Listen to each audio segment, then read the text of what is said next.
You are now tuned into Then Radio. If you enjoy our videos, we ask that you consider joining our Patreon to support our channel. Don't forget to like and subscribe so that you never miss a new video. We hope you enjoyed today's episode, and as always, thank you for watching.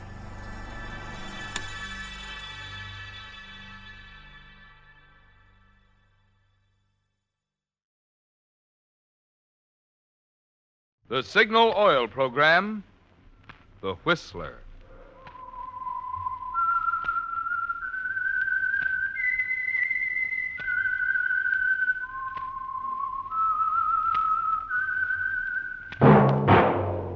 That whistle is your signal for the Signal Oil Program, The Whistler.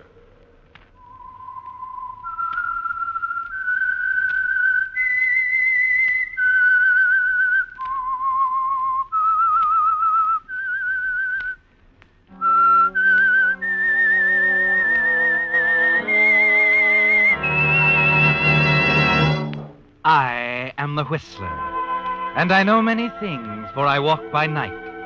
I know many strange tales hidden in the hearts of men and women who have stepped into the shadows.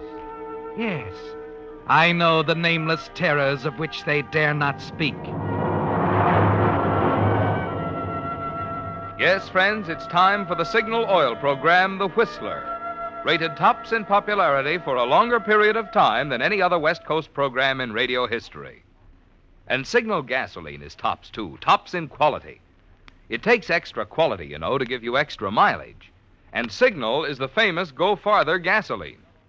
So look for the Signal circle sign in yellow and black that identifies friendly dealer-owned Signal stations from Canada to Mexico. And now the Whistler's strange story. Undertow.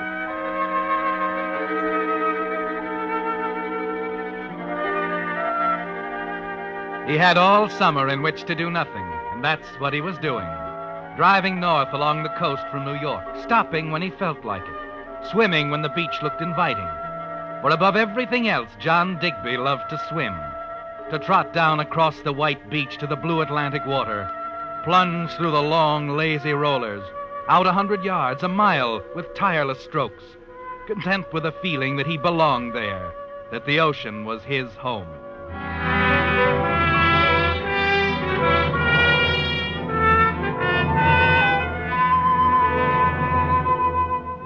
He'd been 10 days coming north to Cape Ann, and as he floated out beyond the breaker line, he knew that here was the most beautiful spot of all. Made up his mind to linger for a few days, a week perhaps, before going on. It was then, looking back at the beach, at peace with himself and the world, that John saw a tiny figure in a green bathing suit, standing before a beach house hidden by an indentation in the cliff. Curious, he started back toward the beach, toward the place where he saw her plunge into the water and start out. Well, hello there. Hello, mermaid. You're a wonderful swimmer. I've been watching you through the glasses. Had to come out and join you. It's a big ocean. Anybody can use it.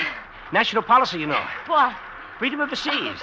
But I hope you don't mind the intrusion. Oh, not at all. You swim very well. But I never have anyone to swim with.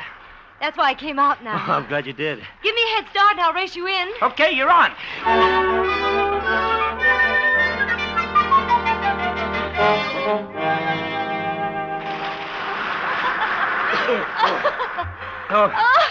I win. Yeah, nice going. Oh, I'm going to collapse right here in the sand and catch my breath.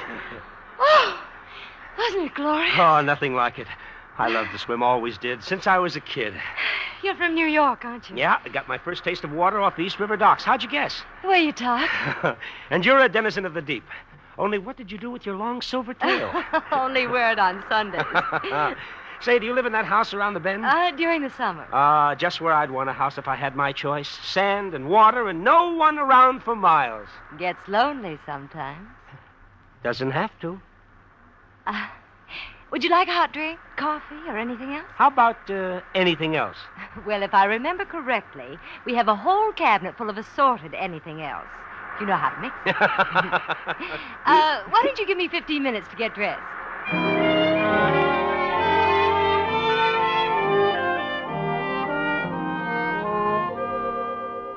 She smiles, walks away from you toward the house, around the shoulder of the cliff, her long, slim legs swinging gracefully over the sand, her hair bobbing easily from side to side, like a honey-colored cascade in the still air. And back at the car, when you finish dressing, you find yourself taking a little extra care to comb your own sparse hair over the bald spot, feeling your 40 years a little guiltily for the first time. It's a very long 15 minutes before you walk up to the door. Come on in. I'm making sandwiches. Wonderful. And will you have bourbon, scotch? You can stop right there. Bourbon straight. I see you're a man of very definite opinion. Oh, I've been known to waver. I like that. Wavering? The definite opinion. I bet it goes right down the line with you. Business, politics, the books you read. Oh, please. I'm not pig-headed, really. I didn't mean that at all. Here you are. Thanks. Well, here's looking at you. Yes, so I've noticed. Will you drink to it? Of course. Why not?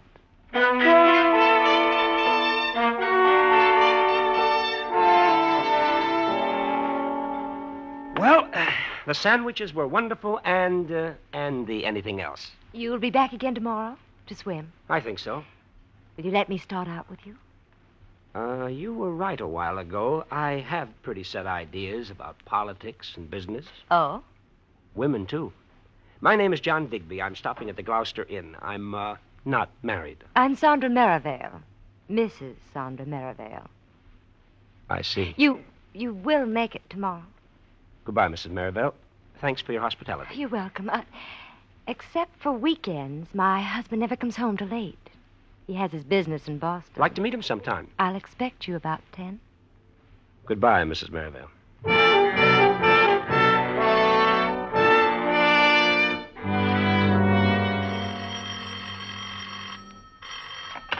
Hello? It's me. I thought it might be. I'm calling from the drugstore on Main Street. Yes? I'll park my car in the drive near the statue in 10 minutes. Do you always do that? What? Give a man the exact number of minutes to meet you? Suppose I'm not there in 10 minutes. You'll be there. You're making it difficult. I think I know what I'm doing. So do you. Yes. All right. I'll see you in 10 minutes.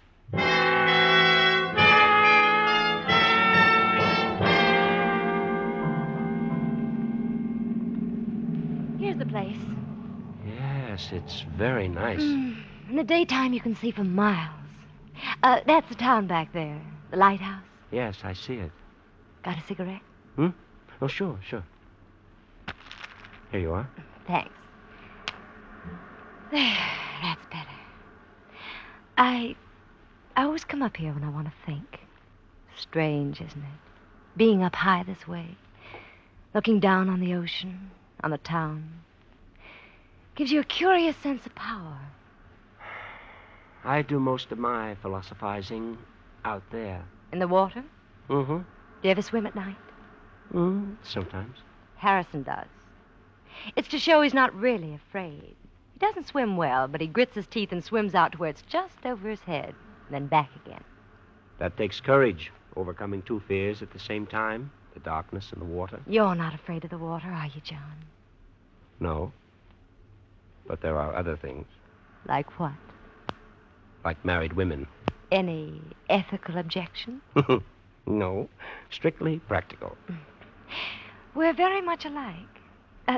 Tell me more about yourself, John. My name is John Digby. I'm stopping at the Gloucester Inn until tomorrow. I'm not married. I'm 40 years old, about twice your age. I'm 25. Not quite young enough to be my daughter.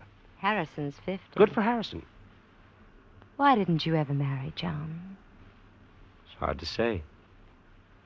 Why did you? Check. John. Wait a minute. Look, Sandra. Please, John. Oh. Why are you afraid of me? Skip it, will you? Come on. Let's go back to the hotel.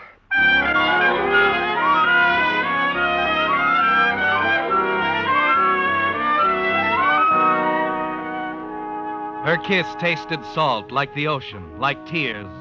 And somehow you find yourself remembering the time you battled the Undertow for 2 hours off the Carolina Capes. And during the week that follows, the feeling stays with you. Through the morning swims off the bright beach, the lunches with her, the afternoons lying in the warm sand, even with the final realization that you were so in love with her that you shut the future out of your mind. Something would have to be done, of course, but you hoped it would take care of itself when the time came. Then, when you drive up the following Monday, she comes out to the car in her bathing suit. Don't get out. Why not? There's a barge anchored 100 yards offshore. Some scientist from Woods Hole conducting some sort of experiment. Oh, why did they have to pick on our little piece of ocean? I don't know. But I don't want them to see us together. We'll swim on the other side of the Cape. I have lunch in the basket. We can spend the day. You think of everything, don't you? I try to, darling.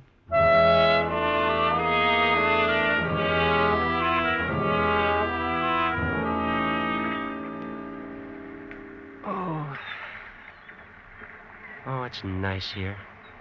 John, Yes? what are we going to do? Do? About us. Oh. You know, we can't hide away from people forever. All right, so we won't hide. We'll face it out. You can pack up some things and we'll start driving. Oh, he won't give me a divorce. I've talked to him before. We can make Reno in 5 days. 6 weeks after that, you're free. No. Why not? Harrison's made everything possible for me, John. Given me things I always dreamed of having someday. Everything except... Yes. Look, Angel, you've got to be sensible. You can't have your cake and eat it, too, you I know. can't give all those things up, John. I love you, believe me, but I can't give them up. You must think of a way, some way. You're smart. You know how to do things. All right, Sandra. Just give me a little time to think. He says he wants to close up the beach house and go back to the city. Why? I can't understand.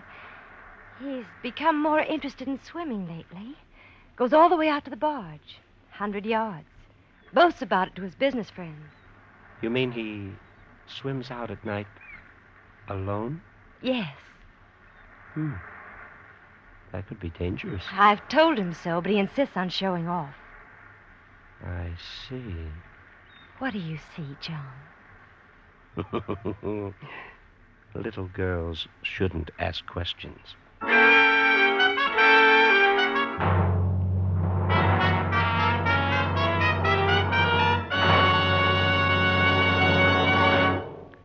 With the prologue of Undertow, the Signal Oil Company is bringing you another strange story by The Whistler. This, you know, is the 5th consecutive year that Signal Oil Company has sponsored The Whistler. A long time for a radio program, yet short compared with the 17 years that Signal has served the West. And just as The Whistler has grown to be the West Coast's most popular mystery show, Signal has grown, too. Grown from a mere handful of stations in Southern California to almost 2,000 dealer-owned stations serving 6 western states from Canada to Mexico.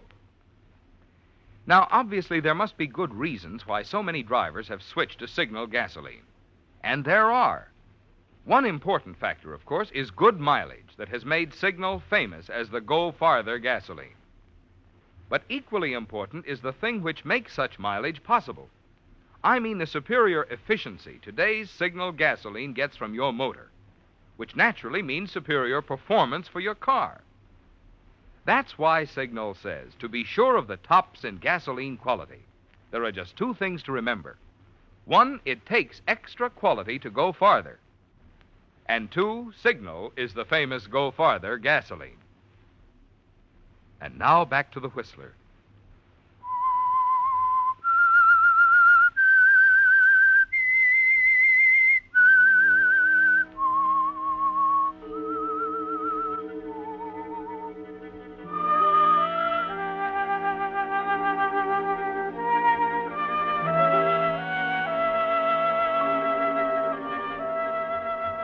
It's something out of a fantasy, John, like swimming underwater, with blurred shapes and shadows, your mind moving past everything except what you must do to have Sandra.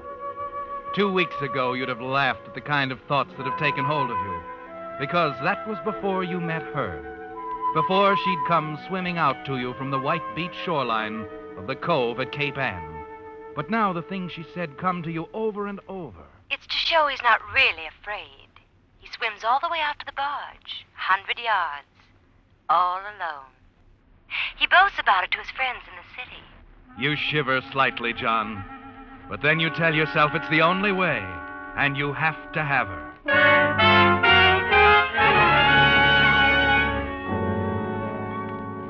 During your swim the next day, neither of you talked very much, and you find yourself surprised and a little alarmed that Sandra has sensed your mood so quickly.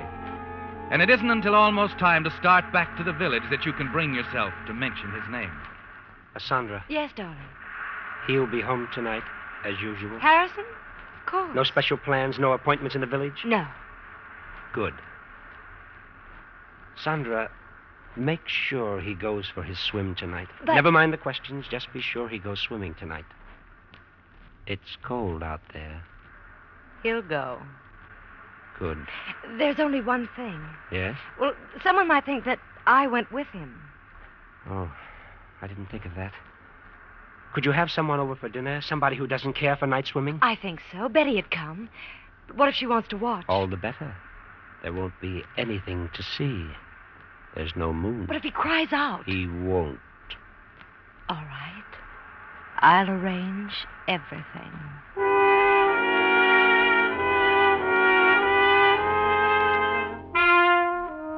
You start early, John. But even in the darkness, you have a little trouble finding the barge. It's necessary to swim out to sea a ways and get the house lights behind it. Then, clinging to the anchor chain and cables, you wait, stiff with the cold.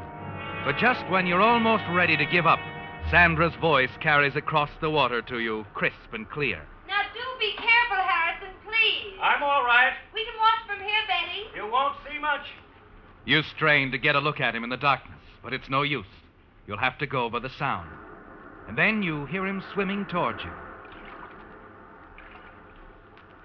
You listen to him moving closer and closer.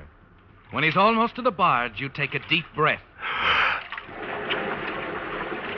Pull yourself down on the anchor chain.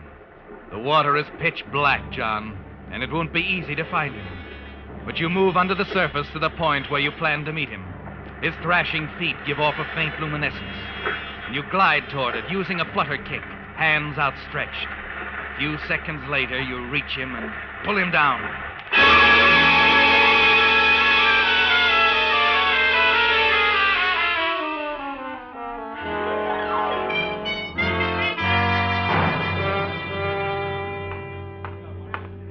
Good morning, Mr. Digby. Good morning, clerk. Hope you slept well. Oh, yes, thank you. Have you heard the terrible news? What news? Oh, of course you couldn't have. There's been another drowning, one of the regular summer residents. He was swimming off the dunes last night and evidently was pulled down by the Undertow. Oh, that's too bad. Who was it? Mr. Harrison Merivale, very nice man. Only 50 years old. Well, accidents will happen. Mrs. Merivale and the guests were there. They saw him go in. Poor man. Never came back. Couldn't have been anything else. No. No, it couldn't have been anything else.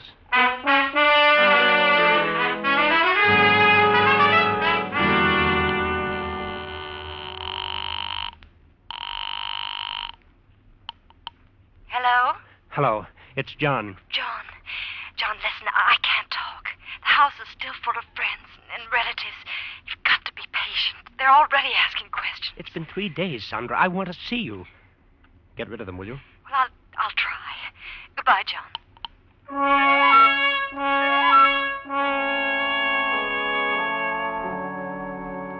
It isn't easy, is it, John? Waiting for a phone call that never comes.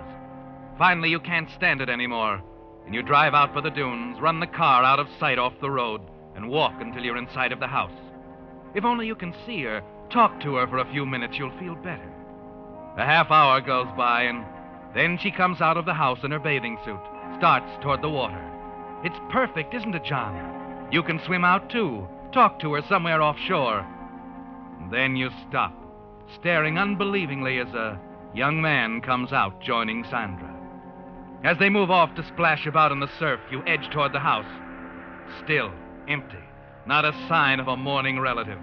There's a large clump of hydrangeas growing near an open window. You ease yourself in behind them, crouch down to wait and to listen. It isn't long. Oh, Clark, you simply must learn to swim. It's so much fun. And so dangerous. No thanks, darling. I'll keep my feet on the ground. But nothing would ever happen to you. You can bet on that, sweet. Now that we're out of sight of those nosy scientists on the barge, how about a little kiss? Oh, Clark. Clark, dear, let's be serious for a moment. What are we going to do? Well, we'll get married. But when? Oh, I can't get away before next week. How about Monday? I'd like to go sooner. There's a reason. What reason? I'd rather not say. Monday, my pet. Now, how about some lunch? Ooh, the tramp. The little tramp.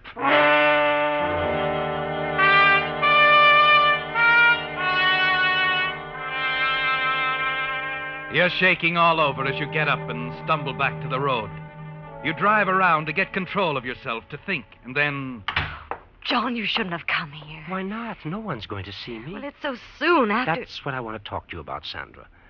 I don't want it to appear as if you were in a terrific rush to get married. Oh? I thought maybe I'd go back to New York tomorrow and get some work in until you can join me, say in about a month or so. Oh, that's a splendid idea, John. Then we can have a quiet wedding, go on a trip or something, and come back and settle down with nobody the wiser. John, you are thoughtful, dear. I thought you'd like it, Sandra. Only since I won't see you for so long, I'd like to take something back with me. A memory, sort of. Oh, sentimental. I guess I am, sort of. Anyway, I thought we could say goodbye in the same way we met. You know, swimming. Swimming? Mm-hmm. Let's go for a long swim, Sandra, way out. Then in the morning, heading back for New York, I'll remember you as you were that first time. My lovely mermaid. Give me time to change. My trunks are out in the car. I'll meet you in the water on the other side of the barge. I'll be there in 20 minutes.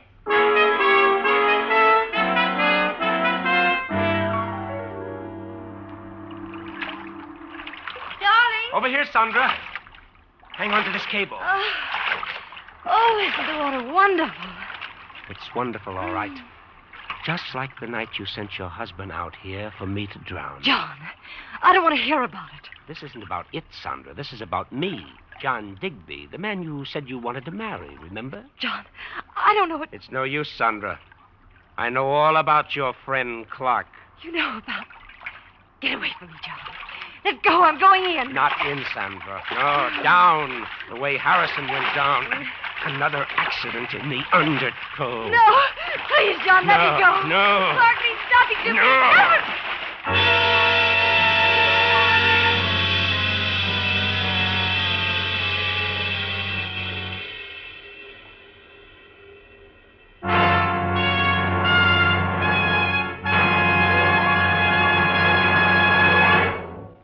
The Whistler will return in just a moment with the strange ending to tonight's story.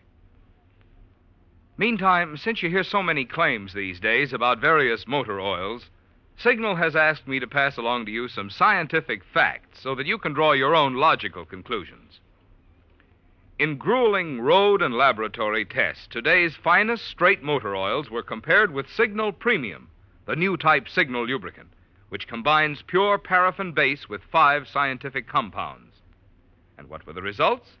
By actual test, motors stayed 6 times cleaner, and cylinder wear was reduced 1/3 with Signal Premium motor oil. Now consider what this means to you. Less carbon means that your motor runs quieter, smoother, and less cylinder wear means more power. So there you have it, proof that Signal Premium motor oil is your guarantee of a sweeter running motor. Good reason why more and more drivers who want to keep their car's performance young are making their next oil change a change for the better, a change to Signal Premium motor oil. And now back to the Whistler.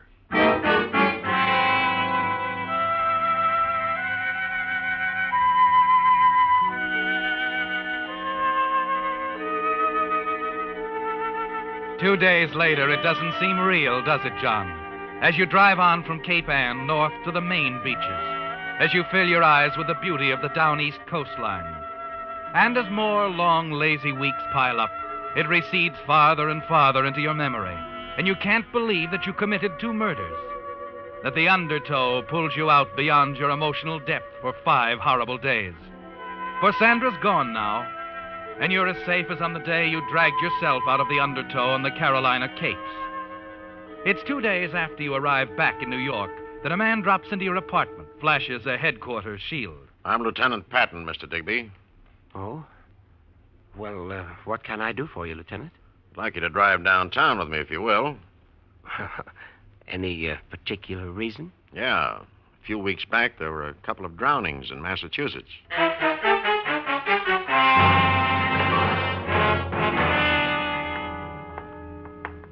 This way, please. Now, look here, Lieutenant. I insist on you. You tell me the reason for all of this. I don't know anything about... You'll know in a minute. Hello, Dr. Alderman. Yes, sir. This is Mr. Digby, Dr. Alderman. How do you do? How do you do? I'm an ichthyologist, Mr. Digby. Fish, you know. For the past year, I've been conducting some experiments from the Woods Hole base. You've heard of Woods Hole, of course, Digby? Well, yes, but what has Go that... on, Doctor. Very interesting experiments they were. During the war, the Navy discovered its underwater detection apparatus was picking up some curious impulses, vibrations, which we later discovered were made by fish, the sound of fish. I'd like to play you a recording we made. Now, wait a minute, Lieutenant. I haven't got time to It'll sit only around... take a moment, Digby. Got the turntable ready, Doctor? Yes, here we are. Now, our microphone is in about 50 feet of water, right over a bed of snapping shrimp. This is the way they sound. That noise is made by snapping their claws together. Now, here is a chorus of croakers. Our microphone is right over this school of fish. Here are some single fish.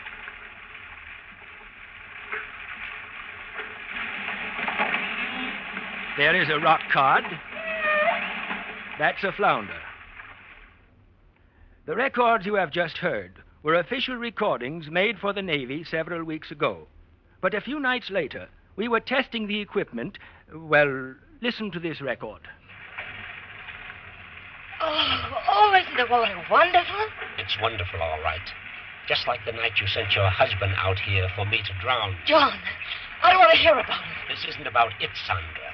This is about me, John Digby. The man you said you wanted to marry, remember? John, I don't know. What about that, Digby? Stop it!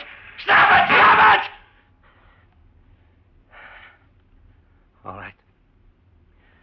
All right, I can't argue with that. You don't want to hear the rest? No. I know the rest. By heart. Of course you do. You're a wonderful swimmer, Digby. I guess you just got in a little too deep.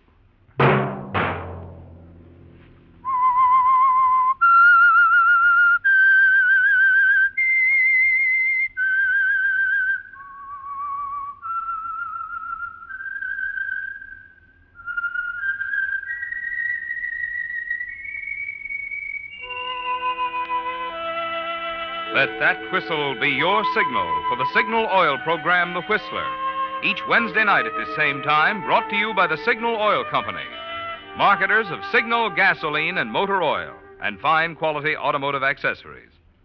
Signal has asked me to remind you, to get the most driving pleasure, drive at sensible speeds, be courteous, and obey traffic regulations.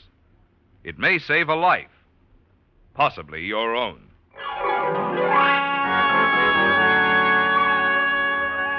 Featured in tonight's story were Doris Singleton and Wally Mayer. The sounds of fish used in tonight's script were actual undersea sounds recorded by University of California oceanographers at the Naval Research Laboratory, San Diego. The Whistler was produced by George W. Allen, with story by George and Gertrude Fass, and music by Wilbur Hatch, and was transmitted to our troops overseas by the Armed Forces Radio Service. Next Wednesday, for a full hour of mystery over most of these stations, tune in a half hour earlier. Enjoy The Saint, as well as The Whistler. This is Marvin Miller speaking. This is CBS, the Columbia Broadcasting System.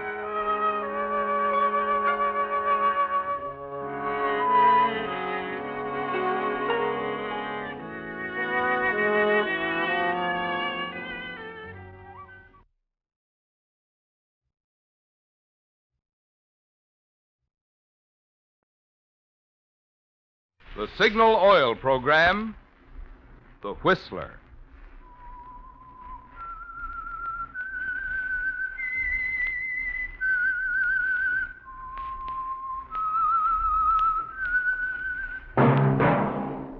That whistle is your signal for the Signal Oil program, The Whistler.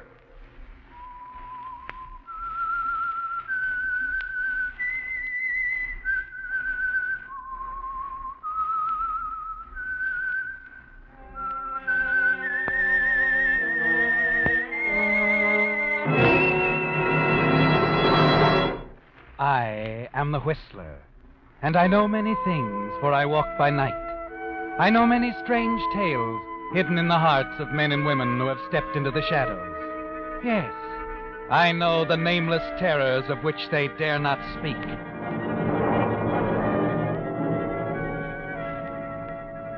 Yes, friends, it's time for the Signal Oil program, The Whistler.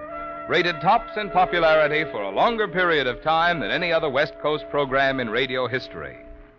And Signal gasoline is tops, too, tops in quality. It takes extra quality, you know, to give you extra mileage. And Signal is the famous Go Farther gasoline. So look for the Signal circle sign in yellow and black that identifies friendly dealer-owned Signal stations from Canada to Mexico. And now the Whistler's strange story. Money is the root of all evil. Some people spend more time scheming how to get money dishonestly than it would take to earn it honorably. Frank Davidson was one of these. For years, he'd been building an alibi to cover his many dishonorable activities by telling everyone who'd listen that money was the root of all evil. At the same time, he was scheming to get as much money as he could from his Uncle George Davidson, who had not only built a fortune, but had also accumulated the love and respect of his fellow citizens. Yes, in bettering himself, George Davidson had likewise helped thousands of others comfortably employed in various Davidson enterprises. As purchasing agent for the Davidson Manufacturing Company, Frank Davidson was in a favorable position to add, through shady and illegitimate means, substantial sums to the liberal salary his uncle paid him. He'd been getting away with this grafting for years until he clashed with Jim Duran, the city's most ruthless racketeer and gangster. You know, Davidson, you're a pretty smart boy. Oh? A lot smarter than people around town think you are. You must net yourself a pretty neat little sum every month. You're crazy, Duran. The commissions I get... Commissions? It's pretty cute. I love the way you keep calling that dough you steal commissions. Well, they are commissions. As buyer for the Davidson Manufacturing Company, I consider every bid that comes in. Now, quit kidding, Davidson. For the last 2 years, you've been buying second and third-rate cement, plaster, and steel. Your uncle's been billed for grade A prices. You've been pocketing the difference as a kickback from the fellas you've been dealing with. I don't think your uncle would like it at all if he knew what you were doing. Well, I can't figure where it concerns you, Duran. Everything that happens in this town concerns me. Besides, I don't like guys that give all their business to my competitors. Competitors? Sure. A couple of months ago, I formed a new company, the Mid-City Service Corporation. We're a sort of a buying and selling agency. We buy and sell steel, cement, plaster, practically everything that Davidson Manufacturing Company uses. Look, Duran, I don't make enough to split. I think you do. And I'll tell you why. First of all, your salary's $6,000 a year. And for a guy making $6,000 a year, you cover a lot of territory. In October, you dropped $700 in 1 week at Eddie Sansoni's. During November, you dropped the G. Eddie said he'd keep his mouth shut. Eddie works for me. For Christmas, you gave your girlfriend, Helene Franklin, an $1,800 convertible.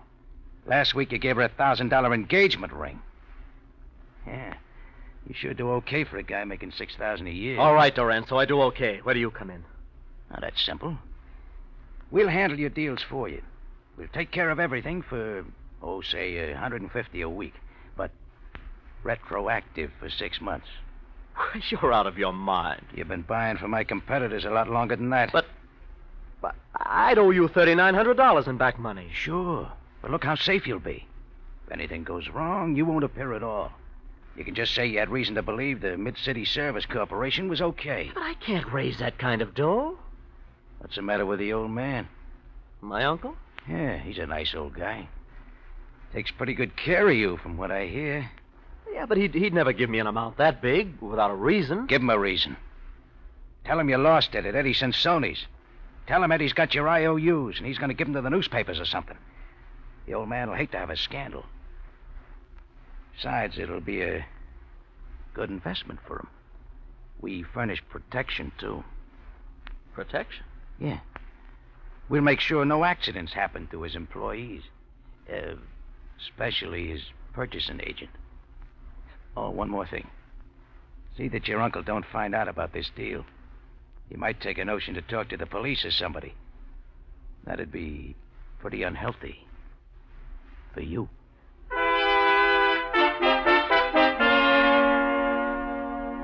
Well, Frank, when you began your double dealing, you didn't dream you'd be interfering with the activities of Jim Duran, did you?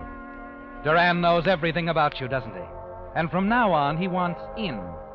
And you know he's going to expect that $3,900 a week from Friday. You'll have to talk to your uncle about this, won't you, Frank?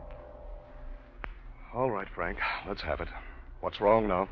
Well, you're not going to like it, Uncle George. But it's the same old thing. I need money. $3,900. Now, there's no use beating around the bush. I owe it to Eddie Sansoni. Sansoni? The gambler? That's right. And now you expect me to get you out of this difficulty as I have a dozen others. You know, Frank, you have an idea that because I happen to have earned a good deal of money, it's your job to spend it. Why not? What else is money for? Oh, but you're wrong, Frank. You're terribly wrong. Money is a trust, a very serious trust. Wisely used, it makes for a better community. And I'm certainly not going to give you $3,900 to hand over to a crooked gambler. But, Uncle George, listen, you don't get it. The man I owe is Eddie Sansoni. He's a killer. I've only got till next Friday to pay up. Nonsense. Just tell the police. You mean you won't let me have the money for Sansoni? Naturally not. Why, it would be the worst thing I could do for you, Frank. And another thing, and this is for your own good. Beginning Monday, you're going to work in the factory. This job as purchasing agent hasn't done you any good. Now, wait a minute, Uncle George. If you're going to leave me the business anyway... I'm not going to leave you the business. If I did, there wouldn't be any business in 5 years. But you always said it would all be mine someday. Why, even in your will... I'm changing my will, Frank. Just as soon as my lawyer returns from Washington next week. You mean you're cutting me out of your will permanently? Well, that depends. Maybe I'll change my mind in a year or two if you'll really settle down. And I hope you will, Frank. Meantime, I owe it to the employees and the people who put their savings into this business to protect their interests.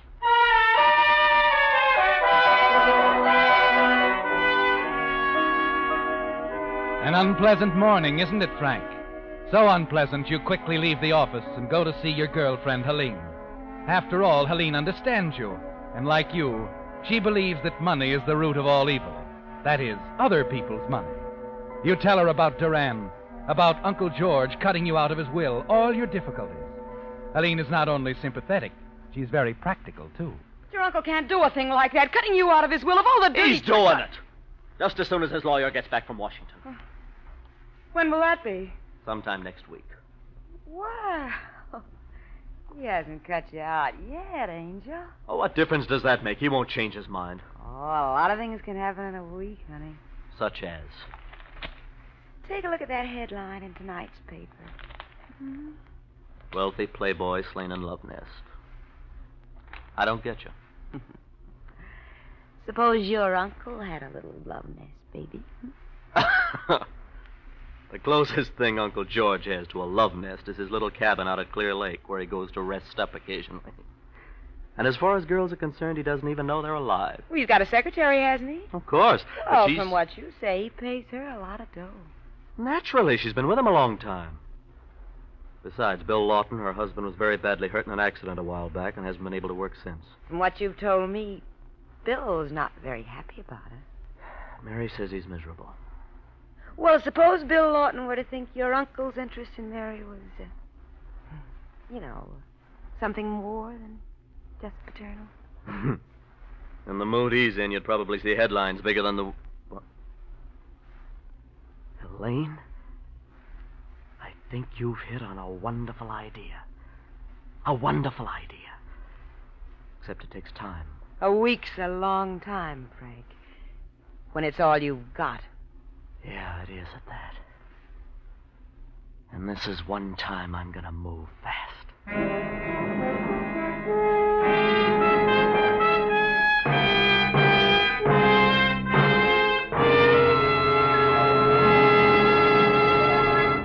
With the prologue of Money is the Root of All Evil, the Signal Oil Company is bringing you another strange story by The Whistler. You've heard me tell about the more thorough, more conscientious attention cars get at Signal service stations, because each Signal dealer owns his own business and has a personal interest in keeping your goodwill. Well, typical of this is the fan belt and radiator hose checkup now being offered free by Signal dealers throughout the West from Canada to Mexico. Being made of rubber, your fan belt and radiator hose not only wear out, but deteriorate from age. Yet few persons ever think to check them until they fail completely and cause serious trouble. That's why this free Signal checkup is not only unique, but a real service that every driver will be wise to take advantage of. What's more, if you should discover that your fan belt or radiator hose are in such worn condition that you feel it's wise to replace them, then your Signal dealer can, in most cases, do this while you wait. So drop by your nearest Signal dealer soon and ask him for this free checkup of your fan belt and radiator hose. It's one of a complete line of safety services offered by Signal dealers to help your car run better and last longer. And now back to the Whistler.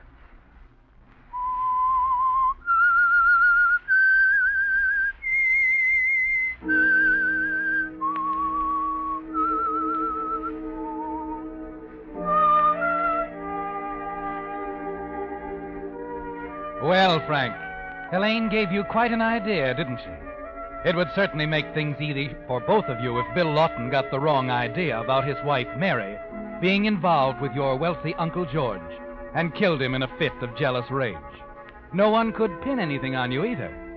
After your years of hypocritical preaching that money is the root of all evil, you're sure nobody would ever connect you with your uncle's sudden death. But you know you'll have to act fast. Plant the seed of suspicion in Bill Lawton's mind. So a few moments after leaving Helene's apartment, you're in Bill Lawton's living room. Well, Bill, how are things going? Okay. I guess it gets pretty lonesome sitting around the house all day, huh? Oh, I manage. Yeah, I know how it is. Trouble is, I can't keep living on Mary's dough. I didn't marry her to get myself a meal ticket. Well, if Mary doesn't object, why should you? It's up to me to be working, not her. Well, I wouldn't worry too much about it, Bill. After all, my uncle's pretty generous to her. Yeah, no. He's a nice old guy. But I'll feel a whole lot better when I'm paying the bills. Now, don't worry. Uncle George always gets his money's worth. I know. Mary's a pretty terrific secretary. And a pretty neat addition to the office, too. I don't blame Uncle George for keeping her to himself. Yeah. It's been awfully busy down there lately, hasn't it? Busy? Nothing. It's practically dead. Oh, but then things always slow up this time of year. Dead? But Mary's been working overtime 2 nights last week. She has? Oh, I didn't know that. Oh, wait a second. Besides being purchasing agent, you're sort of an all-around assistant to your uncle, aren't you? Yeah, that's right. Well, if you work Slake, how come you don't know about it?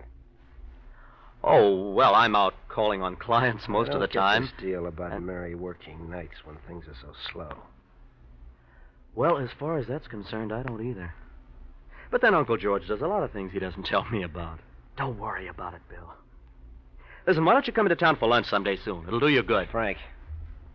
Yeah? Is there anything between your uncle and my wife? What? What on earth made you think of a thing like that? I've been thinking about it for quite a while.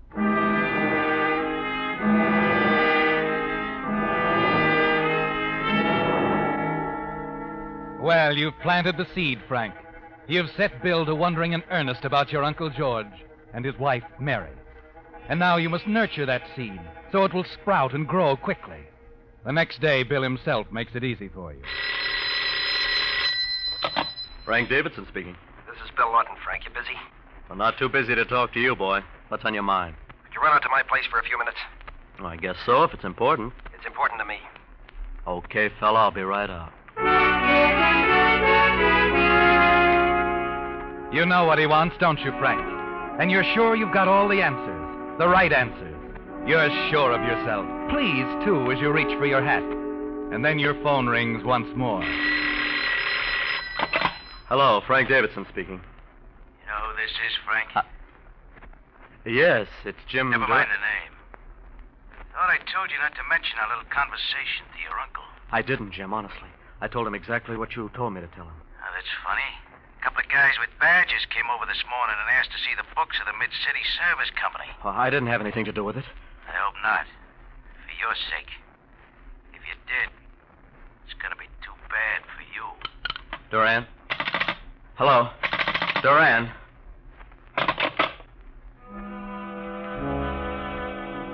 Leaving your office, following Duran's phone call, you know you have to move fast. You're sure if your plans go through, you'll have no trouble stalling off Duran until you come into control of your uncle's fortune. And as you enter Bill Lawton's apartment and note the grim expression on his face, you're equally sure your plans for the death of your uncle through Bill Lawton will work. You handle Bill to perfection. Frank, tell me the truth about your uncle and my wife. Oh, now wait a minute, Bill. If you I think... said the truth, Frank. I'm telling you the truth. As a matter of fact, we were crazy when we even gave a thought to the 2 nights Mary worked overtime last week. Do you know what? I found out Uncle George wasn't even at the office those nights. He wasn't? Then what was Mary doing? Uncle George took out his work to the cabin at Clear Lake. He often does that when he's snowed under. And Mary worked in town? Naturally. At least I thought. Where else? Nice try, Frank. But it doesn't gel. Mary told me she took 40 pages of dictation. If he was at the cabin at Clear Lake, she was too. Well, now, Bill, maybe you're just jumping at conclusion. Wait a minute, Bill. What are you going to do with that gun? Nothing right now. Just wanted to be sure it was here and loaded. Next time Mary tells me she's working at night, I'm going to go out to your uncle's cabin at Clear Lake. Bill, you're nuts. And if Listen. I find what I think I'll find, this gun's going to get quite a workout. Hi, Bill. I'm home.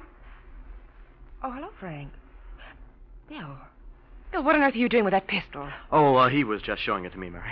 Oh, guns make me nervous. For goodness sakes, put it back in the desk, Bill. Bill? Okay, Mary. Since when have you become interested in firearms, Frank? I got myself into a jam with Jim Durant. Eddie Sansoni. Jim Durant, that gangster? I said Eddie Sansoni. He's pushing me pretty hard. And Bill thought that I might need some protection, so he offered me his revolver. Oh, that's ridiculous, Frank. Why don't you go to the police? You don't know what you're saying. Well, at least tell your uncle he's let you have money before. Oh, money. That's all I ever hear. Sansoni's got plenty, but he wants more. My uncle's loaded with it, and he keeps working. Everybody talks about money. Everybody wants money. It's like I've always said. Money is the root of all evil. Well, you take right now. It wouldn't hurt Uncle George to just help me out one more time. Frank, I don't think you're being very fair. Your uncle's been wonderful to you. He's been wonderful to you, too, hasn't he, baby? He's been wonderful to us, Bill. Oh, now, wait a minute, kiddies. Don't let my troubles upset you. Thanks for offering me your gun, Bill, but I guess Mary's right. Carrying a gun would be silly. I'll see you at the office tomorrow, Mary. So long, Bill. So long, Frank. Bye, Frank.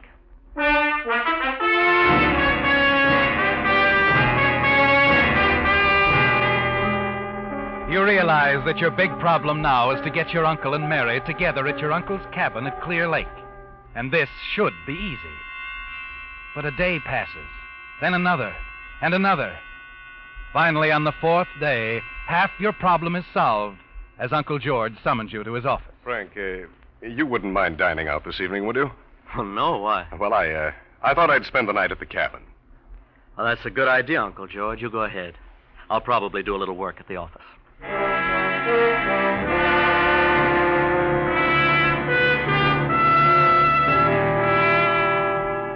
Now, Frank, solving the other half of your problem should be very simple. You can play on Mary's loyalty to your uncle and the company, and she'll agree to anything you suggest.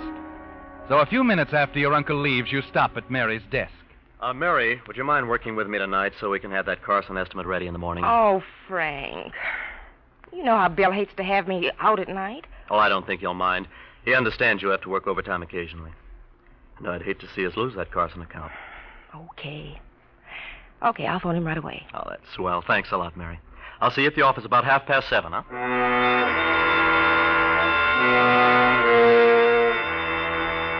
That was easy, wasn't it, Frank? You can see the expression on Bill Lawton's face when Mary phones about working late. You can even see him hang up the phone, cross the room to his desk, open the drawer and remove his revolver, go out to his car and start for Clear Lake. So you go out for a quick snack, smoke impatiently until 7:30, and then go to the office where Mary is waiting for you. Hi, Mary. I sure do get bad breaks. You won't be able to help me after all. Now, Frank, don't tell me... Uncle George wants you to go out to the cabin at Clear Lake right away. Why? He didn't say anything You about... got me. All I know is he got a telegram before he left. Then he told me to get in touch with you and tell you to come out right away with your notebook. He says it's very important. Well, then, I guess there's nothing else to do. Uncle George said to use the company car, so I put it out in front for you. Okay. Here, here's the keys. Thank you, Frank. Oh, say, did you hear about Jim Duran being arrested? No, I didn't. Is he in jail? No, he's out on bail. Well, see you tomorrow, Frank. Hope you get that Carson estimate out all right. Don't worry, everything will be taken care of tonight. It has to be.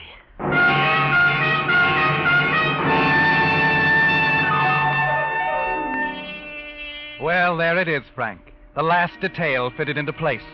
But you have to make certain there are no mistakes. You hurry out to your own car, pick up Helene, and head toward Clear Lake.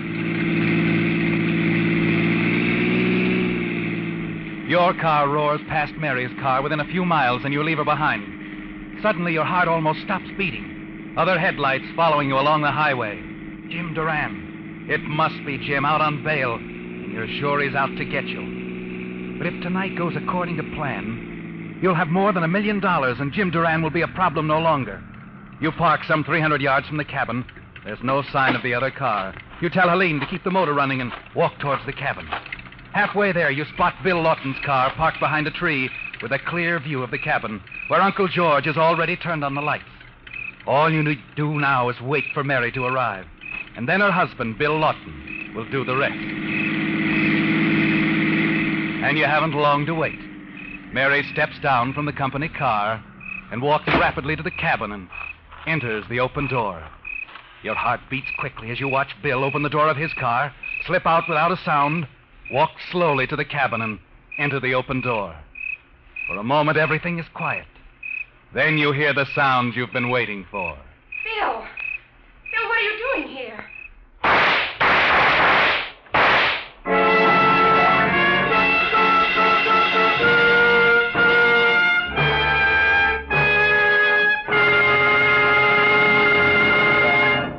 The Whistler will return in just a moment with a strange ending to tonight's story. Meantime, a word about these chilly nights and mornings we've been having. To be sure your car will start pronto the instant you touch the starter, you naturally want to be sure you're choosing the gasoline that's tops in quality. But how can the average driver measure gasoline quality? Why, by mileage, of course, which explains why we're so proud of Signal's good mileage, which has made it known throughout the West, from Canada to Mexico, as the Go Farther gasoline. You see, there's only one way today's Signal gasoline can give you such good mileage. That's by helping your motor run more efficiently. And when your motor runs more efficiently, you just naturally enjoy quicker starting, faster pickup, smoother knock-free power. In other words, the superior performance you expect of a superior gasoline. That's why Signal says, to be sure of the tops in gasoline quality, there are just two things to remember. One, it takes extra quality to go farther. And two, Signal is the famous Go Farther gasoline. And now back to the Whistler. When you hear the shots from Bill's gun, you're sure your worries are behind you, aren't you, Frank? Tomorrow you'll be head of Davidson Enterprises. You can marry Helene, pay off Duran. Your lies about your Uncle George and his secretary, Bill Lawton's wife, work like a charm, assuring him and arousing him to the jealous fury culminating in the shooting you've just heard. You're almost jubilant as you run to your car, tell Helene the good news, and step on the gas.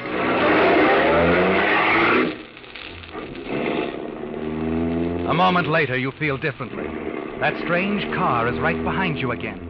Now you're sure it's Duran, the gangster who believes you're responsible for his arrest. You want to stop, explain things, but you're afraid. And you're sure that once he knows of your uncle's death, you can handle him. You've got to get away. You press down on the gas.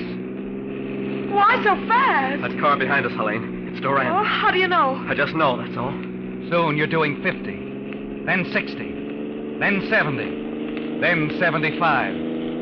Be careful, Frank! Slow down that curve! Bring him down!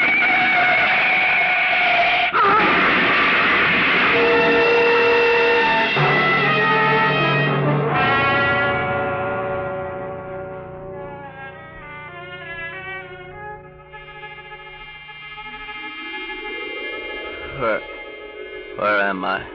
In the Davidson Memorial Hospital, and you're going to be all right. How about Helene, the girl who was with me? She's pretty badly hurt, but she'll recover.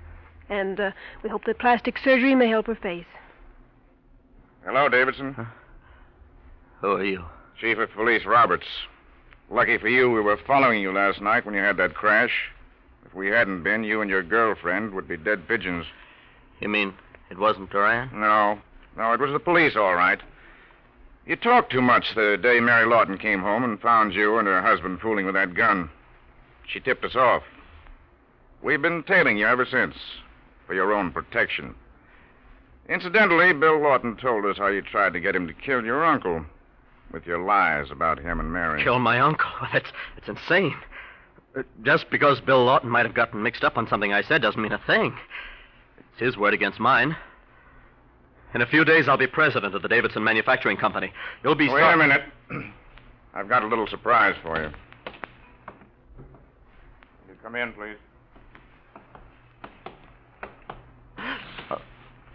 Uncle George. Yes, Frank. Uncle George. But I thought... Yeah.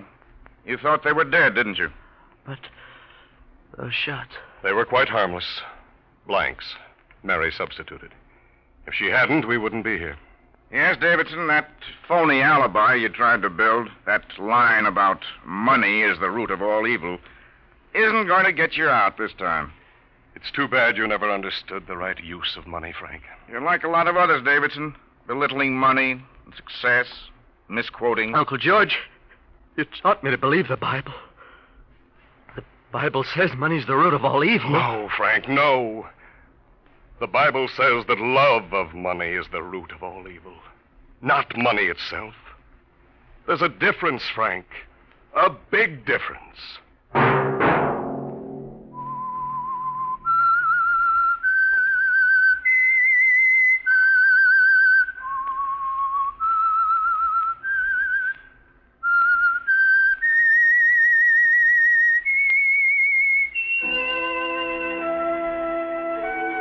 Let that whistle be your signal for the Signal Oil program, The Whistler, each Wednesday night at this same time.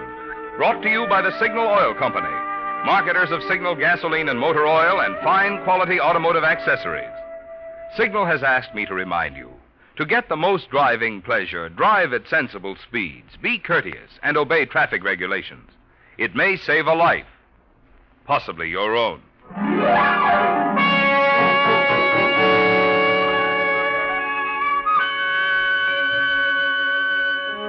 This is Marvin Miller speaking. This is CBS, where 99 million people gather every week. The Columbia Broadcasting System.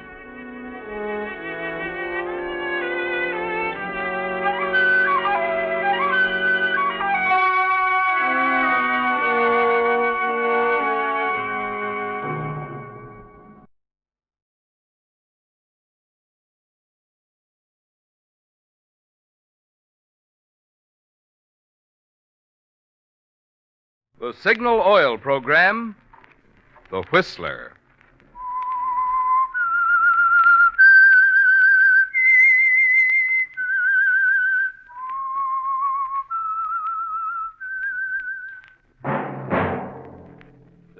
whistle is your signal for the Signal Oil program, The Whistler.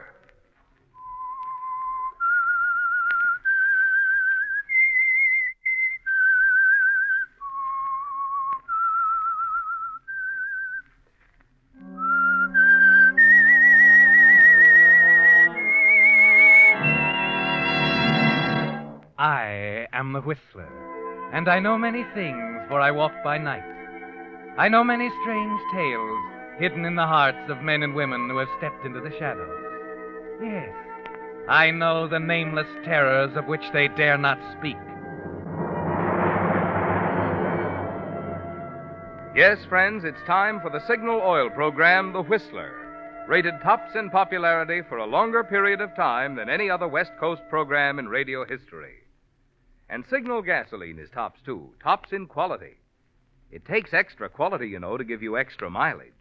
And Signal is the famous Go Farther gasoline. So look for the Signal circle sign in yellow and black that identifies friendly dealer-owned Signal stations from Canada to Mexico. And now the Whistler's strange story. Quiet Suicide.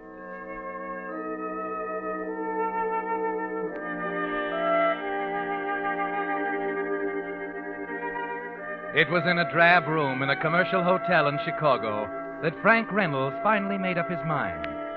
And in a curious way, it was quite appropriate that the decision should come to him there, partway between Los Angeles and New York, partway between two lives. He'd known from the first, of course, that a showdown was inevitable sooner or later. But as time went on, he began to recognize the desperate form the showdown would take. He came to realize that the only way out was murder. The train tickets were in his pocket. His bags were packed, ready to go when he picked up the phone. Operator. This is Mr. Reynolds in room 617. I'd like to call New York. Mrs. Frank Reynolds. Long Island, 89038. Thank you, sir. One moment, please. Right. Long distance? I'm calling Long Island, New York. Is this Mr. Frank Reynolds? Yes, that's right. I have a call for you from Los Angeles, Mr. Reynolds. Los Angeles? Look, I'm calling New York. Go ahead, Los Just a Angeles. moment, operator. Frank. Millicent, how did you... Darling, I had to call you. I knew you'd be staying there. And Oh, I'm sorry, Millie. I can't talk now. My train leaves in a Frank, few you've minutes. got to tell me the truth. I can't stand it any longer. What's the matter, dear? You're running off that way, not even saying goodbye. Oh, darling, I told you I had to rush off about that business deal in New York. But it's more than that. Isn't it, darling? What do you mean, Millie? Tell me, Frank, you've got to be fair with me. If it's another woman, Another woman? It's on my mind all the time. I can't eat, I can't sleep. Listen, Millicent, I told you 100 times. There's no other woman, dear. No one but you. Please believe that. I wish I could. Ready with New York, Mr. Reynolds. Shall I put them on? No. Can't you tell I'm still on this call? Get off the line. Millie. Yes. Millie, believe me for once, will you? You're imagining things. I love you, baby. There's no one else. Now just be a good girl till I get back. All right, Frank. I'm sorry. But you can't blame me. After all, I am your wife. Yeah, sure. Goodbye, Angel. Operator? You can go ahead with New York now. Oh, yes, sir. I'm sorry about the interruption, sir. I knew you wanted to talk to your wife in New York, but when I found out your wife was still in Los Angeles... Never mind that. Have you got my New York number? Yes, sir. I'll connect you.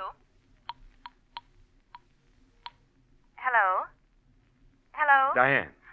Frank. Diane, listen, honey, I haven't much time. You're expecting me day after tomorrow off the train at Penn Station? You mean you aren't coming? Oh, sure, but listen. I'll be in New York tomorrow morning. Tomorrow? Yeah, I'm flying the rest of the way. Be in early. It'll give us at least a day together, alone. You can meet me at LaGuardia, Flight 8, American Airlines. But Frank, you do such strange things. What'll I tell Uncle George and the family? Well, don't tell him anything. That's the idea. Explain to your Uncle George that you're going into town early to shop for a day or two. Oh, we'll skip the whole Long Island tribe and just be together for a day. Sound good? I think so. You think so? It's wonderful, Frank. Yes, you're so clever, darling. I'm a lucky girl to have such a smart husband.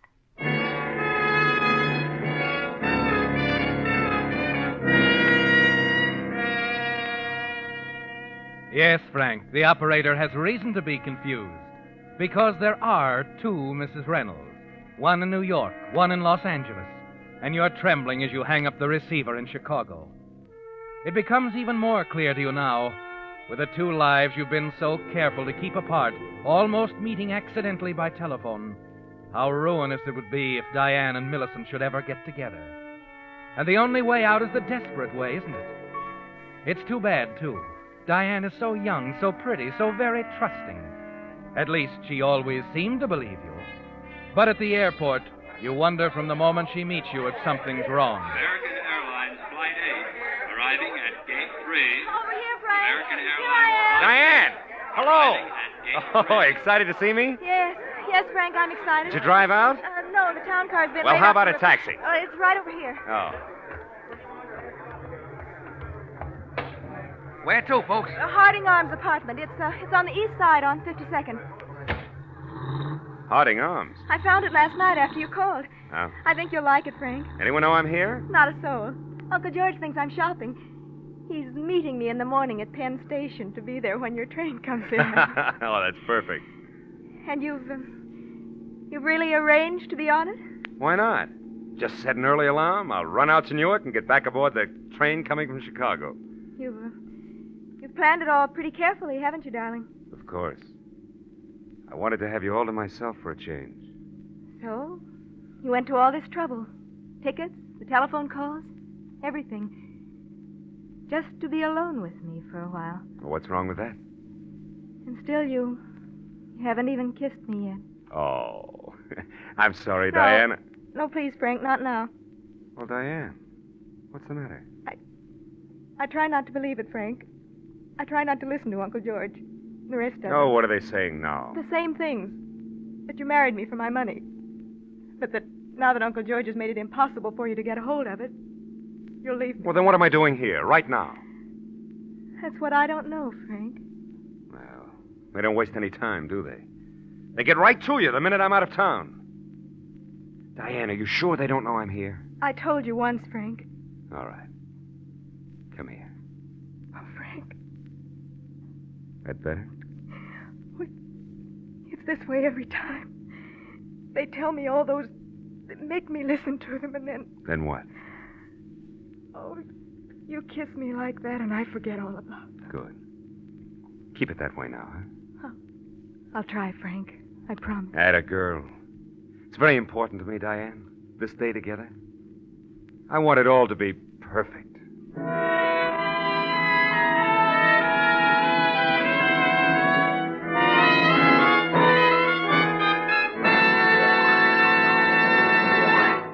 With the prologue of Quiet Suicide, the Signal Oil Company is bringing you another strange story by The Whistler. At the beginning of this program, you heard me say, in gasoline, it takes extra quality to go farther, and Signal is the famous Go Farther gasoline. But just what does Signal mean by that word quality? Well, translated into driving language, gasoline quality means quicker starts, faster pickup, smoother, knock-free power. Now, in order for Signal to give you that kind of performance, the thrill of alert, surging power that puts extra pleasure into driving, today's Signal gasoline has to help your motor run more efficiently. And when your motor runs more efficiently, naturally you get extra mileage. Which explains why more and more folks who insist on performance, as well as those who appreciate mileage, are both switching to Signal. They've discovered that to be sure of the tops in gasoline quality, there are just two things to remember. One, it takes extra quality to go farther. And two, Signal is the famous Go Farther gasoline. And now back to the Whistler.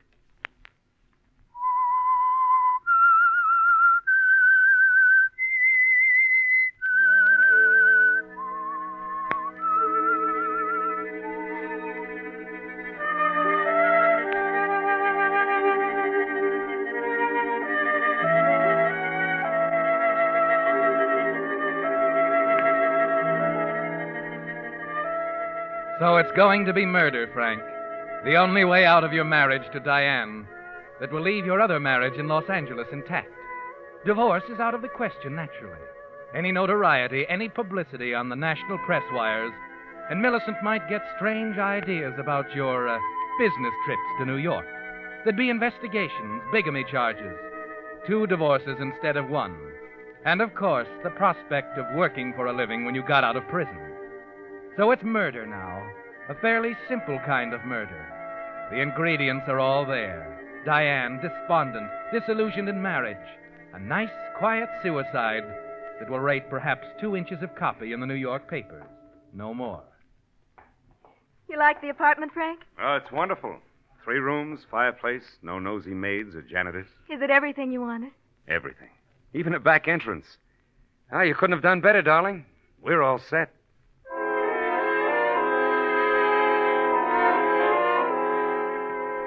Yes, Frank, all set, with a murder planned for tonight.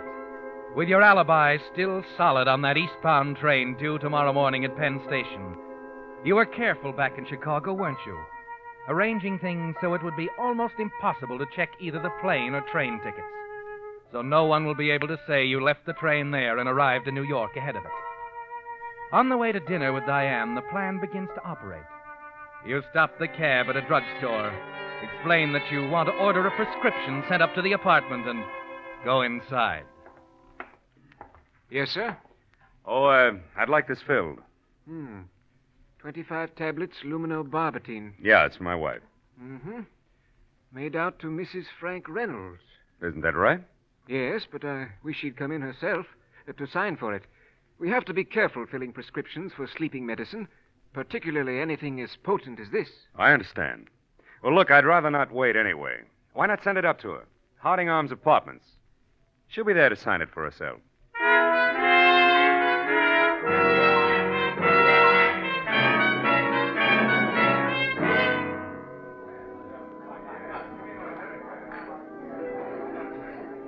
What's the matter, Diane? Don't you like the restaurant? Oh, yes, it's perfectly fine. I don't know where we'd get a better dinner. That's not just that. I'm sorry that it has to end. Oh, you mean Uncle George, huh? What? Yes, Uncle George.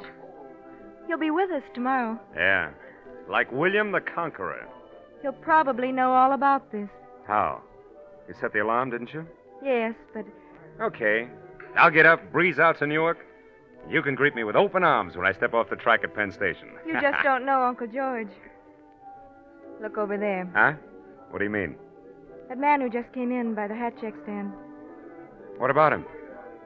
I didn't tell you, Frank, but Uncle George has got his mind set on my divorcing you. He wants to prove to me. So what? That man over there is one of Uncle George's detectives. How long has this been going on? Since you were here before.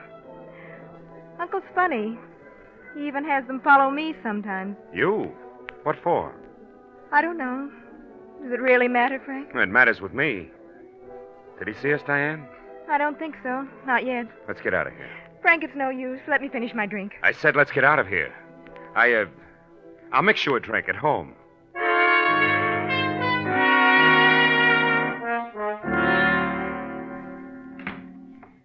Frank? Yeah? Anyone see you come in? Not a soul. Well, it seems silly, you using the back entrance, me coming in the front. What took you so long? This. Oh. My prescription. The desk clerk gave it to me. I had to sign for it. Is it right? Yeah. Yeah, it's right. I'll fix you that drink I promised you.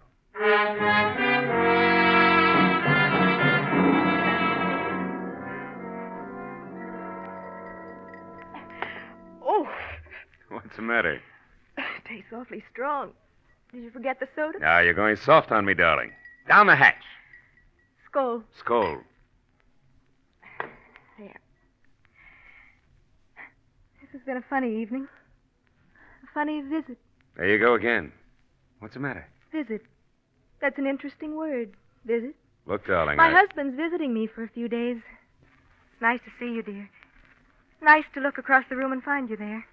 You're in a strange mood tonight. No. Not strange, really. Just devoted. And maybe a little disappointed. Love does a lot of funny things, you know. Tops up your eyes and your ears. Keeps you believing in someone no matter what people tell you. You're just tired, Diane. Yes. Yes, I guess I am. Tired of secret meetings with my own husband.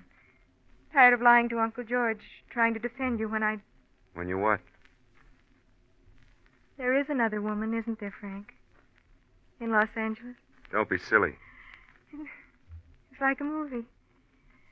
Sometimes when I close my eyes and try to sleep, I see you getting off the train, meeting a smart-looking blonde in a red convertible. You better get those ideas out of your head. You mind if I stretch out a little? Not at all.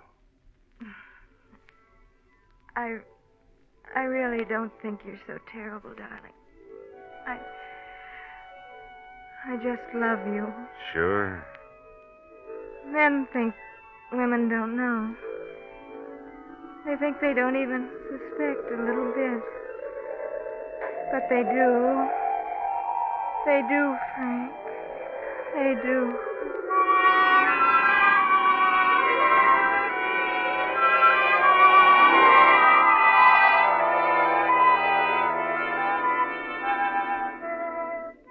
Yes, Frank. That sleeping medicine works fast. You watch the clock.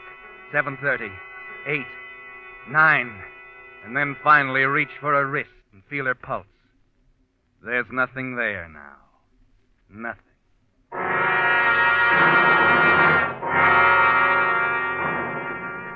It takes a few minutes more to check the room, tidy it up, get rid of the cigarette butts that aren't stained with lipstick, wipe off fingerprints, scrape the druggist label off the bottle of sleeping pills, and then quietly you let yourself out the door and hurry toward the back service stairs, and then... Is this the floor? Yes, sir. Mrs. Reynolds' apartment is 20B, around the corner near the rear stairway. Are you sure she's here? Yes, she came in an hour or so ago. Alone? Yes, sir, alone. Shall I wait? Stand by a minute. I'll see if she'll talk to me for a while. I'll wait. It's the detective, Frank, coming from the elevator. You're trapped, with a choice of meeting him or running back down to the lobby. It's then that you feel the key in your hand. The apartment. Yeah.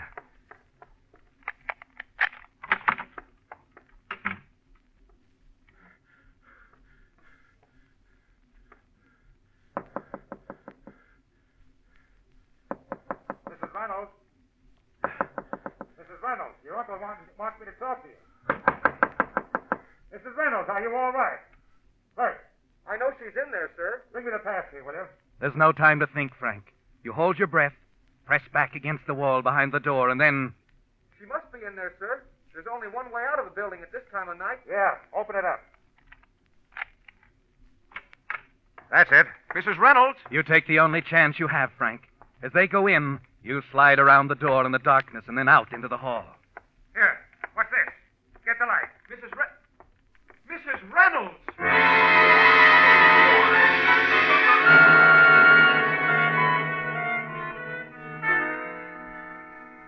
You aren't conscious of time now, Frank. Maybe it's an hour, maybe two, since that awful moment in the apartment. But things are beginning to settle down now as you sit in the dim railroad station in Newark, waiting for that train of yours to pull in. You settle back against the bench, vaguely aware of the smell of the oiled wood floors, and then the boards creak slightly as someone moves toward you in the darkness. Got a light, buddy? What? Oh, yeah. Here you are. Thanks. Yeah, thanks very much. Oh, mind if I keep these? Oh, no. Go ahead. Oh, dull hour, 3 in the morning.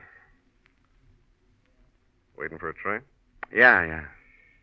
It's a funny thing, guy sitting in this drab station waiting for the train from Chicago at this hour. Listen, Yes, sir. Odd thing. You know, you could grab a taxi outside and get to New York in an hour. Still, you're waiting here. Why? Look, you can figure that out for yourself. Sit down, Mr. Reynolds. How did you... My name... It was printed on that match folder you handed me. What do you want? I want you to help me decide whether your wife's death was suicide or murder. She's dead? Yeah. After talking to her uncle, I decided to drop over here and see if you really were on the train. Oh, well, listen, I can explain about that. You can save all that for later. I'm Pearson, Mr. Reynolds, New York homicide. Why don't we skip the train, start back to New York right now? They're waiting for us back at your apartment.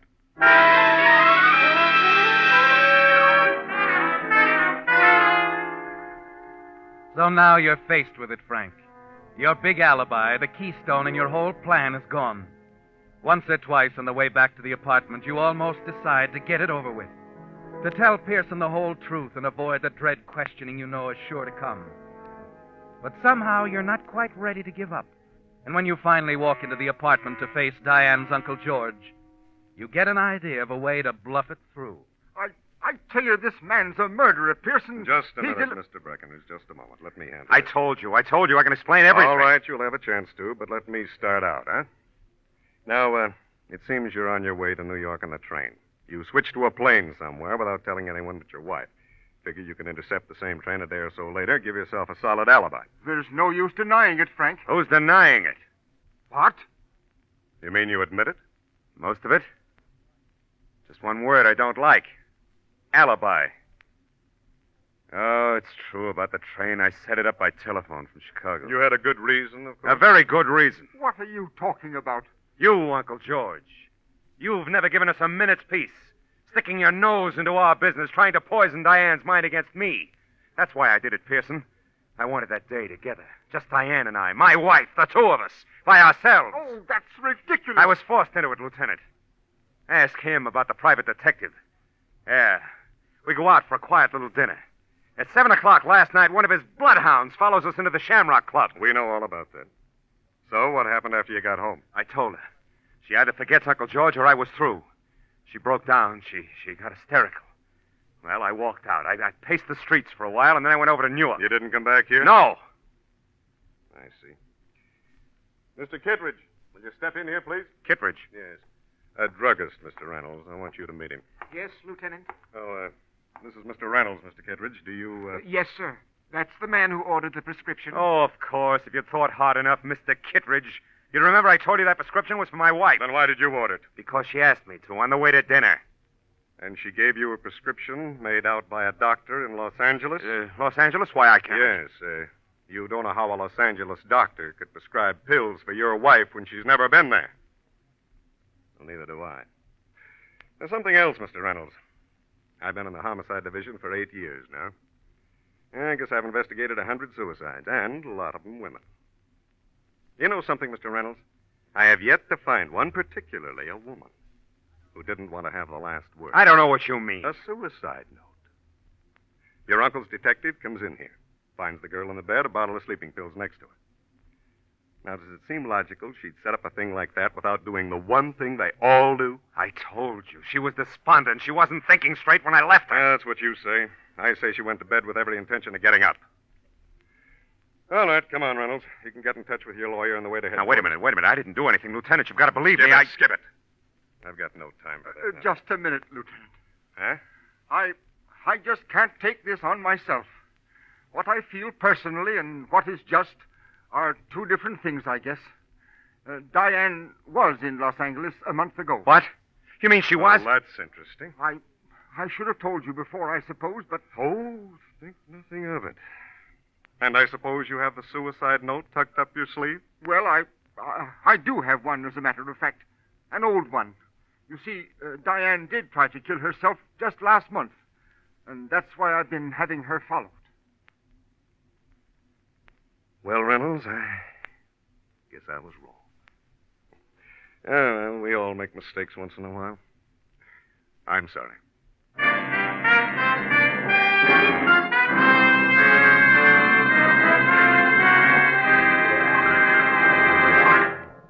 The Whistler will return in just a moment with the strange ending to tonight's story. Meantime, a question. How long has it been since you had your fan belt and radiator hose checked for looseness or wear? Well, if you're like most drivers, the chances are you never even give these items a thought. But independent signal dealers, being practical automobile men, have not only thought of them, but they're doing something about it. Right now, they're offering a free checkup of both your fan belt and radiator hose. They'll probably find everything's okay, in which case you'll feel better to know it. But if they should discover that either your fan belt or radiator hose needs replacing, then in most cases they can do that while you wait. and you'll be glad you had attended to before more serious trouble developed. This free checkup of your fan belt and radiator hose, incidentally, is typical of the more thorough, more conscientious attention cars get at Signal service stations. The reason? Each Signal dealer owns his own business and naturally has a more personal interest in keeping your goodwill. And now back to the Whistler.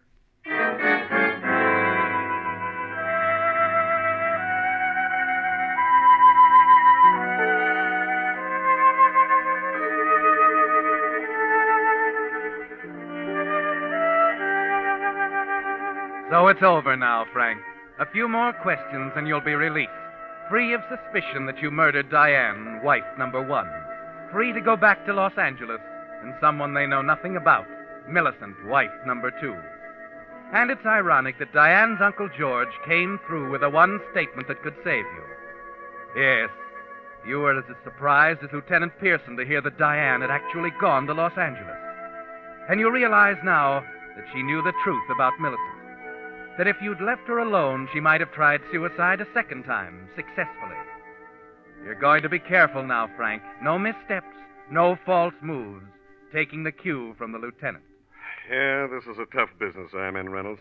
You gotta play hunches, you know. Yeah. I came into the room tonight and I took a look around. I see there isn't a note. Say to myself, this lady went to bed figuring she'd be up and going the next day. Intent, you know. Yeah, it's pretty important stuff. I understand, Lieutenant. Yeah. I was trained to look for intent above everything else. Well, sometimes you go wrong, though, just like now. Sometimes. Well, now. What do you know about that? Intent, you know. That's what they're going to ask me, Reynolds. What was in the little lady's mind? The clock? I don't understand it. I don't blame you. Now, why do you suppose she set that alarm clock? I'll tell you why. She expected it to wake her up. She expected to be alive right now. You know, I guess we'll just have to start the questions all over again. That clock's a little noisy for a nice, quiet suicide.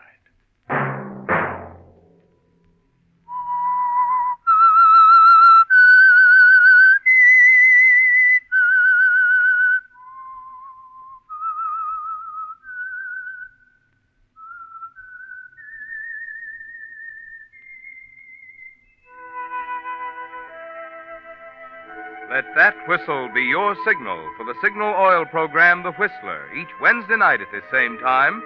Brought to you by the Signal Oil Company, marketers of Signal gasoline and motor oil, and fine quality automotive accessories.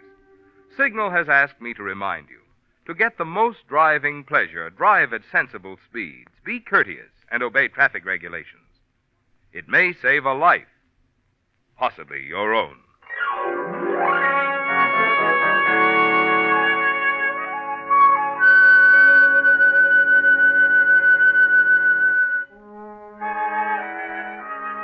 Featured in tonight's story were Gerald Moore and Lorette Filbrand. The Whistler was produced by George W. Allen with story by Robert Eisenbach and Jackson Gillis, and music by Wilbur Hatch, and was transmitted to our troops overseas by the Armed Forces Radio Service. Next Wednesday, for a full hour of mystery over most of these stations, tune in half hour earlier. Enjoy The Saint, as well as The Whistler. This is Marvin Miller speaking.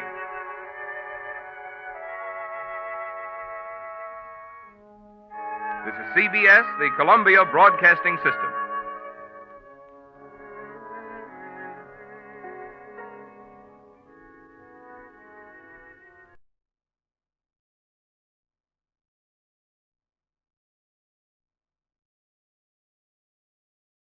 The Signal Oil program, The Whistler.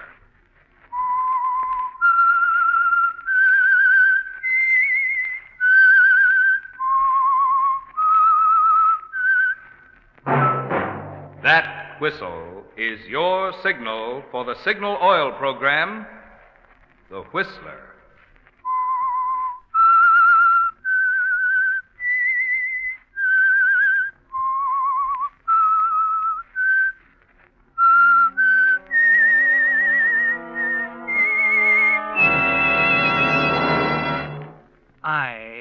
Whistler.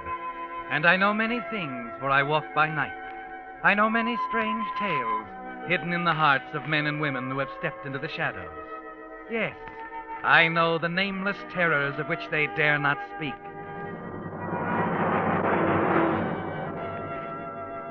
Yes, friends, it's time for the Signal Oil program, The Whistler, rated tops in popularity for a longer period of time than any other West Coast program in radio history. And Signal gasoline is tops, too, tops in quality. It takes extra quality, you know, to give you extra mileage. And Signal is the famous Go Farther gasoline. So look for the Signal Circle sign in yellow and black that identifies friendly dealer-owned Signal stations from Canada to Mexico. And now, the Whistler's strange story. Meeting on 10th Street.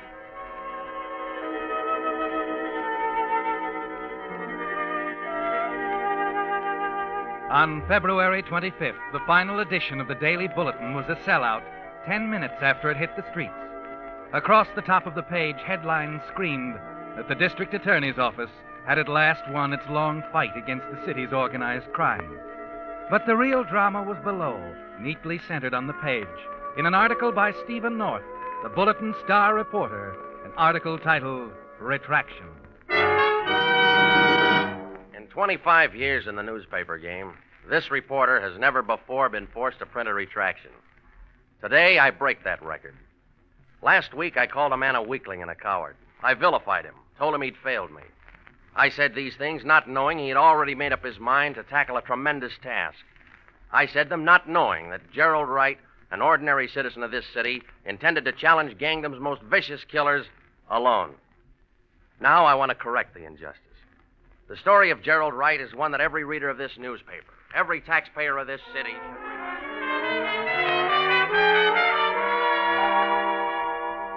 Yes, the story of Gerald Wright was all there in neat black type, worded in the dramatic style of a famous reporter. It was all there, but the truth. Actually, the true story had begun late on a Friday evening more than a week before, when a man entered a drugstore on 10th Street. Just the same, Sam. If I was a reporter like this guy North, I'd lay off this Murder Incorporated ring. They're too tough. Would you hear what happened? No. They shot North, put him in the hospital this afternoon. Couple of slugs in his leg. I tell you, if that guy Excuse doesn't me. like... Oh, yes, sir. What can I do for you? A bottle of soda pop, please. Pop? Yes, sir. Right back this way. We got cream, strawberry... The flavor doesn't matter. Huh? I said the flavor doesn't matter, just anything. I want to take it with me. Oh. Okay. That'll be 15. Nickel deposit on a bottle. There you are. Yeah? My doctor's given me some medicine. I'm supposed to take it with water. This'll work the same, won't it? Well, sure, but it's the first time I Another ever thing, heard... there's a movie house around here somewhere, isn't there? Movie? Yeah, 1 3 blocks down. There's a couple more over on Park Street. Punk pictures, though. Now, if I was you, I'd go downtown... Thanks, just the same, but the picture doesn't matter either. That's a funny one. Guy comes in here and... Wait a minute. Sam! Yeah? What's the matter? That guy, did you see which way he went? What do you mean? He just went out the door. Is something wrong? I don't know. He come in here asking for soda pop. Flavor didn't matter. Said he had some medicine to take with it. Well? I don't like it, Sam. Look out the door and see if you can see which way he went.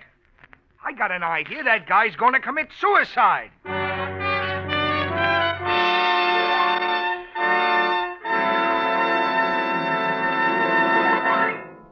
With the prologue of Meeting on 10th Street, the Signal Oil Company is bringing you another strange story by The Whistler. But now, friends, just for a moment, let's suppose this were a quiz show, and you were asked, what gasoline is known as the Go Farther gasoline? What would your answer be? Well, if you've lived out west any length of time, you know that from Canada to Mexico, Signal is known as the Go Farther gasoline.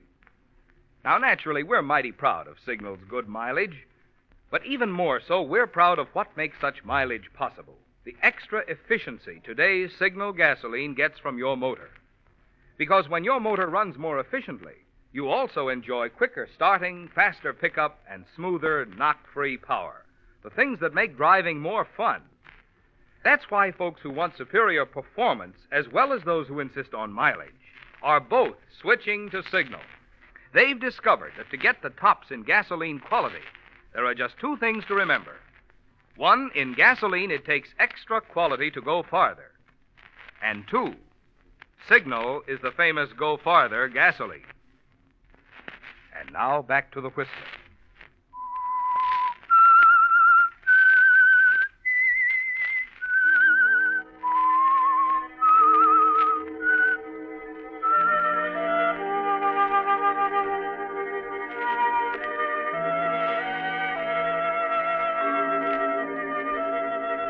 Yes, Gerald.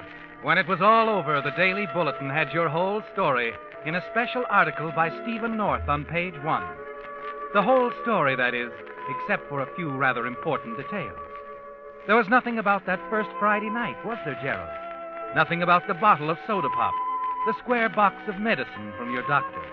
And most ironic of all, there was only a passing mention of Denise. Beautiful, dark-eyed Denise. The cause of it all. The girl for whom you'd live or die.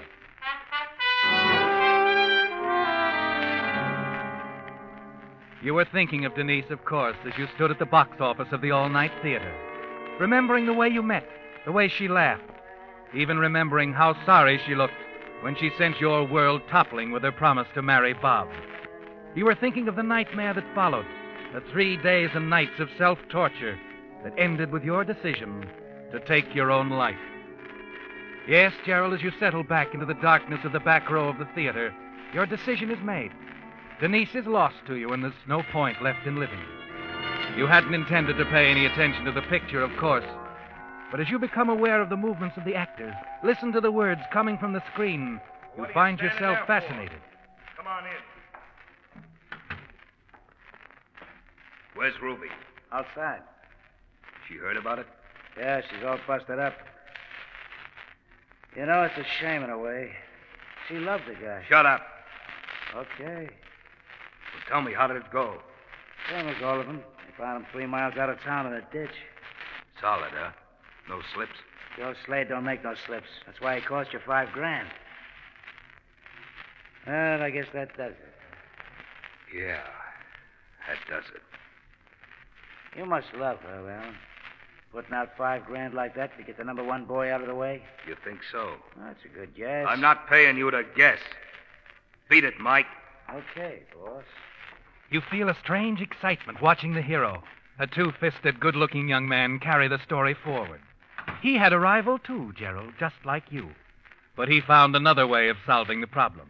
You watch the screen, listen more avidly as the story progresses. Ruby. Yes, Alan. I'm sorry, honey. Oh, Alan, I don't know what to do. Suddenly, you're seeing yourself up there on the screen in place of the hero. And the girl becomes Denise. Denise. Yes, Gerald. I'm sorry, honey. Oh, Gerald, I don't know what to do. But these things happen, darling. But these things happen, darling. You just got mixed up in the wrong Company, don't you see, Denise? The police say it was a gangster murder. I still can't believe it. I'm going to stand by you, darling. Please remember that. Oh, thank heaven, Gerald. Thank heaven for you.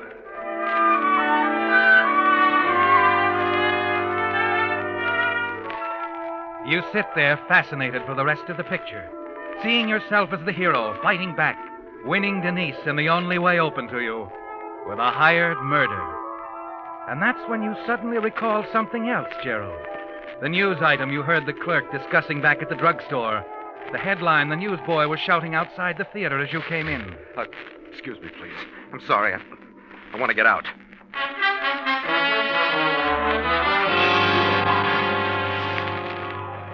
Night final. Read all about it. Reporter shot in gang revenge attempt. Extra. Here you are. Oh, thanks. Extra. Stephen North, author of a series of articles published by this paper exposing activities of an alleged murder incorporated ring in this city, was injured in a shooting fray this afternoon on 18th Avenue. From his bed at St. Michael's Hospital, North asserted it was an attempt on his life by the ring he was exposing. Murder Incorporated. Stephen North. I wonder if he really knows who these people are. These men who murder for hire. Taxi! Taxi! St. Michael's Hospital. I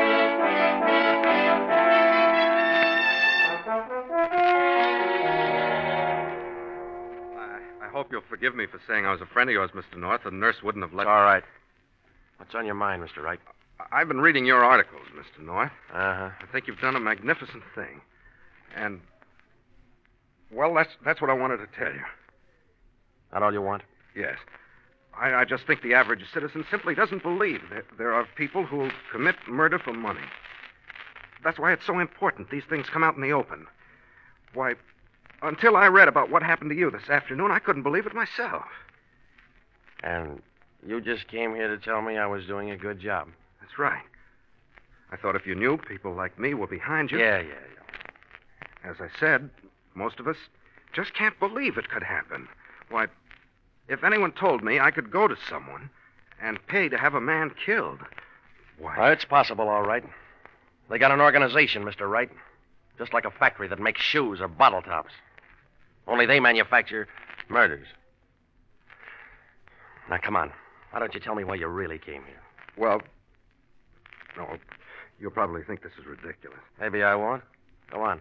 Mr. North, I want to help. You want to... I knew you'd think it was crazy, Mr. North. It just seemed to me, if these people are as highly organized as you say, that the best way to get evidence against them would be for someone they couldn't suspect, like me, for instance, to go to them and... And buy a murder. Well, yes, that's it. So you're offering to help me. Tell me, Wright, what's your business? What do you do? I work in a bookstore. The Aegis Bookshop. Yeah, how did you... I knew I'd seen you before. I couldn't remember where. Well, you can check on me, Mr. North. That is, if you... If I have any sense. Yeah. Only at this point, I'm wondering what there is to lose. What do you mean? Well, I've been careful up to now, and all it got me was a couple of slugs in the leg. Maybe I do need some help, Mr. Wright. Maybe I ought to just believe what you're telling me and... Look, I want you to understand this. These boys are tough. They'd as soon shoot you as look at you. I know that. And yet you're offering Mr. North, you see, I haven't anything to lose either. Except your life. I'll take the chance. If you'll just tell me where to go, who to see. Anyone see you come here tonight? No. Good. You don't come back here, understand? If you want to contact me, use the phone. Then you'll let me help you? You're asking for it. I'm giving it to you. Now, here's what you do. Tomorrow, you go into the Elite Barber Shop. I think that's the front. Yeah. The barber in the back chair's name is Ralston. Be sure you get that chair. Say Tommy Roy sent you. But open up gradually. You know, there's a guy you hate. He's in your way.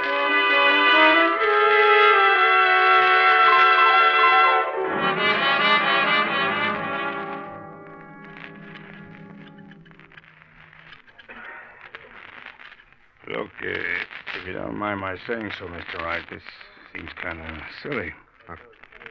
I don't understand. I just cut your hair yesterday afternoon. Of course, I can use the business. Oh, but... I know it looks funny.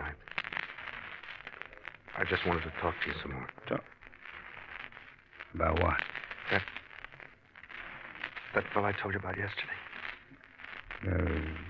The guy that's been bothering you? Yes. Why are you telling me? I thought you might be able to do something about it. So a fella's been getting in your hair, so you naturally figure the place to come to is a barber shop, huh? It's not that at all. Well, then forget it.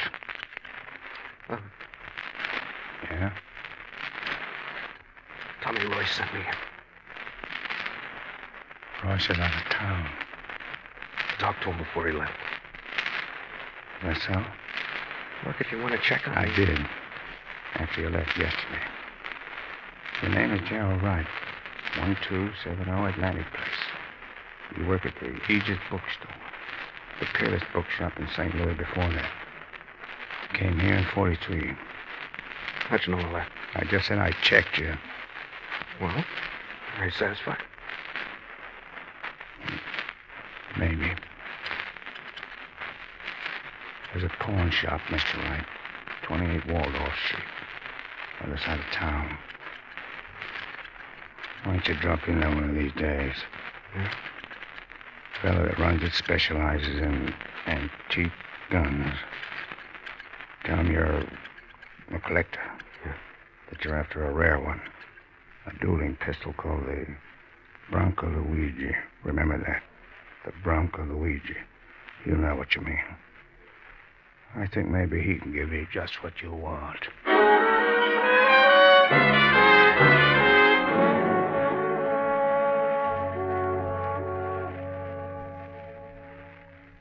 A Bronco Luigi dueling pistol, you say?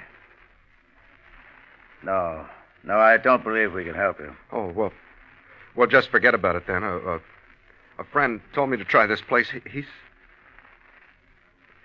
Never mind. I better just be going. a minute. Yes? This friend. What was his name? His name? I don't know. He runs a barber shop. But really, it's... Look, it's all right. That is, you can at least leave an order for a Bronco Luigi. I can? But they come high, you know. How high? $1,000 down. That is, with your order. Another $1,000 on delivery. And when could you deliver? That's a date we never give out, my friend. So many uncertainties. Who gets the package? I'll let you know later. Shall I bring the money here? Oh, that won't be necessary. This is an outside transaction, not entered on my books. Just mail the money to Post Office Box 228. Box 228. Well, I'm going across town to see a friend. I'll stop at the bank on the way. Very good. And I'm sure you'll be satisfied with our, services.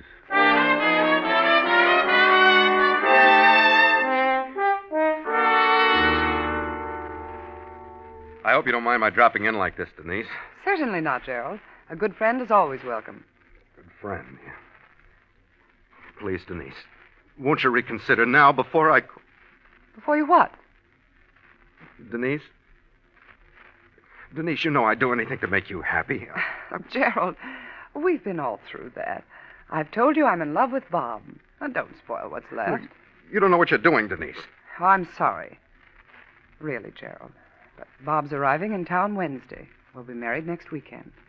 I see. Oh, almost forgot. Could I use the phone? Of course. You know where it is, front hall.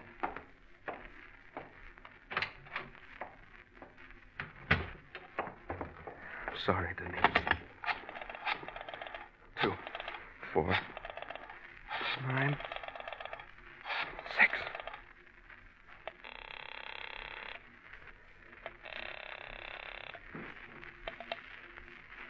Hello. I haven't much time. This is the customer who asked about the Bronco Luigi pistol. Go ahead. I'm sending the money. The name of the man who's to receive the order is Sinclair, Bob Sinclair. He'll be in town Wednesday visiting a Miss Denise Evans. That's 119 Allison Street. How do we know the guy? What about a picture? A picture? I haven't got... Wait. What about a picture of the girl who'll be with her? Okay, put it in an envelope with the money. Right.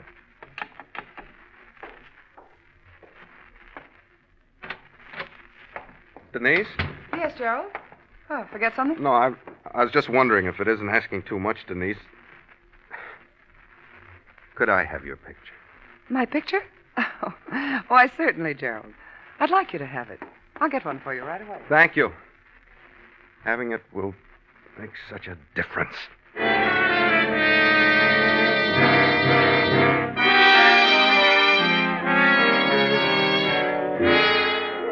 20 minutes later, you drop the picture and the money into a mailbox and hurry on to the hospital to see Stephen North.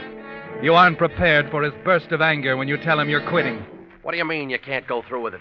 Was that just a song and dance you gave me about wanting to help? I'm afraid my enthusiasm sort of carried me... Enthusiasm? You're like all the rest. Cowards. 9 out of 10 in this town are just like you. I know how you feel, Mr. North, but Never mind the words. Oh, I know what happened. You tried it. It got too tough. You got scared. No, that isn't it at all. Well, what is it then? I don't think you'd understand. Yeah, I think I do. Run along, right? You're not the first volunteer assistant to check out on me. From now on, I carry the ball alone. I'm sorry, Mr. North. So am I. And don't worry about being yellow. You got plenty of company. The line forms on the right. And it's a long one. Good night, Wright. Good night.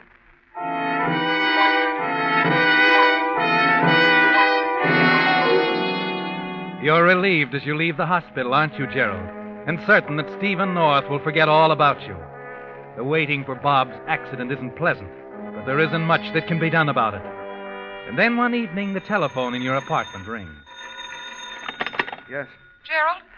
Oh, thank heaven you're home. Denise, what is it? What's the matter? It's Bobby. He's dead, Gerald. He was shot.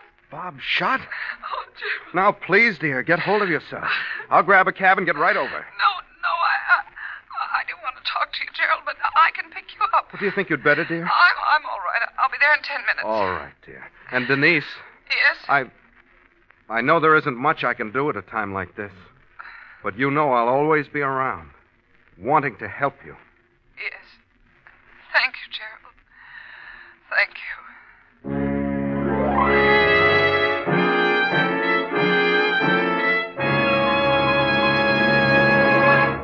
The Whistler will return in just a moment with the strange ending to tonight's story. Meantime, an important question for drivers. Are you missing anything? Well, you're missing something very important if you haven't gotten that free checkup of your fan belt and radiator hose, which signal dealers are now offering. Perhaps you didn't even know that these items need periodic checking, because most service station operators never mention them.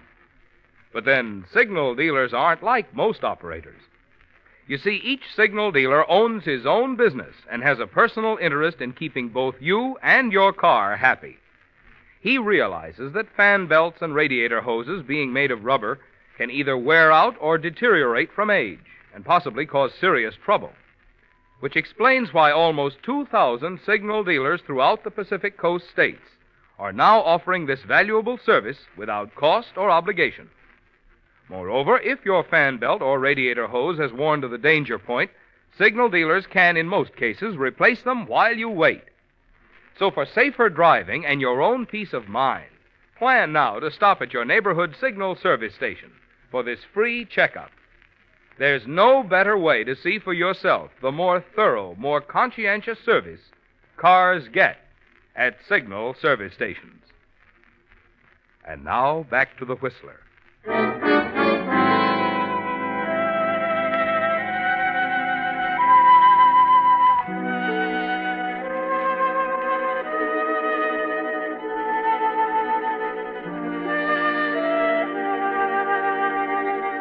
Well, Gerald, now you know what Stephen North has been writing about.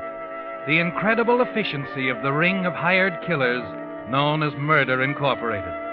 Bob Sinclair is dead, and as Denise stops by your apartment to pick you up, you know that in time she'll be yours again. And then as she drives away toward the edge of town, you remember the envelope with the other $1,000 in it, addressed to Box 228, the final payment for murder. Denise? Yes? Would you mind stopping at the next letterbox? I have to get this off. Oh, of course. Well, here's one right in the corner. Just take a second.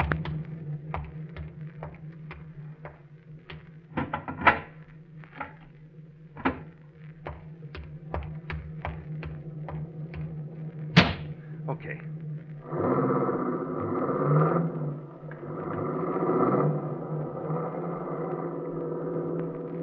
Important? Yeah. Why are you turning down here? Wait a minute. I thought so. What's the matter? That car in back of us. It's made every turn we have. That's why I just swung onto 10th Street to check. Oh, you're imagining things, Denise. I don't like to keep repeating it, but you just can't let this upset you so much. I know, you're right. But I just can't get it out of my mind. It was so crazy, so unnecessary. Bob knew about guns. He's hunted all his life. Hunted? What do you mean? Oh, to sit there in his own house in Hartford, cleaning his Hartford? rifle and... You didn't tell me... Oh, he was going to do some hunting on our honeymoon trip. Oh, it's the usual story. The unloaded gun. His sister was in the next room, heard the shot. Denise, Well, Gerald, what's... Denise, turn off. Drive back toward town. What? That car in back, it is following us. They think I'm Bob. Bob? Why? Oh, please, Denise, don't ask any questions. Just do as I say. Well, what do you mean they think you're Bob? What difference... There isn't time, Denise. Hurry. It's a fix and it's still on. They'll kill me. A fix? They'll kill you? What are you I talking tell you, there about, isn't time. I couldn't stand to lose you. I paid them. I paid them to do it. Paid who? They think I'm Bob. They'll kill me now. That's why they're following us. Gerald, you... No, don't slow down. Oh, they're catching up, Denise. Denise, please. You were going to have Bob killed. That's it, isn't it, Gerald? Yes. Yes, anything. Only don't stop here. Please. Please speed up. Denise. It's all right, Gerald. Oh, Denise. Denise, please, no. You wanted to take his place, didn't you, Gerald? Well, you can. Oh, Denise. Denise, they're coming. Yes, Gerald. Oh, I won't let them kill me. Let me out. I gotta get away. No, don't. I'm the wrong man. I'm not...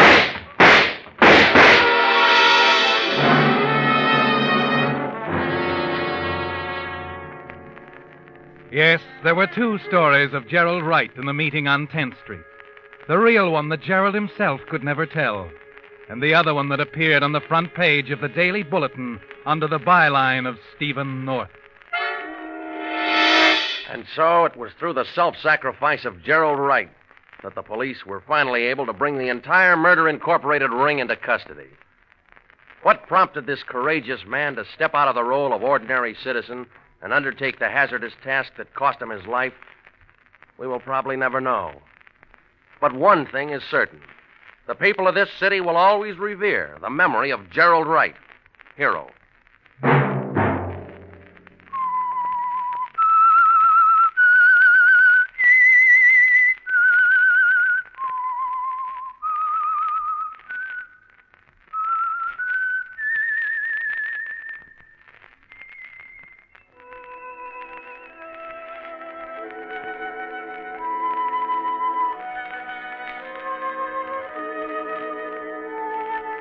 Let that whistle be your signal for the Signal Oil program, The Whistler, each Wednesday night at this same time.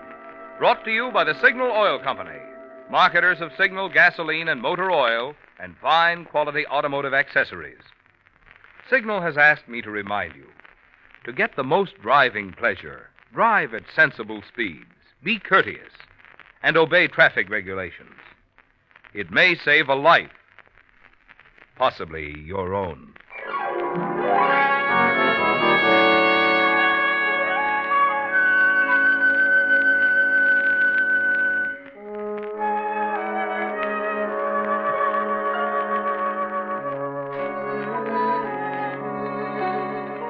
Featured in tonight's story were Elliot Lewis and Kay Brinker.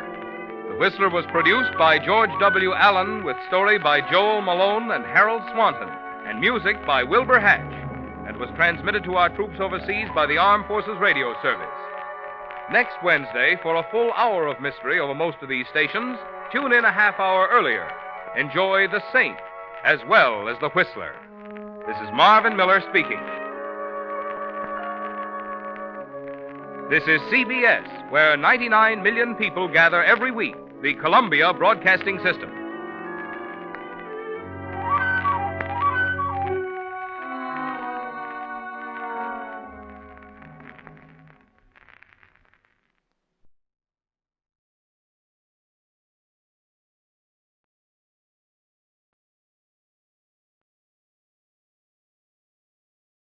The Signal Oil program, The Whistler.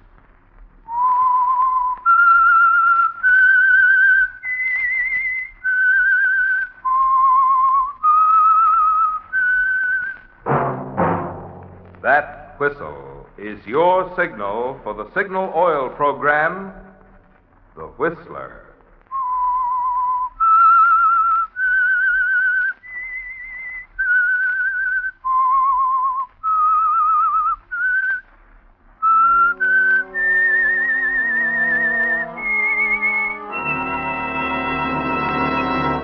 I am the Whistler, and I know many things, for I walk by night. I know many strange tales hidden in the hearts of men and women who have stepped into the shadows. Yes, I know the nameless terrors of which they dare not speak. Yes, friends, it's time for the Signal Oil program, The Whistler. Rated tops in popularity for a longer period of time than any other West Coast program in radio history. And Signal gasoline is tops, too, tops in quality. It takes extra quality, you know, to give you extra mileage. And Signal is the famous Go Farther gasoline. So look for the Signal circle sign in yellow and black that identifies friendly dealer-owned Signal stations from Canada to Mexico. And now the Whistler's strange story. Boiling Point.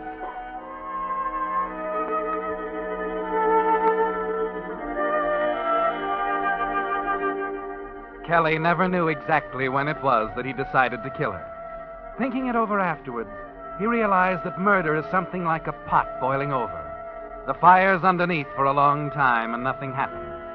Then all at once, the heat reaches a certain point, and there it blows. And you look back in horror to find you kill someone. The odd thing, of course, was that right to the end, it wasn't that he hated Janice. She had a kind of charm. She was capable. And she was attractive enough that on the right kind of a spring day, with the sunlight filtering through the leaves of an oak tree, hitting her face just right, a fellow like Kelly might think he was in love with her. At least, that's how it started 3 years ago. Kelly, Yes? another sandwich? Oh, no, thanks, Janice. I'm full up. What's happened to your appetite? I don't know. Maybe it's a symptom.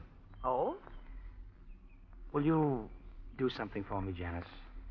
What, Kelly? Tell me something honestly. All right. I came to this town out of nowhere, really. I'm a failure. 29 years old, been fired from the greatest assortment of jobs in captivity. I meet you at a party. From then on, everything's different. Is it, Kelly? Yeah, sure. You gave me a build-up with your boss at the Star Realty Company. He puts me on as a salesman. And suddenly, for the first time in my life, I'm a success. Why? Well, it's simple. You're a good salesman. No, that's not what I mean. What I want to know is, why did you do it for me? Oh. Now, you said you'd be honest. Oh, maybe I have the interests of the Star Realty Company at heart. Mm-hmm. And maybe I just like you. Come on, have another sandwich. I don't want to take them back. All right. I want to go over the escrow papers on that Williamson deal again. Oh, no, not now. Don't you ever relax? Well, I'm relaxed. Come on. Lean back and take your glasses off.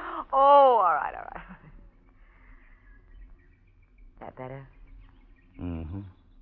You ought to take them off more often. I'm blind as a bat without them. What's the difference? You're not looking at the wolves. They're looking at you. Like you're looking at me? Oh, they better not. I don't want anybody else to look at you like this. Don't talk like that, Kelly. Not unless you really mean it. I do mean it, Janice. I'm crazy about you. Oh, I know I'm not much of a guy, and I'll never know why you bothered with me. But, Janice, I want to marry you. You won't be sorry. I'll work hard and be a success. That's enough, Kelly. Oh, please listen to me. I heard all I want to hear when you said you love me. Aren't you going to kiss me, darling?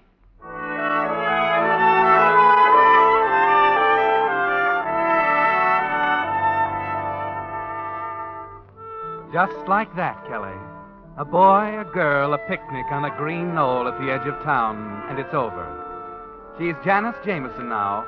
You have a small home together, and each morning you commute to town in your jobs with the Star Realty Company. But Janice isn't satisfied, Kelly. She talks of nothing but of the two of you in business together, Jameson and Jameson, real estate brokers. It would take more than you could ever save on your salaries, of course. And it was about then you began to wonder if she'd ever be satisfied. Perhaps it was then, too, that the fire began to burn under the kettle, and the temperature, slowly but surely, started to rise. And here's a letter for Kennelly and Botsworth. Gentlemen, with reference to the lease on the property at Lilium Way and Gladstone Boulevard, we are informed that the present holder Kelly. is perfectly... Huh? Oh, yes, Janice? Can I speak to you for a moment? Well, I'm tied up. Couldn't it wait? No, please, right now. All right. Excuse me, Miss Eldridge. Now, what's it all about? Kelly, our chance has come. What are you talking about? Jameson and Jameson, remember? Oh, that. All right, Janice. What do we use for money? Look, it's a teletype from New York offering $40,000 for the corner of 8th and Maple. But Knowles has an option on that corner for 30, hasn't he?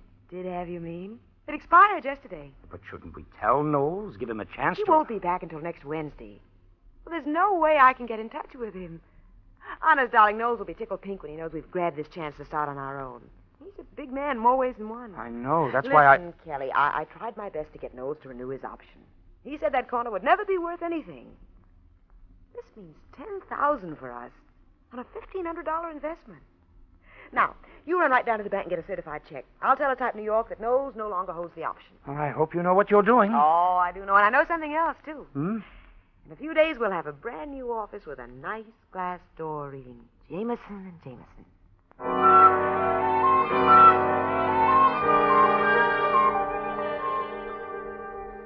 And sign that Jameson and Jameson. That's all. Jameson and Jameson. I'll have it right out.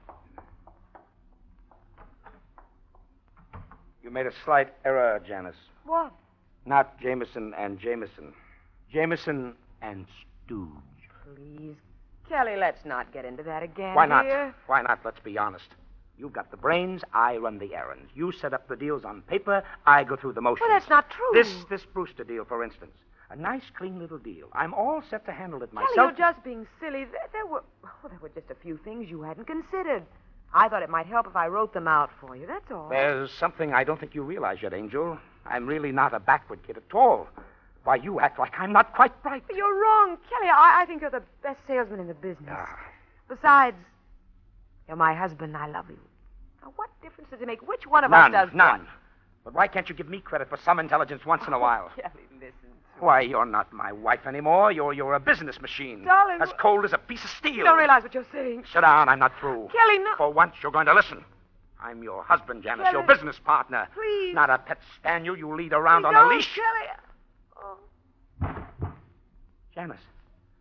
Janice! Oh, Janice, I'm sorry. Oh, good Lord. Yes, Mr. Jameson? This is Mr. Jameson. Get a doctor up here. Hurry. I think Mrs. Jameson had a heart attack.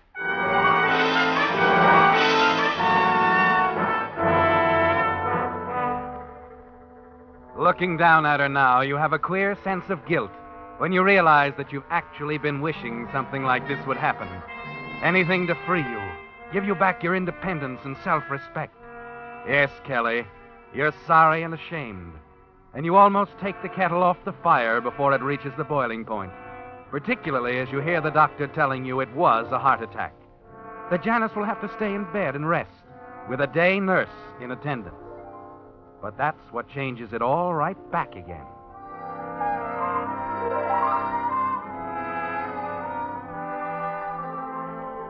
The nurse's name is Vera, and there's something like music in the deep, cloudy blue of her eyes.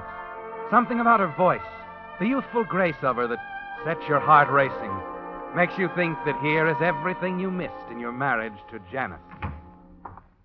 Good morning, Vera. How's the patient? I just don't know, Mr. Jameson. Kelly. Mr. Jameson. Check. She seems to think the doctor's all wrong, that it's silly to think of heart trouble at her age. Well, that's the way she is. Well, something has to be done about it. She says it's all foolish and that she's going to get up and go back to work. I know. I've been over that with her several times. Well, you ought to talk to her, Mr. Jameson. Kelly. What good would it do for me to talk to her? Well, after all, you are her husband. Yeah. Sometimes I wonder. What do you mean? Oh, skip it. Kelly, is that you? Oh. Yes, Janice. I'm coming.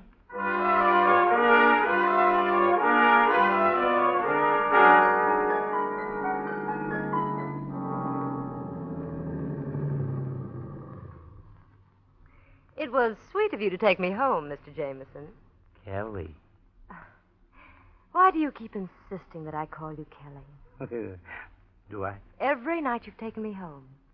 How long has it been now? 3 weeks? 4? 23 days. Oh, did you keep a record of it? Uh-huh. In the back of my head. If you want details, I can tell you what happened on every one of those days, too. You have a very good memory. It's easy when you have a reason to remember. You ought to go on the stage. Professor Jameson's Memory Act or something. Well, I'd better go in now. Oh, no, please. Just a minute more. I've got some work to do. I might go on another case soon, and... Another case? Vera, what are you talking about? Well, I won't be on this one forever, you know. But, Vera, it's out of the question. She's a sick woman alone in the house, and... Oh, why lie about it? I think you know why I'm talking this way, Vera. Yes, I do. I love you. I'd better go in Oh, now. no, Vera, Kelly, please. Vera, darling. Kelly. I know. If only you were free. I'll be free, Vera. I'll... What do you mean, Kelly? I don't know, Vera. I don't know.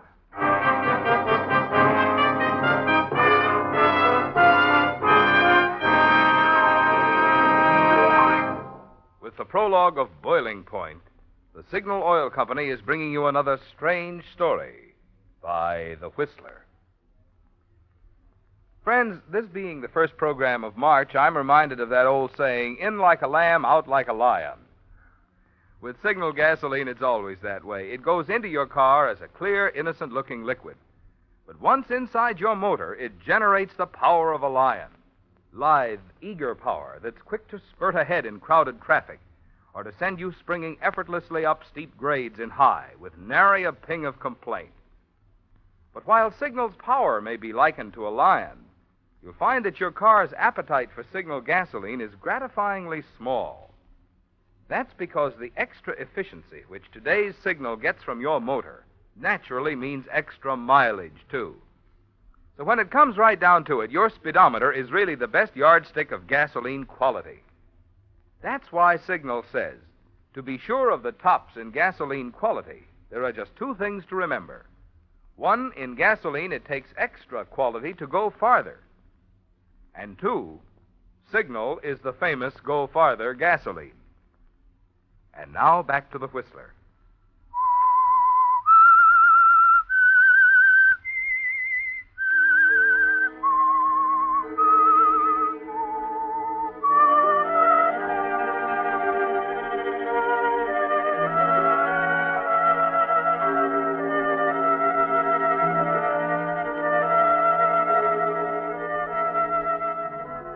It was strange, Kelly.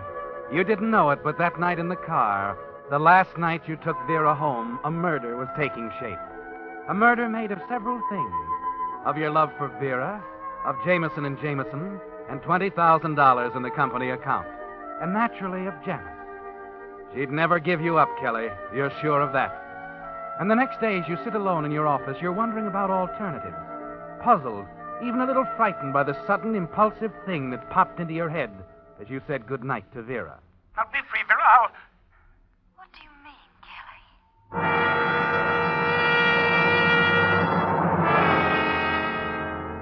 Kelly? Yes, Kelly. What did you mean? You thrust it out of your mind. Try to concentrate on the stack of letters in your desk. And then, just before noon... Jameson speaking. Oh, Kelly, this is Mac. Oh, hi, Mac. What's on your mind? I've been trying to reach you people. I may have run onto something. I'm not sure. Well, what is it?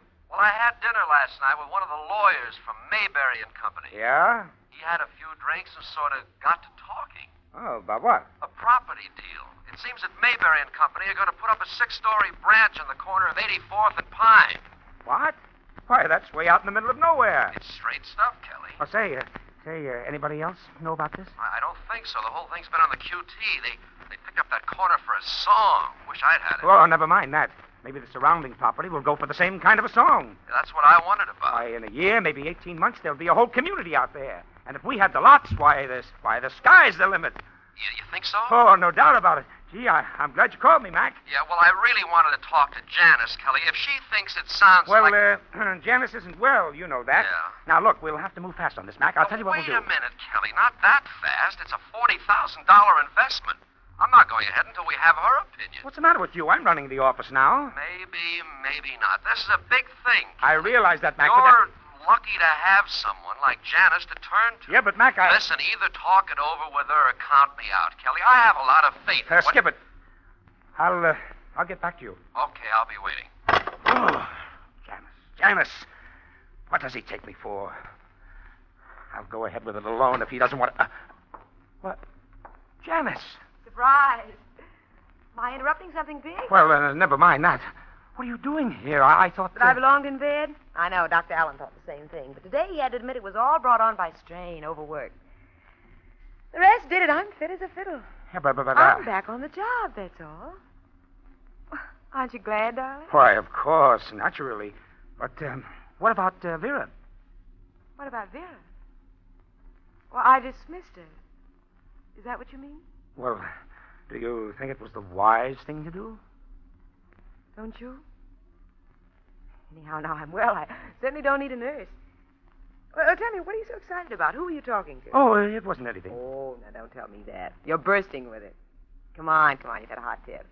Well, tell me about it, darling. Who's buying what from who, and who thinks we ought to be in on it? I tell you, it's nothing, Janice. All right. It was Mac. Oh? Yeah, listen. Mayberry and Company are building at 84th and Pine. We've got a chance to buy the surrounding lots. And you're all for it? Well, who wouldn't be? Me. What? Oh, now, wait a minute. This is the biggest thing that's ever hit this office. It sure is, and it could knock us flat.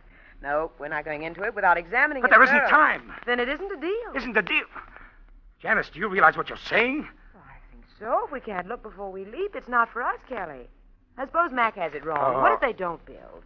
Then we're left with a row of weed-covered lots that'll never be worth a thing. Yeah, but if they do build... It's a mighty big if. Now, where did Mac hear about it? Oh, one of their lawyers. He had dinner with them. The guy started talking. Why? What do you mean, why? He had some drinks, that's why. Are you sure? How well does Mac know? Oh, for the love of... How do we know it wasn't a setup to get all of us worrying about the 84th Street section while they quietly buy up things somewhere else in town? Janice, you have to take chances sometimes. Sure you do. I've taken plenty of chances. But not with every cent we've got. But we might make enough to pull out to forget the whole business. Is that what you want to do, Kelly? What do you mean? Why don't you say what's on your mind?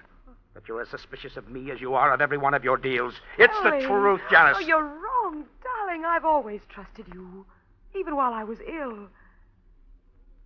If you think I'm suspicious of you, there must be a reason. Maybe there is. No, you don't mean that. Listen, Kelly. It was 2 years ago today we bought the cabin. Do you remember? Yes, and we've been up there once since. Let's go once more, Kelly, right now, right away. Oh, but what about the Mayberry deal? Mac is waiting to hear from us. Let's forget that. At least till we get back from the cabin. Maybe we can think more clearly up there. And when we come back, we may feel differently about a lot of things. I don't know. I'm supposed to drive out to the Paxtons tomorrow. They want an appraisal on the ranch. Maybe some other time, Janice. You can go by the Paxtons, too. From their place, you can come up the back road to the cabin. What? I'll drive up the main road and meet you there tomorrow afternoon. What time? 2 o'clock, Kelly. All right, Janice. 2 o'clock at the cabin. I'll be waiting for you.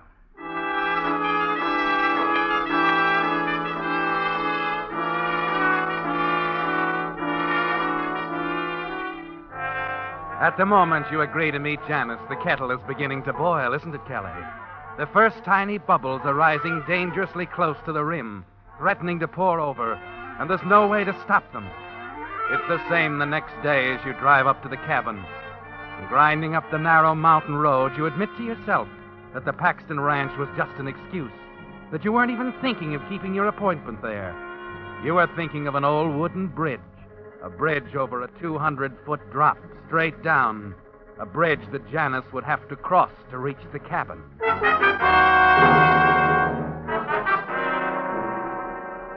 What you have to do is simple. A few bolts removed from the right places and the bridge is ready. Its loosened ancient support certain to give way under the weight of the next car to cross. You stand at the brink for a moment looking down, then walk back to the cabin. Approaching the porch, you stop suddenly, staring. Mac's car is there, parked next to yours. You move forward stiffly, slowly, wondering if Mac saw you at the bridge. At the door, you take a deep breath and brace yourself before going inside. Well, decided to come back, huh? Oh, hello, Mac. Didn't think it'd be long. You mean you saw me when you drove up? No, just saw that good scotch on the table. Oh, yeah. I was just out back checking the wood supply. Oh. Say, what brings you up here, Mac? I should think you'd be in town hot after that deal. Well, the town end of it's okay, Kelly, under control. All I need is your signature. What? Tried to catch you at the Paxton place, but you didn't show, so I figured you decided to skip it. Oh, yeah. I thought it could keep. Sure, but the Mayberry thing can't. Here, sign this thing and I'll be on my way. Oh, Mac, I meant to get back to you. I talked to Janice, and she isn't interested. What? Well, that's not what she told me. What? You talked to her? This morning. She was worried about my tip, but that lawyer's a good friend of mine. She's convinced. And she signed already? Uh-huh. Now you, okay? Oh, sure. Okay. Say, give me the pen. Right here? Yeah, that's it. Well, there you are. Good. And now you better get back. We don't want any slip-ups, huh? You came up the back road, didn't you? Yeah, but I'll go back by the front road. It's faster. Oh, I don't think so, Mac. I take the other way. No, I'm in a hurry. But what? Look, Mac. Look, do me a favor before you go, will you, fella? Run over these papers on the Paxton property. See if you think my ideas are right. Gosh, I don't know. Didn't Janice go over 'em? Oh, yeah, sure. But Paxton's a pretty tough guy to handle, and I'll need all the ideas I can get. Look it over, will you? I'll be right back.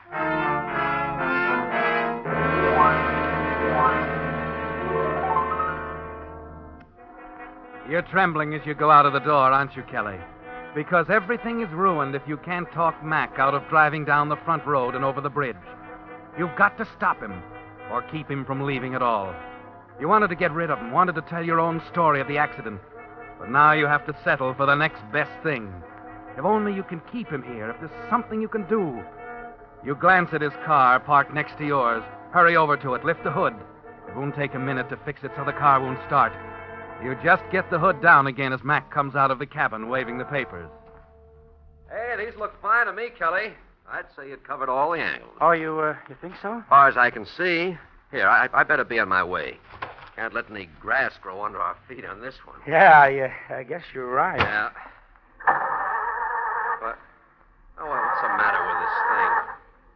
I'm sure it's got gas. Well, maybe there's a vapor lock in the gas line. No, she ought to start. I better have a look.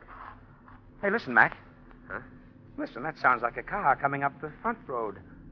Oh, it is a car. Well, that settles it. I gotta wait a little while now. One-way road, isn't it? Oh, yeah. Yeah, that's right, Mac. You just have to wait.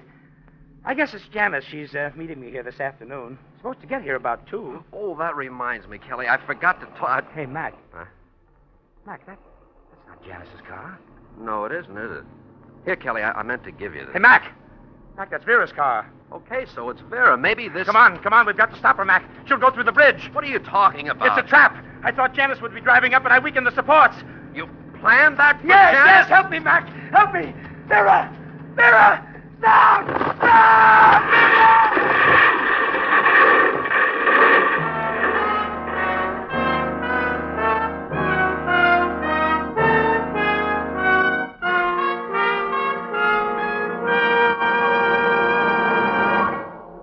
The Whistler will return in just a moment with a strange ending to tonight's story.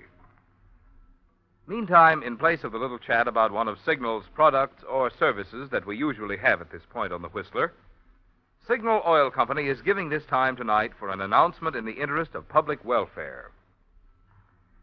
Once each year in March, we're asked to think of those who, in time of unexpected emergency, need the quick, friendly help that you and I make possible through the Red Cross. Just who are these people? Why, they're the victims of disasters such as earthquake, flood, fire, wreck, or epidemic. Disasters that can strike any one of us any time without warning. Who else? Millions of discharged veterans and their dependents have called on the Red Cross for a helping hand. And don't forget the thousands of hospitalized veterans who may depend on the Red Cross for a long time to come for their recreation and entertainment, their letter writing, shopping, and other assistance. These are just a few of the hundreds of ways the Red Cross is called upon to help every day. It's going to take $75 million to answer all the calls for help the Red Cross will receive this year. So give as generously as you can, remembering that you're the lucky one to be in a position to give help rather than to need help. And now back to the Whistler.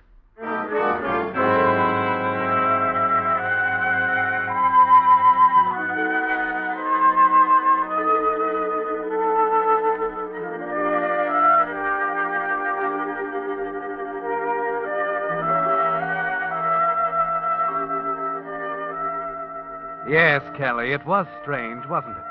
The way it sneaked up on you. The way the temperature rose slowly, quietly to the boiling point. Now, with the temperature back at zero, Vera lies dead in the wreckage at the bottom of the gorge beneath the bridge. The bridge whose supports you'd hacked away to trap Janice, your wife, so you'd be free to marry Vera. And as you stare down in fascinated horror, the words of Mac begin to penetrate the cloud of fog surrounding your brain. If you hadn't been so insistent on my going over those Paxton papers, this might not have happened. Paxton papers? That's right. I had a note for you from Janice. Janice? Yeah, she decided not to come and asked me to deliver this when I got here. Every time I tried to tell you about it, you interrupted me. Here, you'd better read it while I phone the police. The police? Oh, wait a minute, Mac. I can't wait, Kelly. I've got to report a murder. Better take a look at Janice's note. Yes. I guess I had, Mac. Why not?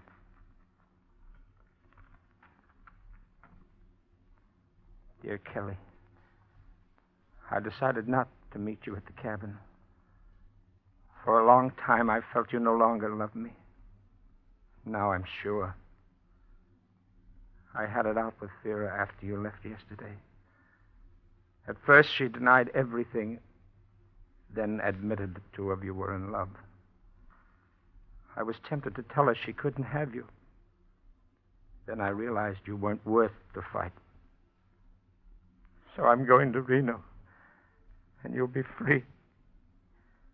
I have an idea Vera will join you at the cabin. She's your kind, Kelly. I hope you both will be happy. Janet.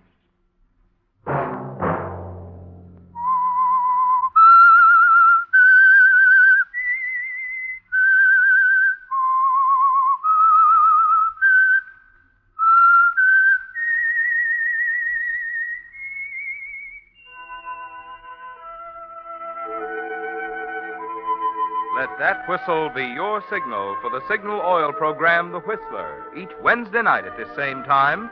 Brought to you by the Signal Oil Company, marketers of Signal gasoline and motor oil, and fine quality automotive accessories. Signal has asked me to remind you, to get the most driving pleasure, drive at sensible speeds, be courteous, and obey traffic regulations. It may save a life, possibly your own.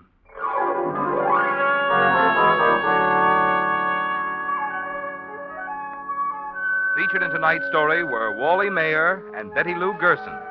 The Whistler was produced by George W. Allen, with story by Joe Pagano and music by Wilbur Hatch, and was transmitted to our troops overseas by the Armed Forces Radio Service.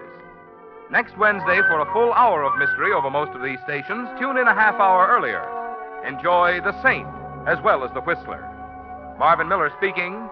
This is CBS, the Columbia Broadcasting System.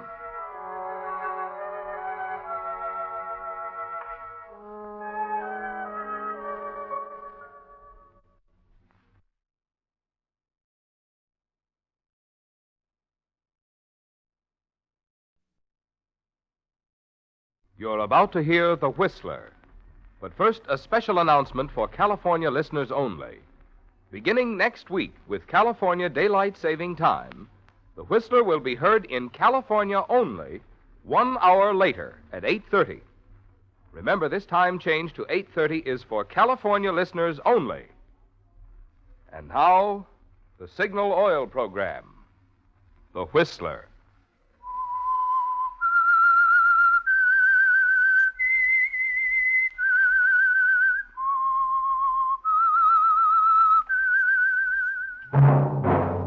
That whistle is your signal for the Signal Oil program, The Whistler.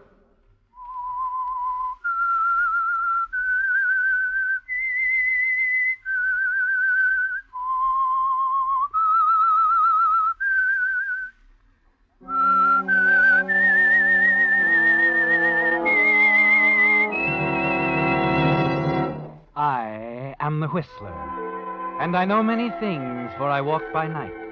I know many strange tales hidden in the hearts of men and women who have stepped into the shadows. Yes, I know the nameless terrors of which they dare not speak. Yes, friends, it's time for the Signal Oil program, The Whistler, rated tops in popularity for a longer period of time than any other West Coast program in radio history. And Signal gasoline is tops, too, tops in quality. It takes extra quality, you know, to give you extra mileage. And Signal is the famous Go Farther gasoline. So look for the Signal circle sign in yellow and black that identifies friendly dealer-owned Signal stations from Canada to Mexico. And now the Whistler's strange story. Return engagement. There was nothing left now. A crumbling profile. A book of press clippings that were yellower than they ought to be. A few pats on the back from people who wanted to be kind. That was all. Yes, Elliot Dorn was dead, as an actor at least. His career murdered in cold blood with 10 inches of newsprint.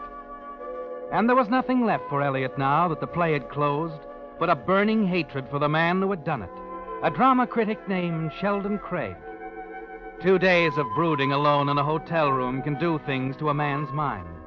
And by the second evening, it seemed to Elliot not only natural but just that the murder of his reputation be avenged with murder of a more concrete sort. It was 8 o'clock, and he stood at the window of his room looking down at the sea of sparkling lights. Times Square, Broadway, the Empire State. Yes, it was going to be hard to leave it all. Yes? This is Joe Randall at the airport. Oh, Joe. How did it come out? I got clearance to Dallas. Dallas? What do you mean? I had to tell him something. Where we go when the wheels leave the ground is our business. Oh, I see. We'll sit down somewhere in Texas for gas.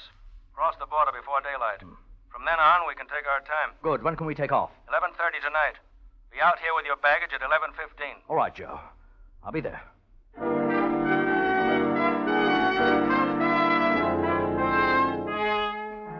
You hang up the phone and look at your watch. It's 8 o'clock, Elliot. There's plenty of time. You can have dinner, perhaps a drink afterwards. Stroll across town to Sheldon Craig's apartment. Chat with him for a few delicious minutes before you calmly take the gun from your pocket and shoot him down. Yes, it's come to seem so simple, hasn't it, Elliot? 2 days alone in a hotel room can do things like this. You hate him. You'll kill him. You'll find a new life in Mexico or Point South. It's as simple as that. There's a pair of martinis and a good dinner under your belt at 10 o'clock as you press the buzzer outside his apartment. Note that hanging from the doorknob is the usual "do not disturb" on pain of death. Oh, Dawn. Good evening, Sheldon. If you don't mind, Dawn, I'd rather you called another I'm time. afraid I have to insist. I see I must now add to your already staggering list of shortcomings that you can't read. I'd hoped the sign on the doorknob. Oh, now, Sheldon, that certainly doesn't refer to me. Why, we've been comrades in arms too long. Come, Dawn. Why are you here? Let's get it over with. Well, you're not going to keep me out here in the entrance hall, I hope. I'd prefer to keep you in the basement.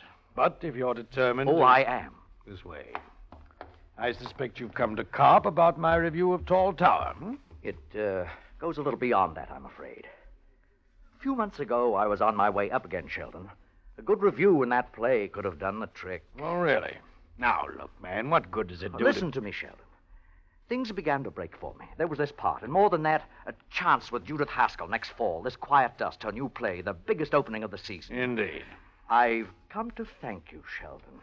That review of yours, it was quite effective. Makes it possible for me now to look forward to a life of ease. No parts, no career, no clamoring public. The actor to the last, the closing speech, the final bow. Oh, stop it, Sheldon. How long did you think you could get by with this pulling strings, playing with people's lives, ruining them because your dinner didn't agree with you the night you saw the play? Who gave you the right to do that, Sheldon? Well, answer me, who? You may shout as loud as you like, my man. The apartment's thoroughly soundproofed. And when you're through, you may go as noisily as you came. Oh, you've gone too far this time. This is one sure not going... Excuse me just a moment. He turns, Elliot, and your hand goes into your coat pocket, grips the handle of the automatic. Leaving it in the pocket, you raise the barrel, pointed directly at his back. Your finger finds the trigger. Goodbye, Sheldon. Goodbye. Oh, don't go, Dawn. Not quite yet. Missed fire. Come in, Judith. Uh-huh. Judith. You know Miss Haskell, of course. Why, Judith, what are you doing here? Well, I seem to have come here for the same reason as you, Elliot. I think Sheldon was most unfair in his treatment of you, and I was telling him so when you arrived. I have to stop. There's a chair right behind you, Dawn. Do collapse in it. Oh, please, Sheldon. I couldn't help overhearing Elliot, and Yes, Dawn, you're a very convincing actor. Everywhere but on the stage. But I can't do much with a lady playwright once she's made up her mind. What's this all about? I want to use you, Elliot, in summer stock next month. We're reviving an old play of mine, Rendezvous with April. I've told Judith it's against my better judgment, but if I'm wrong, I'll be willing to eat crow. And if it does work out, Elliot, I'm sure we'll be working together in the new play next fall. Good Lord, and I almost... What's the matter, Elliot? You almost what? Oh, never mind, Judith. It doesn't matter now.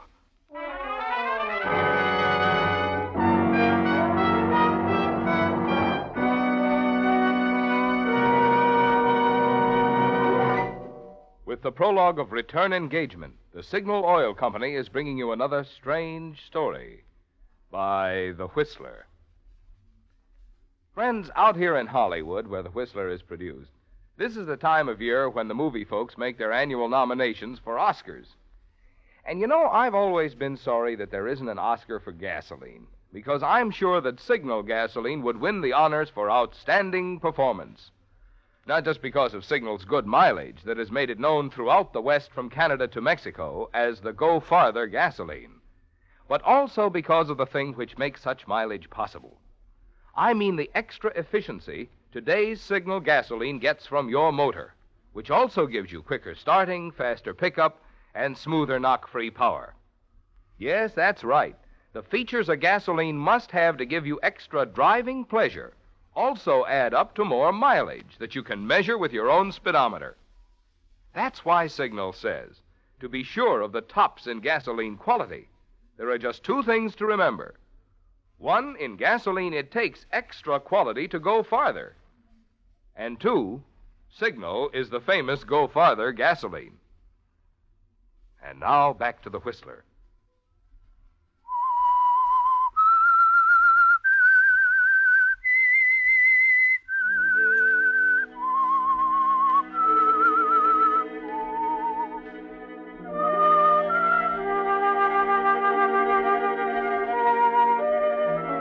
It was almost supernatural, wasn't it, Elliot? Almost as if an invisible hand had reached down and snatched you away from destruction that night in Sheldon Craig's apartment. The night a defective bullet in the chamber of your pistol kept you from killing him with a witness in the next room and destroying in a split second the career Judith Haskell had already saved for you. It's May now, and with the performance of Judith's play only a few days off, you're deep in rehearsals at the Summer Theater in Connecticut, wondering as you run through a scene with the actress if you're making the right impression on Judith. She's sitting out front with Leo Gilmore, the director. Try it again, Elliot. From after your entrance. Then it's been like this, and so on. Right. You ready, Alice? Anytime. Then it's been like this all the time, hasn't it? These evasions and half-truths. They've gone on for months now. Darling, I thought you knew. Thought I knew. Thought I'd hold still. Please, dear, I should have choked the truth from you long ago. I should have realized... Hold it. What's the matter now, Leo? It's terrible. If this goes on, I'll give you both top billing in Madame Tussauds Waxworks. What'll it pay? Oh, never mind the wisecracks, Alice. Oh, Leo, how about my playing at stage left? Seems to be more natural if I crossed over. Go ahead. I'm ready to try anything. Just get some life into it. Sound all right to you, Judith? I'm just watching, Elliot. Do it your own way, dear. Of course, anyone knows the real meaning of the scene. It's the person who wrote it. Look, my friend. A 5-year-old can tell you the meaning of this scene. A woman makes a confession to her husband. It stuns him. Then it angers him. And he's ready to kill her. All you have to do is believe it. Just hate me a little more, Elliot. Pretend I'm someone Yeah, who that's just... it. Look, Elliot. Make a little switch in your mind. You're not talking to Alice at all. It's, Sheldon Craig, for instance. Oh, wait a minute, Gilmore. I've taken a lot from you, but I don't have to take that. Elliot. I'm only trying to be constructive, Elliot. Sounded more like an insult to me. Look, let's drop rehearsals for today, shall we? Everybody's tired and on edge. Oh, it's not that. Judith, it's just... I think you're right, Judith. Well, that's all for today, everybody. Be here at 10 in the morning. Girls, don't forget your... And, Elliot, forget what I said about Sheldon Craig.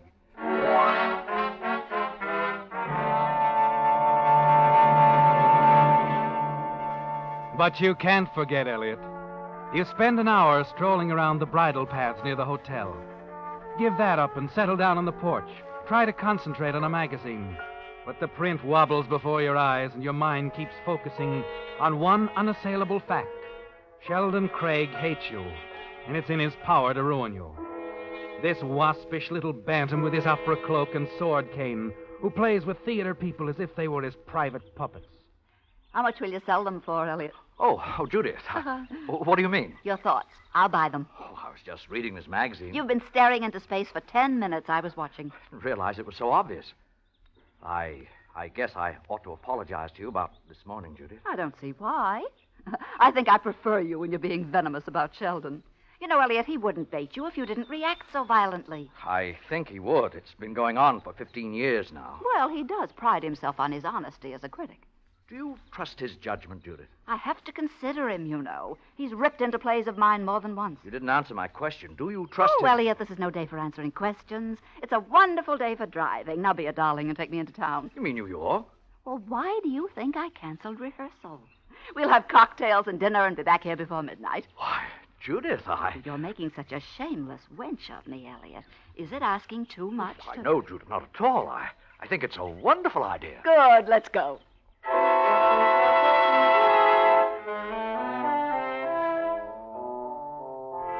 It was a little startling, Elliot, as you sat there looking at her, as the simple, the obvious reason for everything, for her visit to Craig's apartment that night, for this part in the summer play and the promise of next fall, as all of it suddenly became clear.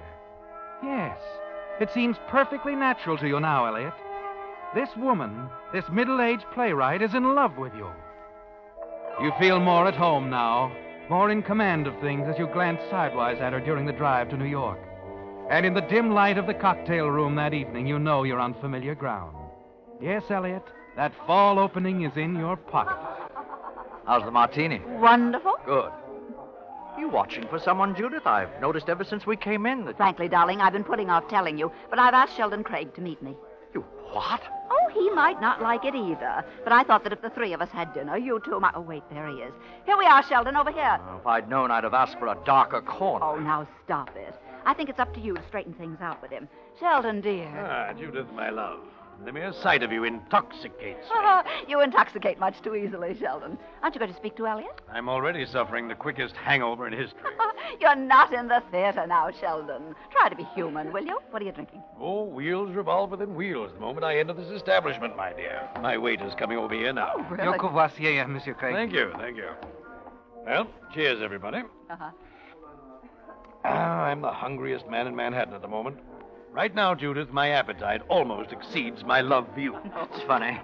I've lost mine completely. Elliot, you're not going to stay? If you don't mind, no. But I do mind. After all, that's the one reason I arranged this. Strictly business, eh, Judith? Never mind, old boy. Just run along home and rehearse your life. Oh, please, Sheldon. Elliot, I do. No, wish really, you'd stay. Judith. I'd rather not. I've got to get out of here. A delightful exit, my boy. Strength, character, purpose.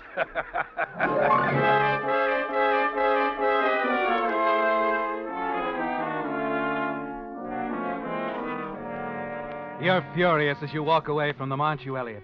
As Sheldon's mocking laugh follows you outside. It's still ringing in your ears a few hours later as you drive back to Connecticut after a few more drinks. And there's something else. His voice tearing you down, destroying your chances, undermining you in Judith's eyes. I seldom make mistakes, Judith. Elliot Dorn is simply not an actor, that's all. By the time you arrive at the summer playhouse, you're in the grip of a murderous rage.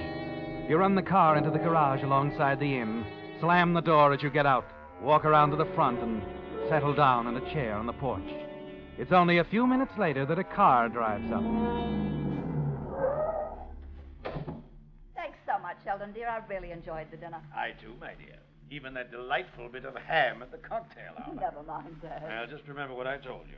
Never let sentiment interfere with art or business. Good night, Sheldon. Good night.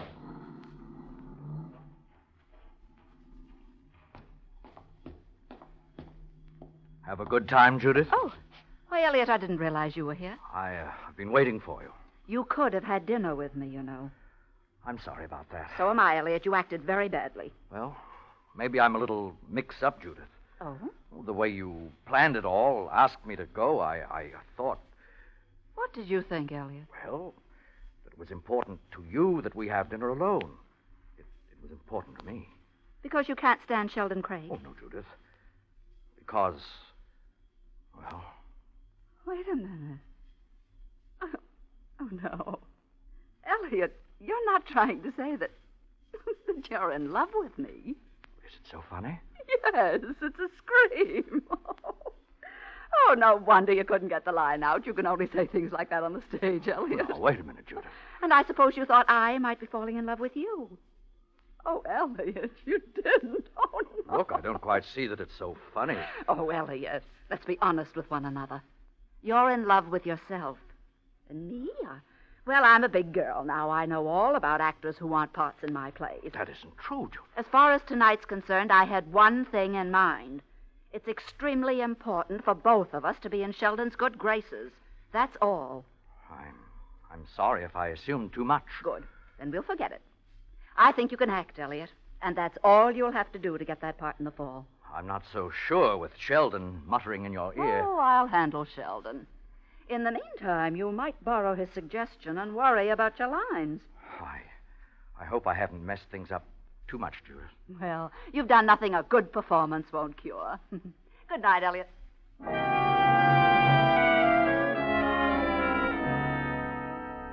You watch her turn away, walk through the door to the inn.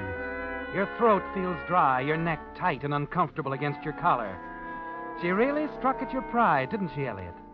But it's good to know that you didn't get too far out of line. Now all that remains is the thing Judith asked for, a good performance. You're determined to give one. Somehow, a few nights later, when the curtain goes up in the dress rehearsal, and you know that Judith and a number of critics and special friends are out there watching, you suddenly find yourself move into the part like it was written for you, every nerve keyed to the proper pitch, until you know that you can't miss. The play is nearly over when you're aware of something else.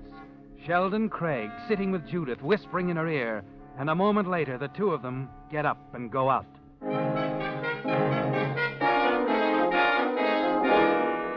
It's all you can do to finish the play now, isn't it, Elliot? Yes, he's finally made Judith listen. And as you move mechanically through the lines and motions before the final curtain, you promise yourself that tonight, the moment you can get away, you'll drive to New York for a showdown with Sheldon Craig. Nice going, Elliot. Very swell. Yes. Great, wasn't I? You were. Really tough. Yes, so great that Judith walked out before it was even over. Huh? Before my biggest scene, she walked out with Sheldon Craig. Oh, stop talking silly, Elliot, and get out there for another bow. They want you. Probably made my last bow in a theater. Oh, leave me alone, Leo. I'm going to bed.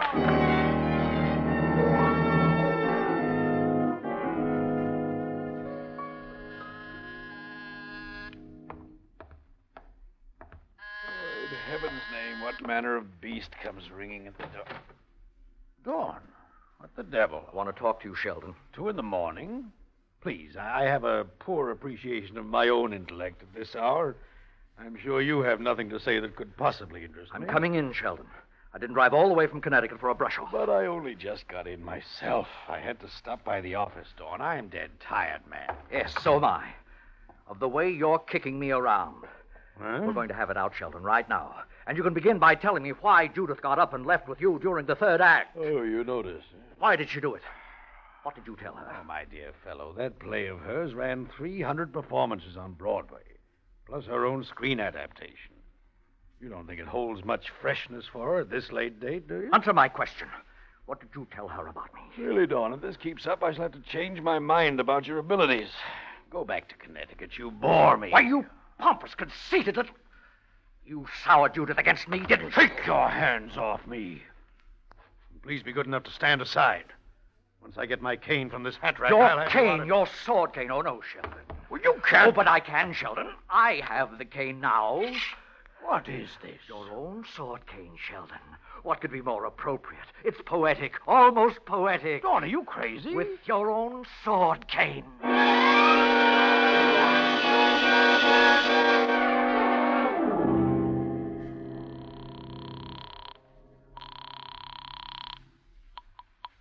Randall's flying service. Joe, this is Dawn again. Look, I said I'd call you I can't back. wait. I've got to know. But Tell me, when can we take off?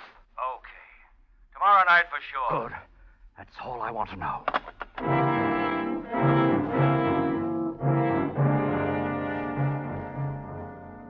But you're going to make sure this time, Elliot. It's a gamble. With Mexico and freedom on one side, your career on the other. You know you still have a chance. That it's possible no one knows of your trip to New York. Certainly not of your visit to Sheldon Craig's apartment. So you return to the inn in Connecticut, to a day of torture as you wait for the news to break. The morning papers come in yet, miss? No, I'm sorry, Mr. Doyne, not yet.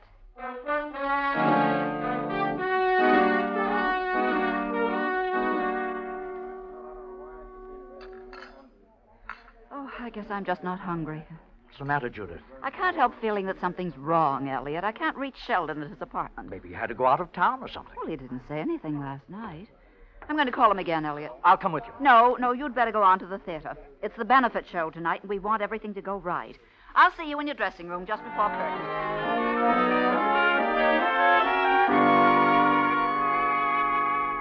You watch her go, then get up, sign the check, and walk to the theater. It's like waiting for an axe to fall, Elliot. And you almost want to give up right now and get to the airport. But you have to be sure. There might be a chance, Elliot. You may not even be suspected. You're sitting at your dressing table, putting on your makeup when it finally comes. You hear it all through the door. Leo Gilmore talking to your leading lady. Alice, Yes? have you seen Dawn? I think he's in his dressing room, Leo. Why? What is it? This. You read it? Lord, I can't understand it. What are you talking about? Right here, see? Actor slays critic. What? Here, let me read that. It's all there in black and white. Actor slays critic. Huh. The payoff with Dawn and his old enemy, Sheldon Craig. Oh, Leo, let's go talk to him. Let's knock on his door. There it is, Elliot. They found him. Elliot? And somehow they know. You stare at the door, Elliot, wondering are what you to there? do. Your eyes go to the window.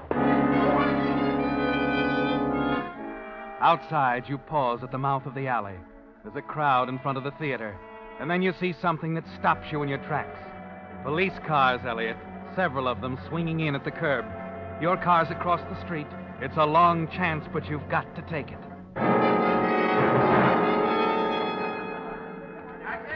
Oh, Judith! Oh, yes, Leo. Where's Elliot? Have you seen him? Well, not since... Leo, there he is across the street. Where? Elliot! Well, where's he going? He's acting crazy. Look at that police car. Elliot, look out! Leo, what's the matter with him, the way he's driving? Well, he's going to crash. Elliot, look out!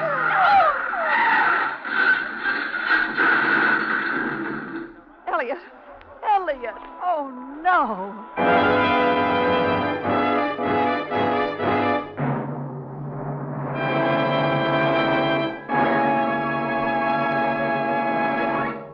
The Whistler will return in just a moment with the strange ending to tonight's story. Meantime, a little dissertation on the letter S. According to statistics, S is one of the most used letters in the alphabet. We're mighty partial to it, of course, because S stands for signal, S stands for safety, and S stands for service. Put those three words together and you have signal, safety, service, the name we give to those important little extras which you enjoy without charge at dealer-owned signal service stations. This month's safety service, being offered by signal dealers throughout the West from Canada to Mexico, consists of a free checkup of your fan belt and radiator hose. Few people, in fact, few service station operators, ever give a thought to the fan belt or radiator hose. Yet, being made of rubber, these two little items can wear out or deteriorate from age and cause trouble in a big way. If your fan belt or radiator hose should be in dangerous condition, you'll be glad to know that in most cases, signal dealers can replace them while you wait. So, for safety's sake, stop by your signal service station soon for this free checkup. It's a swell opportunity to get better acquainted with the more thorough, more conscientious service you get at signal stations. Because each signal dealer owns his own business and has a personal interest in keeping you and your car happy. And now back to the Whistler.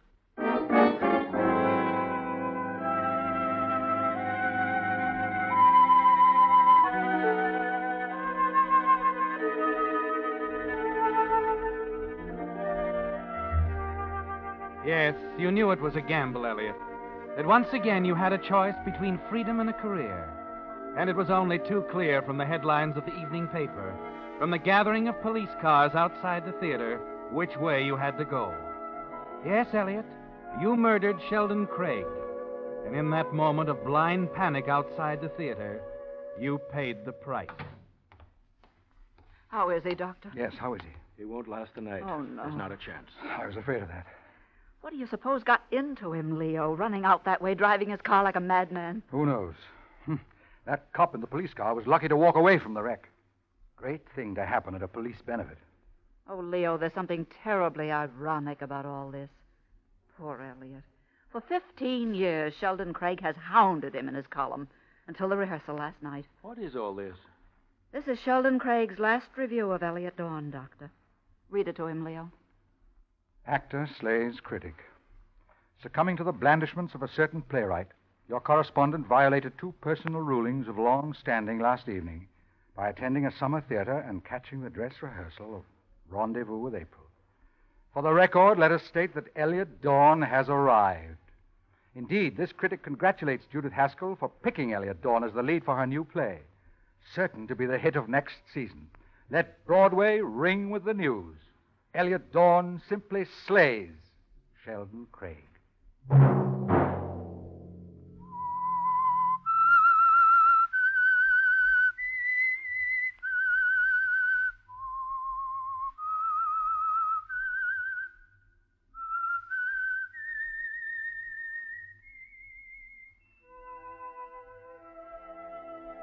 Let that whistle be your signal for the Signal Oil program, The Whistler. Each Wednesday night at this time, brought to you by the Signal Oil Company, marketers of Signal gasoline and motor oil and fine quality automotive accessories. Signal sends birthday greetings to all Girl Scouts and a wish for the success of this year's big project, Clothes for Friendship. If you would like to help in clothing the destitute children overseas, call your Girl Scouts office tomorrow.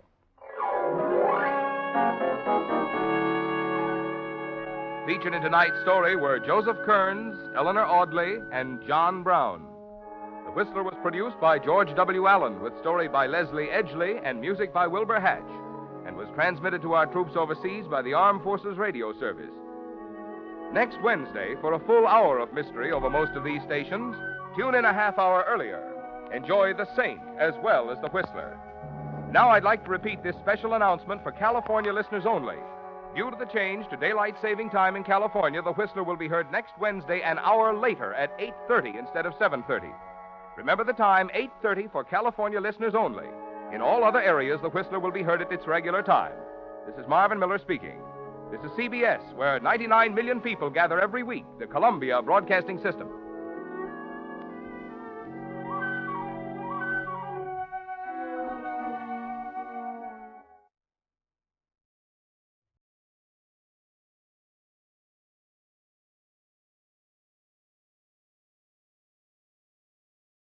The Signal Oil program, The Whistler.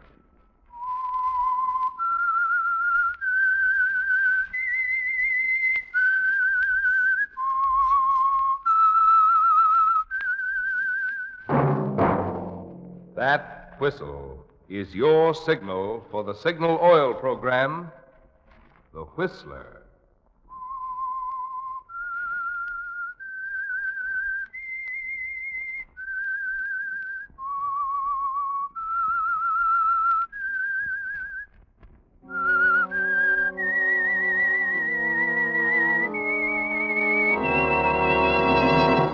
I am the Whistler, and I know many things, for I walk by night.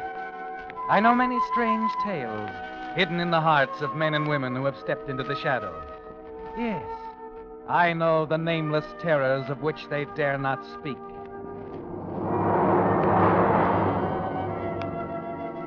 Yes, friends, it's time for the Signal Oil program, The Whistler, rated tops in popularity for a longer period of time than any other West Coast program in radio history. And Signal gasoline is tops, too, tops in quality. It takes extra quality, you know, to give you extra mileage. And Signal is the famous Go Farther gasoline. So look for the Signal circle sign in yellow and black that identifies friendly dealer-owned Signal stations from Canada to Mexico. And now, the Whistler's strange story: The Human Catalyst.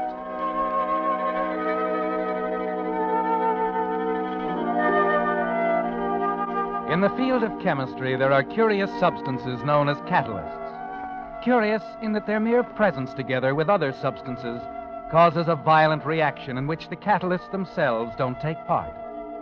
In a way, they simply stand on the sidelines, untouched by the reaction they cause, unaware what they've done when it's all over. There are catalysts, too, among human beings. And on the night of February 3rd, on the terrace of a resort hotel in Miami Beach, a 17-year-old girl named Arlene Foster was about to become one.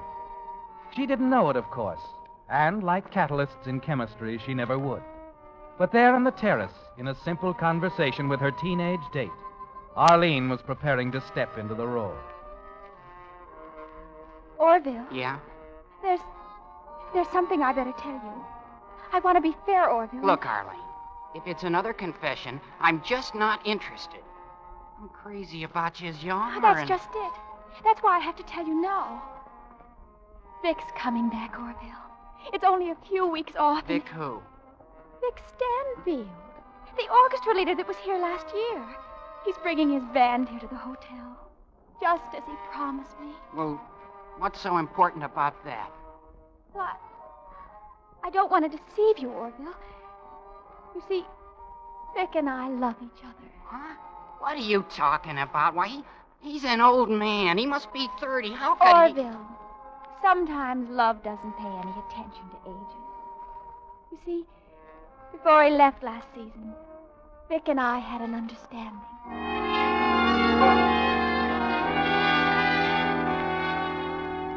At that time, Vic Stanfield was many miles from Miami Beach.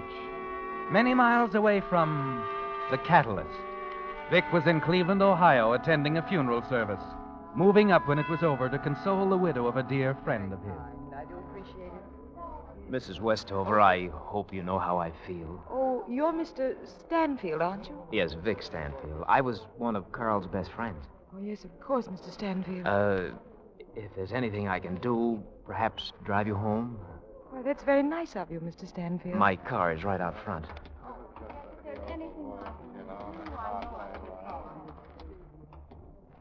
Here we are.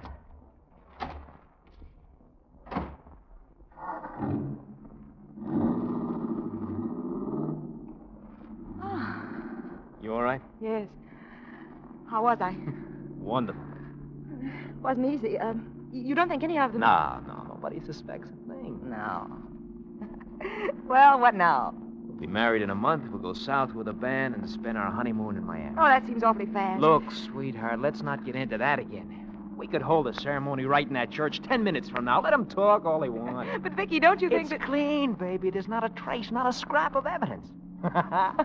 Just relax, baby, relax. You left your husband's fatal accident up to me. Now do me another favor. Let me take care of the future, too.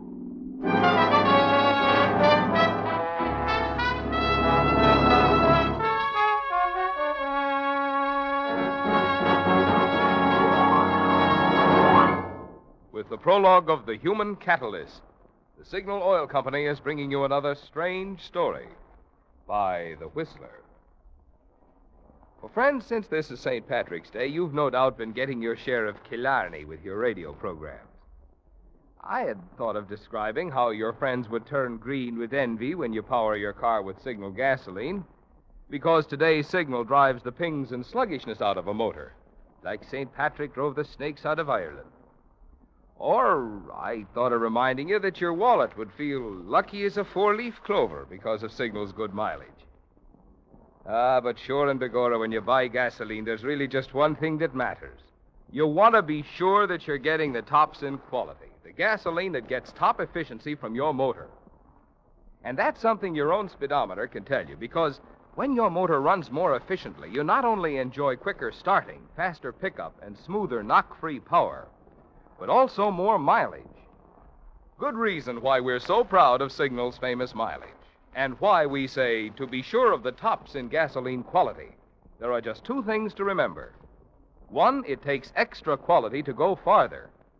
And two, Signal is the famous Go Farther gasoline. Figura. And now back to the Whistler.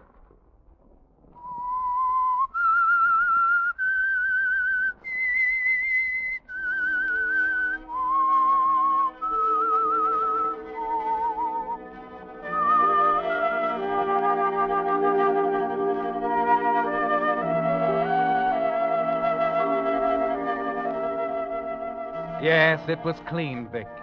So clean that you and Thalia could flaunt your love at them. Throw it in their faces. Let them think and talk all they wanted. Because you're sure that in killing Carl Westover, Vic, you committed the perfect murder.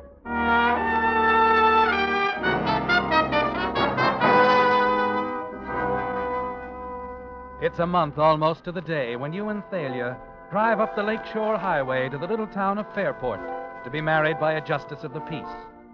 And that night you're on your way to Miami Beach in the new life that lies ahead for both of you. And in your complete happiness together, there's certainly no thought that each mile on the train brings you closer and closer to the catalyst.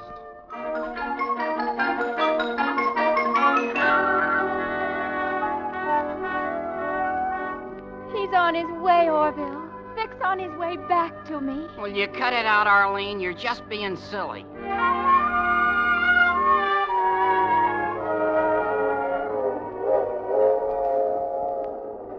What's the matter, Vicky? Huh? Well, you're so quiet. Oh, I don't know. A little tired, I guess. Yeah, I'm tired, too. Happy, Vicky? You bet. You? You know I am. You're not worried or anything? I mean about Carl. Look, sweetheart, forget Carl. He's gone. He's off the books. There's just you and me. And that's why it's so perfect. Because we're the only two people who know. The only ones we'll ever have to worry about. And with us forgetting it? Right. It's all over. Your life in Cleveland, everything just like it never happened, baby. Oh, baby, we got a lot of living to do. A long way to go together. First stop, Miami Beach.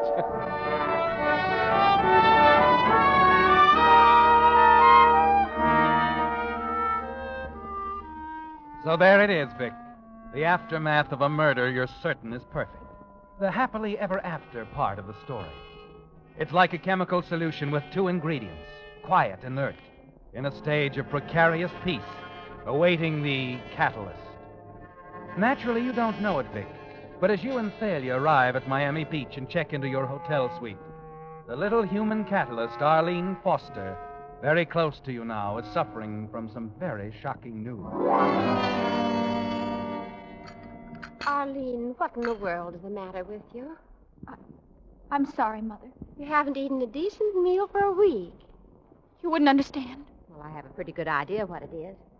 The same thing happened last year about this time, didn't it? It's never happened before. Anything like this, that is. Well, if I'd have known it'd been like this when your father told me he was going to manage this hotel, I'd have stayed up north. Who is it this time? The bass player? The tenor saxophone? Or is it Victor Stanfield himself? How can you do it? How can you say such a... Wait a minute, Arlene. I wonder if boys are any easier.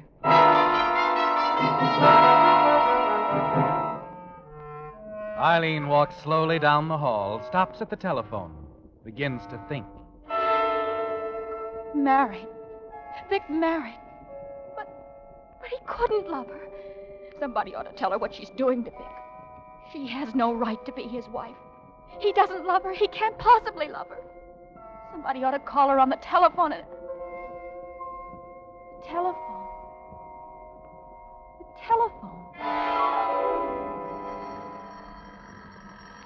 Excuse me, Vic. I'll get it. Sure.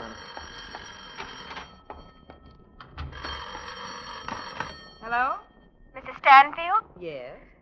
There's something you should know, Mrs. Stanfield, about your husband. Who is this? I'd rather not say. I'm calling to tell you made a very serious mistake. A dangerous one. Just a minute. Victor doesn't love you, Mrs. Stanfield. He never did. He's been in love with someone else for a long time. See here, if you think I'm going to listen That's to you... all I have to say. You may not believe it now, but you'll find out soon enough. I've told you the truth. Well, there's something you ought to know, whoever you are. Hello? Hello? Hello? All the... kind of funny. Wait till I tell Vic.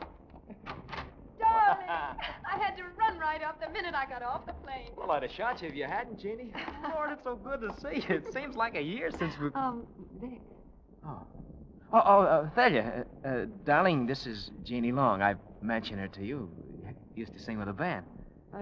How do you do? Yes.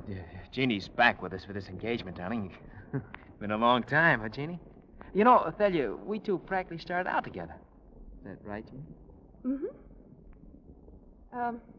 Well, I'd better be getting down to my room. I've got to unpack, and you know how it is. Take care, Vicky.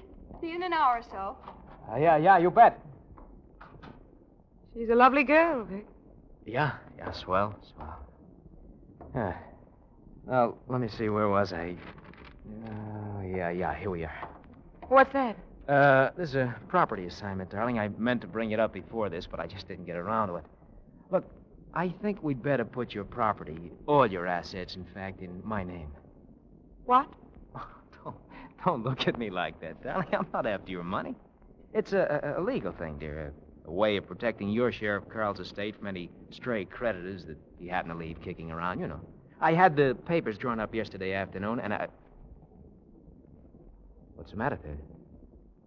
Vic, give me a cigarette, will you? Sure. Thanks. Now, tell me, how long have you been thinking about this?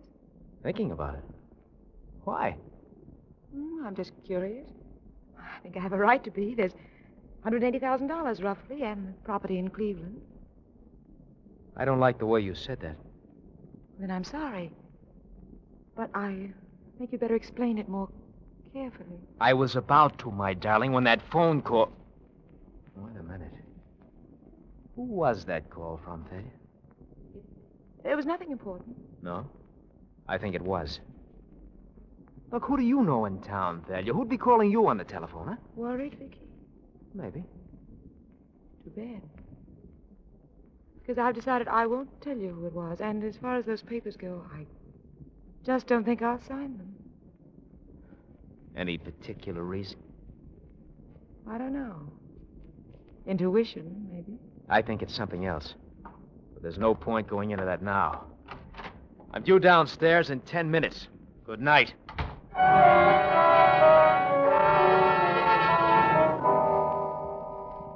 The reaction's well underway now, Vic.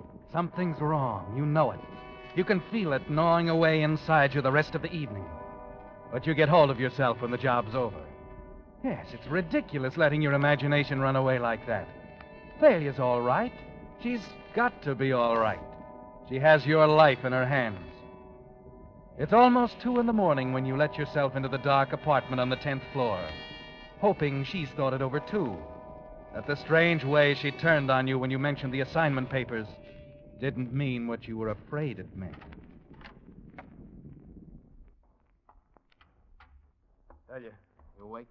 Yes. I'm glad you are. No, skip the light. Look, Thalia, there's a few things we've got to get straight. You sound very determined. I am. Look, we can't afford to have any secrets between us, Thalia. Have we? I think we have. That phone call, for instance. Why won't you talk about it? What are you doing to me? Maybe I should ask you the same question. What are you doing to me? Why is it suddenly necessary to sign everything over to you? That property's mine. I intend to leave it that way. Oh. So that's it. That's what's eating you, huh? Nothing's eating me, Vic. Maybe you never really understood me. I can be practical, too. Oh, sure. Of course, you don't want to overlook a couple of other little considerations, like marriage, like love. Love? Yeah, love. You sound like you doubt that. Tell you, maybe you ought to add things up again. I plan the whole thing. I lie. I commit murder for you. I see it straight through, then suddenly it isn't enough. You're not satisfied. I didn't say that, Vic. I understand your position quite clearly. Then it's worse. Look, how can you talk this way when I'm out on a limb alone? Not a chance to tie you into any part of it. And you try to tell me nothing has changed, that you're just being practical. What kind of understanding is that, Thalia? Is it any good for me, is it? You're good, Vic. Convincing, very sincere. Only through it all, I can hear only one thing. The money. I want that money. But there's a very good reason, Thalia. Yes, so I've discovered. Good night. Wait a minute, Thalia, wait. Good night, Vic.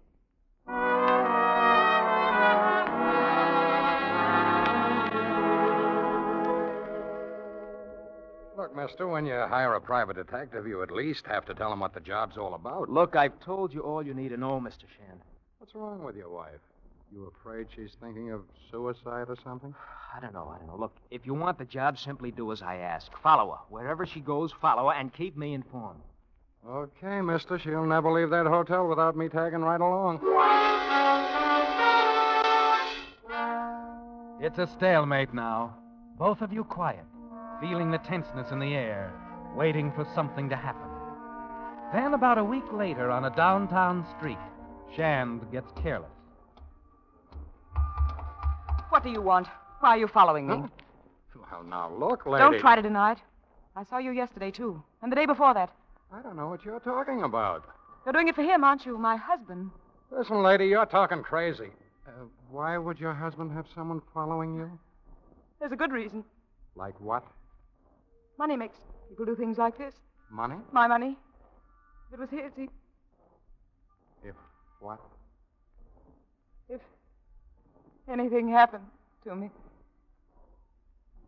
Why didn't you do it now? What are you waiting for?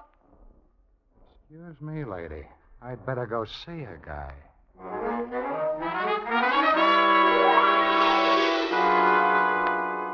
Look, be reasonable, Shand. Why didn't you level with me? Where do you get off dragging me in on a dirty deal like this? But what's wrong? Everything, the whole setup. I like money as much as the next guy. See, and I need jobs. But I'm stepping out of this one, mister, right now. But I'm getting out of here. You don't even have to pay me. Look, I don't get you, Shand. What could... You heard me. I'm getting out.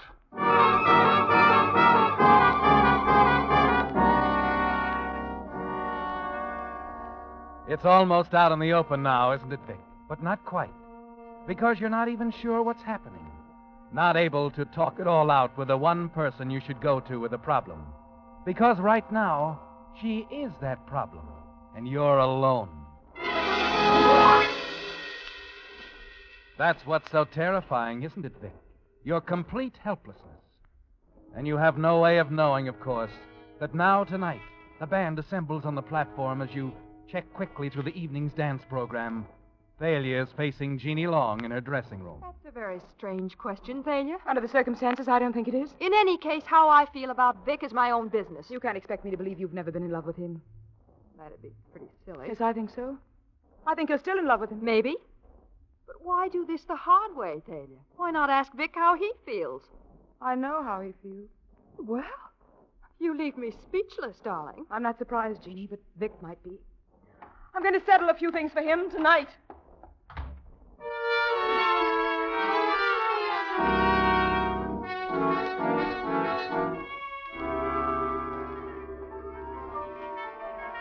Vic, could I talk to you a minute? Not right now, Jeannie, please.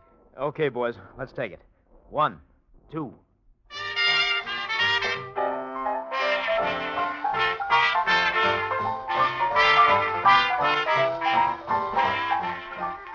It's a struggle, isn't it, Vic, as the job begins? As you try to concentrate on the music and the piano in front of you, while your mind is on other things. The money, the property, it's mine. I intend to leave it that way.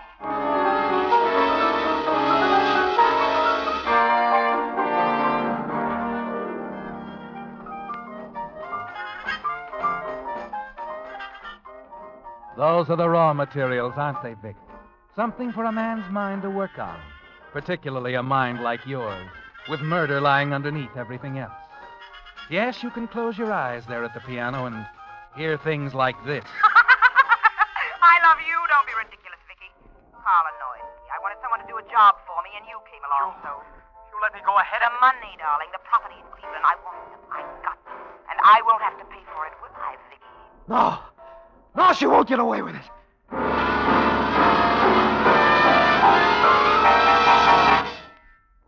You're trembling, aren't you, Vic? Sitting there terrified by your own thoughts. Almost afraid to think of what you might have to do to escape. Intermission, Vic. What? Oh, yeah. Yeah, sure, Jeannie. And now you're going to listen to me. It's Thalia. Thalia? What about Thalia? Well, she said the oddest thing. Something about settling things for you tonight. I knew it. What? That little... Vic, what is it? Settle things, huh? I'll see about that.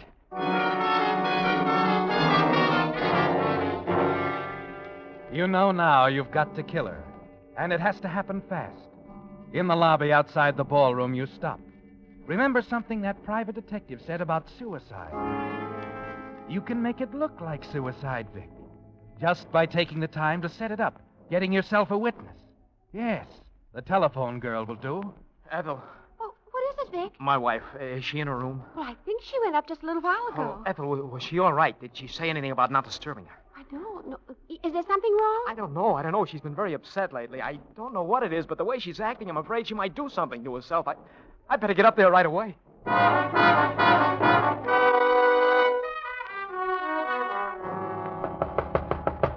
Thalia? Thalia? You step back, remembering somehow that you have your own key. Fumble nervously, opening the door. Thalia? You cross swiftly to the bedroom, glance in, wonder where she could be. Thalia? Turning, you catch sight of the doors to the terrace. They're both standing open, a slight breeze rustling the draperies. Thalia, I just want to talk... What's the matter, Thalia? What are you doing out there on the terrace? Don't you come near me. You can't do this. But we're going to talk, Thalia. Don't back away from me. Don't leave me. Leave me alone. Thalia, look out! Stop the rail, you'll go over!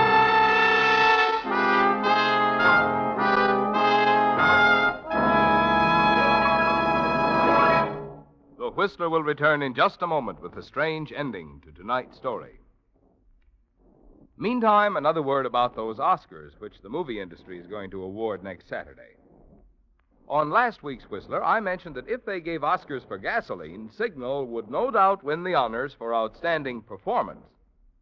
Well, by the same token, the Oscar for Best Supporting Role would surely go to Signal oil dealers for the many valuable safety services which they offer free.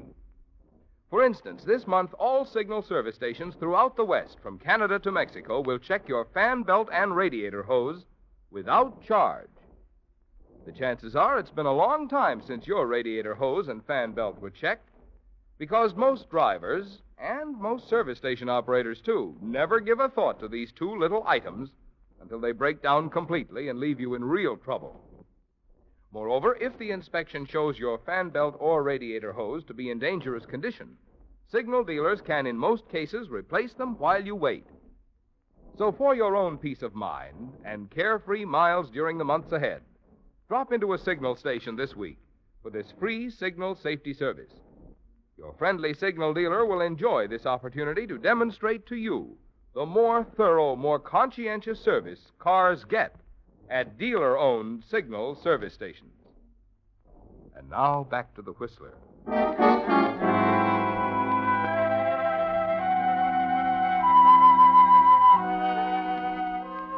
It's all over, Vic. In one terrible moment, as Thalia falls back over the terrace rail, and your mind whirls with a thought that here is the end product of your perfect murder. You don't know it, of course, but the human catalyst has done her work well. And all that's left as you draw back from the rail with a shudder is the realization that your own life is at stake if you don't get out of these rooms before anyone comes up. You're sure there's time, but you cross swiftly toward the door, thankful that you left the idea of suicide with the switchboard girl.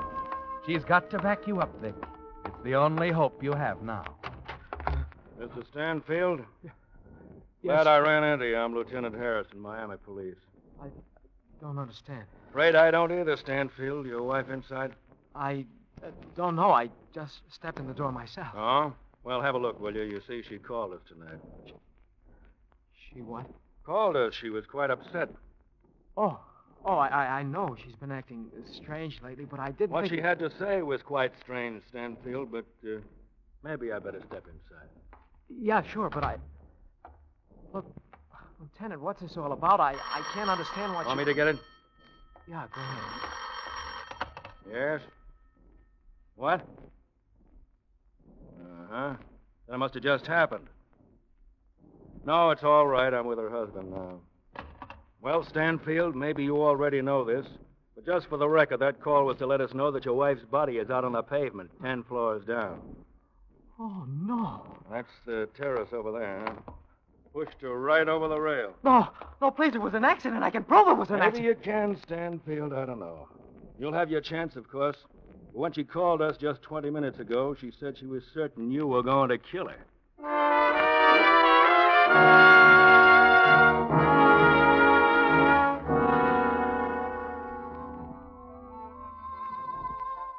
Gee, Arlene, I can't get over it. What, Orville? The papers today about Vic Stanfield being convicted of murder. The Miami police and that private detective both telling the jury Mrs. Stanfield said she was afraid he was going to kill her. Oh, yes. I wonder why he did such a thing, Orville. I don't know. Only, oh, gosh, the whole thing must have hit you pretty hard, Arlene. I mean, the way you felt about Stanfield. Well, you know, Orville, it was terrible, but as far as anything personal between Vic and me, I guess I was just silly. You see, Orville, there's something you should know. You mean about our going steady again? No. Rodney Maynard and his men of music are coming here next week. Yeah, I know that. Yes, but... Well, Orville, there's something I've never told you about me and Rodney.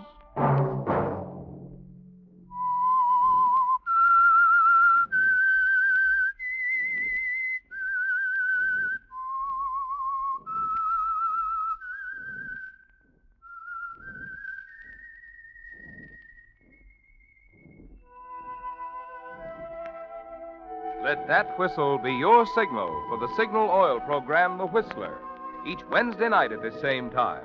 Brought to you by the Signal Oil Company, marketers of Signal gasoline and motor oil and fine quality automotive accessories.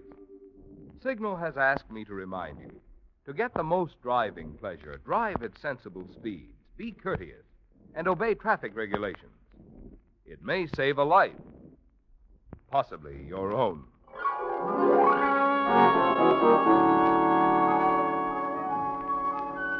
Featured in tonight's story were Betty Lou Gerson and Tony Barrett.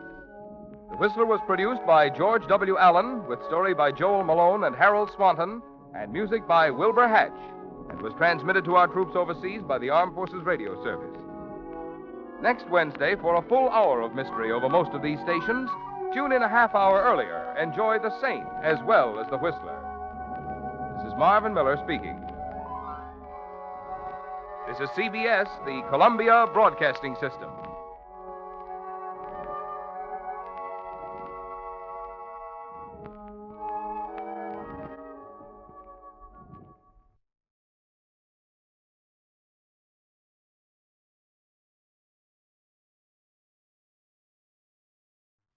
The Signal Oil program, The Whistler.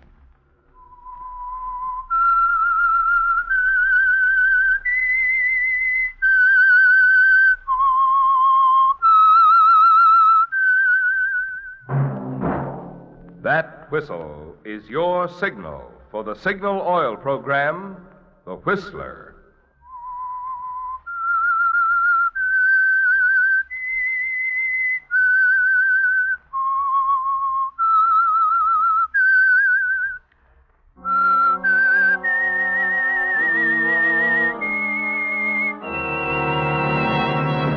I am the Whistler, and I know many things, for I walk by night. I know many strange tales hidden in the hearts of men and women who have stepped into the shadows. Yes, I know the nameless terrors of which they dare not speak. Yes, friends, it's time for the Signal Oil program, The Whistler, rated tops in popularity for a longer period of time than any other West Coast program in radio history. And Signal gasoline is tops, too, tops in quality. It takes extra quality, you know, to give you extra mileage. And Signal is the famous Go Farther gasoline. So look for the Signal circle sign in yellow and black that identifies friendly dealer-owned Signal stations from Canada to Mexico. And now the Whistler's strange story, The Dark Room.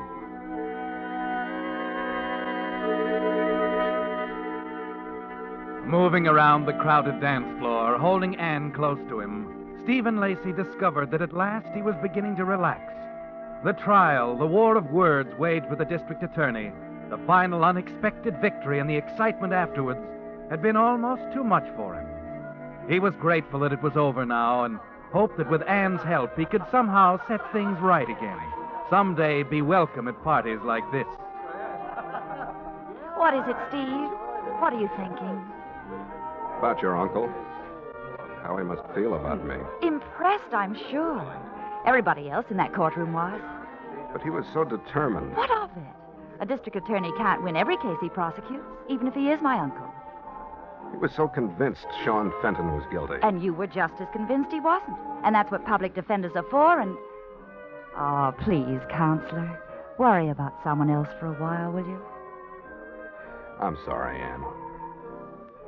If he weren't your uncle... Oh, Stevie isn't even thinking about the case.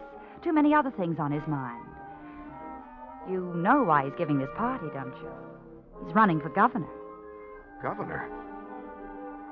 I had no idea. Yes, he's announcing his candidacy tonight. Oh, there he is now. Uncle Frank! Uncle Frank! Yes? Oh, Anne, everything all right? Good evening, Mr. Keniston. Lacey? Why, everything's wonderful.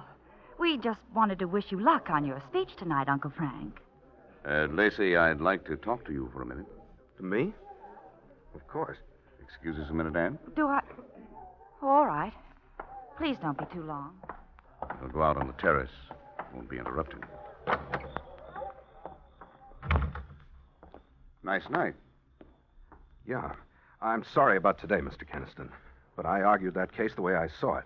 And very neatly, too. I think you proved to the jury that Sean Fenton was quite innocent. You mean I didn't prove it to you? Yes, you did. Oh. Then that's what you want to tell me, that it's all over. No, Lacey. It's just beginning. I'm far from through with Sean Fenton. What? Lacey, you're new to this business. I don't think you've learned that there's often more to a case than just what's being presented. I don't follow you. Fenton has a past record. Served time twice for embezzlement. I know all about that, but it's a past record. You proved he was clean on this last count. But I know the man's a menace to society, and I'm going to put him behind bars. I see. Matter of fact, I got an anonymous call tonight. Somebody who suggested that we look up a man in Seattle. A fellow named Josh Hogue. What about him? Well, Hogue wants to talk for some reason. Tell us some things we ought to know about Sean Fenton. Some things that might prove a lot more important than a forgery charge. Mr. Keniston, are you telling me you'd put any stock in an anonymous telephone call? Well, I'm telling you things I think you ought to know for your own good and my niece's. I happen to believe this tip. I'm sending a man to Seattle first thing in the morning. I'll bet you do. To make yourself look good. And what do you mean by that? You're right, Mr. Keniston. I am new in this business. But not so new that I can't smell cheap publicity for a political campaign. Why, you ungrateful. Must have been a big disappointment. On the night you announced your candidacy, the papers couldn't also say you just won another case. Why, you'll be sorry you said that. Because I upset your apple cart? Well, you're not through. You're going to fight the case in the papers. Scrape up a... Uncle Frank. Go inside, Anne. We're talking. No, you're not. You're quarreling. Steve, I want you to... It's all right, Anne. We can settle this if you'll only go in... No, don't stay, Steve.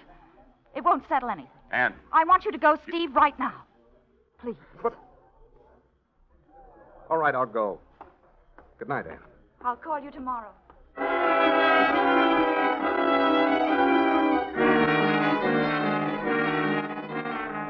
You're trembling as you grab up your coat and leave the house, aren't you, Steve?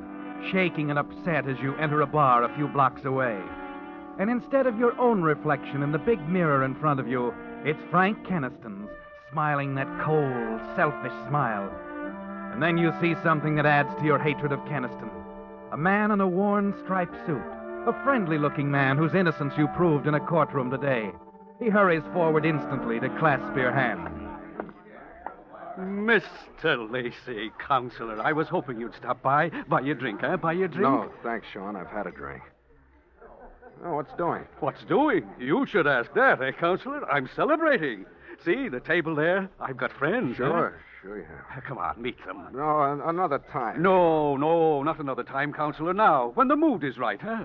When you've just won. I'm not at all sure I have one. Huh? We satisfied a jury today, Sean. We didn't satisfy Frank Keniston. He's going to keep digging, find something else. But there isn't anything else. I've done nothing. Besides, with you on my The side... facts were on your side, Sean. If they hadn't been, I wouldn't have gone along. That's right. He's just got it in for me, Counselor, like always. Sean, how's Josh Hogue? Who? You've some friends in Seattle, haven't you? Seattle? No. What are you getting at, Counselor? I've never been in Seattle. So I knew it. He's trying to dig up something on you to help his campaign. Forget it, Counselor. I'd like I'm to not get back afraid. there and really now, wait show a him. minute, Counselor. You can't go anywhere like this. Now, whatever it is, stop it. Put it out of your mind. It's not so easy. Keniston claims he got a phone tip from someone in Seattle tonight. He's threatening to use it against you. But the case is over. He can. Oh, look, Counselor, there's no need to worry. Let's forget it. Come on now, stay with me. Meet my friends, huh? I don't Let know. me buy you that drink, huh? My privilege. And we'll talk about other things. Bartender, Dave. Yeah. Fix the drinks, huh? Drinks for everyone.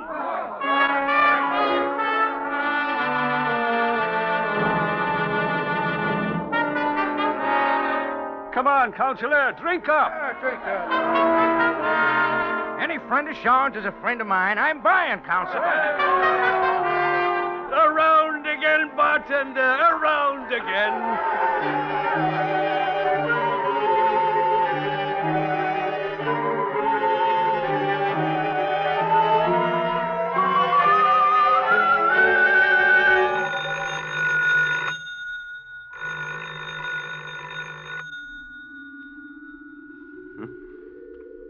Oh.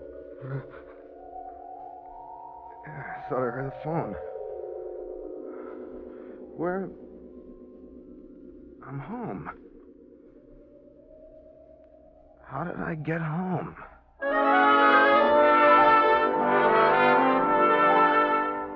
Yes, Steve. You sink back, surprised to find yourself lying half-dressed in your own bed. For a few moments, you stare up at the ceiling, unable to remember anything. Then, as you doze off, you have a vague impression of walking into a darkened room, of sharp words, a struggle. Who was it? But before you can remember anything more... Oh, the phone again. You get to your feet, walk painfully across the room to the phone, catching a glimpse of yourself in the mirror. There's a cut over one eye and a red welt across the back of one hand. Yes. Steve, it's Anne. I've been trying to get you. Anne? I've got to see you right away. Steve, they found Uncle Frank Found him? in his study this morning. He was murdered sometime around 3 o'clock.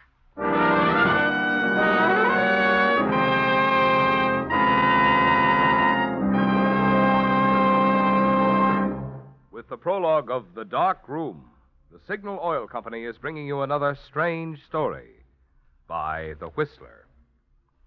But first, friends, a question.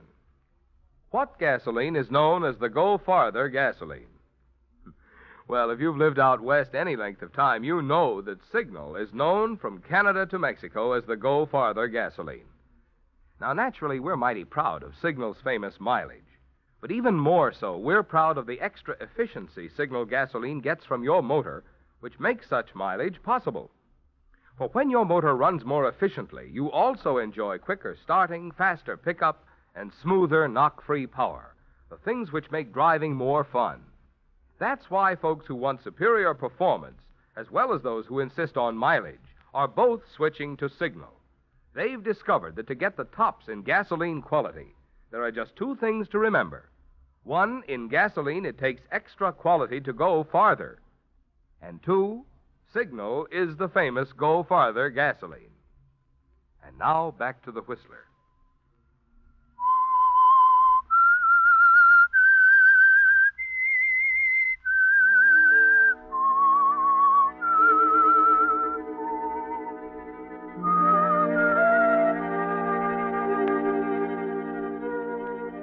It's coming back to you, isn't it, Steve?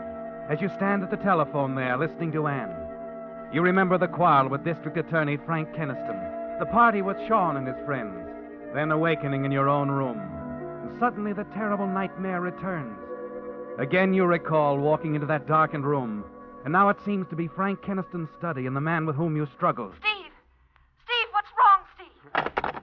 You hang up on Anne, abruptly, afraid to talk to her, to see her until you find out for sure.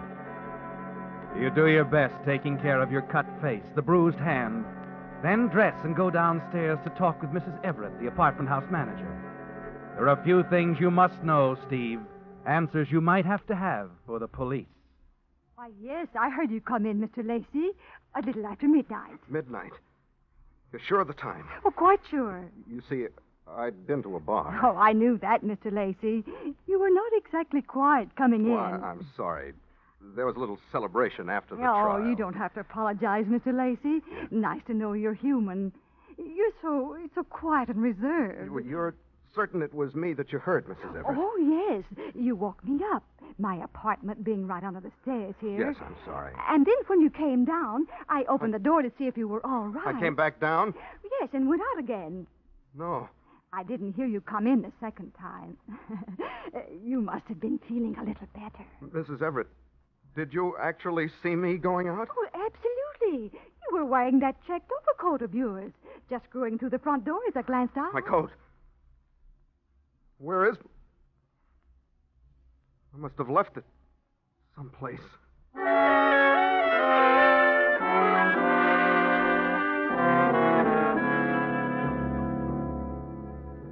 Sorry, Mr. Lacey, your coat's just not here. Like I said, I'm pretty sure you were wearing it when you left. And I didn't come back. No, I was on duty right up till closing time. Look, Dave, you remember I was with some people, Mr. Fenton and some friends of his. Yeah, I remember. They had quite a party.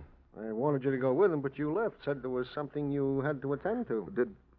Did I mention what it was, Dave, or where I had to go? What's on your mind, Mr. Lacey? Oh, nothing, really. I had a few too many. Just wondered if I got out of line or anything. Why don't you forget it, Mr. Lacey? Forget it? You know, I've been in this business a long time. Sometimes when I'm standing back here polishing glasses and filling them, I see and hear quite a few things I shouldn't. Oh? I always make it a habit to forget them. Okay, Dave. Well, sure is a nice day today, Mr. Lacey. Dave. Yes, Mr. Lacey? Did you know either one of those guys we were drinking with? Remember the big guy? Vaguely. Runs a pool hall over on 17th Street. Name's Al something or other. He's always around. Thanks, Dave. Mr. Lacey. Yeah? Leave me out of it. You remembered meeting him. Okay. I remembered meeting him. By the way, what do you want to see him about? As you said, nice day today, isn't it?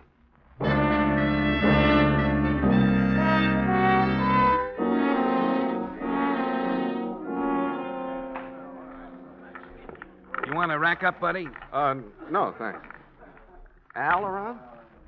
You got business with him? Yeah, we're old friends. You see him around? That's him. Back there, isn't it? Last table? Yeah. Al, somebody wants to see you. Send it back. Go ahead, buddy.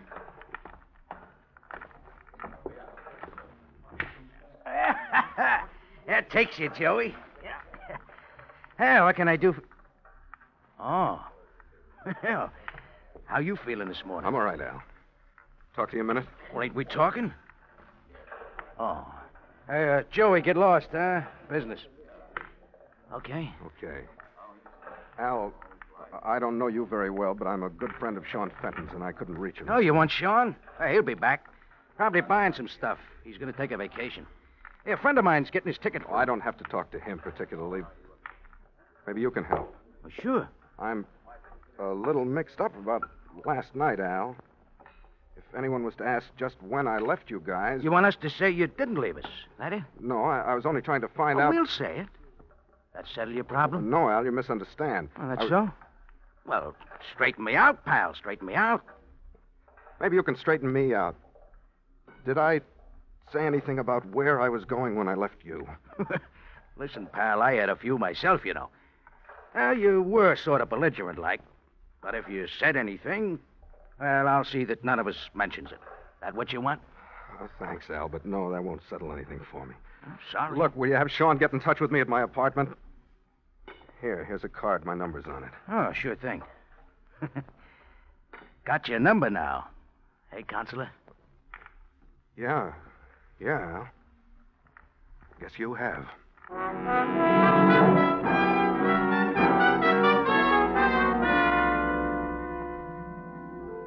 You find your overcoat, Mr. Lacey? No, Mrs. Everett. Sorry to trouble you again, but... Well, now I've misplaced my keys. Or left them in the apartment. Locked out, Mr. Lacey. Well, this is your day. I'll get you another one. Thanks. Anybody around asking for me? Your young lady called. Oh? Seemed awfully upset. There you are. She tried your number, then she rang me. She wanted you to call her back as soon as you got in. Yeah, well, thanks, I will. Say, is she related to the attorney Kinston? You know, the one Yes, who was... that's his niece. Oh, poor thing. And no wonder. I was just reading about it. Horrible, the things that happened Well, to these thanks girls. for the key, Mrs. Everett. I'll return it as soon as I find mine. Oh, and one more thing. I almost forgot. A package came for you. Package? Yes, it's right here. You know, come to think of it, perhaps this is your overcoat. Someone could have found it and held it. It's probably a suit I ordered. Mrs. Everett, do you mind if I use your phone a moment? Oh, not at all. Go right ahead. If you'll excuse me, I left my eye in the Yes, car. of course. Thank you.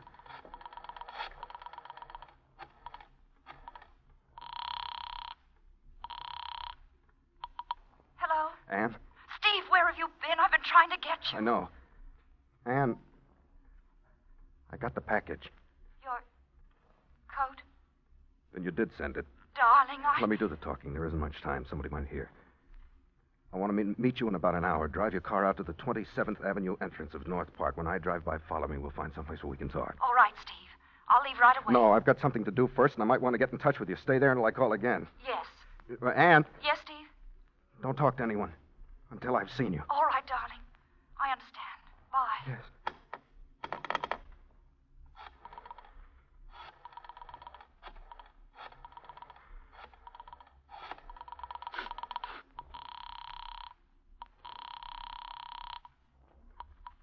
Fairview Hotel. Has Sean Fenton come in yet?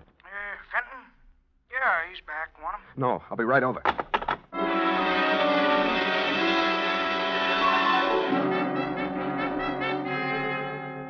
Wait a minute, Counselor. I don't think I get you right.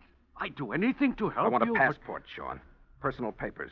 Anything I might need. But you asking me to do a forgery job? That's what I'm asking. But I...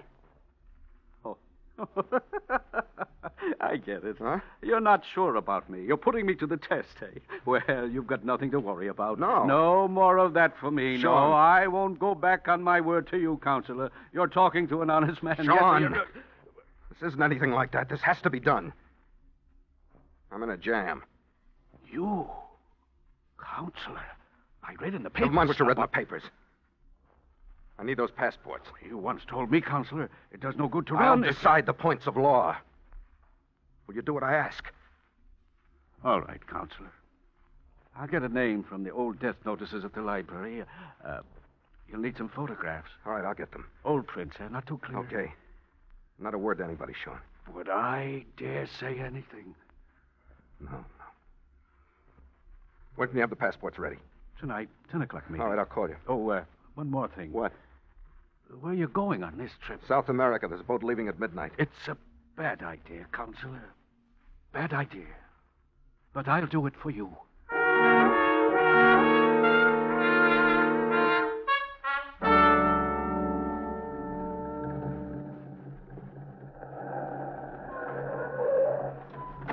Anne, over here. Steve. Oh. Get in. We're driving. Oh, Steve. The coat. What about it? It was in the study, right close to... Did you discover the body? No, one of the servants. They notified me. They hadn't seen the coat. I got it out of the room and hid it. Anne. Steve, I've got to know, did you... I don't remember anything. I did threaten to go back. You found my coat. What other answer is there? Oh, Steve, what are we going to do? We're not going to do anything. I'm going to take you back to your car, and you're going to forget this. Forget me. Forget it ever happened. I can't, Steve. You know that. I can't. It's bad enough that I'm in it. I can't let you... Oh, Steve. Steve, darling.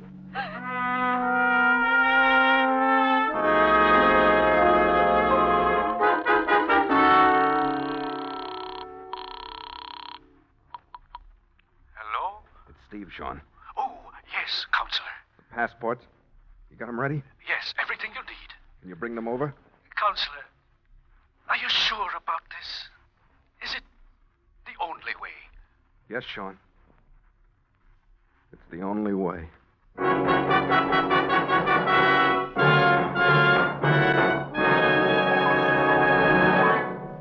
The Whistler will return in just a moment with a strange ending to tonight's story. Meantime, here's another reminder about the free safety service which signal dealers are featuring this month.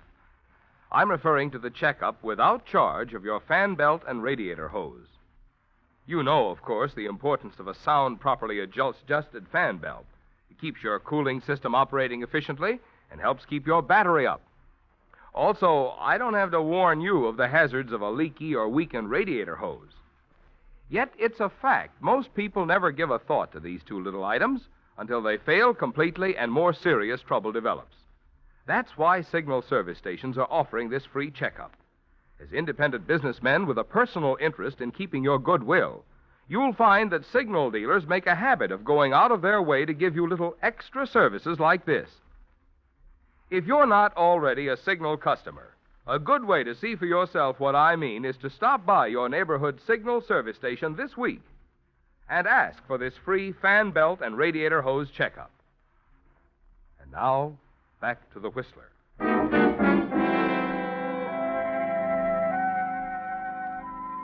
It's over now, isn't it, Steve? The wondering, the waiting, the agony of doubt that began with that nightmare of a struggle in a darkened room. You're certain now that you did go back and kill the district attorney, Frank Keniston. And though you've advised 100 clients against it, running away seems to be the only answer. Then as you wait for Sean Fenton to bring your forged passports, another terrible thought strikes you. Fenton is a witness, the only one who can link you with all that's happened. Your hand trembles as you reach into the desk drawer for your automatic, and then you reach up quickly and switch out the light.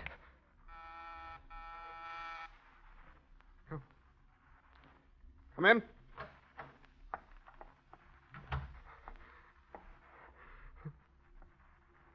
I can't do it. All right, Sean, you can put the passports on the table there. It isn't Sean, Steve. Anne!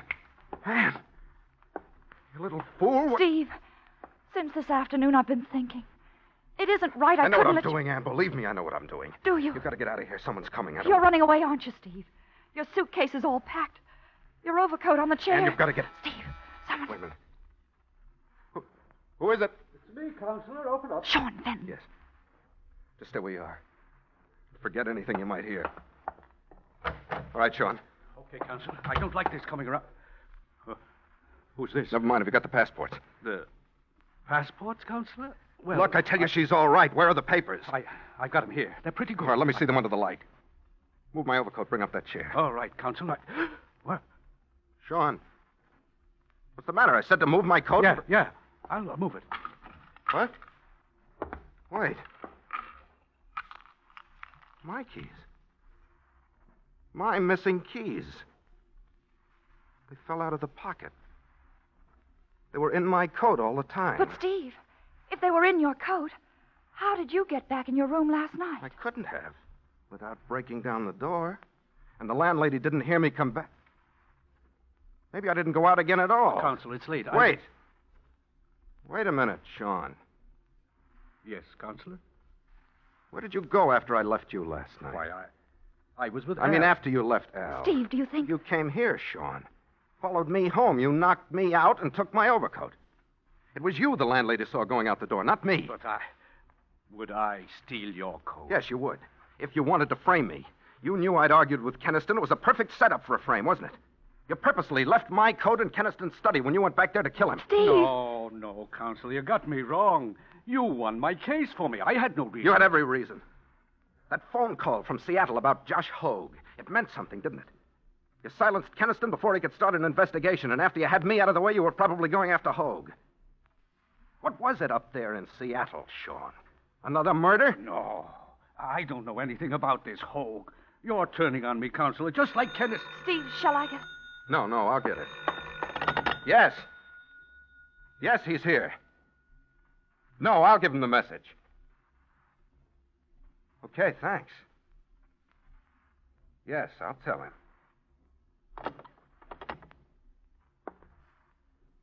That was your friend, Al, Sean. He wanted me to tell you he managed to get those airplane tickets for your vacation in Seattle. No, don't move. Keniston was right about you from the beginning. He said you belonged behind bars, and that's where you're going. Except that when your murder trial is over, it won't be for long, Sean.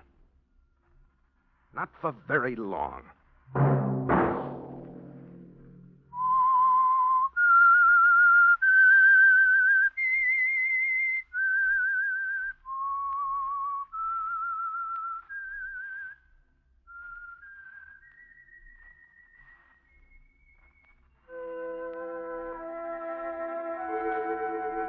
Let that whistle be your signal for the Signal Oil program, The Whistler. Each Wednesday night at this same time, brought to you by the Signal Oil Company, marketers of Signal gasoline and motor oil and fine quality automotive accessories. Signal has asked me to remind you, to get the most driving pleasure, drive at sensible speeds, be courteous, and obey traffic regulations. It may save a life, possibly your own.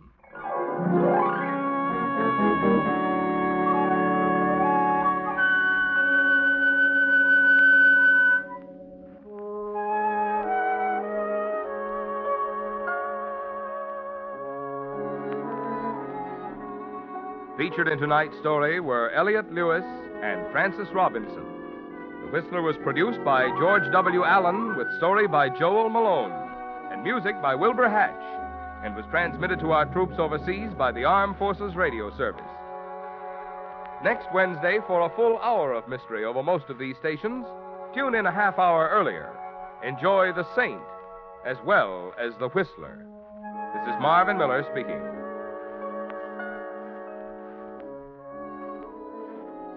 This is CBS, the Columbia Broadcasting System.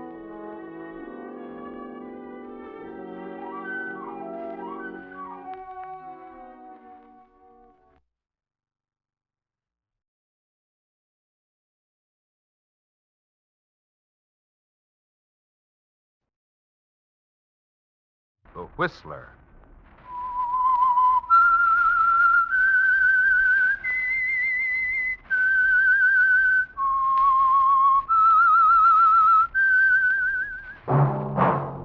That whistle is your signal for the Signal Oil program, The Whistler.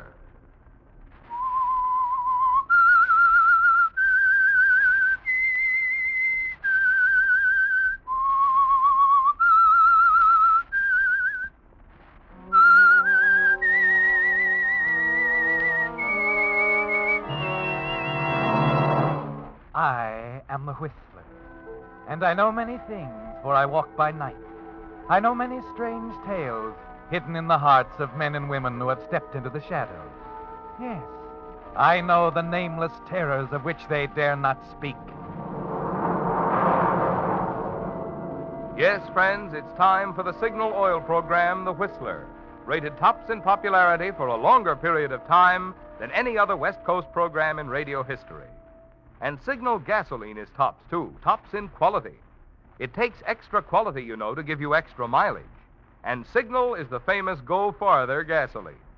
So look for the Signal circle sign in yellow and black that identifies friendly dealer-owned Signal stations from Canada to Mexico.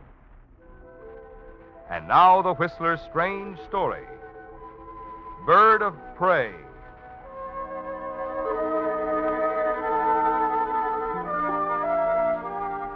Eddie Smith was pleased, very pleased, and he congratulated himself, for the long trip from St. Louis to Havana was about to pay off.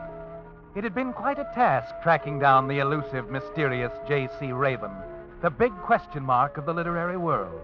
Author of a half a dozen bestsellers, the man's true identity had remained a secret over a period of years, a secret that was shared by two men, Raven and his literary agent, Barclay Wells, who was as mysterious as his famous client.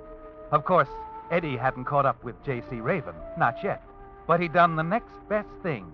He'd finally located Barclay Wells, who at the moment sat in a small, smoke-filled cafe on one of Havana's side streets sipping coffee, his eyes fastened on a slender, dark-haired beauty. Now, look, Mr. Wells, this story means a lot to me. It'll make a great magazine feature. Now, I'm willing to play along with your client's man of mystery routine, and I'll write the story any way you wish. But Mr. Wells. Huh? I'm very sorry, Mr. Smith. She is attractive, isn't she? Yeah, she? Yeah, the young lady in the floor show. Oh, yes. She reminds me of home and mother. Now, look, Mr. Wells, you and your client have built up a fine gimmick, the mystery angle, I mean, and I wouldn't want to hurt it. If you're worried that my story is going to... Mr. Smith, how did you find me? I own a Ouija board. Do you really? Oh, cut it out, Wells, cut it out. Now, listen, why don't you fix up an appointment for me to talk to this guy, Raven? Guy? Mr. Smith, has it ever occurred to you that J.C. Raven might be a woman? Sure. I've kicked the idea around, but I won't buy it. Now, take that last novel, Undertow. Could a dame have written it? Undertow? Oh, yes. It's a fine book. Yeah, and from what I read in the trades, it's going to be a terrific movie. And I also read that Imperial Studios are paging your boy and waiving a big fat contract if he'll come out of hiding. Very true.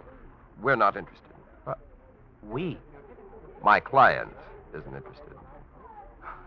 By the way, Mr. Wells, what are you doing down here in Havana anyway? Business? Yes. Business, of course. Oh, yeah, sure. All the literary agents hang out in Havana.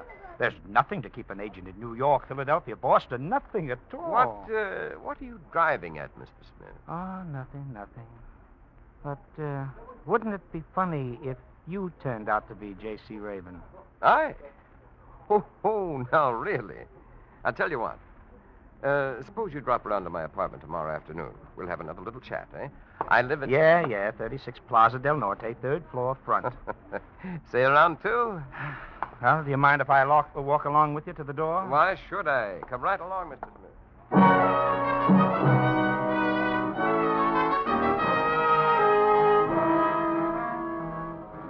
And so you accompany Barclay Wells out of the cafe and into the dark, almost deserted street. At the corner, a man is standing under a streetlight, idly puffing away at a cigarette.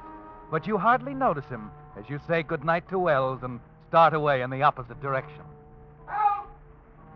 Then you hear it, a shout, and you break into a run.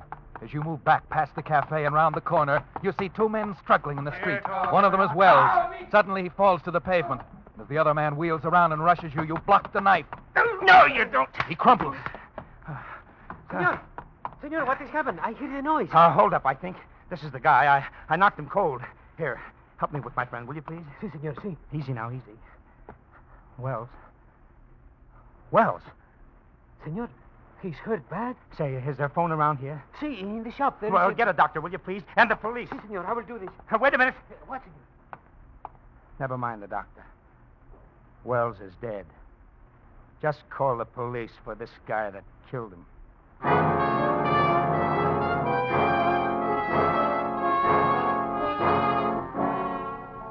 You watch the man disappear into the shop to call the police. Then you turn and stare at the lifeless form of Barclay Wells. Or was he really J.C. Raven? There's one way to find out, Eddie.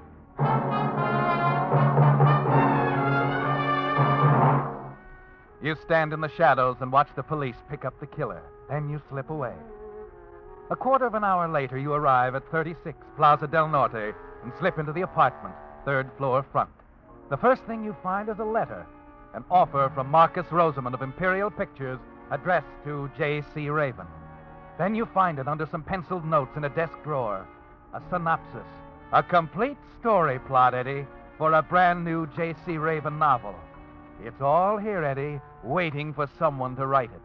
And then an idea hits you, the best idea you've ever had in your life.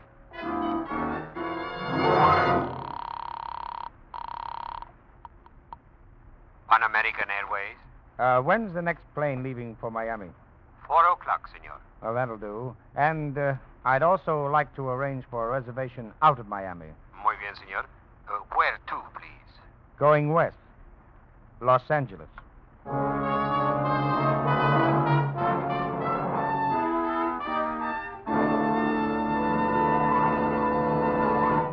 With the prologue of Bird of Prey, the Signal Oil Company is bringing you another strange story by The Whistler. But first, friends, a message especially for you drivers who have new cars or expect to be getting one. Just any motor oil won't do, you know, for today's high-efficiency motors. No, sir. They need special protection if they're to give you the long, trouble-free service you have a right to expect. That's why Signal Oil Company brought out Signal Premium Compounded Motor Oil, especially created to give modern motors this extra protection, and manufactured under strict laboratory control to ensure a uniform product. The result? Tests prove that this new type Signal oil actually keeps motors cleaner and reduces wear, assuring you thousands of miles of trouble-free driving pleasure. So if you want to keep the performance of your car young, make your next oil change a change for the better. Switch to the new type Signal oil. That's your guarantee of a sweeter running motor. Signal Premium Compounded Motor Oil. And now back to the Whistler.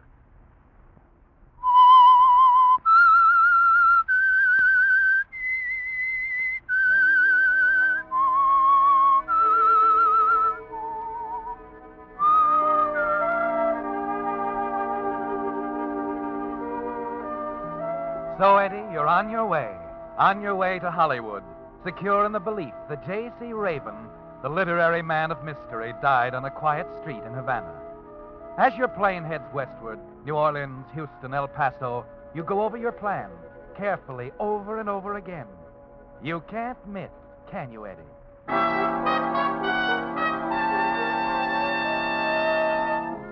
It's late Thursday afternoon when you arrive in Hollywood and check in at a fashionable hotel. Early the next morning, you walk into the offices of Imperial Studios. Good morning, sir. May I help you? Yes, Edgar Smith to see Mr. Rosamond. Do you have an appointment? Appointment? Honey, I don't need it. I'm sorry, sir. but- My dear girl, apparently you don't read the papers very much, do you? The papers? There was a small box item on the front page of this morning's Hollywood Reporter. What was it about? Why, wait a minute. Then you're... I'm Edgar Smith, and I want to see Mr. Rosamond. Now, if I may trouble you for an envelope, I'll just jot down a little note on this letter.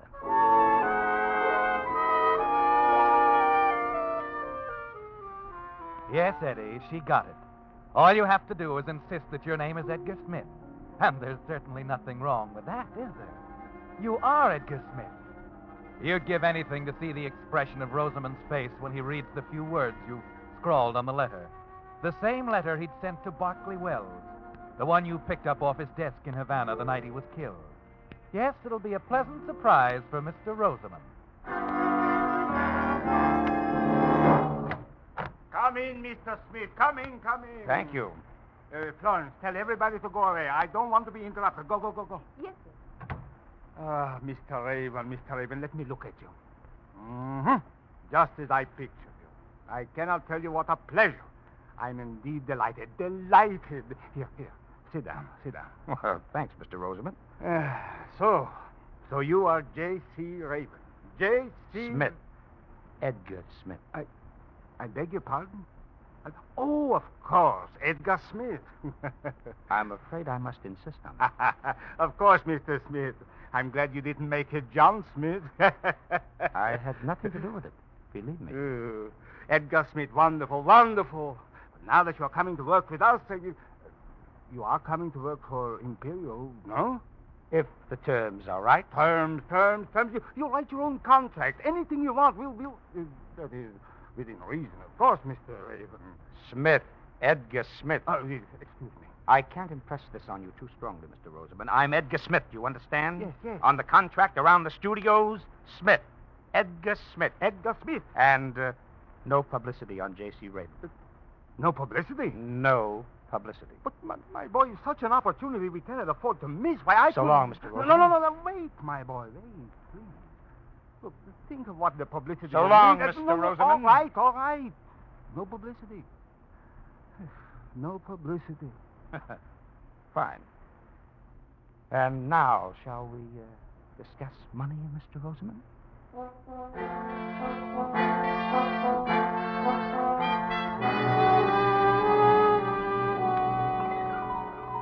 When you leave Rosamond's office an hour later, you congratulate yourself again. Yes, you're in now, Eddie. It's a big step from freelance writing to a movie contract. You've cleared the first hurdle. The rest of the way will be easy. The next day, you settle the matter of the contract with Rosamond over lunch at the Brown Derby. Then there are a few other details that Rosamond handles personally, like your new office and secretary. On Wednesday morning, you meet Miss Corby, your new assistant. Small, slender, mousy, with large brown eyes, a pale, thin face, dull blonde hair trimmed close to the head. Mr. Smith, you can take my word for it. She is the finest girl in the building. Knows the industry better than I do. Oh, I wouldn't say that, Mr. Rosamond. A jewel, Mr. Smith, a veritable jewel. She'll be a great help. With her, you'll turn out some great stories for Imperial. Veronica, he's a genius. Take my word for it. I'm sure he is, Mr. Rosamond. Mr. Smith, take my advice and listen to Veronica. She'll save you a lot of time and trouble. Take Slauson, Perry, Hegstrom, the other writers. She taught them everything they know about pictures.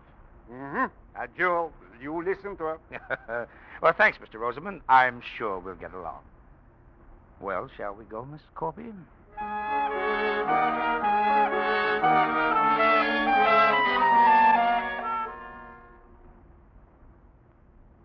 And this is your office, Mr. Smith. How do you like it? Oh, it'll do. But where's the trout stream?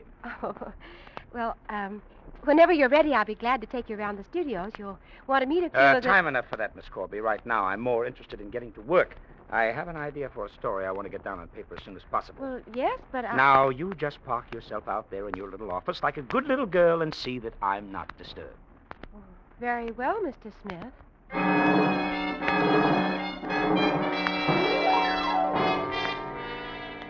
And so you get to work on your first story for Imperial Studios, the Raven original you picked up in Havana.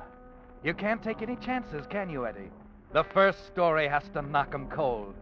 So in the days, the weeks that follow, you write and rewrite, while Miss Corby, with that hurt expression in her eyes, sits quietly in her office just outside your door.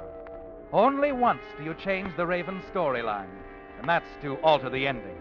You like yours better than Raven's. Yes, it sounds much better your way. Finally, you turn the script over to Miss Corby. Well, there you are, Miss Corby. Now, if you'll retype this for me. Yes, Mr. Smith. And when you're finished, put a copy on my desk and send one around to Rosamond. If you want me for anything, I'll be home sleeping the clock around. Okay? Very well. Oh, come on. Cheer up, sweetheart. I leave the script to your tender mercies and to Rosamond.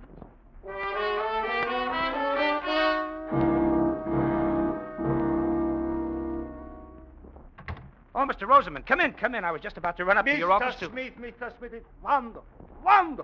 I've just finished reading The House in the Swamp. Wonderful. The same ingenious touch, the same masterful approach of Undertow. Better than Undertow. Well, thanks, Mr. Rosamond. There are a few technical matters, but Veronica can help you out. But the storyline, wonderful. Mr. Smith, Eddie, you know something? What's that, Mr. Rosamond? For a little while, I was not sure. As I read your story, I was a little afraid. Afraid? Oh, ridiculous, of course. I should have known. Forget it. Oh, no. What do you mean? Well, halfway through the story, I saw the ending. I was a little afraid it would turn out that way. It was the way our $100 a week writers would end it, but no. The way you handled it, my boy, wonderful. A complete twist. The touch of a master. Well, you really like the way I paid it off, huh? I can see it now. That scene between the old man and the little girl at the edge of the swamp. What? The old man and the little... Yes. The confession. Beautifully written. Oh, wait a minute. You mean that's the way the... What's the matter, Eddie? Oh, nothing, Mr. Rosamond. Nothing.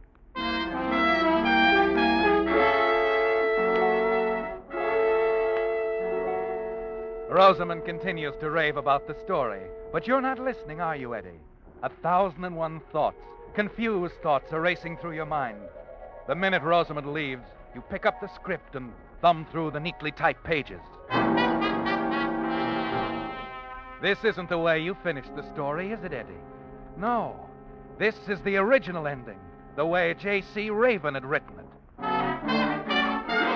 Corby! Corby! Yes, Mr. Smith. Come in here.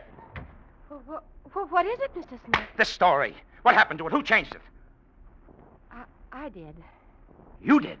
Well, I felt sure Mr. Roseman wouldn't like it the way you ended the story, so I changed it. Oh, I see. I wanted you to make good on the first story after the risks you've taken. Risk? What do you mean?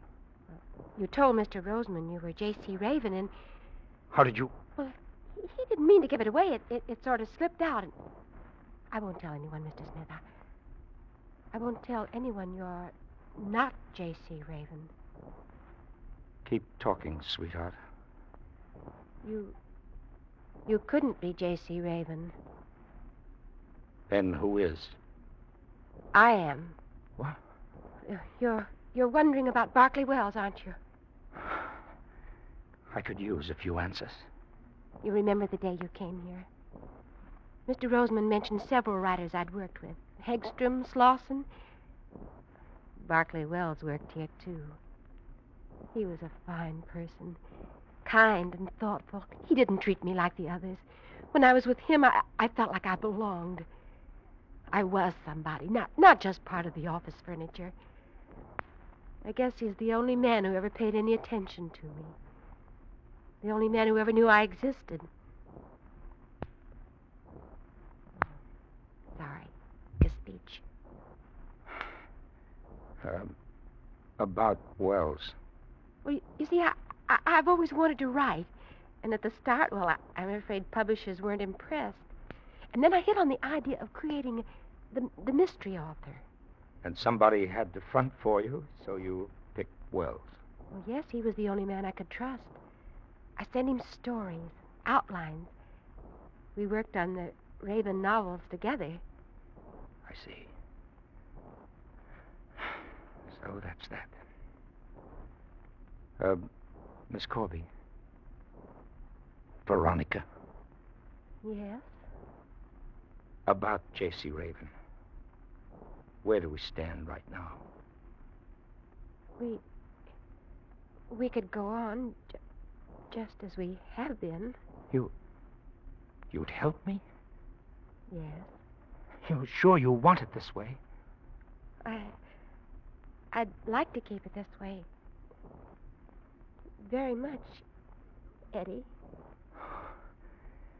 You know something, sweetheart? We're going to get along fine.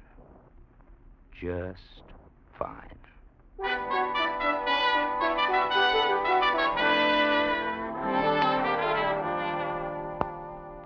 In the weeks that follow, you spend quite a bit of time with Veronica, outside of office hours. Concerts, the supper clubs, weekends at Palm Springs, the races. It's the smart thing to do, isn't it, Eddie?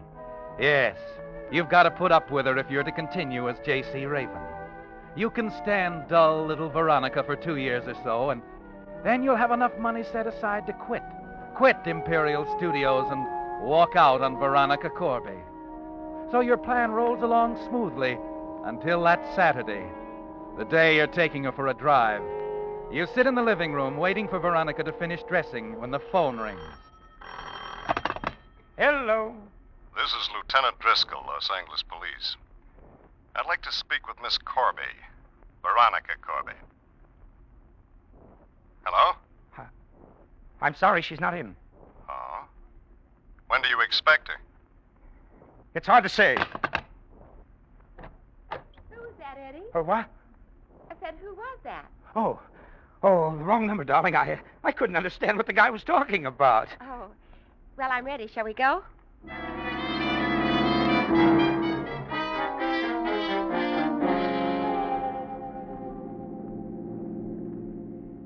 Eddie. Yeah? I've been wondering. Maybe I shouldn't bring it up now, but What's on your mind? what really happened in Havana the night Berkeley Wells was killed? Why do you ask that? Well, I just wanted to know. The papers didn't have much information to The give. papers? I didn't see anything about it in the papers. Oh, it was there. The Havana police arrested a man named Emilio Vasquez, but he denies doing the killing. Well, he would, wouldn't he? I suppose, but a native who lived in the neighborhood said there was someone else at the scene of the crime. They seem to think this unidentified man may have done the killing. They do? And what do you think, Veronica? Me? Oh, I haven't the slightest idea.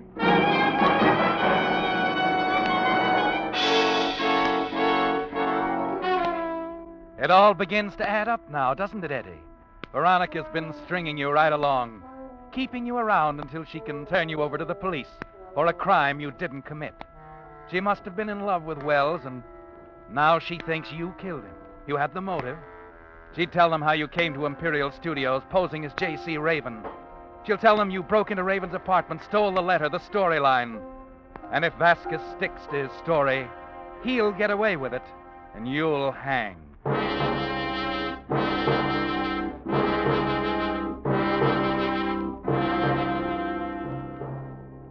There isn't any doubt in your mind what Veronica's little game is. And the clincher comes that afternoon as you start to leave your office. You hear Veronica talking to someone on the phone. Yes, Lieutenant. Barclay Wells was a close friend of mine. Yes?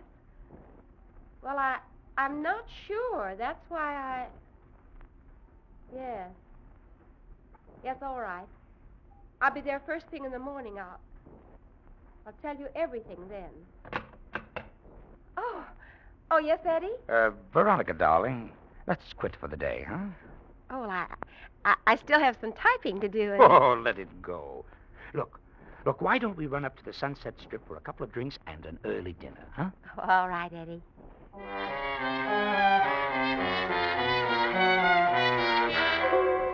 It's shortly after 7:30 that evening when you drop Veronica off in front of her apartment.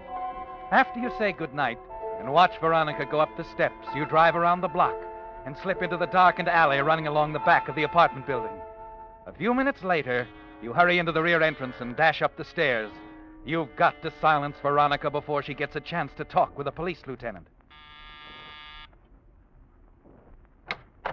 Why, Eddie? Aren't you going to ask me in? Oh, yes. Come in. Is something the matter? You're a smart cookie. Don't you know? Oh, what are you talking about?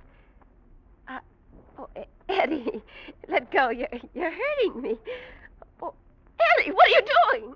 I'm going to kill you, Veronica.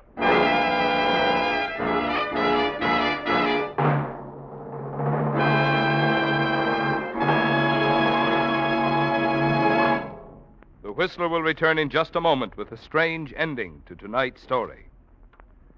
Meantime, let me give you a clue toward solving another mystery: how to make today's shrinking dollars buy more value. When it comes to your gasoline dollars, if you want to be sure you're choosing the gasoline that gives you the very maximum in performance and mileage, there are just two things to remember. One, in gasoline, it takes extra quality to go farther. And two, Signal is the famous Go Farther gasoline. Yes, it's a fact. Your best yardstick of gasoline quality is mileage, the thing Signal gasoline is famous for. After all, in order for a gasoline to give you more miles per gallon, it has to help your motor run more efficiently. And when your motor runs efficiently, naturally you enjoy quicker starting, faster pickup, smoother knock-free power. In other words, the superior performance you expect of a superior quality gasoline. That's why we say, to be sure of the tops in gasoline quality, there are just two things to remember. One, in gasoline, it takes extra quality to go farther. And two, Signal is the famous Go Farther gasoline. And now, back to the Whistler. It's all over very quickly, isn't it, Eddie? Too bad Veronica won't be able to keep her appointment with the police lieutenant in the morning. No, she's dead. You glance at your watch, 7:45, then you start for the door. Miss Corby? Miss Corby? It's Mrs. Ellison, the house manager. You can get rid of her easily enough, can't you, Eddie? Quickly, you drag Veronica's body behind the Davenport, then you open the door. Yes, it's Mrs. Ellison, all right. Oh, Mr. Smith. Is Miss Corby in? These officers want to see her. Mr. Smith. No. That is, she's not feeling very well. That's so? It's too bad. My name's Driscoll, L.A. Police. I talked to her on the phone this afternoon. It was routine business then. It isn't anymore. But you can't see her now. I told you. It's important, friend. 2 hours ago, we received a wire from the Havana police about the murder of Barclay Wells. Seems he wrote novels under the name of J.C. Raven. Well, look, It also seems he had an assistant. The assistant got a little greedy and decided to take over in place of Raven. What? This morning in Havana, a killer named Emilio Vasquez confessed to the murder of Wells, or Raven, or whatever you want to call him. Confessed he was hired to bump off Raven for $5,000. Says he was paid off by the dame that lives here, Veronica Corby.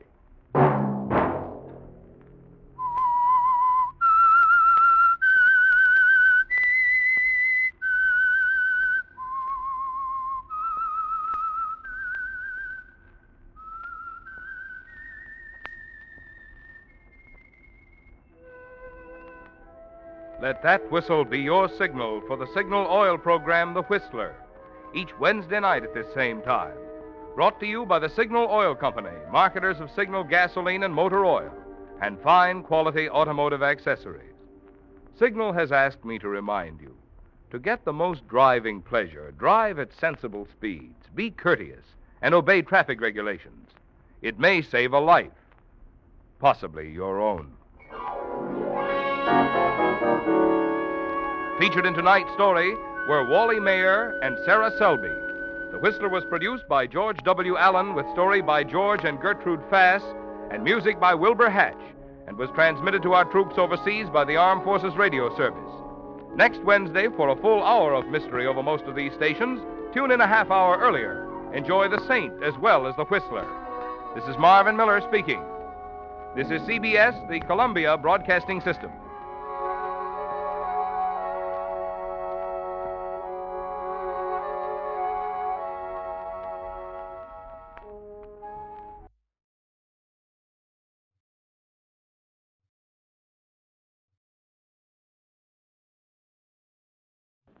The Signal Oil program, The Whistler.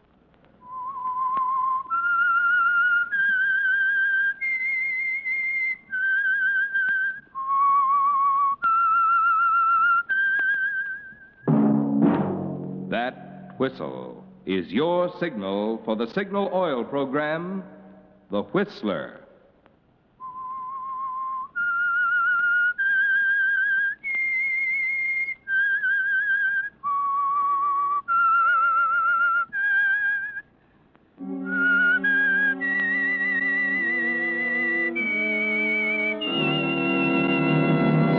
I am the Whistler, and I know many things, for I walk by night.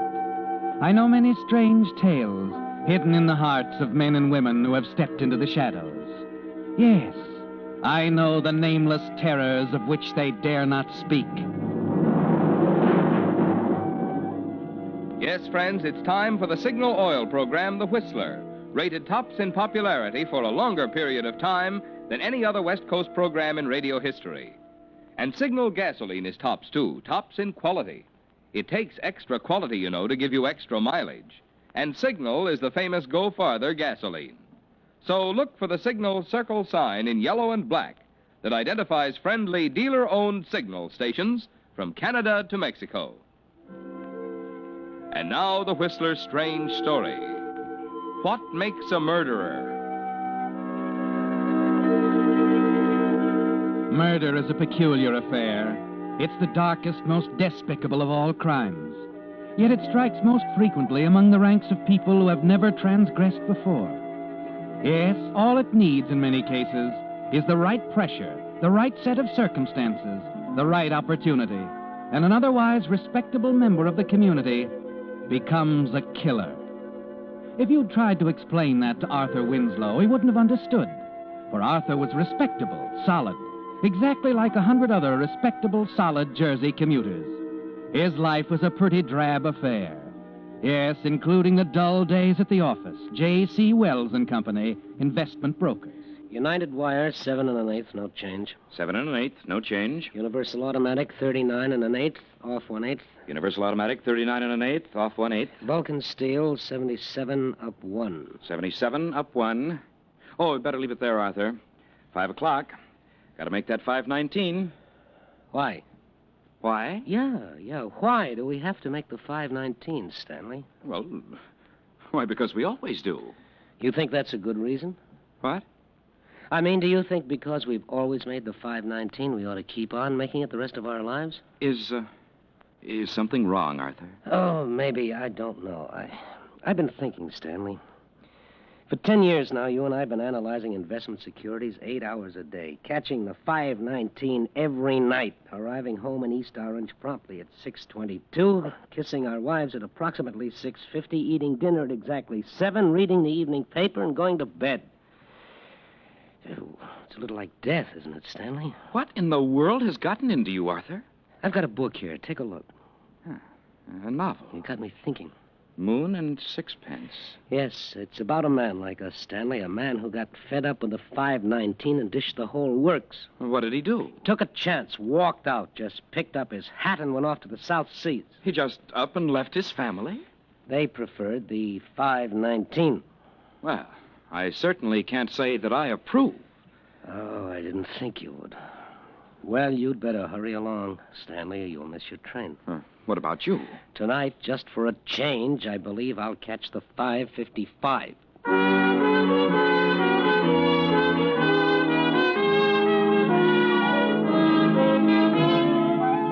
Just for a change, Arthur, after 10 years, you walk slowly down Broad Street, deliberately casual, noticing the swarms of hurrying commuters objectively, as if for the first time.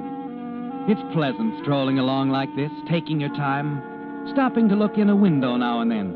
And finally you find yourself in front of Mac's Bar. It isn't often you have the time to drop in for a short one, is it, Arthur? Why not? Why not, indeed? Excuse me, just... Well, hello, Mr. Winslow.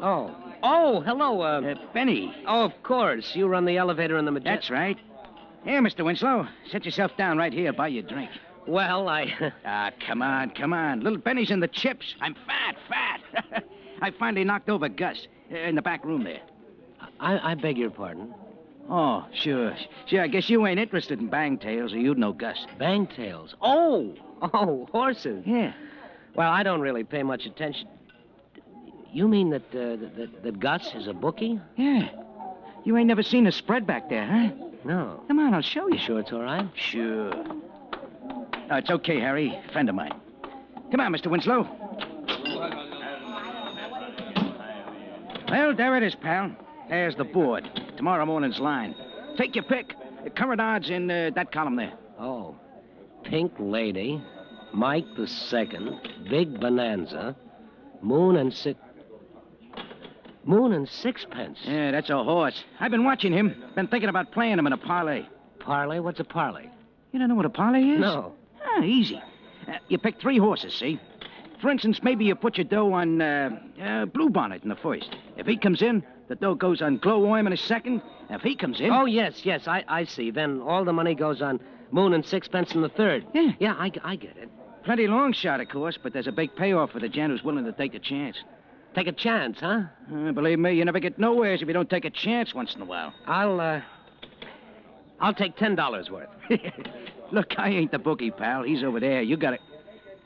Wait a minute. Give me your dough. I'll lay it on for you. $10 in the parlay, huh? Yeah, lay it on for me, pal. $10 on Blue Bonnet, Glowworm, and Moon and Sixpence.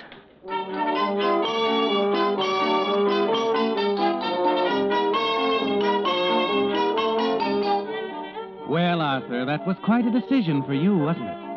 You're more than a little pleased with yourself as you saunter onto the 5:55. A complete change of scenery from the 5:19. You're 26 minutes behind all that, and 26 minutes later than usual when you open the door and say... Hello, dear. Arthur, where in the world have you been? I've been worried sick. Here, wipe your feet. Oh, I'm sorry, Ethel. Where have you been? I was tied up. What do you mean, tied up? You've never been late to dinner in your life. I don't know why in the world you couldn't have phoned. You know, it's Monday night, and Mr. Dinwiddie expects me at the agency at 7:30 sharp. Did you get your check? What? Your paycheck, dear. It's payday. Oh, yes. I cashed it. Here. 25, 30, 50. Well, you're $10 short. Yes, Employees Association annual dues. Is that something new? Yes, Ethel, that's something new. $10. I don't know how in the world they expect you to exist on the salary they pay you. If you had enough gumption, you'd do as I say and ask for a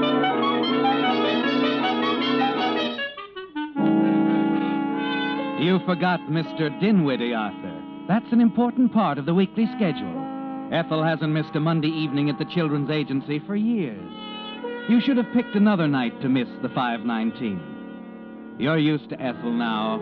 You've become an artist at appearing attentive while she prattles on and on, nodding at the proper moments, never hearing a word. You're relieved when the door finally closes and she's safely off to Mr. Dinwiddie. You can return to Moon and Sixpence, the South Seas, and escape. The next day at the office, Stanley wonders why you're nervous, impatient, why you dodge him at 5 o'clock. It only takes a minute to hurry over to Mac's bar. Oh, hello, Benny. Huh? Oh, it's you. Hey, guys, here he is. What do you mean? Nah, don't tell me you ain't heard. Oh, what is it? The parlay pal. It came in. Blue bonnet, glow worm, moon, and sixpence. You got yourself $1,800.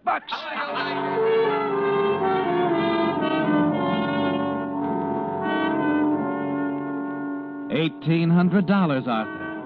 You can't quite grasp it. That's almost a year's salary, and you're holding it right in your hand. You know what's going to happen, don't you? You walk the streets for an hour or two thinking, but you can't help yourself, so you make a beeline for the nearest phone booth. The South Seas. No more figures. No more 519. Brighton Travel Agency. Oh, hello. I'd like to inquire about a reservation. Yes, sir. Where to? Oh, let's see. Florida. Very well. And the name, sir? Oh, yes, the name. The name is Charles White.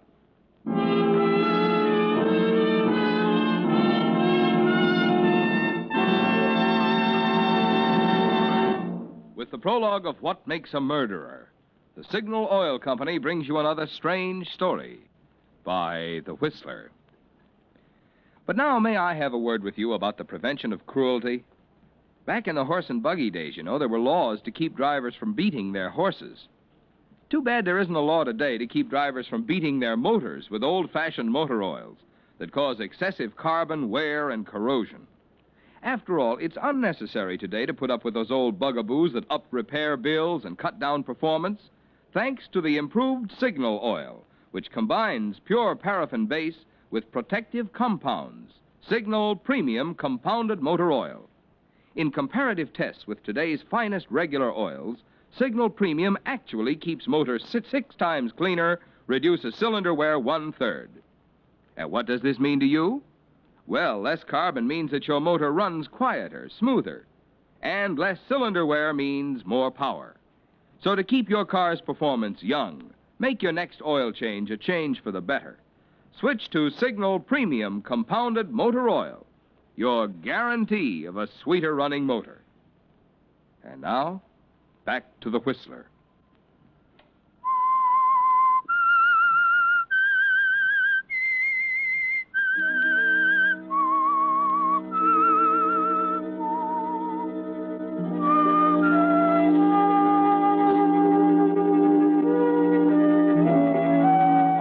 Yes, murder can strike anywhere, even among quiet, drab little people like Arthur Winslow. He has no way of knowing it, of course, as he buys a first-class reservation on the train to Florida.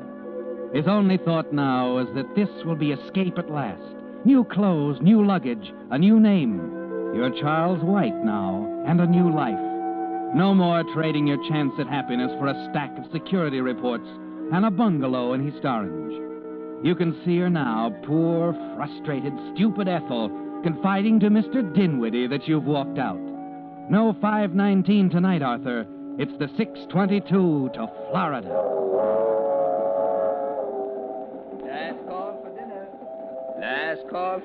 Which way is the dining car, waiter? 3 cars back, sir. You better hurry along. Oh, thank you. Last call for dinner.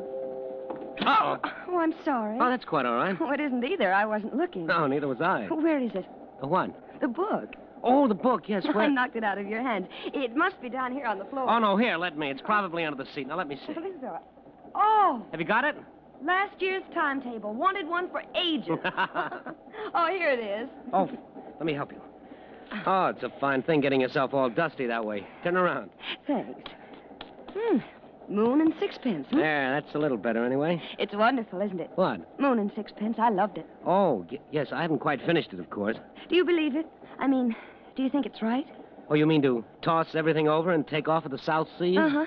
If you don't mind, pal, while you're going to the South Seas, I'll go to dinner. Oh, I'm very sorry. Excuse me. Come on, Louise. We seem to be holding up traffic. Yeah. As a matter of fact, I was just going into dinner myself. So was I. Oh, would you consider... Why not? Yes, why not?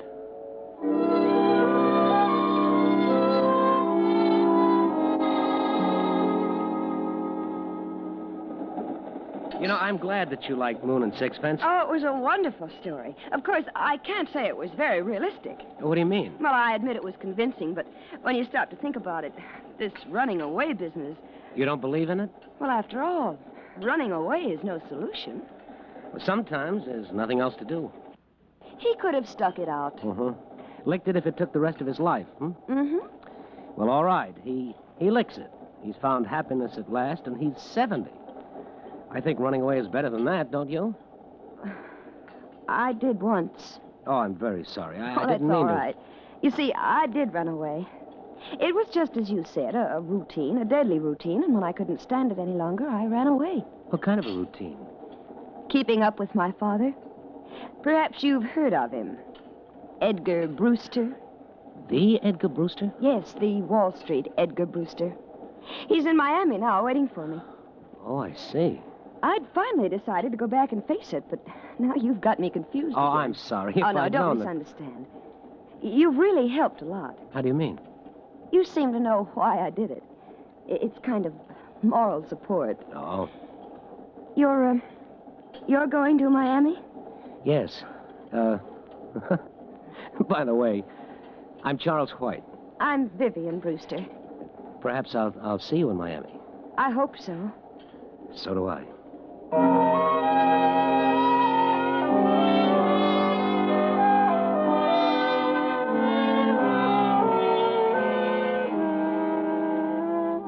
The daughter of Edgar Brewster. Edgar Brewster, the millionaire. A big name on Wall Street, isn't it, Arthur? And you talked with his daughter, had dinner with her. She even said she'd hoped you'd meet in Miami. You wait for her call. And then finally it comes, Arthur. You're invited to the Brewster home. You can hardly believe it, can you? A few days ago, an obscure clerk. Tonight, you're sitting with Edgar Brewster drinking his bourbon. That about right, Mr. White? Father's a tightwad with his soda. Oh, that's an outrageous way to treat good bourbon.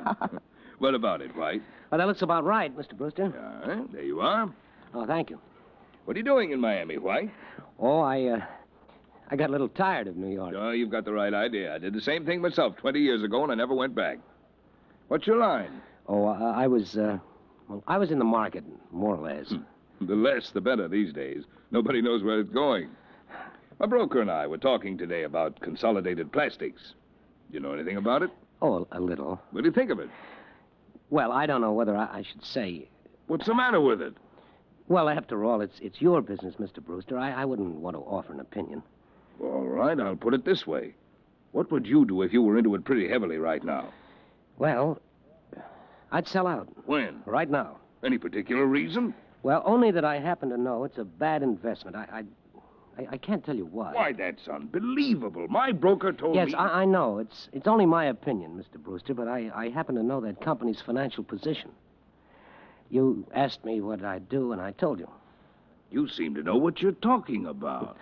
Well, investments are my hobby, you might say. I see. Go on, my boy. You interest me.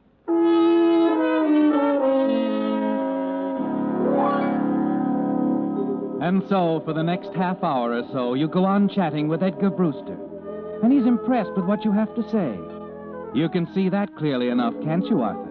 Hints, Tiny scraps of information, tips.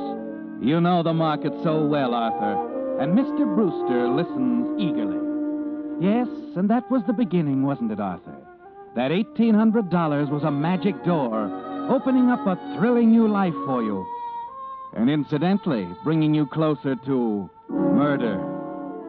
The next 3 weeks passed like a dream, like the nights at the beach club dancing in the open under the stars, with Vivian in your arms. Vivian, Yes? why is it you've never asked me about myself, my background, and where I came from? I don't know. Maybe because it doesn't matter. I wasn't going to tell you, but I think perhaps I'd better. Will it make any difference? About us? Mm-hmm. Yes, it will make a difference. A lot of difference. Then don't tell me. I don't want to know. But Vivian, Please. Darling, did I ever tell you that I like you very much? I'm glad, Charles. I'm so glad.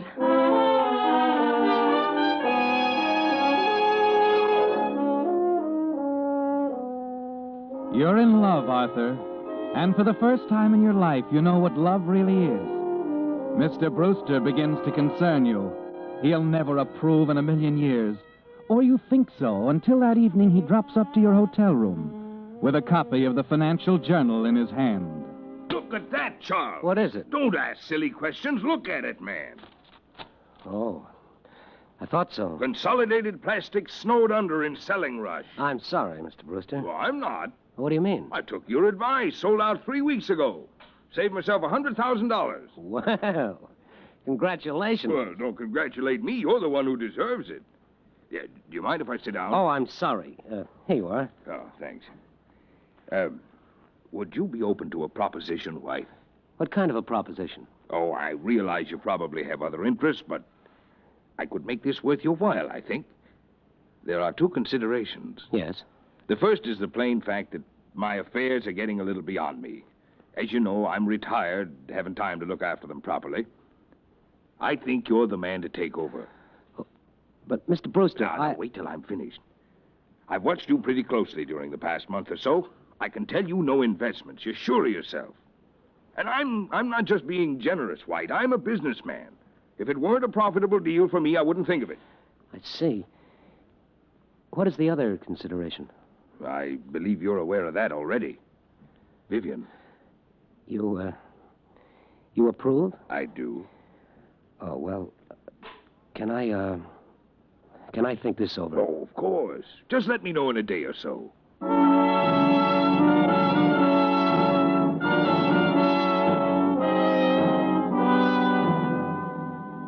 There it is, Arthur. Brief and to the point.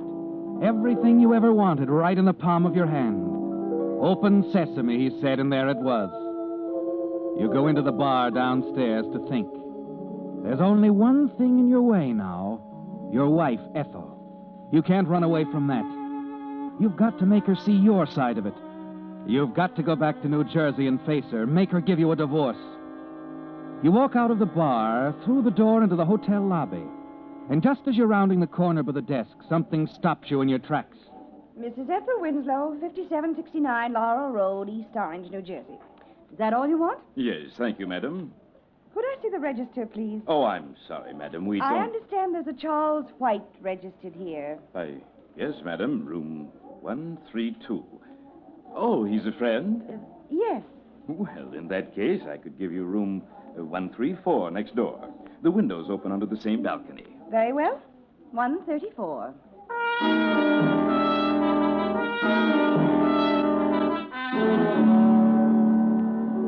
It was too good to last, Arthur.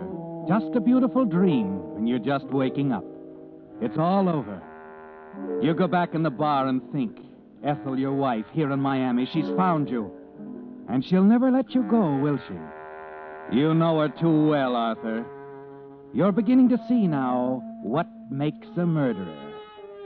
There's no other way out, is there, Arthur? You sit in the friendly darkness of the bar all afternoon, late into the evening, thinking. It's almost 11 when you make up your mind. There's a phone booth near the door. Vivian, I have to talk to you. It's important. Charles, what's the matter? Vivian, I love you more than I dreamed I could ever love anyone. What? Now, listen. I'm a phony. My name is not White. I was running away when you met me. I'm just an investment clerk. No money. Darling, I have a wife. I've hated her for 10 years, and I'd rather be dead than go back to her, and I'm not going back to her. And now I probably won't ever see you again. Oh, wait. Goodbye, Vivian.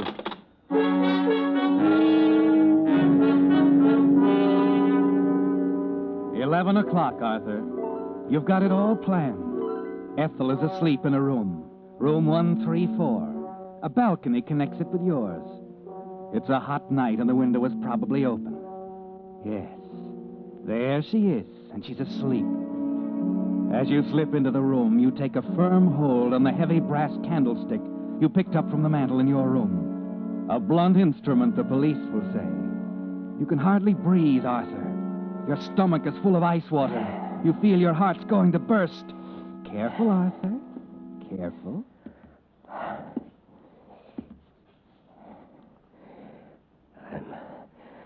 I'm sorry, Ethel. I'm sorry, but I've got to kill you. I've got to do it.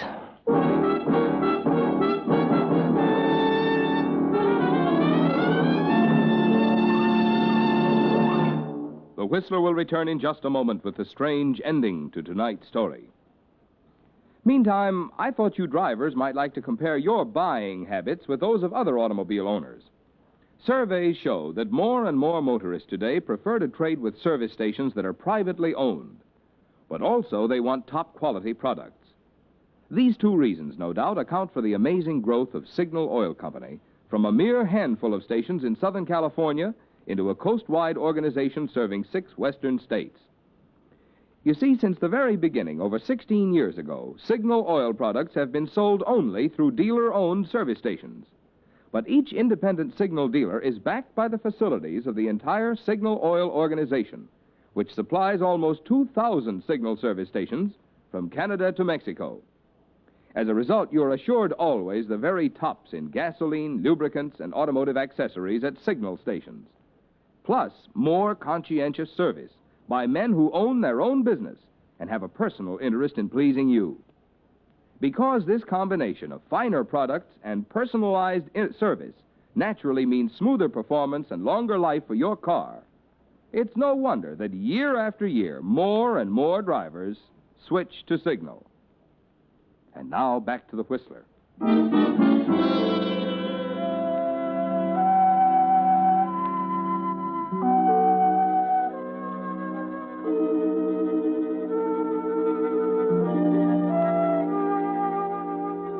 So you stand there, Arthur, by your wife's bedside, holding the candlestick high over your head, ready to bring it down. Now you know what makes a murderer. But you can't do it, can you? A wife you've hated for 10 years at your mercy. You can't do it. No. No, I can't. What? Arthur! Arthur!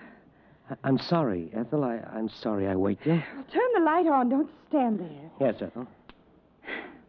So you thought you could get by with it, didn't you? No, Ethel, I didn't. Don't deny it. I know what's been going on, and I can prove it, you philanderer. Ethel, I tell you... What did you say? I have a complete report on your activities for the past month. You weren't very clever, Arthur. The detectives say you left a trail a child could follow. What are you getting at, Ethel? Charles? Charles? Listen, there's someone knocking on your door. A woman. Vivian. Yes, Vivian. I've already had a talk with her, Arthur. Well, she might as well come in. This way, Miss Brewster. Charles. Oh, Charles, darling. Vivian. A pretty picture indeed. And you have the nerve to ask me what I'm getting at. Well, for your information, Arthur, I'm leaving for Reno in the morning. In view of what's happened, I don't think you'll feel it wise to contest the case. Contest it? We've waited 5 years for a chance like this.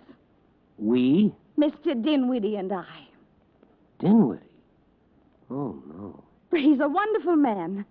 Goodness, I don't know how I could have put up with you all these years if it hadn't been for Mr. Dinwiddie. He's so understanding. Dinwiddie? Arthur, you look so ridiculous. What are you doing holding that silly candlestick in your hand?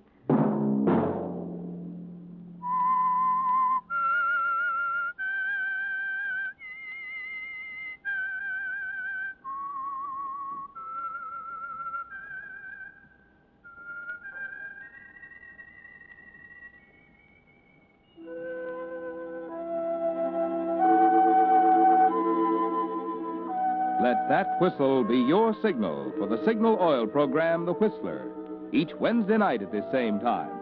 Brought to you by the Signal Oil Company, marketers of Signal gasoline and motor oil, and fine quality automotive accessories. Signal has asked me to remind you, to get the most driving pleasure, drive at sensible speeds, be courteous, and obey traffic regulations. It may save a life, possibly your own.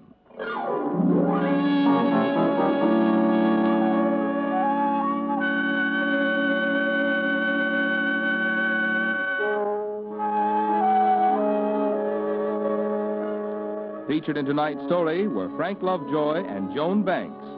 The Whistler was produced by George W. Allen, with story by Harold Swanton and music by Wilbur Hatch, and was transmitted to our troops overseas by the Armed Forces Radio Service.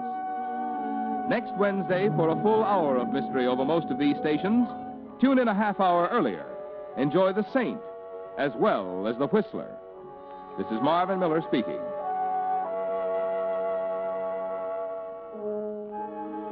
This is CBS, the Columbia Broadcasting System.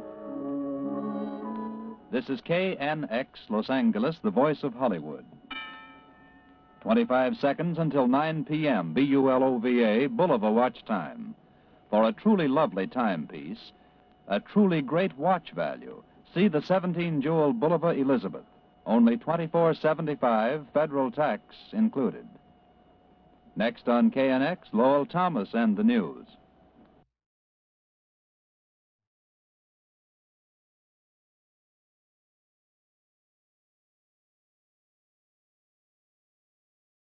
KNX, AM and FM, Los Angeles.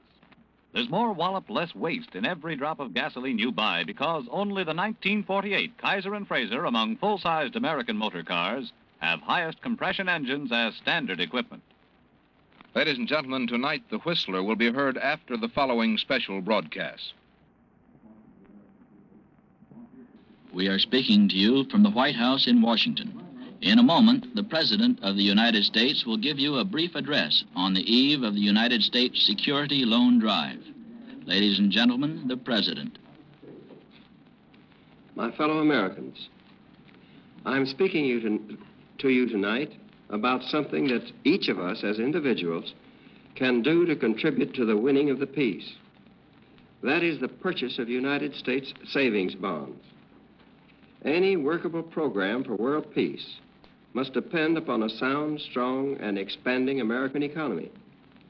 When we buy savings bonds, we contribute directly to the strength of our economy, upon which so much depends. By investing in savings bonds, we are fighting inflation, which is still our greatest economic danger. At the same time, we are building toward the economic security of ourselves and our families. At such a time as this, all of us can serve both ourselves and our country by saving all we can against the day when we can spend our dollars to better advantage. Our economic system, which has given us the greatest productive power and the highest standard of living in the world, is based upon individual enterprise, industry, and thrift. We need these qualities at all times in order to prosper. Under present world conditions, we need them more than ever before. Tomorrow, April the 15th, the nation launches its security loan campaign. As your president, I ask each of you to back the security loan to the limit by buying extra savings bonds, by signing up for payroll savings plans where you work, or the bond a month plan where you bank, and by volunteering to help sell bonds to others. This is the most important campaign for the United States savings bonds we have had since 1945. It calls for everything we can put into it. It calls for volunteer work in every community, freely and patriotically given. It requires enough volunteers to talk to every American where he works or where he lives. The experience of all the war loan drives has proved that if Americans who can buy bonds are asked personally to buy them and told the personal and national reasons for buying them, the goal will be reached. Last Thursday, the city of Sandusky in Erie County, Ohio, began a week's campaign to sell their share of the security loan bonds in advance of the national campaign. Sandusky and Erie County wanted to be the first in the nation to do the job and show the country how well it can be done if everybody pitches in. Volunteers set out to visit every factory, office, farm, and home in Erie County. The newspapers and radio stations, and every civic, fraternal, veterans, women's, and farm organization backed them up. I am happy to be able to tell you that Sandusky and Erie County oversubscribed their goal by 25% in 1 week. What Sandusky and Erie County have done in 1 week, every community and county in the United States can do, beginning tomorrow. How well you do the job in your community will depend upon the number and the spirit of the volunteers who tackle it. This is a call to the Minutemen and women to rally again to build up the defenses of our national economy. For, as the slogan of the security loan puts it, America's security is your security. This campaign presents to us a responsibility and an opportunity. Every dollar that a family puts into savings bonds now will be a dollar building for the family's security. It will be a dollar fighting against inflation and high prices. It will be a dollar working to win the peace. You have just heard the President of the United States, Harry S. Truman, speaking in connection with the United States Security Loan Drive, which opens tomorrow. The President spoke from the White House in Washington. This is CBS, the Columbia Broadcasting System. KNX AM and FM, Los Angeles. A KNX reminder, veteran, can you make the grade? The grade you held on discharge from the service? The Army has openings up to tech sergeant just for you. If you've still got what it takes, come on down to your Army recruiting office and see about enlisting in your old grade tomorrow.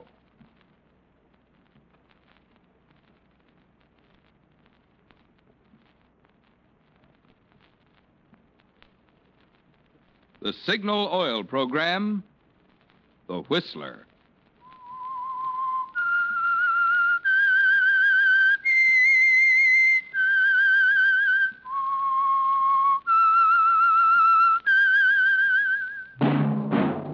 That whistle is your signal for the Signal Oil Program, The Whistler.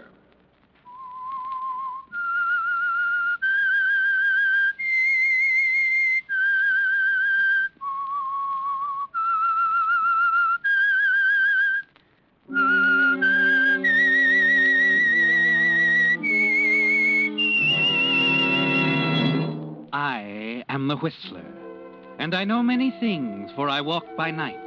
I know many strange tales hidden in the hearts of men and women who have stepped into the shadows.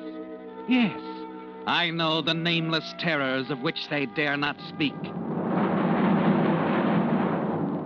Yes, friends, it's time for the Signal Oil Program, The Whistler, rated tops in popularity for a longer period of time than any other West Coast program in radio history. And Signal gasoline is tops, too. And now the Whistler's strange story, Till Death Do Us Part.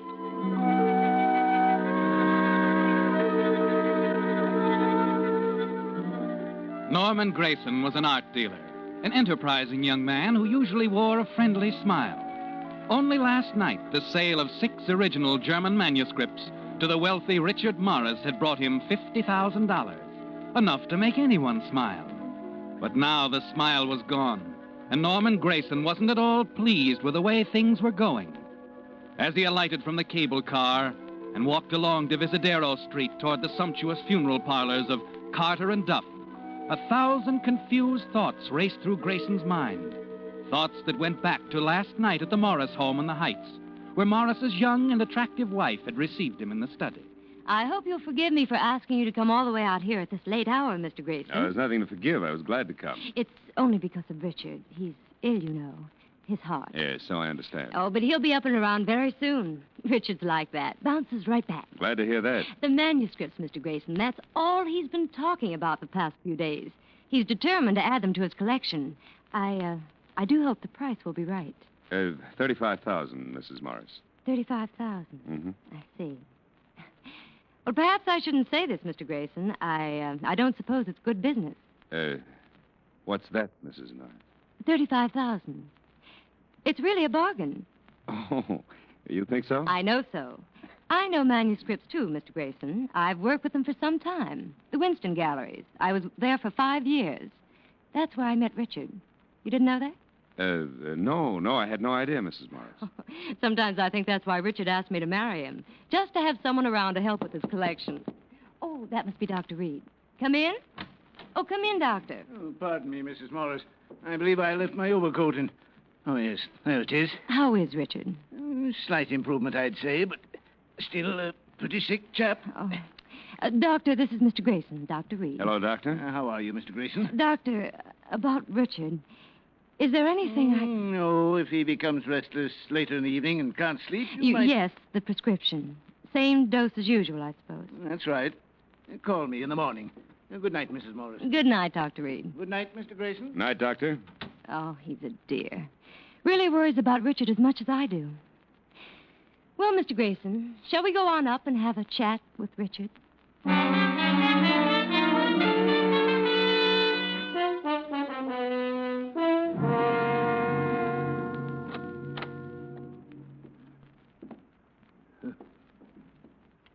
Richard. Richard. Janet? Yes, darling. Mr. Grayson is here. Grayson? The gentleman with the manuscripts. The German manuscripts for your collection. Oh, yes. Manuscript. Yes, Mr. Grayson and I talked it all over. He's going to sell them to you. Darling, aren't you listening to me? Mrs. Morris, perhaps we'd better not try. No, it's quite all right, Mr. Grayson. Here, Richard, let me help you sit up. Well, what for, Janet? The check, you have to sign it. It's all made out, everything except the signature, Richard. That's it. That's a good boy. Now, here's the pen. All right. Oh, that's right. There we are. Ah, that's fine, Richard. Now I'll give the check to Mr. Grayson. Thank you. And the manuscripts are all yours. Isn't that wonderful, Richard? Yes. Janet, a glass of water, please. Oh, of course, darling. Here's the water. Here. And here's something to make you sleep. Doctor's orders. Oh, now I'll be back in a little to look in on you. Good night, Richard.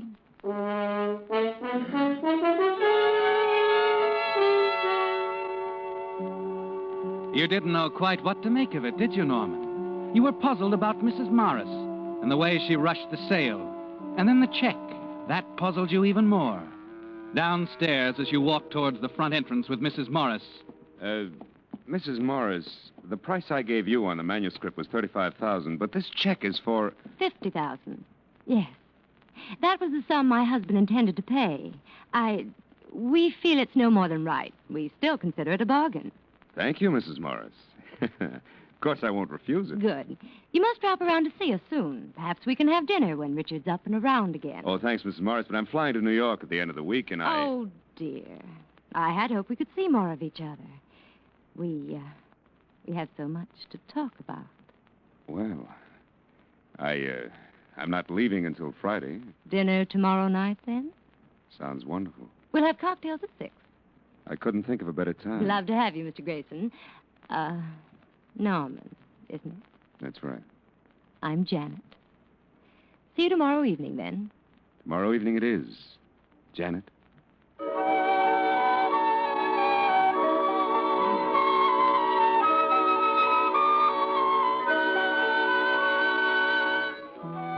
When you left the Morris home, you weren't at all quite certain that business in New York was important enough to drag you away by Friday. You could put that off for a while yet, as long as there was someone as attractive and as interesting as Janet Morris in San Francisco. No, business in New York could wait. Early the next morning, you cashed the $50,000 check then spent the rest of the day roaming around town. Later that afternoon, when you returned to your hotel... Oh, Mr. Grayson, someone's been calling you all afternoon. Wouldn't leave a message. Oh? A young lady. No message, huh? No, sir. Here's your key. Oh, thanks. Oh, by the way, Mr. Grayson, you've seen the papers, I suppose. Papers? Yes, the gentleman you were asking me about several weeks ago, Mr. Morris. Morris? What about him? Oh, you didn't know. He died this morning. Heart attack.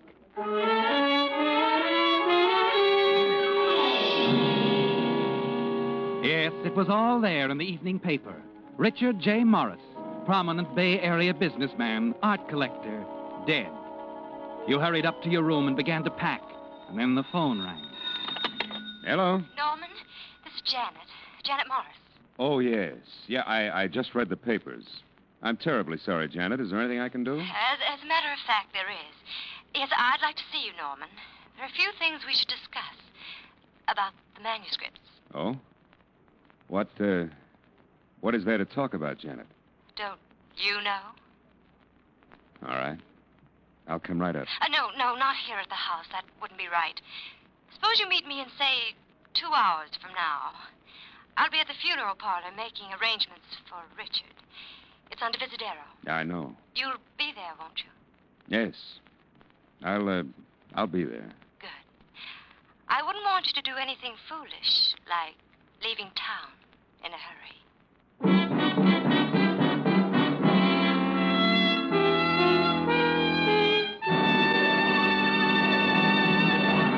With the prologue of Till Death Do Us Part, the Signal Oil Company is bringing you another strange story by The Whistler. But now, friends, a special announcement. The first announcement on what we honestly believe is today's greatest tire value, barring none. You can now buy a nationally advertised Lee Deluxe 4-ply tire with a 1-year written guarantee against road hazards for only $12.95 plus tax at Signal dealers from Canada to Mexico. That's in the popular 616 size. Other sizes proportionately low priced. Yes, you heard right. I said a top quality 616 Lee Deluxe 4-ply tire. The same tire that sold until yesterday for $15.25, now reduced to $12.95.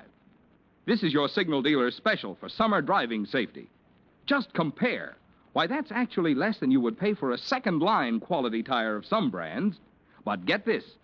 Never in 45 years has Lee of Conshohocken ever made anything less than top quality. And this rugged Lee tire at $12.95 with its patented double life cord construction is the same quality that has made Lee tires outstanding among leading brands. So now, right now, get your Signal dealer's trade-in offer for your old tires. When you do, you'll agree that comparison proves for quality, for value, your best tire buy today is a Lee Deluxe tire for only $12.95 plus tax, exclusively at Signal dealers. And now back to the Whistler.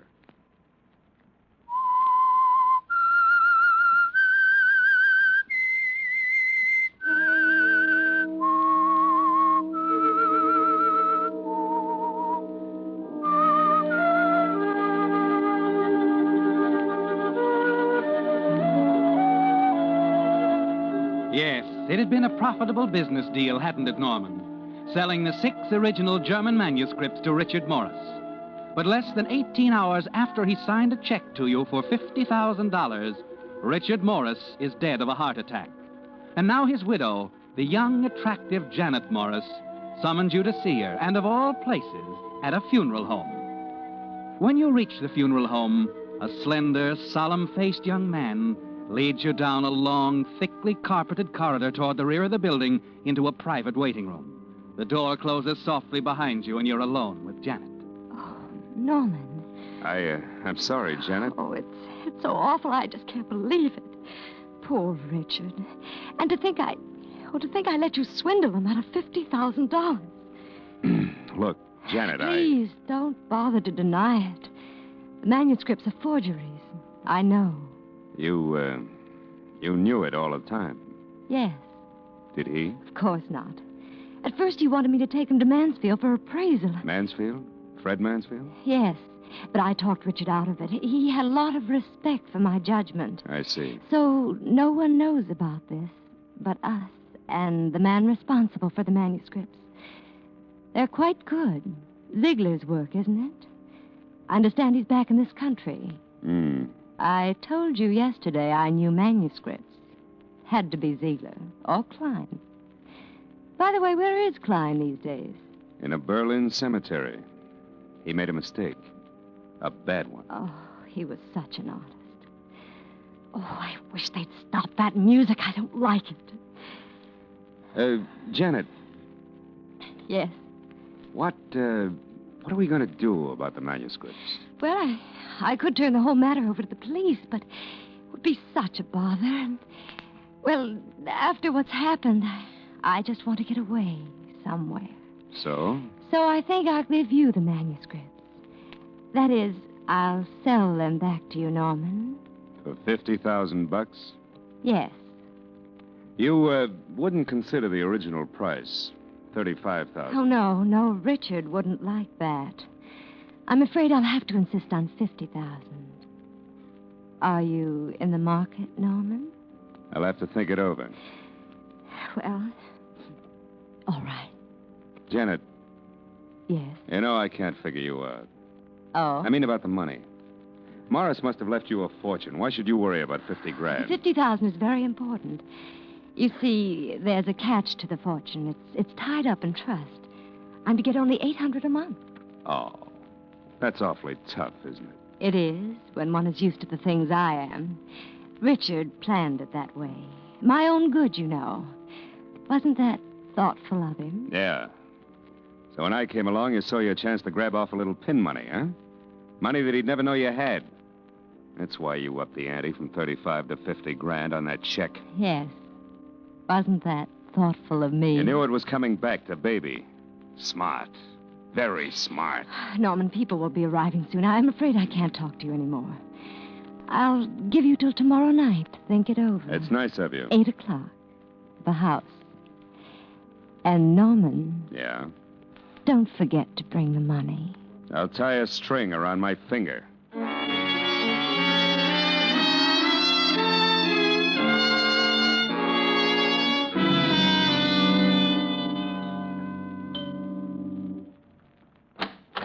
Norman, come in. Sorry I took so long. I was taking a nap. The servants are all gone. They're at the funeral parlor. Touching. Very touching. Why don't you go into the study? I want to freshen up a bit. Fix yourself a drink. Thanks. Popular prices, of course. Norman, you're bitter. Let's just say I got up on the wrong side of the world this morning. Oh, I'm so sorry. Okay, I'm sold. I better go in and fix a drink before the prices change. I won't be more than 10 minutes, Norman. Make yourself at home.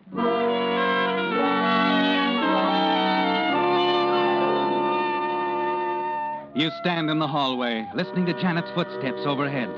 Then a door closes. Silently, you slip up the stairs, past Janet's room to the far end of the corridor. If only you can get your hands on the manuscripts. A moment later, you step into Richard's room, quickly cross to the desk by the window and begin your search. Minutes pass. Frantically, you continue to look for the manuscripts. Glance at your watch. Janet will be going back downstairs any minute. You need time, Norman, more time. The manuscripts are in the house somewhere, and then... Your eyes fall on the nightstand next to the empty bed. The nightstand. And the half-dozen bottles of medicine. You pick up the small blue bottle. You remember this one, don't you? Sleeping tablets. You stick them in your pocket. In less than a minute, you're back in the study downstairs.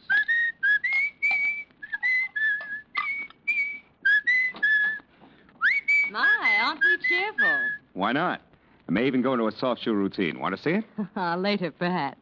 Oh, you fixed me a drink. How nice. Here you are, sweetheart. Thank you.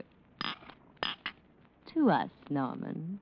Yeah, to us.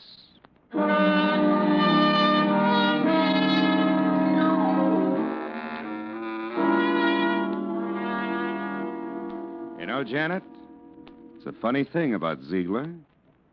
Seems to pop up in the most unexpected places. I remember the last time I saw him. London. It was right after the Marcus affair. You remember it, don't you, Janet? Janet. What? What did you say, Norman? The Marcus affair.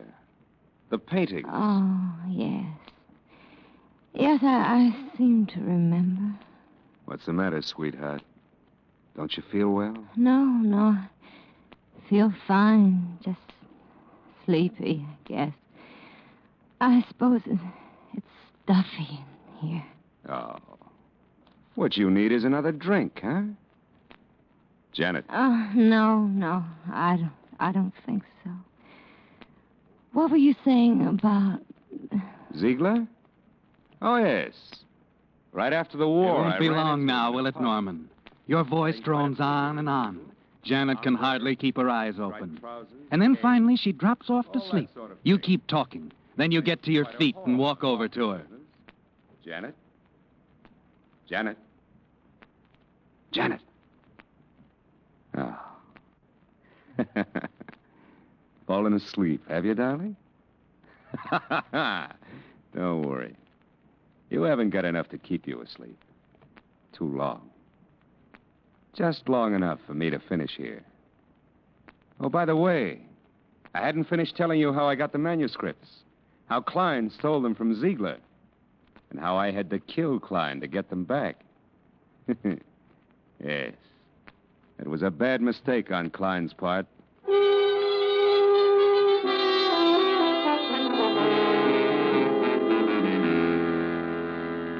You haven't much time now, Norman. The servants may be coming home at any moment. Quickly, you begin a systematic search of the study, and you're in luck. In less than 5 minutes, the manuscripts are tucked away in your inside coat pocket. You leave Janet sleeping peacefully in the chair and slip out the front door. As you stroll down the walk, you toss the bottle of sleeping tablets into the bushes. Then when you reach the gate, you turn and look back at the house. Ha-ha! So long, sweetheart. Sleep tight.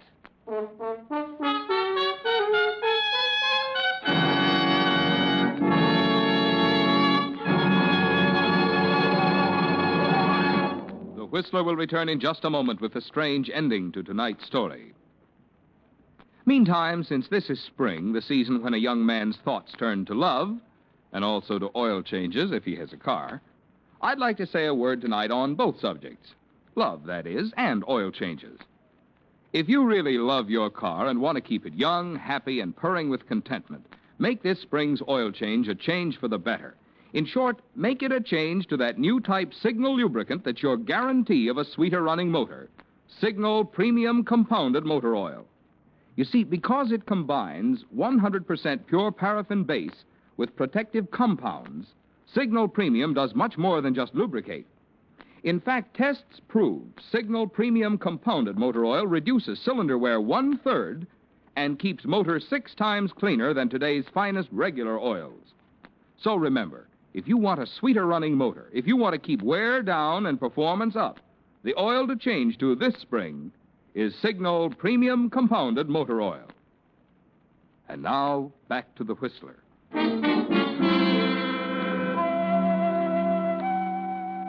You're quite pleased with the way things have turned out, aren't you, Norman? The money you received from Richard Morris is tucked away in a San Francisco bank. The manuscripts are in the mail for New York. And in a matter of hours now, you'll be on the plane heading east. And you're not too worried about Janet, what she'll do. You've just outsmarted her, that's all. She won't do a thing. She'll take her beating like a good little girl, perhaps look around for another sucker. Then an hour before your plane time, you're about to leave the hotel when there's a knock on the door. Yes? Lieutenant Benson, San Francisco Police. You're Grayson? Yes. Yes, what is... Can I come in? Thanks. Leaving town, Mr. Grayson? Yes? Mm-hmm. You had some sort of a business deal with a gentleman named Richard Morris a couple of days ago, didn't you? Did I? An art dealer named Mansfield dropped over to have a little chat with us yesterday. Seems Morris had asked him to check on some German manuscripts you had for sale. So? The manuscripts were forgeries, according to Mansfield. And when Morris died, sort of suddenly, well, Mansfield thought he should bring it to our attention. I don't know what you're talking about, Lieutenant. You were at the Morris home last night, weren't you? Okay. I just dropped in to say goodbye, that's all. Mm-hmm. You were there the night before Morris died, weren't you? The night you poisoned him because he was going to turn you in for fraud. Poisoned him? Wait a minute. Yeah, he was poisoned. Looked just like a heart attack. Now, listen, I didn't poison him. Janet, she must have. Mm-hmm. Why, of course, that's it. She had everything to gain, don't you see? Money So and... she did it, huh? Then last night, she turns right around and takes some of the stuff herself. What? Yeah, the sleeping tablets. They turned out to be poison. She's dead, Grayson. We found the half-empty bottle hidden in some bushes in front of the house. Has some fingerprints on it. Be very interesting to see how they stack up with yours. Hmm?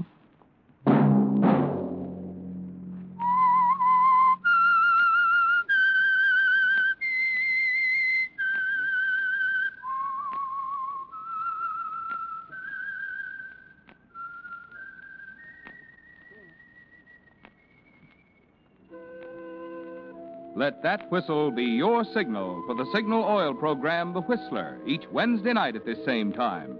Brought to you by the Signal Oil Company, marketers of Signal gasoline and motor oil, and fine quality automotive accessories.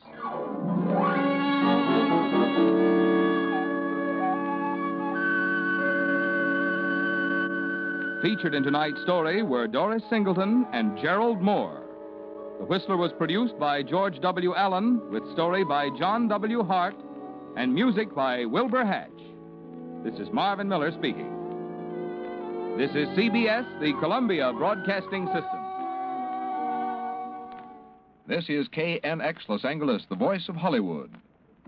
25 seconds until 9 p.m., BULOVA, Bulova watch time. Wear a 21 Jewel Bulova, one of life's choicest possessions. Superlatively dependable, always.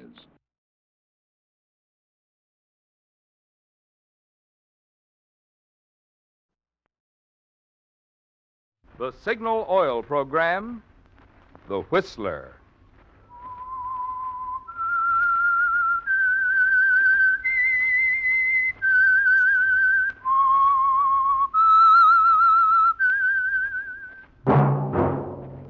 That whistle is your signal for the Signal Oil program, The Whistler.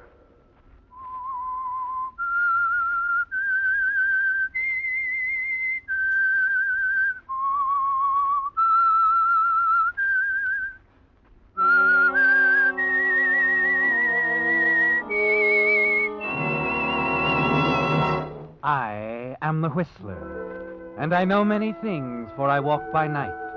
I know many strange tales hidden in the hearts of men and women who have stepped into the shadows.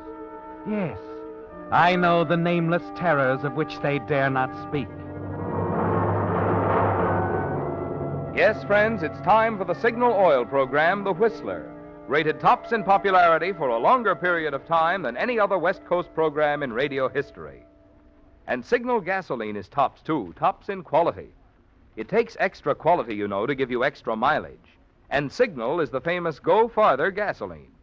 So look for the Signal circle sign in yellow and black that identifies friendly dealer-owned Signal stations from Canada to Mexico. And now the Whistler's strange story, The Silent City. For 15 years, George Malcolm had been a reader for the Latimer Publishing Company. 15 years plowing through the tangled syntax, the dull metaphors, the silly little scribblings of people who think they can write without learning how, and he was sick of it. Why, George Malcolm knew more about writing than they ever would. However, he hadn't been able to sell that idea to his boss, Mr. Latimer, though he'd tried time and time again without success. Yes, George Malcolm knew the meaning of the word frustration too well. But on that morning early in April, as he walked into Mr. Latimer's office to try again, George didn't realize that he would also soon learn the meaning of the word murder. Mr. Latimer? Oh, yes, George, you wanted to see me. Yes, sir. I've written a few chapters of a new novel. Oh, now, George, really, you haven't been writing again. Oh, this time, Mr. Latimer, I think I've hit on something. Look, we've been all through this before. You write well, yes. Yeah, if you'll only let me tell you about it, sir. All right. Tell me about it. Well, it's about a sea captain, a young man from Boston, the year 1805. He sails for the South Seas. You ever been to sea, George? What, sir? You ever been to sea? Well, no, sir. What do you know about sailing ships, the South Seas? Well, I suppose I know as much as the next fellow, enough to get by. Enough to get by. George, listen to me. You're a good reader. You can spot talent at 10 paragraphs in someone else's manuscript. But when it comes to writing, your stuff just doesn't have the heart. You just won't write about things you know. Won't you even read what I've written, sir? Oh, very well. Leave it on the table on your way out.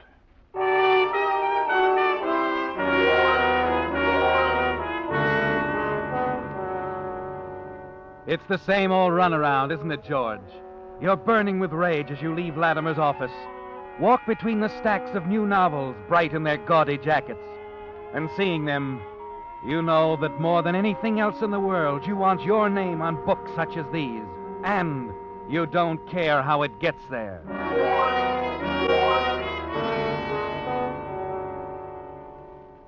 When you reach your desk, you find it piled high with manuscripts. You begin to leaf through them, thinking more of how your $100 a week looks stacked beside the royalties of a bestseller than what you're reading. And then deep at the bottom of the stack, you find a manuscript typed on cheap bond. You're about to toss it aside when the title catches your eye. The Silent City, a novel by Mary Jordan. You lean back in your chair and begin to read. There is a city we see and a city we hear, and the silent city of terror. There is the crying gargoyle that lies behind the laughing face of the silent city. There is frustration here for the big and small. Well, not bad. Not bad at all.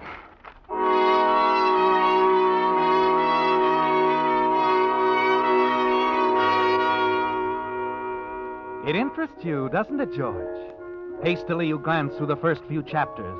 There are some mistakes in construction and approach, but the talent, the heart is there. The mistakes can be corrected.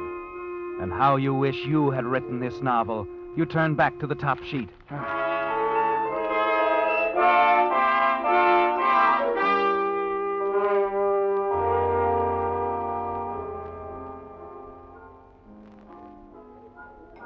What's the matter, George? You've hardly said a word all evening. Haven't you been listening to me? Oh, I'm sorry, Ilka. Has the mind rejoined the body? Yes, sure, baby. Can't waste our date just daydreaming, huh? Oh, some date bringing you to a cheap joint like this. I'm sick of these places, Ilka. What? But it won't always be like this, darling. Someday we'll be sitting on top of the world, the two of us. I know, honey. I haven't been complaining. No, you've been swell, but I mean it. It won't always be like this. Oh, you've been thinking? I've been thinking about writing another book. I thought so. Mention it to your boss. What's his name, Latimer? Oh, Latimer. He would know a good novel if you hit him over the head with it. Why, that old goat can't see any farther than the tip of his cigar. Your stuff just doesn't have the heart, George. You just won't write about the things you know, George. Why, I could bash his ugly... Take it easy, darling. Take it easy. You'll have everybody in the place gawking at us. Let him gawk. Your new book. What's it about? Well, I'd rather not tell you about it now, Ilka. Surprise, huh? Yes, that's it. Well, darling, whether you ever write the great American novel or not, it wouldn't make any difference to me. It would to me. Just one book, Ilka. That's all I need to break the ice. One good novel. Perhaps the novel you're going to work on, George. Perhaps that'll be it. Yeah. I've got a hunch it will be.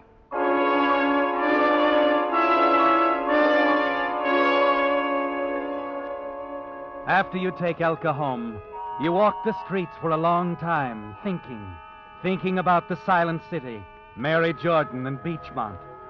It's a desperate chance to take, isn't it, George? And you're afraid to think of the consequences. It's almost 2 a.m. when you return to the downtown district, and suddenly up ahead you see the red neon sign flashing on and off over the wide doors. It's like an answer, and you know what you're going to do.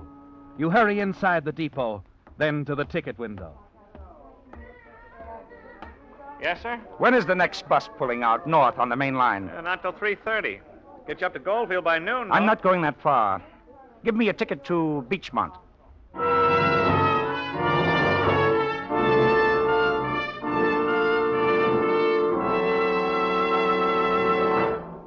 With the prologue of The Silent City, the Signal Oil Company brings you another strange story by The Whistler. Friends, you've heard me tell about the more thorough, more conscientious attention cars get at signal service stations because each signal dealer owns his own business and has a personal interest in pleasing you. Well, typical of this is the free inspection of your radiator and cooling system, now being offered by signal dealers throughout the West from Canada to Mexico. You see, as a car grows older, its radiator may become clogged with rust and sludge or develop small leaks. To correct such conditions, signal dealers offer a complete radiator service. They have special rust and sludge dissolving compound that restores your radiator's cooling efficiency but can't harm the metal. If your radiator has any small leaks, your signal dealer has radiator sealer that stops them in a jiffy. And in any case, even with new cars, it's wise to add rust preventive that protects both radiator and motor from future corrosion. So the next time you stop at a signal station, be sure to ask for your free radiator inspection. This is just another in our complete line of signal safety services, each designed to help your car run better, look better, and last longer. And now back to the Whistler.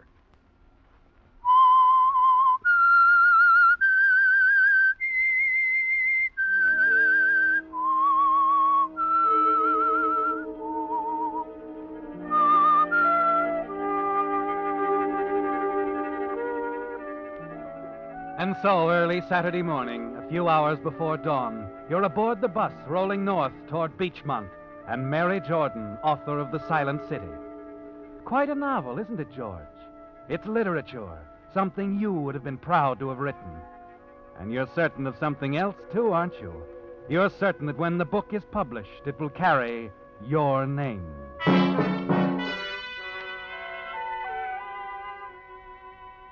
It's a few minutes after 10 in the morning when your bus arrives at Beachmont, a quiet, sleepy little town just off the main highway.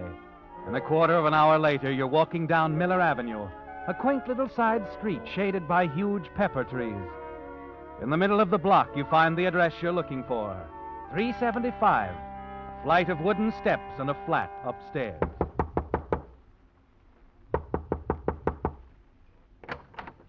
Yes? Miss Jordan? Miss Mary Jordan?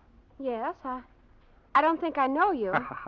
But I know you, Miss Jordan. That is, I should say, I know your work. My work? I'm George Malcolm. I represent the Latimer Publishing Company. The Latimer... Oh, yes, won't you come in? Thank you. Oh. I hope I'm not disturbing you, Miss Jordan. I know it's a little early. No, not at all. I'm sorry, the apartment is... Well, I didn't expect you. May I sit down? Oh, yes, please do. Here, I'll get these things out of the way. So you're Mary Jordan. Oh, yes. Oh. Well, we've read your novel, Miss Jordan. Oh? Yes, and frankly, we like it. We like it a lot. You like it? Oh, I've worked on it so long. Put in a good many hours on it, huh? Oh, yes, most of it during the evening. Well, fortunately, I have the flat to myself. It's so much easier to write. Oh, you live alone? Yes, that's right. I've only been here in Beachmont a short time. I'm from Illinois. I see. And when Mother died, well, there was nothing to keep me back home, and, well, I just thought it would be better if I went out on my own. Of course, I understand. Tell me, Miss Jordan, what do the good citizens of Beachmont think of your writing? Oh, they don't. Well, what do you mean? I mean, they don't know anything about it. Oh, they don't. Oh, no. In a small town like this, they'd laugh at me. Besides, what does a waitress know about writing novels? So that's where you got your material for The Silent City. Oh, yes. I met so many interesting people, so I wrote about them. Oh, I've always wanted to write, and it was easy writing about people. I was told always to write about the things I know. Yes. Now, about your novel, Miss Jordan. As I said before, it's far better than the average. However, we feel it will need considerable rewriting. Oh, I wouldn't mind rewriting. I wouldn't mind at all. You'll need help, of course. That's why I came up here to Beachmont, Miss Jordan. It's part of my job, you know.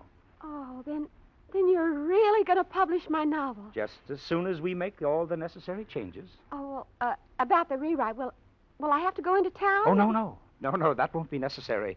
I think we can work better right here. Nice and quiet, no one to disturb us. And the sooner we start, the better. Well, I don't have to go to the cafe until 5 this afternoon. Then I suppose I could get Margie to work tonight for me. Yes, why don't you do that? And do you think you could arrange to have every Saturday off from now on? That would fit into my schedule perfectly. I'll try.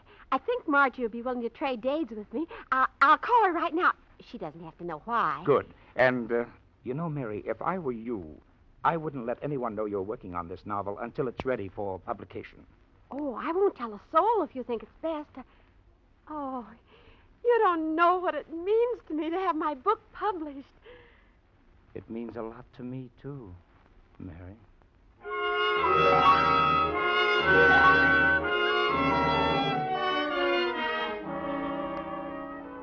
It couldn't have worked out any better, could it, George? All day Saturday and into the black hours, you sit by Mary Jordan and her typewriter and guide the writing of The Silent City. It's almost 3 o'clock in the morning when you decide it's time to return to town. You leave Mary with a handful of notes, suggestions for her to work on during the week while you're gone. When you return to your apartment in town, you tumble into bed without bothering to take your clothes off. It's almost noon when the phone wakes you. Oh. Hello. Good morning, George. Oh, Elka. George, I thought we had a date last night. Oh, I'm sorry, Elka. I couldn't make it. I was busy. Well, you could have called me, George. Yes, sure. But I was writing, and I just didn't want to be bothered. Oh, am I bothering you, George? Oh, baby, listen. Oh, let it go, George. I don't want to quarrel with you. Elka, give me a break, will you? I've got a lot on my mind. Another girl? Oh, sweetheart, what kind of talk is that? I couldn't make it any clearer. Elka, you've got to believe me. I was busy writing. All right, George. All right. Now, look, honey. Look, I'm dead tired. Be a good girl and let me finish my nap, huh? I'll see you tomorrow. Okay? Oh, very well. And, George. Yes? If there is anyone else, don't let me know. I wouldn't like it.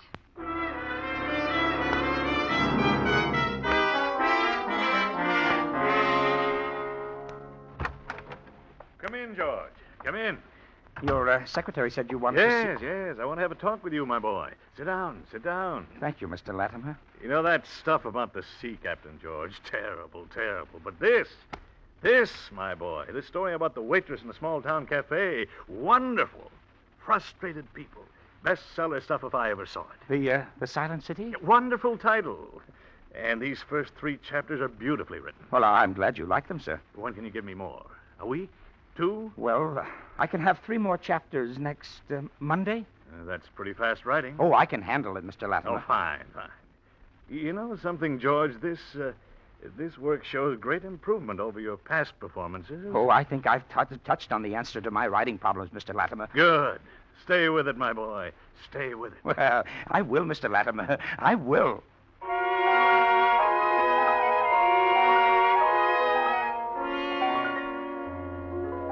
Frustration, Mary. You've got to show it here. We want the reader to understand what frustration will drive a man or a woman to do. Yes, I see what you mean. Of course you do, and you're doing fine, Mary.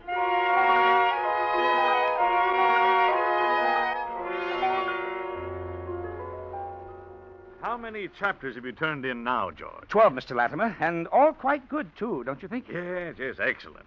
You think we can finish The Silent City by, say, around the 1st of June? Well, now I don't know. I tell you what. Suppose you take the rest of the month off, huh? I'm anxious for you to finish the novel. I'd like to start it rolling as a serial in one of the national magazines. Drum up interest, you know. All right, Mr. Latimer. I'll see what I can do. Now, I don't want inferior work, but I want speed. And I'm willing to pay for it. Does this check convince you? $5,000. A token of our faith. Call it in advance. What do you say, George? 1st of June? 1st of June, Mr. Latimer. 1st of June, you'll have my novel.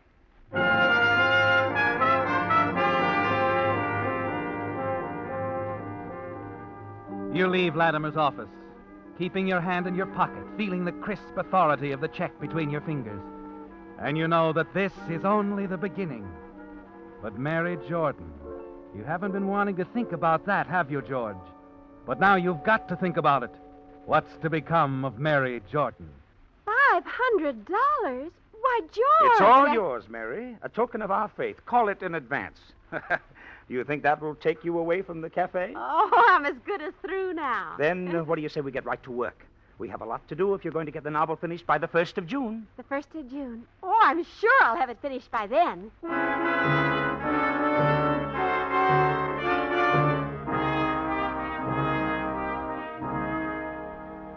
Days flow into weeks, and as you sit there making notes for Mary to follow at the typewriter, you're a little surprised with yourself.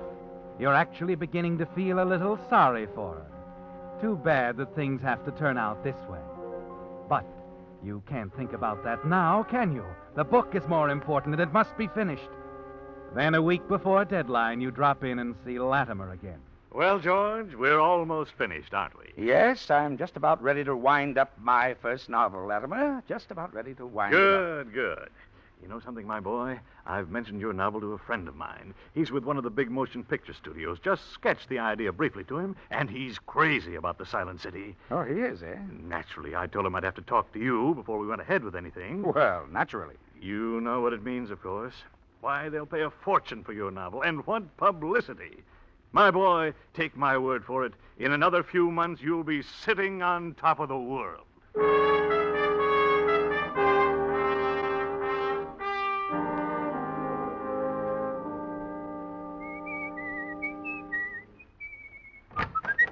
Hello, Mary. Oh, George, come on in. I've been waiting for you. Well, I'm sorry I'm so late, Mary. I had a lot of things to do in town, you know, and I missed the bus, too.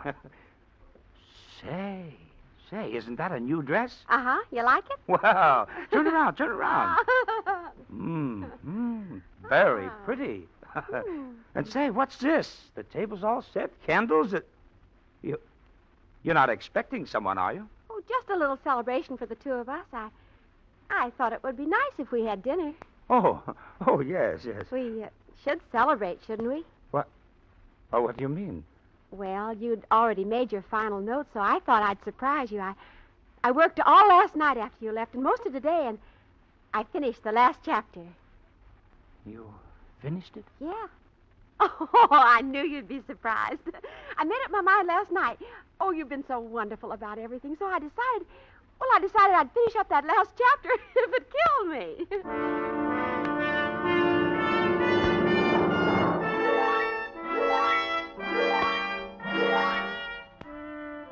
You glance over the completed chapters on the desk next to the typewriter.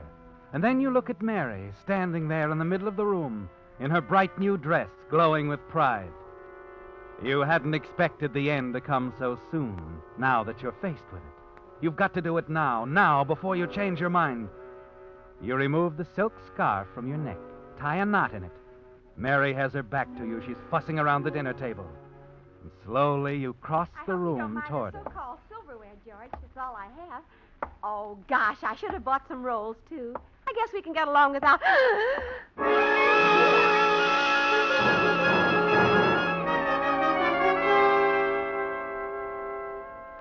Yes, it's all very sad, isn't it, George? But it had to be done.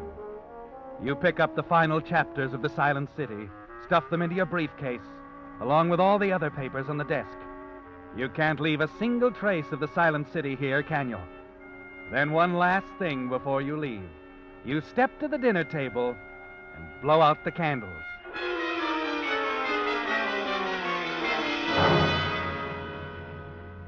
You hurry down the stairs and out into the dark, deserted street. A few yards up the block, a car is parked at the curb, but you pay little attention to it. And then as you walk past it, you stop in your tracks. George? Huh? George. The voice is familiar, isn't it? Yes, very familiar. You turn and walk slowly to the car. Hello, George. Elka, what are you doing here? You mind if I ask you the same thing? So you've been following me. You've been... Uh-huh. I know all about your little trips to see Mary Jordan. At least that's the name on her mailbox. I wish you hadn't done it, Elka. Get in, George. I'll drive you back to town. We have a lot to talk about, don't we? Yes. We have a lot to talk about.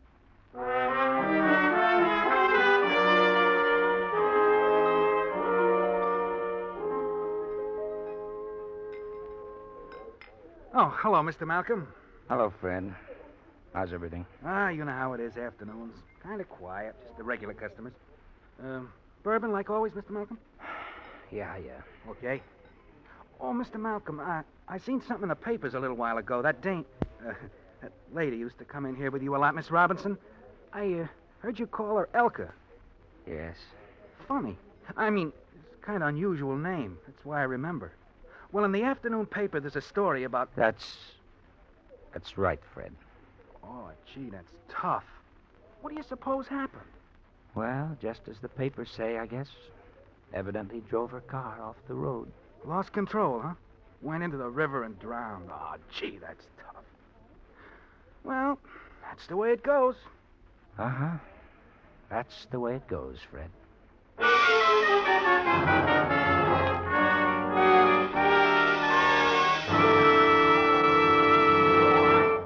The Whistler will return in just a moment with a strange ending to tonight's story. Meantime, for the benefit of you who missed last week's Whistler, I want to repeat what we honestly believe is today's greatest tire value. I'm referring to Signal Dealer's new price on Lee Deluxe 4-ply tires, just reduced from $15.25 to only $12.95 plus tax. Imagine only $12.95 for a nationally advertised top-quality tire in the popular 616 size. Other sizes proportionately low-priced. If you've been comparing prices, you know that $12.95 is actually less than the second-line price of some tires. But this is not a second-line tire. In fact, Lee of Conshohocken has never in 45 years made anything less than top quality. And today's Lee Deluxe 4-ply tire, which Signal Dealers are now featuring at $12.95, is the same quality, has the same patented double-life cord construction, which made Lee tires outstanding among leading brands. So if you're going to be needing tires, save by taking advantage of Signal's special for your summer driving safety. Get your Signal Dealer's trade-in offer for your old tires now. See for yourself that for value plus quality, your best buy today is the top-quality Lee Deluxe tire, which Signal Dealers are now featuring at only $12.95. And now, back to the Whistler.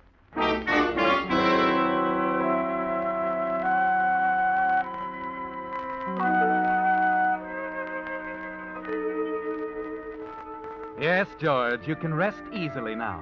It's all over. There isn't a soul alive who can trace you to 375 Miller Avenue, Beachmont, and to the murder of Mary Jordan. There's a small news item about it in the afternoon paper, the same edition that carries the story of Elka's accidental death. That was unfortunate, too, wasn't it? But then Elka was the link, the only link connecting you with Mary Jordan, and that link had to be broken. Now the novel is finished. Your novel, George. And soon you'll be seeing your name on that stack of gaudy jackets. Yes, that's what you've wanted all along, isn't it? Early Monday morning, you walk into Latimer's office with the final chapters of The Silent City. Good morning, Mr. Latimer. How's the old... Oh, I'm sorry. I didn't know you were busy. Come in, George. Come in. George, this is Lieutenant Bates of Homicide. Hello, Mr. Malcolm. Well, how are you, Lieutenant? Look, if you gentlemen are discussing something, I'll come back another... This concerns you, Mr. Malcolm. Oh? It's about the Silent City, George. Your novel, isn't it? Why, yes. Yes, it is. A girl was just found murdered up at Beachmont. Mary Jordan. Ever hear of her? Jordan? Mary Jordan? No, I'm afraid not, Lieutenant. Never heard of her, hmm? No.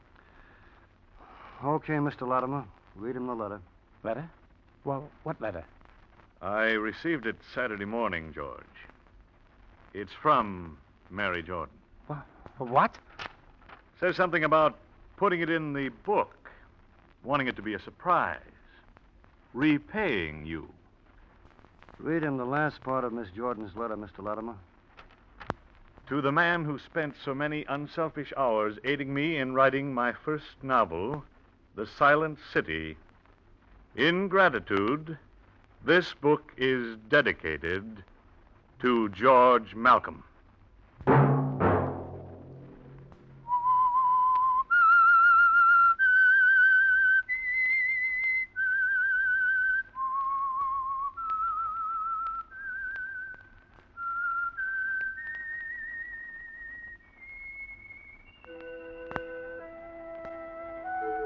Let that whistle be your signal for the Signal Oil program, The Whistler, each Wednesday night at the same time.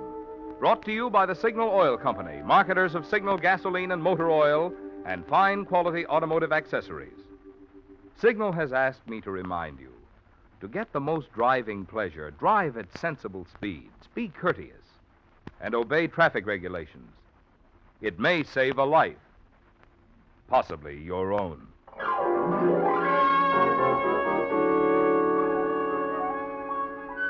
Featured in tonight's story were Wally Mayer and Sarah Selby. The Whistler was produced by George W. Allen, with story by Gilbert Thomas and music by Wilbur Hatch, and was transmitted to our troops overseas by the Armed Forces Radio Service. Next Wednesday, for a full hour of mystery over most of these stations, tune in a half hour earlier. Enjoy The Saint as well as The Whistler. This is Marvin Miller speaking. This is CBS, the Columbia Broadcasting System.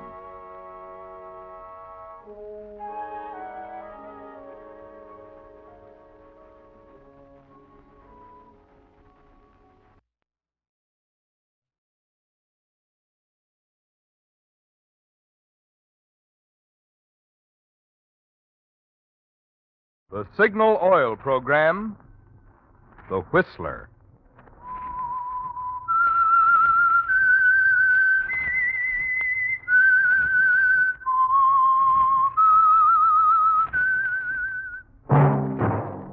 That whistle is your signal for the Signal Oil program, The Whistler.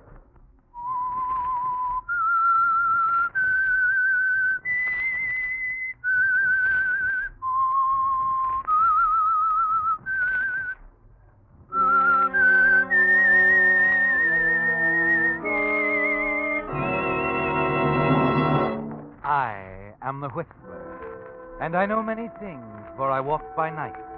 I know many strange tales hidden in the hearts of men and women who have stepped into the shadows. Yes, I know the nameless terrors of which they dare not speak. Yes, friends, it's time for the Signal Oil program, The Whistler, rated tops in popularity for a longer period of time than any other West Coast program in radio history. And Signal gasoline is tops, too, tops in quality. It takes extra quality, you know, to give you extra mileage. And Signal is the famous Go Farther gasoline. So look for the Signal circle sign in yellow and black that identifies friendly dealer-owned Signal stations from Canada to Mexico. And now the Whistler's strange story. Tough Guy.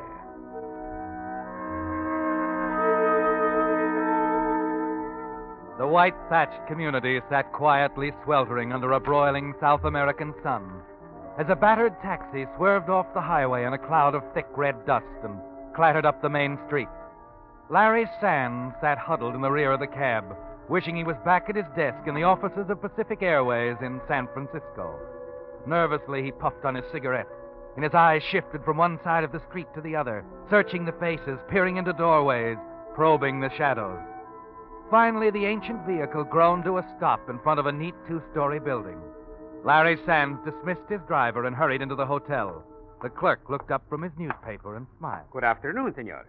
I'm Larry Sands, Pacific Airways. You received my message? Oh, Senor Sands, see, the room is ready for you. Welcome to Hotel Vergano. I am Fernando Peralta, the manager.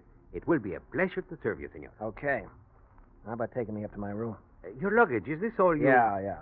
I will have someone take it upstairs. No. I'll take it myself. Come on. You wish to go to your room now, senor? Yes. But I thought perhaps after the long journey, the senor would care to visit the hotel I bar. said I want to go up to my room. As you wish, senor. I will get the key.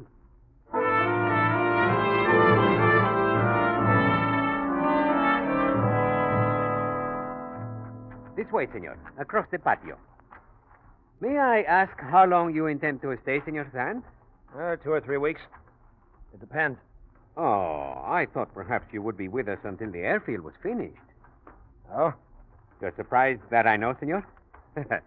There is not one man, woman, or child here who does not know that you're here to supervise the building of the new airfield. How do you mean? Well, senor, workers will have to be hired, the land must be cleared, the buildings. All this means much to our town. I see. This place where you are to build a field, senor, I know it well. You have been there? Not yet. During the war, that is, the revolution of 1938, it was an airfield then. The government forces used it as here we are. You have heard of the revolution of 1938, Senor Sands? Huh? Yeah, I heard about it. Here we are, senor. Is it not a beautiful room? The windows here overlook the plaza. There's a cooling breeze. I will open the windows a little more. No. I beg your pardon, senor? Lock them. But, senor, it is so warm Lock here. the windows. As you wish, senor. Tell me, you serve meals here? Of course, senor. There's the dining room downstairs. If you wish, I will see that a table That is won't be reserved. necessary. I'd like to have my meals sent up to my room. And if anyone calls me, I'm not in. Is that understood? You are not in, senor? I don't want to be disturbed. No matter who it is, I'm not in. Is that clear? It is clear, senor Sands. All right. Just be sure you remember. What is the matter, senor? That picture. Who put it there? Picture? What picture, senor? There. On the table. Where did it come from? I do not know, senor. I did not see it before. You're lying. Senor, I swear I have never seen this photograph before. Why, it is a picture of you, Senor Sands. To my darling Teresita, with all my love, Larry. Senor, you must believe me. I have no idea where Call that cab driver back. I'm leaving. Leaving? But, senor... You heard what I said. Find that cab driver. I'm getting out of here. Now.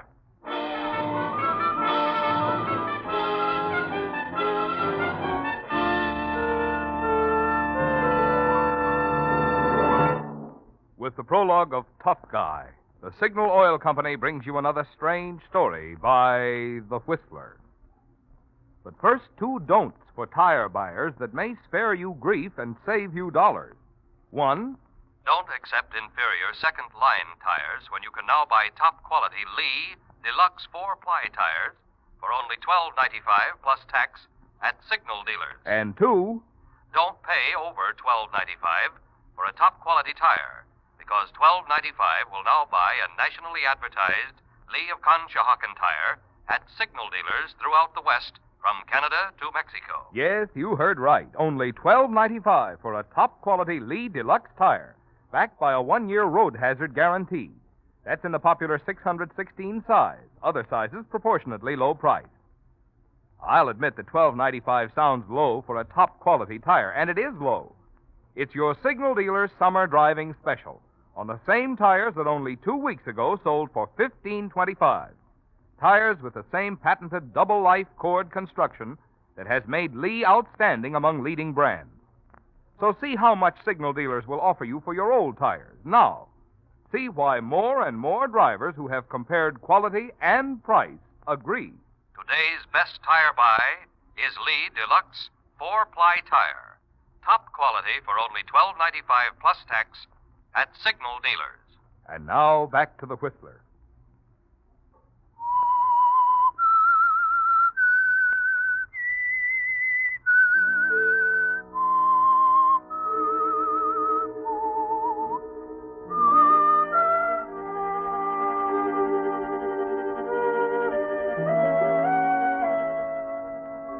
It was a mistake, wasn't it, Larry, coming back to South America?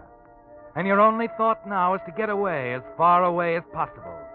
Yes, Pacific Airways will just have to send someone else to supervise construction of the airfield. Nervously, you pace up and down your room, waiting for the return of the hotel manager. He's been gone 10 minutes. Surely he'd have found a cab by now. Quickly, you go to the window, look down into the street, almost deserted in the hot afternoon sun. Your eyes sweep across the plaza, settle on a low white building at the corner, the cantina. It was called the Blue Grotto in those days, wasn't it, Larry? That was 10 years ago in 1938. You were so very young then, hungry for adventure. There was a revolution here, and the government was hiring pilots as fast as they could find them. You remember well, don't you, your first night here, sitting at the bar of the Blue Grotto. Pardon, senor. May I sit here? Sure. Help yourself. You are Larry Sands, are you not? That's right. I saw you at the airfield this morning with the Comandante. You are going to fly with us, no? Why not? My name is Antonio. Antonio Barra. Oh, so you're Antonio, huh? The Comandante has told you about me, huh? Yeah, you're pretty good. Is that all? He said you had the heart of a sentimental female, but in the air you were a terror. How about a drink? In a moment, senor. Thank you. He also said you like to watch over your boys like a mother hen. About this, I shouldn't get sore. So? So we'll see. Have you ever been in combat, Larry? Nope. But I've seen a lot of movies.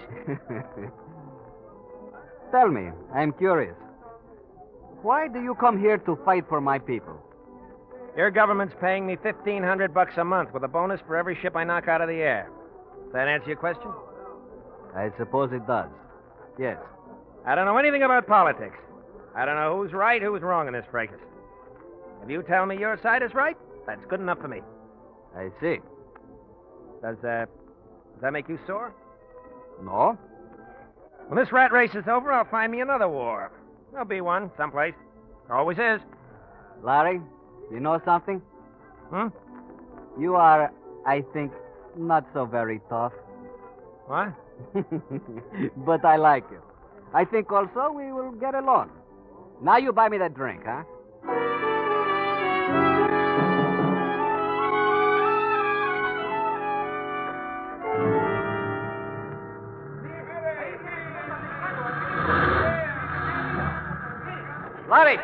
Larry! Hey, you! Help me out of this crate. Si, senor. Si. Larry, you are hurt? Relax, Antonio. I'm all right. What's everybody getting so excited about? I brought this kite back, didn't I? What's a few slugs and a beat-up job like this? It is not the ship we worry about, Larry. Okay. Larry, the next time you may not be so lucky. Sure. Will you never learn, Larry? I have told you, when you are up there, look around. Look around all the time. Never stop for a moment. I know. I forgot again. If it hadn't been for you, those two would have blasted me right out of the sky. Thanks, pal. Thanks. You will learn, Larry. You will learn. Not fast enough. $500 for every ship I knock down. I've been here a month now. Not a single plane to my credit. The money again. Always it is the money that is most important. You found anything better?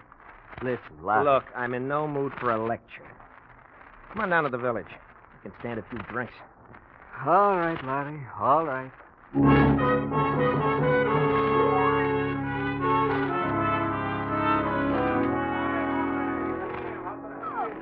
Hey, big turnout at the grotto tonight.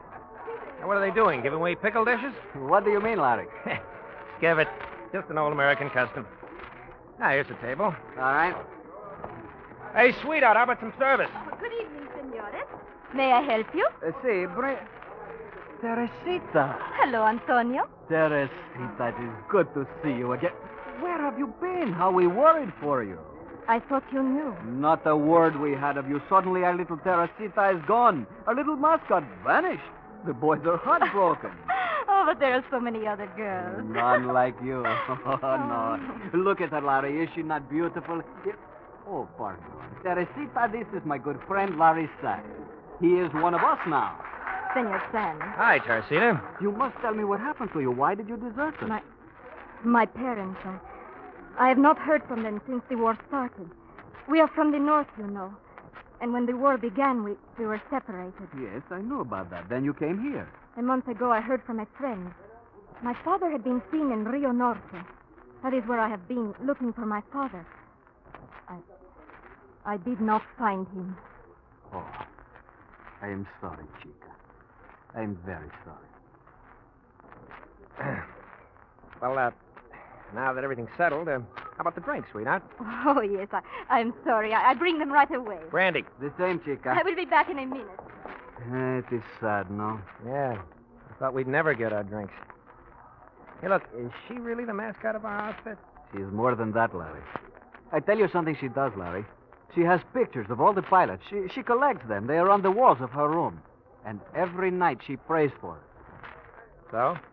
Someday I think your picture will be there also. Sure. I can hardly wait. Still the big tough guy, huh? All right, Larry. We'll see.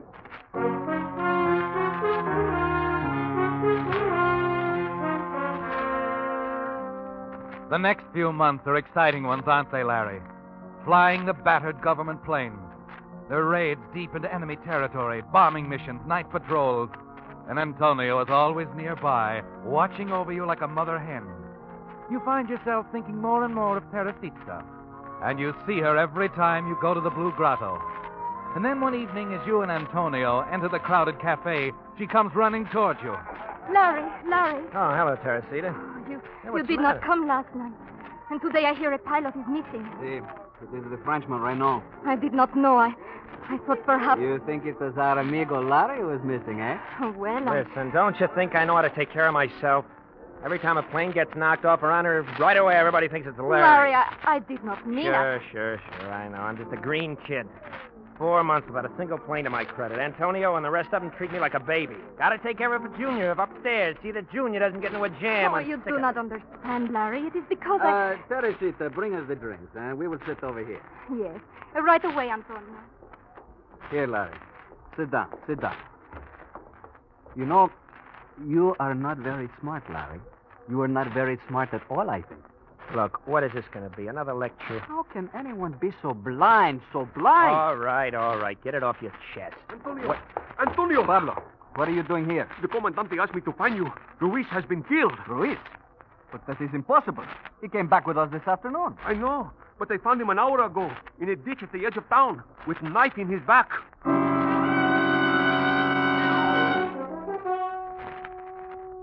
A week goes by, and the Ruiz murder remains unsolved. While morning after morning you fly the dull patrol over the same low rolling hills bleached by the sun, following the same railroad track, the river, over the plateau, and back to the aerodrome. Then one morning, as you return to the field, you stop by the hangar office. Antonio is there with a half a dozen other pilots. Huh. Never saw a happier bunch of guys in my life. What's the matter, the war over? Larry, it has happened again. What now? We've lost another pilot. This time it was Kruger. He was found in the village this morning, shot to death.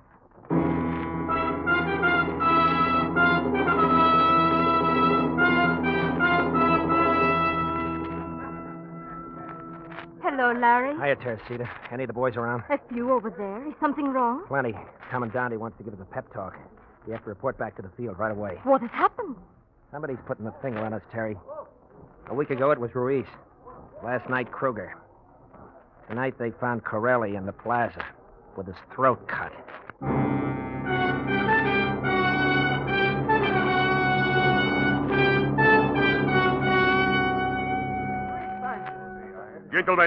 Gentlemen, we have lost 3 pilots, all of them murdered. In this morning's raid, we counted heavily on the element of surprise. But as you know, we lost 5 planes, 5 pilots. The revolutionists knew we were coming, and where? They know that our abilities in the sky are greater than theirs, so they send spies to murder our pilots on the ground, to inform them of our plans. I do not know how they identify us, but I must warn you to be extremely cautious. Remain on the airfield. If you must go to the village, go in groups, and do not wear the flying jackets. Nothing in your dress must indicate that you are pilots. Only in this way, perhaps we... ¿Qué pasa? Enemy bombers! Eh? They are over the village!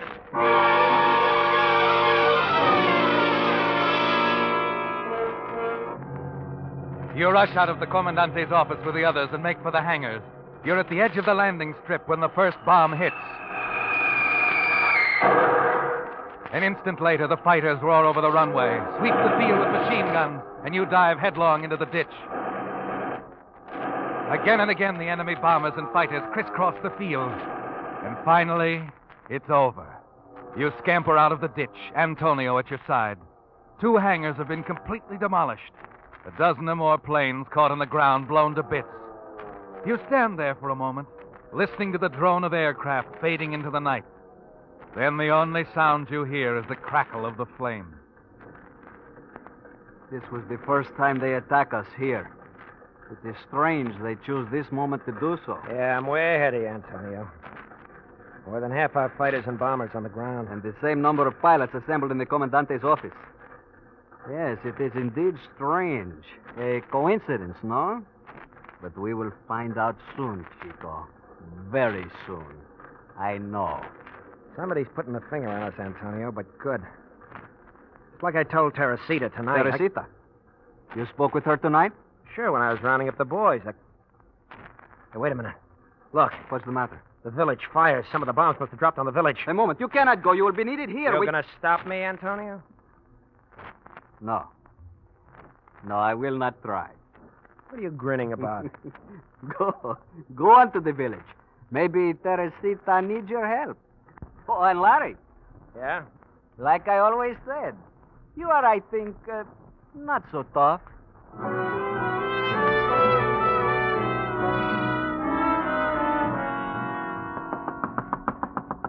Teresita! Teresita! Larry, what are you doing here? Baby, are you all right? Of course. Come in. Went over to the Blue Grotto. It was closed. I got your address from the old woman across the street. Oh, I'm so glad you come, Larry. The raid, I was worried. You were at the field? Yeah, I saw the fires here and I was worried about you. You were worried? About me? Why, Larry? I guess that's not so hard to figure out. Is it, Teresita? Oh, Larry. I guess Antonio had his peg right from the start. He teased you about the picture. Uh-huh. He said my picture'd be up there. And will it be there? It's a cinch, sweetheart. It's a cinch.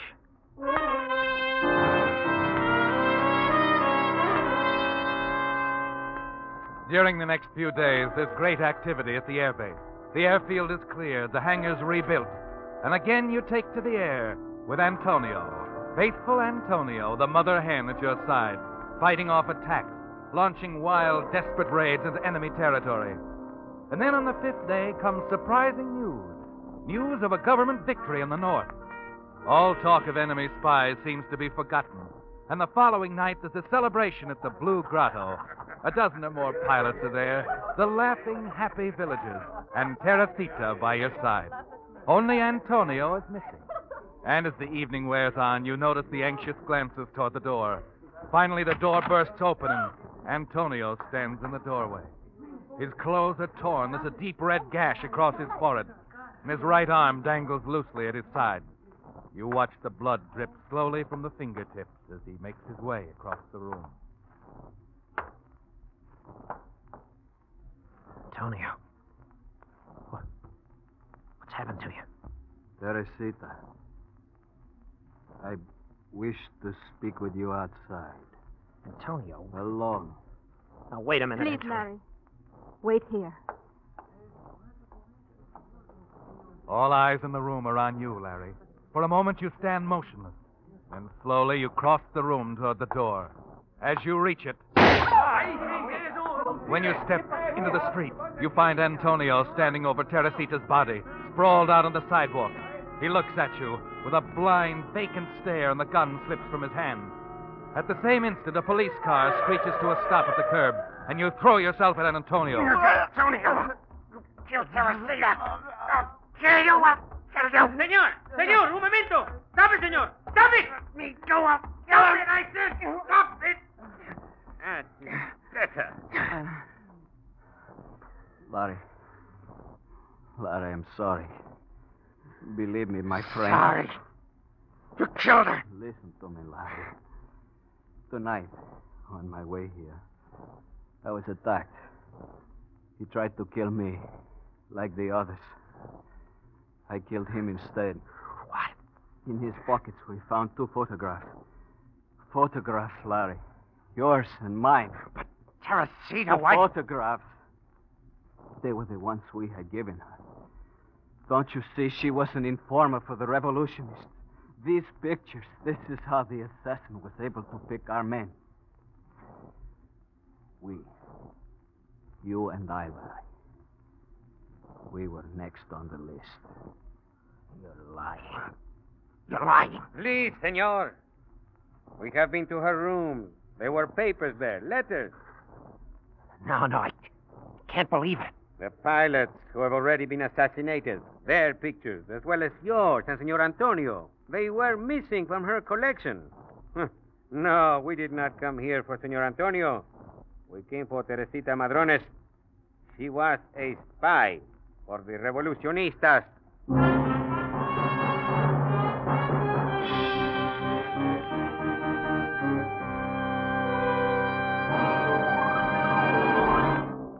The Whistler will return in just a moment with a strange ending to tonight's story.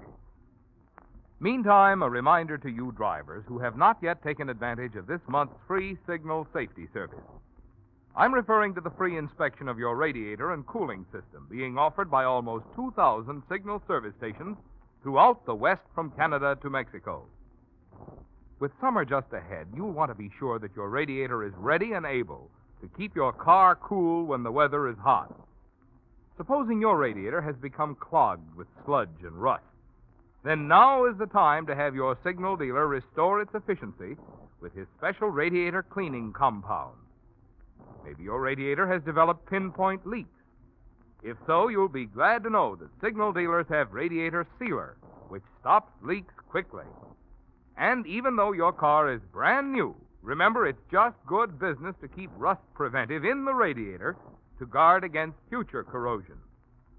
So take the first step toward trouble-free summer driving now. Stop at your neighborhood signal station this week for your free radiator inspection.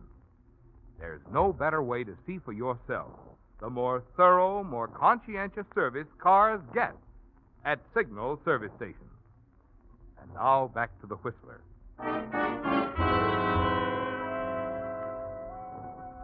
Yes, Larry, that was 10 years ago. You were a hired pilot flying for the government forces, and the revolutionists were murdering your flyers on the ground. And Teresita, little Teresita, whom Antonio executed as a spy. Now, as you stand at your hotel window, your thoughts are not with the airfield you came down here to build. No. As you stare across the sun-drenched plaza, you realize you never should have come back to South America. And then the footsteps along the hotel corridor bring you back to the present, and to the thought uppermost in your mind: escape. All right. It's about time the fool found a cab. Listen, how long does it take to... You have a visitor, Senor Sands. Do you remember me, Larry? Antonio. 10 years is such a long time, but I have not changed much, huh? Well, what do you want? Romero, you will leave us alone. Senor Sands and I have some matters to talk about. It will not take long. See, and about the, you still want me to call? There is no other way. Yes. Call the police. We will be waiting. The police? Of course. Killing is a matter for the police, is it not? I don't know what you're talking about. You should not have left your photograph behind, Larry. After you left here, I think about you. I think about you often. I show your picture to people who once were revolutionary. They know everything. Then I wait for you to come back. Now, look, Antonio, if you let me explain... You could not kill the enemy in the air.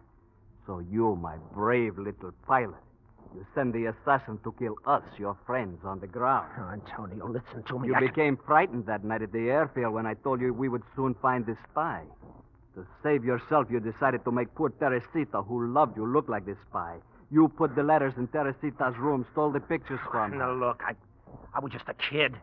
I didn't know what I was doing. I wanted dough. They gave me $3,000 for every man. Now, listen, Antonio. No, you listen to me. You're not only a traitor to my country, you're a traitor to your own. The ones you sold out to are the same ones who are plotting revolutions and the overthrow of free governments all over the world. It was clever of you to give your own picture to the man who tried to kill me that night, Larry. Ah, yes, it was clever. It fooled me for a long time. Antonio, no! Your life, my friend. The life I have saved so many times. Now I must take it. Tough guy.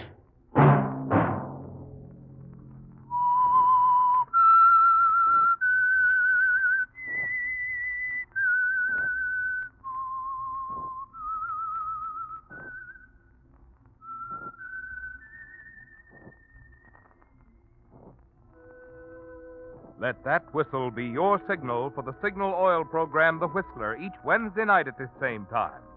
Brought to you by the Signal Oil Company, marketers of Signal gasoline and motor oil and fine quality automotive accessories. Signal has asked me to remind you, to get the most driving pleasure, drive at sensible speeds, be courteous, and obey traffic regulations. It may save a life, possibly your own. Featured in tonight's story were David Ellis and Harry Bartell. The Whistler was produced by George W. Allen, with story by Slick Goodlin and Bob Costin, and music by Wilbur Hatch, and was transmitted to our troops overseas by the Armed Forces Radio Service. Next Wednesday, for a full hour of mystery over most of these stations, tune in a half hour earlier. Enjoy The Saint as well as The Whistler. Marvin Miller speaking. This is CBS, the Columbia Broadcasting System.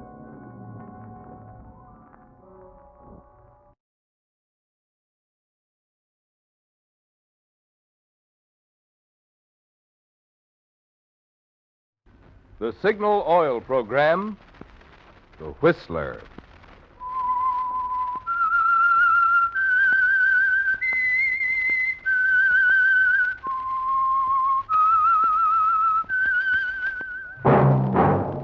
That whistle is your signal for the Signal Oil program, The Whistler.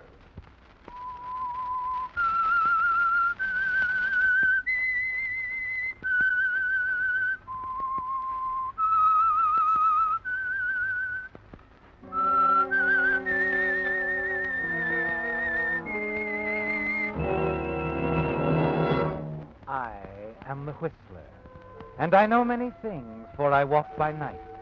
I know many strange tales hidden in the hearts of men and women who have stepped into the shadows. Yes, I know the nameless terrors of which they dare not speak. Yes, friends, it's time for the Signal Oil program, The Whistler, rated tops in popularity for a longer period of time than any other West Coast program in radio history. And Signal gasoline is tops, too, tops in quality. It takes extra quality, you know, to give you extra mileage. And Signal is the famous Go Farther gasoline. So look for the Signal circle sign in yellow and black that identifies friendly dealer-owned Signal stations from Canada to Mexico. And now the Whistler's strange story, Chain Reaction.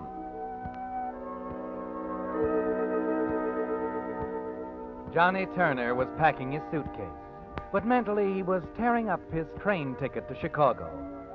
It had been several years since Johnny used to wonder, while barnstorming the country, if his mind was playing tricks on him, if Diana could really be as beautiful as the image of her that clung to his thoughts like adhesive. When he came back, he found that Diana was everything he dreamed of and more. She was not only as beautiful, she was married. She had everything that money could buy, but still she kept coming around to see him, still as approachable as a park bench. Now, as she sat on his bed in the cheap rooming house, watching him pack, he realized all over again how close love is to hate, as close as the two sides of his last thin dime. So you're leaving, Johnny, huh? You catch on quick. Just to avoid me, is that it? Where are you going? Traveling. I got a road job selling song sheets and razor blades. If I work hard, they'll put me on buggy whips. Any more questions? Johnny, darling. Go away. I'm not in the market. Johnny, why don't you stop pretending? You still love me. You know you do. I said go away. You depress me. You need me, Johnny. I need you like I need 3 thumbs. You really don't mean that. Try me again. All right, Johnny. Have it your way.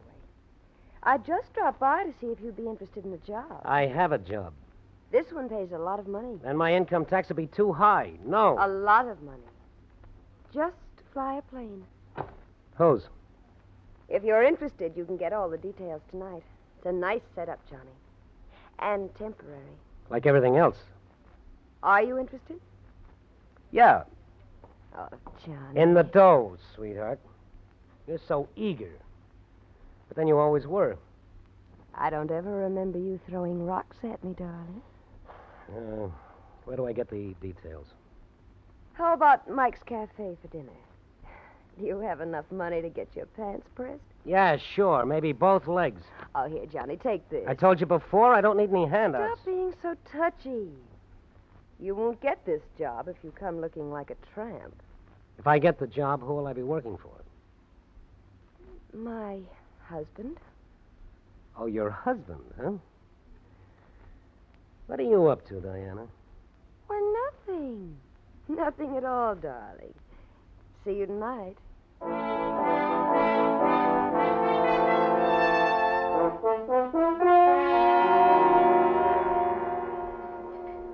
Bartender, Yeah? that clock right? Sure. What's the matter, pal? Your girlfriend stand you up? No. Maybe your husband did. Huh? Skip it. Give me another bourbon and water. And send it over to our table, will you, bartender? Yeah, sure, lady, sure. Hello, Johnny. This is, Frank. Sorry we kept you waiting, Turner. Oh, that's all right. There are two kinds of people in this world. Those who are always waiting for somebody and those who keep you waiting. You just made that up? Yeah. I get better as the evening goes along. Shall we go to our table, gentlemen? Sure. Walsh, my bar bill, take care of it, huh? I left my wallet in my other suit. You do get better as the evening goes along, don't you?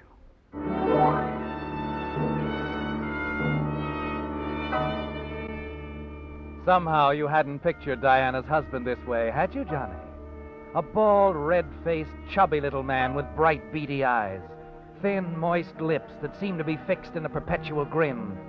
He keeps sizing you up all through dinner, asking question after question. You become slightly annoyed.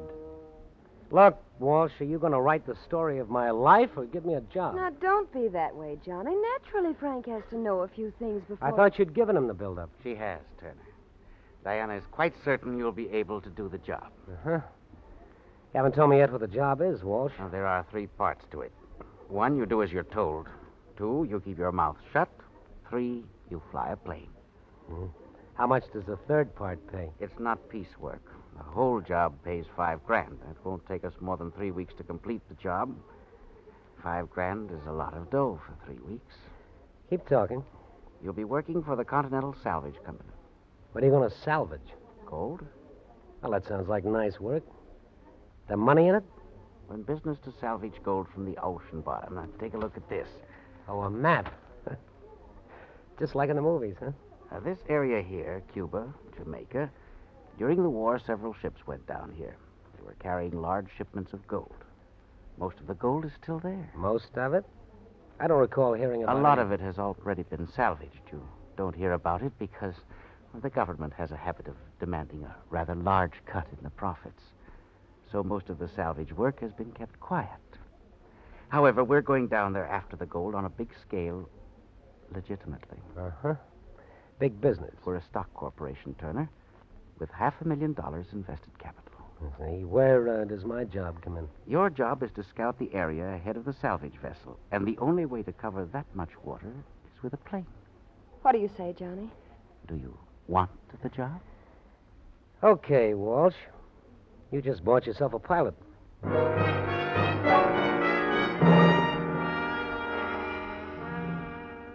Even for $5,000, there's something about this deal you don't like, Johnny.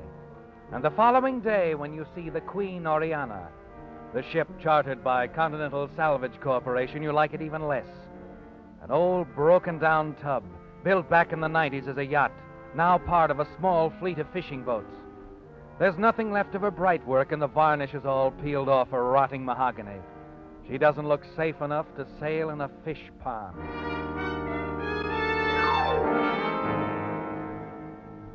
The last thing to go aboard her is the plane you're to fly. A trim, sleek-looking cabin cruiser fitted with pontoons. You look her over very carefully, don't you, Johnny? And you notice the extra gas tanks. And you also notice that the plane is without radio. As you slip out of the plane and jump down to the deck, Walsh comes toward you. Well, what do you think of her, Turner? She'll do. Think she's good enough to fly nonstop over the Gulf of Mexico? Gulf of Mexico? You ought to brush up on your geography. My geography's all right. And your sense of direction is not so good. We're not going that way. Answer my question. Okay. If you want to fly the Gulf of Mexico, I guess she'll oblige. But I wouldn't figure on setting it down on the water. The Gulf can get awfully nasty at times. In bad weather, this plane wouldn't last an hour. I said non-stop, didn't I? Yeah. Yeah, that's what you said.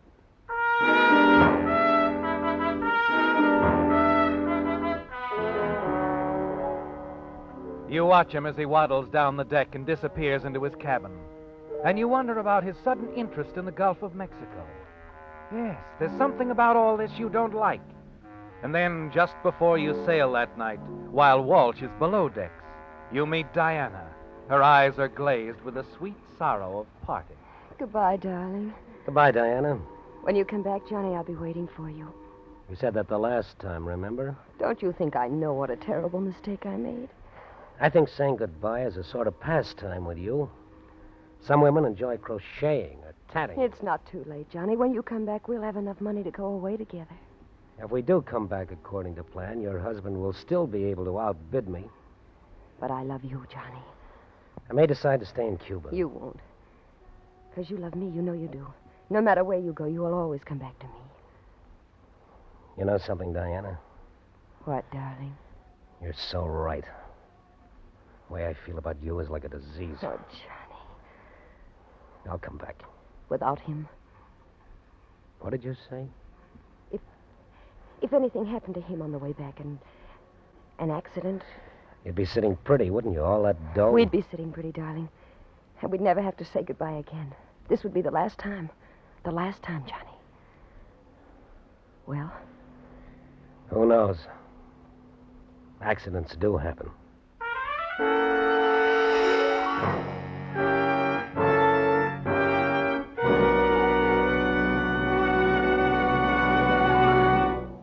With the prologue of Chain Reaction, the Signal Oil Company is bringing you another strange story by The Whistler. But now a word to you drivers. If you want to keep performance up and wear down during the months of hard summer driving ahead, it's time to see your Signal dealer now for a spring changeover from winter-weary lubricants. Costly transmission and differential gears need the protection of fresh summer-weight Signal Gear Lube. For limbering up the chassis, there's no spring tonic like a Signal double-check lube job. And, of course, your motor should be drained and refilled with fresh motor oil. Wait a minute. Did I say motor oil? Well, don't you say motor oil. Be sure you say Signal Premium Compounded Motor Oil. For Signal Premium is the improved type lubricant that far outperforms the finest regular motor oils money can buy.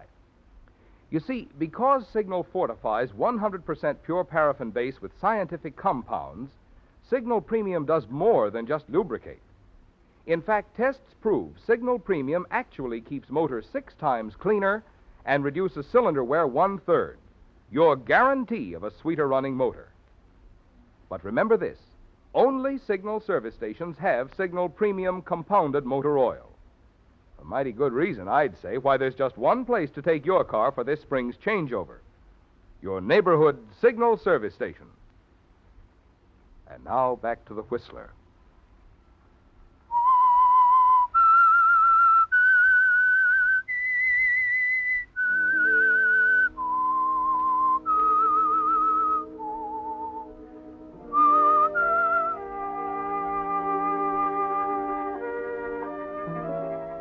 You could hardly ask for a better job, could you, Johnny? $5,000 to fly a plane for the Continental Salvage Corporation in the Caribbean. The work is easy and the opportunity unlimited. Yes, unlimited, Johnny. If anything should happen to Walsh, an accident, you and Diana, his wife, would be sitting pretty. The boat goes out on the 11 o'clock tide that night. On the second day out, you discover the ship is off its course, and you hurry to find Walsh. There's no answer from his cabin. As you turn and start down the deck, you run into the mate. Hey, you seen anything of Mr. Walsh? Well, look, you don't have to talk my ear off. Just answer yes or no. Listen, you're the mate on this tub. We're way off our course. I tried to tell the captain, but he's so drunk we'll be in Madagascar before he straightens out. Why don't you answer me? What's the matter with you? He stares at you stupidly, then walks away without a word. Yes, that's something else you'd notice. There's something strange about the crew, isn't there, Johnny? There are 6 Chinese who sleep below decks.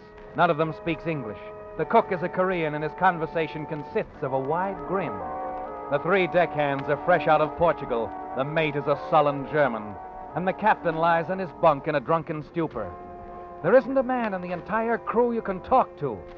But wait, you've forgotten the radio operator. Quickly, you hurry to the radio shack. You find him at his table.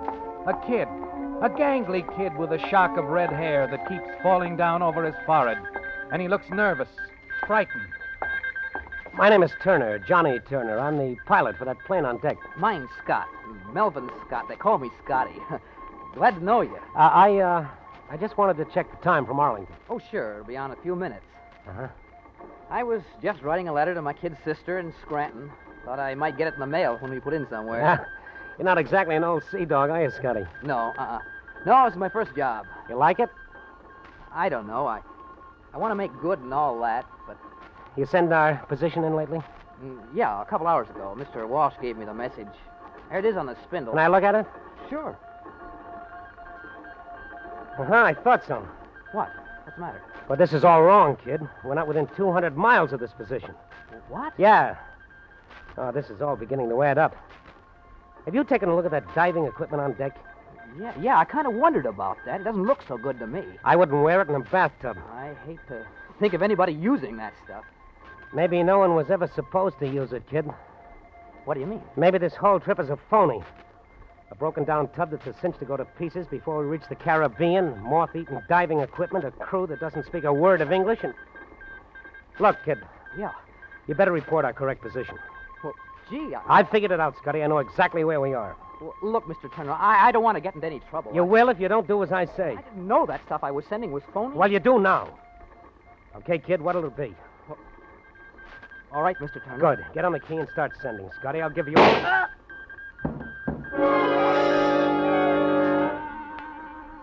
You turn around to find Walt standing in the doorway, his eyes wild, red-rimmed, the gun trembling a little in his pudgy hand. Come on, Turner. We're getting out of here. He was just a kid. Why did you have to... Very sad, I know. Now, come on. A poor, dumb, innocent kid. I said, come on. We're going for a little airplane ride, Turner. Time you started earning your money.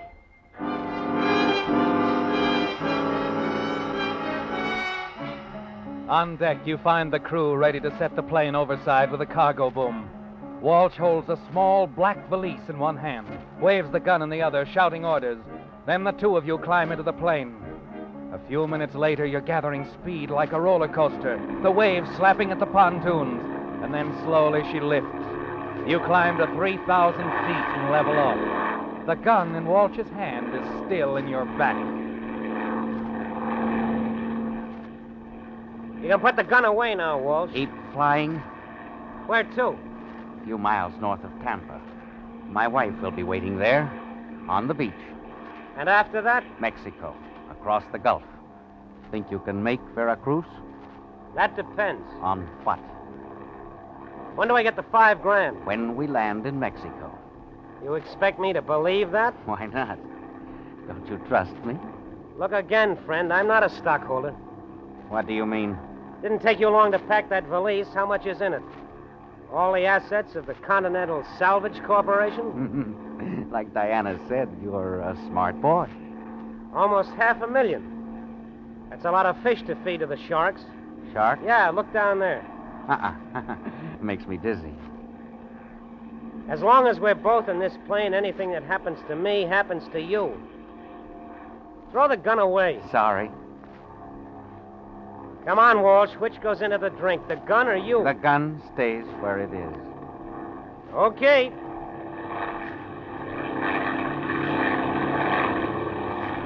You climb to 5,000 feet.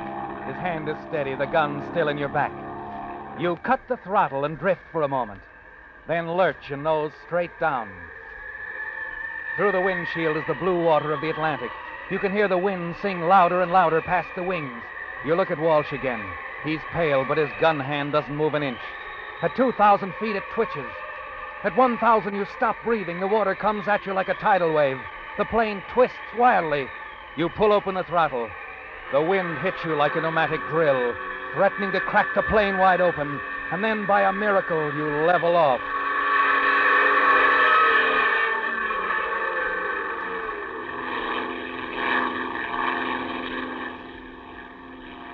Okay, Walsh, you win. I could have told you. I always do. At the risk of being delightfully corny again, may I say something? What? You'll never get away with this. No? When that boat captain sobers up, he'll get a message to the Coast Guard. You'll be wanted for murder. Let me tell you something, Turner. By now, there's nothing left of that ship but splinters. Oh? I guess I forgot to tell you. A friend of mine named Vogel. Sort of a clockmaker. Very handy, especially with explosives. Explosives? That's right. I planted Mr. Vogel's bomb in the ship myself. Now that old tub is gone, and you and I, we were blown apart with it. You see, Turner, I thought of everything. Yeah. Yeah, you sure did.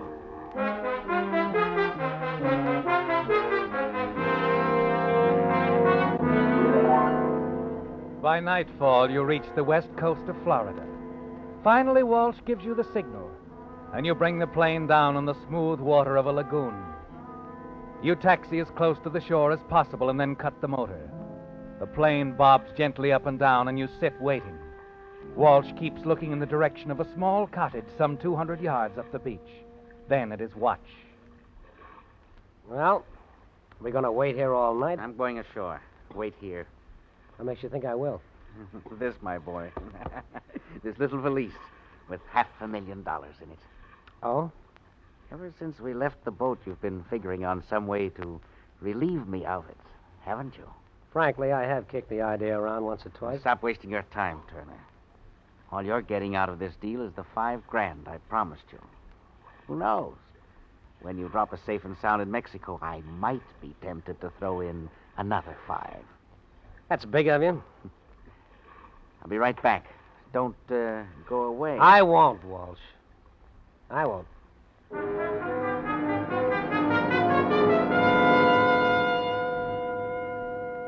You watch him as he wades ashore, still holding the small black valise. You can see him in the bright moonlight running along the shore. Then he disappears into the trees that surround the cottage. And you wait. 15 minutes. A half hour goes by, and still Walsh hasn't returned. You slip a wrench into your jacket, ease yourself into the water, and start for the shore.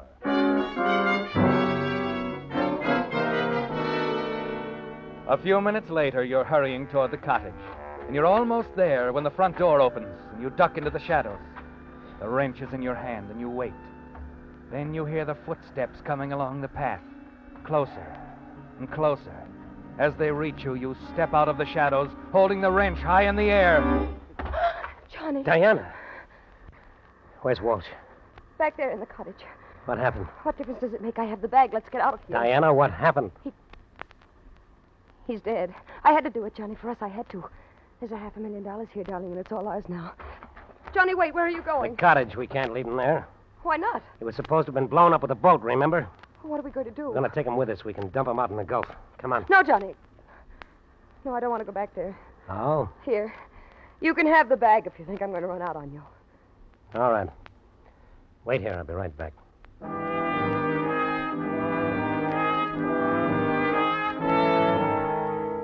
You find Walt sprawled on the cottage floor, stabbed to death, the murder knife a few feet away. Quickly, you pick him up and return to the beach where Diana is waiting for you. Then you wade out to the plain, and a few minutes later, you're skimming across the bay, headed toward the Gulf.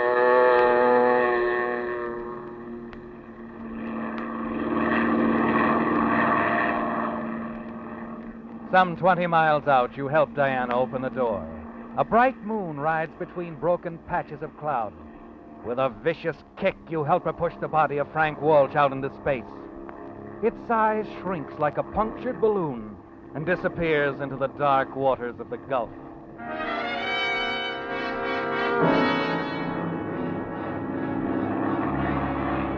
You nose the plane up for a steady climb and then level off.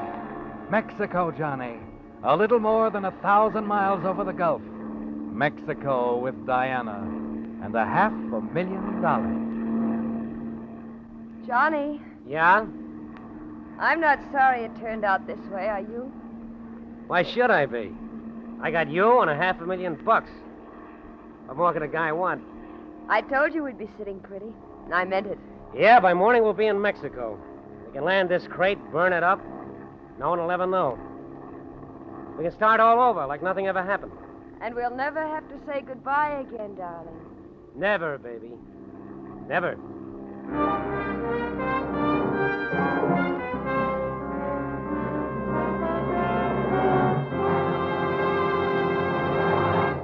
The Whistler will return in just a moment with a strange ending to tonight's story. Meantime, a tip to you drivers who have wished there was some way to be sure that the gasoline you're choosing is tops in quality. Check your speedometer. Because in gasoline, it takes extra quality to go farther, which explains why we're so proud of the fact that throughout the West, from Canada to Mexico, Signal is famous as the Go Farther gasoline. Sure, you Signal drivers are enthusiastic about Signal's quicker starting, Signal's faster pickup, and Signal's smooth knock-free power. But remember this, the only way today's Signal gasoline can give you that superior kind of performance which you expect of a superior quality motor fuel is by helping your motor run more efficiently. And when your motor runs more efficiently, you don't have to guess about it. You see proof of it right on your own speedometer in mileage. The thing Signal gasoline is famous for. That's why Signal says, to be sure of the tops in gasoline quality, there are just two things to remember. One, it takes extra quality to go farther. And two, Signal is the famous Go Farther gasoline. And now back to the Whistler.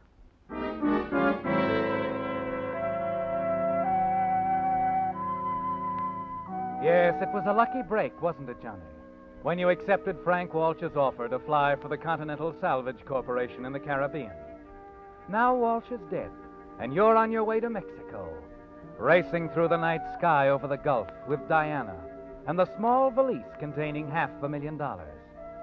You look down at the dark, churning waters of the Gulf, and you feel strangely detached from the world, free of it, free of its laws and its justice. Yes, Johnny, no one will ever think of looking for you. They will all believe you were blown up with the boat chartered by the Continental Salvage Corporation. 36 hours later, you scarcely enter the minds of the Coast Guard officer and the police lieutenant aboard the salvage ship Queen Noriana as they look down on the lifeless body of the murdered radio operator. Well, there he is, just the way we found him. Any identification? Mm-hmm. His radio license, name's Scott. Melvin Scott. Mm-hmm.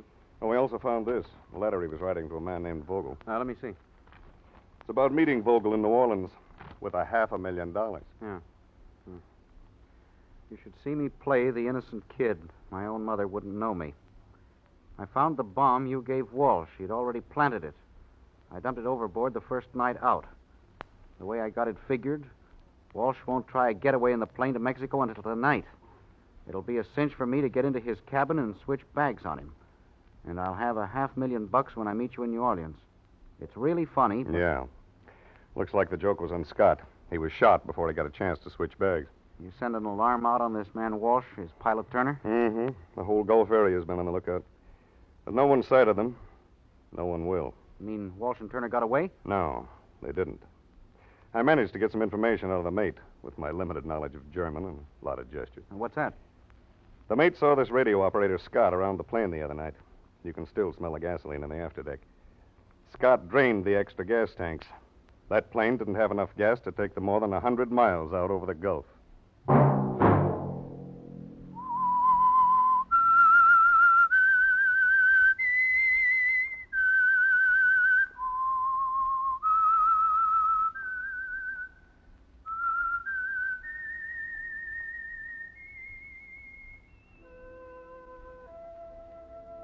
Let that whistle be your signal for the Signal Oil program, The Whistler, each Wednesday night at this same time.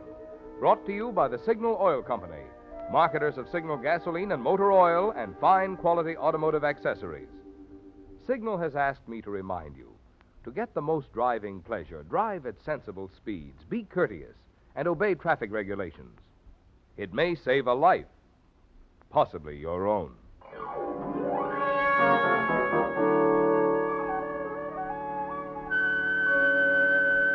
Featured in tonight's story were Frank Lovejoy and Joan Banks.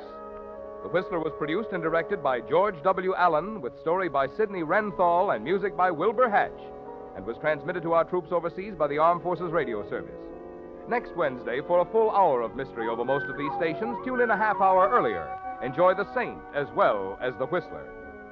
Marvin Miller speaking. This is CBS, the Columbia Broadcasting System.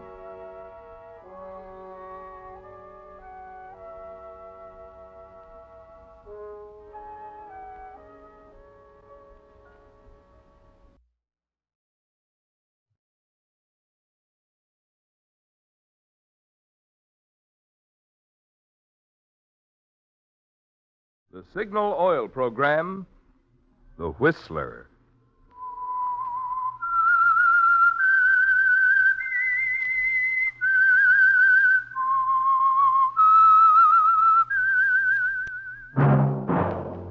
That whistle is your signal for the Signal Oil Program, The Whistler.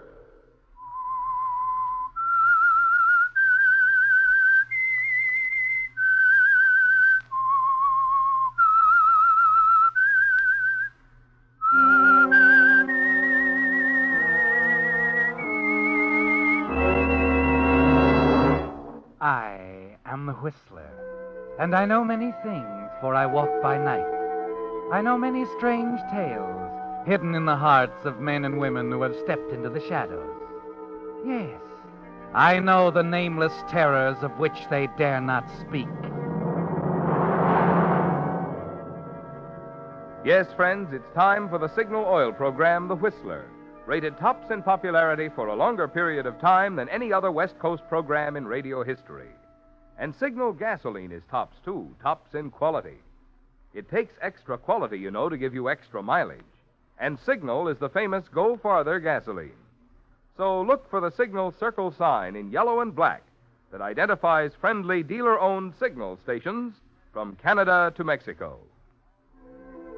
And now the Whistler's strange story. Murder on Margin.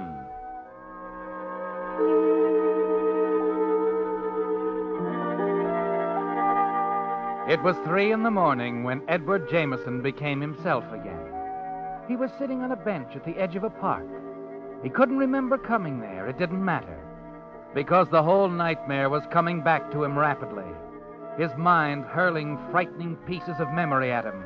The memory of a blinding rage, the gun flash, murder. He wondered if he'd been walking to escape, if the thought of hiding had brought him here to the park. And he told himself that it was foolish. There wasn't any escape. Her husband, Barney, knew the whole story. He was probably telling it to the police now. Edward stood up, shook his head, started to walk again, this time toward the police station.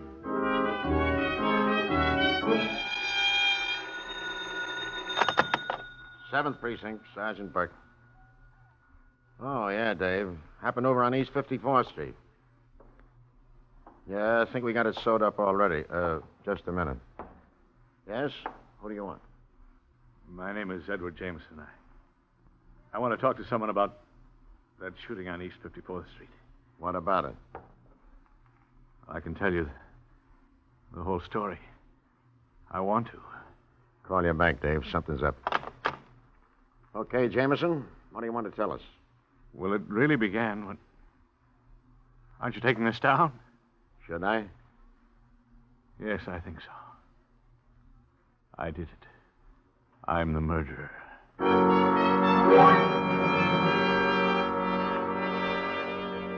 Yes, that was how Edward Jameson confessed to murder. Simply.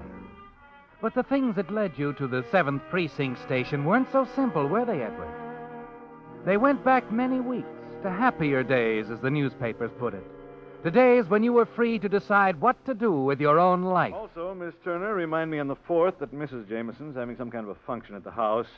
I can get the 7 o'clock instead of the 5:06.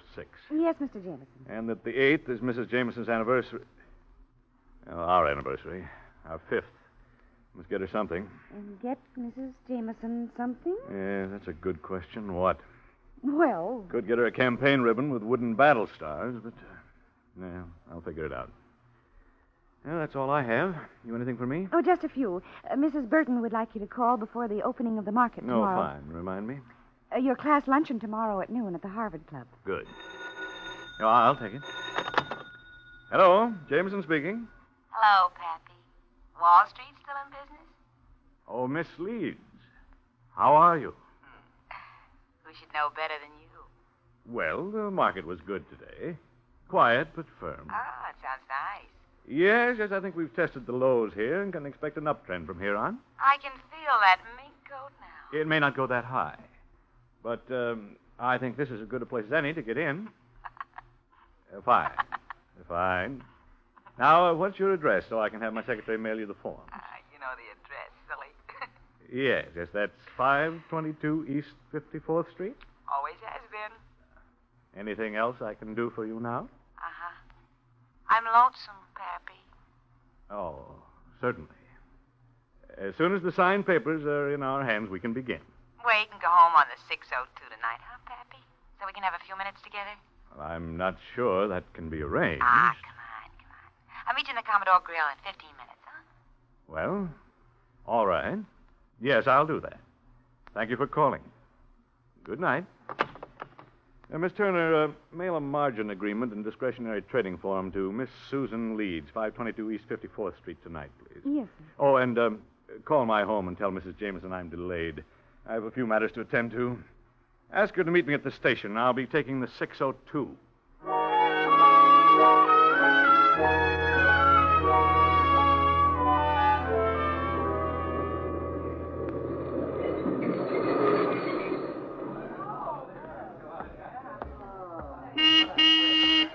Here I am, Ed. Hello, dear. Hello, Ed. What's the matter? Something wrong? No, nothing wrong. Why, does there seem to be? Yes, kind of.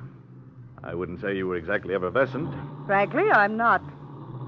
I've been sitting at that station for 1 hour and a half. Or is that a big surprise to you? Doris, I'm sorry. I asked Miss Turner to phone you. I was getting a later train. What's the matter? Would the economic balance of the country be upset if you took 5 minutes to call yourself? Now, that's not the point. Oh, darn it. Why should I have to go into a long explanation just because I get a later train? I don't reach for my hat the minute the market closes. There are other things to do. I have letters to write and calls to make and contacts to keep up. I'm sure.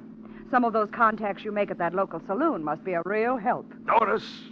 Oh, this is ridiculous. Ridiculous or not, this is the last time I waited any station like I did tonight. I have other things to do with my time. Okay. Why are you going home this way? We're not going home. We're going to the Blacks for dinner. And do me a favor just for once. When it's time to leave, please don't insist on one for the road. That's when you fall apart. Nobody else seems to think so. Oh, yes, I'm sure, but they're not married to you. Oh, that can be fixed. What was I that? said... Nothing, dear. Nothing.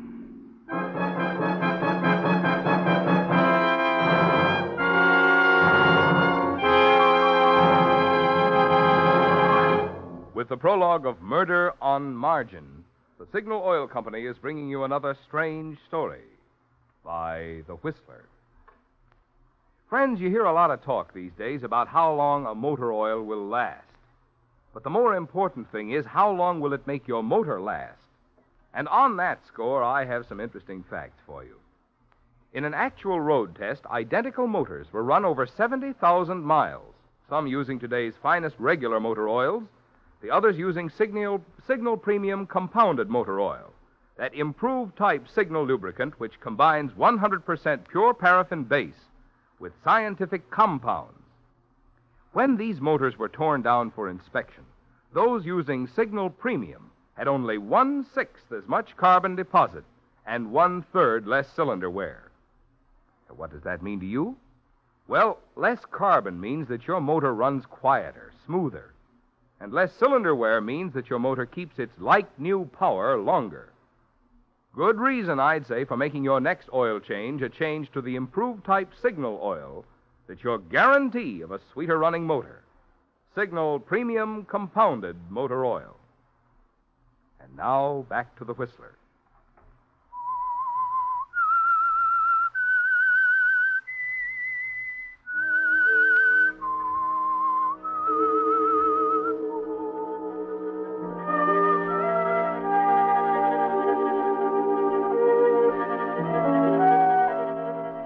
In your own mind, at least, it's out in the open, isn't it, Edward? That your married life with Doris isn't what you want. It's all too average, dull, lacking in the excitement you feel in just being around Susan Leeds. You're determined to do something about it, aren't you, Edward?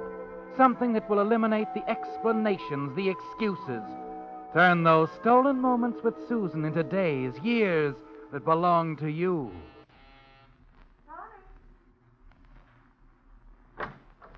Why, Mr. Jameson, what a pleasant surprise. How do you do, Miss Leeds? May I come in? Please do. Hello, sweetheart. Hello, big man. Did you get home all right last night? You mean from the Commodore? Hmm? Sure, I'm a big girl now. Good for you. I wish I could give that cheerful a report. What happened to you? Usual harangue with Doris, followed by dinner and drinks at the Blacks. I've had a head all day. Oh, poor baby. Well, you sit down and rest up while I fix up my face. By the way, I got those papers. Oh, are they all signed? Yep, but I don't understand them. Well, when you boil them all down, what they say is that you agree to have a margin account with our firm, that I have full power of attorney to trade in securities and to make withdrawals. Oh, it's wonderful. Can you open the account with $1? No, silly, of course not. It's going to be some account. That's all I can spare. Well, don't worry. I'll put all the capital necessary. Well, I didn't understand why you put the account in my name, though. That's what we call a dummy account. Dummy. I don't think I like that. Honey, I'm not permitted as a customer's man to trade in my own name. So I use yours instead. See? Nope. Well, don't you worry your pretty head about it. It'll be all right. Oh, Pappy, whatever you say. Mm-hmm. Anybody ever tell you you're as pretty as a picture? Oh, yes. Many times. Who? You, that's who. Oh, what do you say we do it up Brown tonight, huh? Kind of calls for a celebration anyway. Well, it's now 4:30. How brown can you get it between now and the 6:02 you must take? Tonight it's different. I have the car in town, and I can always break down in the parkway. Catch on? Oh, darling, sometimes you amaze me. You mean we have the whole evening together? And we won't be home until morning. Well, at least almost morning.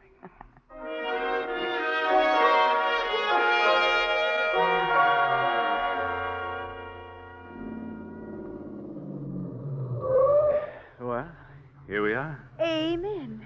Did you have fun, Susan? Yes, I did. It's been a wonderful evening. Well, Now, don't get out, Ed. I'll let myself in. It's pretty late. You don't want to get into trouble. I won't get into any trouble. What am I, a mouse or something? No, darling. You're the fun-loving Rover boy, but it's still pretty late and you have a long drive ahead of you. So be a good boy. And run along home. All right, but I don't like it. Someday we won't have to say goodbye like this. Of course, darling. Good night, Susan. Good night. And drive carefully going home, Pappy. I don't want anything to happen to you. Okay, I will. Don't worry. Bye.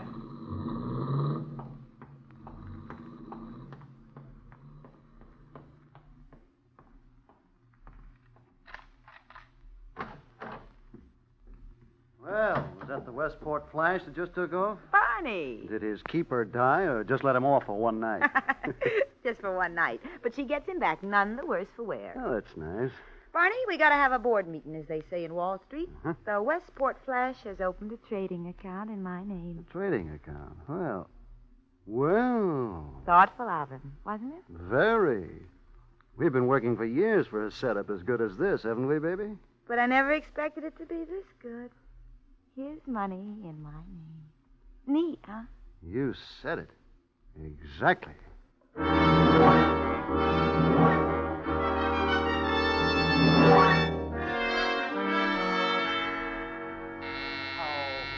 in the world is this about? Ed, what are you doing back here? Well, I'm back. That's all. Are you all right? Tonight I own the world, Susan. Let me in. It's very late, Ed. Have you any idea what time it is? Time is no longer of the essence, as they say. Now, look, Ed, I have an early appointment. I got to get some sleep. Now, Be a good boy and go on home. I've been home. I'm not going back. Doris and I argued, and we're through. We're finished. When did this happen? A couple of hours ago. No man can stand that kind of thing for long. Ed, all married people have spats. This is no spat. This is it. Now, you don't mean that. Yes, I do. I told her where to head in. Yakety, yakety, yakety. She doesn't understand me. She never did. Well, maybe you don't give her a chance to. Oh, don't I? Oh, now be fair, Ed. Doris is a wonderful girl. How do you know? She married you, didn't she? That was a long time ago. Now, all the more reason for you not to go off half-cocked. You can't just tear up years together like that. Be sensible, Ed, please. You mean that, don't you? From the bottom of my heart. Susan, when they made you, they threw away the mold. No wonder I love you so much. You always think of the other fellow first. Darling, I just don't want you in trouble. And I don't like to see you unhappy. Oh, my baby. My darling. You understand me, don't you? Yes, of course. Now, you go on down to the club and get some sleep with what's left of the night, and tomorrow you call Doris and make up with her. I'm not No gonna... arguments now. Susan knows best. No, I mean it. I'm through, and that's final. Ed, my darling, please think it over carefully. We've been so patient. We've been so decent. Let's be sure. So very sure for everybody's sake. Well, I'm sure. And I'm a free man.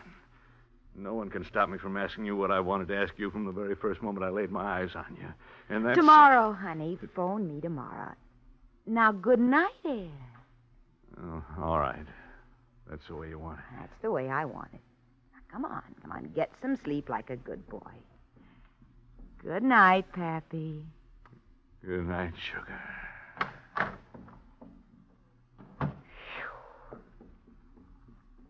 Barney. He's left, eh? Yeah. Did you hear? Not all of it. Well, you should have. He's going to blow his happy home. Oh? Why don't these guys ever get along with their wives? I don't know, but this one's going to want to marry me. You say I blame him. You're quite a dish. That's why I married you myself. But what happens now with his wife out of the way? I can't hold him at arm's length forever, and we can't afford to let our pigeon out of the coop. Not this pigeon. How much is in that trading account of yours, if you'll pardon the expression? A lot. Better than 30,000. All in your name. Perfect. And tomorrow morning you sell everything in that account. It almost seems a shame to do it. He trusts me so much. Look, baby, don't go moral on me at this late date. It might spoil our beautiful relationship. Don't worry about me, darling. Don't give me reason to. Now, tomorrow morning we cash out that account. And as soon as we get a check for the proceeds, we'll vacate this apartment. And if it'll make you feel any better, we'll mail Jameson the key as a gesture of goodwill. Well, how does it feel to have a rich wife? Fine. We'll buy a house in Westport and live graciously. Sure. I'll plan menus and play bridge with the girls, and you can go into the office every day. Yeah? Over my dead body.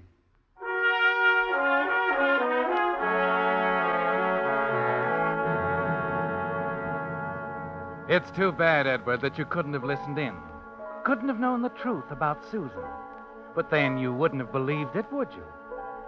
Even though there are signs around that kind of people, signs that can easily be read, you wouldn't see them. Because an infatuation like yours can be very blind. Can't it, Edward? Very blind.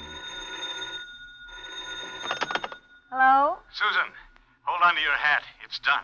Ed. Yeah, I'm out at LaGuardia Field. She just left for Reno. My wife and her mother.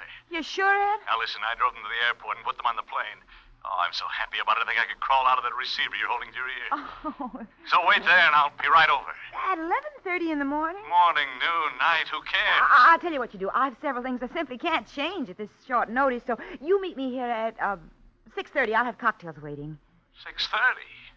That's a lifetime. I'm sorry, dear, if I'd known. Well, it's okay, Angel. I'll run back to the house for a couple of things, and then I'll probably kill some time at the club. So if you can get out earlier, call me there. If I don't hear from you, 6:30 on the nose. Right? Right. Bye, love. Bye. Well, here we go again. That's what it sounded like. He's just put his wife on a plane for Reno. Well, that means I'd better get right down to his office as fast as I can and pick up the check. In the meantime, you phone him that a messenger is on the way. Sometimes I wonder if there isn't an easier way of making a living. Well, don't wonder. You haven't got any choice. You married me, remember? Sure, Barney, I remember. I'm not complaining. Where you're concerned, funny that way. Good. How soon can you have us ready to skip this town? Be back here by 5. That'll give us time. I'll pack your bag so we'll be all ready to go. Great. We're as good as on our way, baby.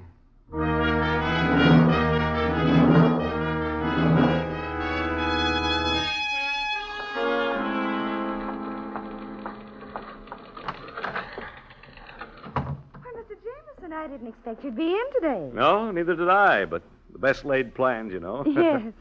Well, what's new? I've typed out a list of everything. It's right here on your desk. No, let me see. All the calls. Mr. Brown's been taking care of your customers, and all the transactions they made are on the list, too. Very efficient, Miss Turner. Thank you. I'm sorry to hear about you and Mrs. Jameson. Not at all, not at all. Those things happen, I suppose. Yes, they do. What's this note about Miss Leeds? Oh, she sold everything in her account this morning. She what? Yes, Miss Leeds said you had talked it over with her. You know I do all the trading in that account? Oh, but the account is in her name, Mr. Jameson. I couldn't question her instructions. Oh, no, that's your fault, Miss Turner. Tell me, were there any other instructions from Miss Leeds? Well, yes, she wanted the check right away. Get out to the cashier's department and stop that check immediately. Oh, the check was picked up by messenger just a few minutes ago. It was what? Yes, sir. She called again at noon and said the messenger was on his way. You remember what time exactly? Well, it was about, let me see, about 11:45. Yes, because Miss Turner, get me a taxi fast. What's the matter, Mr. Jameson? You look like I'd lost my best friend? Well, maybe I have. Just get me that cab.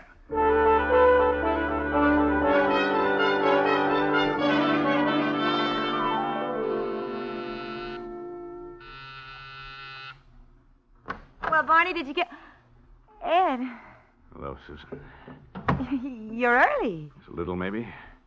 I was almost too late. What do you mean? Why did you do it, Susan? Do what? Close out the account. Why did you do it? I felt like it, and the account was in my name. That money was mine. Ours. Why did you do it behind my back? That should be obvious. Well, it isn't. No one can possibly be that stupid. Susan, I put every cent I had in the world in that account.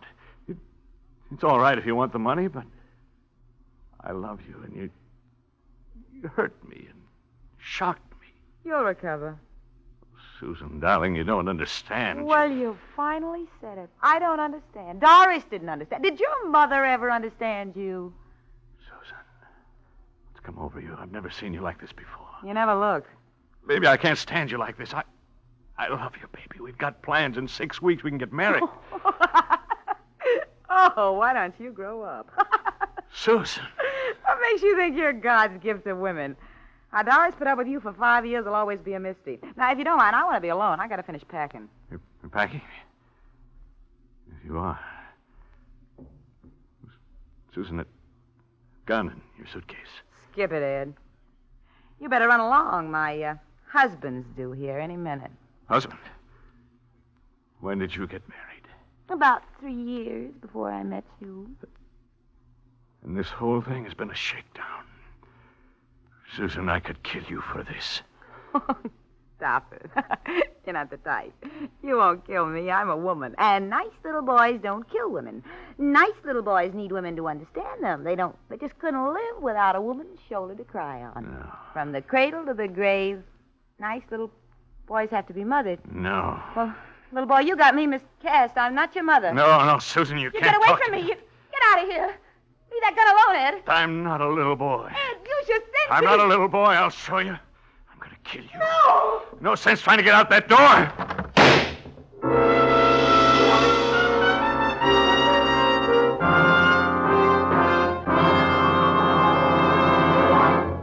The Whistler will return in just a moment with a strange ending to tonight's story.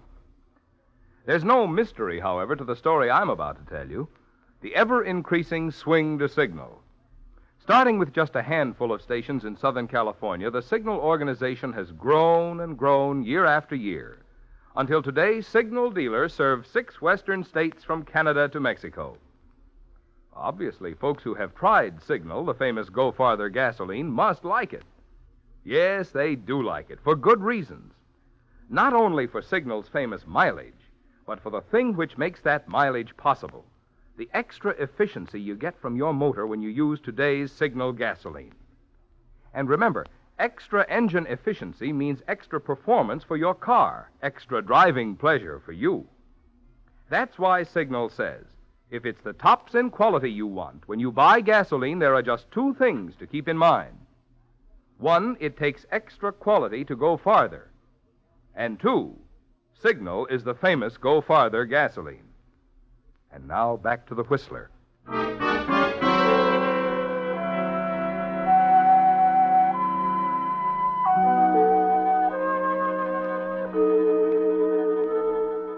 It's over at last, Ed. The whole story. Your break with your wife, Doris. The terrible shock when you discovered that Susan Leeds had made a fool out of you. That she and her husband, Barney, had planned the whole thing to take away a little boy's money. That was what really brought on the blind rage, wasn't it, Ed? When she admitted that to you. And now, standing in the 7th Precinct station, telling it quietly to the desk sergeant, you suddenly stop. Because it's all you remember, isn't it? A blinding rage, a gun flash, a murder. And that's your story, is it, Jameson? Yes. A little more to it, I guess. It's not exactly clear in my mind. She opened the door and tried to get out. I only know that I killed Susan Leeds. So you killed Susan Leeds. Oh, I don't know. Why does this have to happen to me? But I told you, Look, we walk in on a couple of characters we've been trying to nab for months. They're wanted in half a dozen states on everything from blackmail to larceny.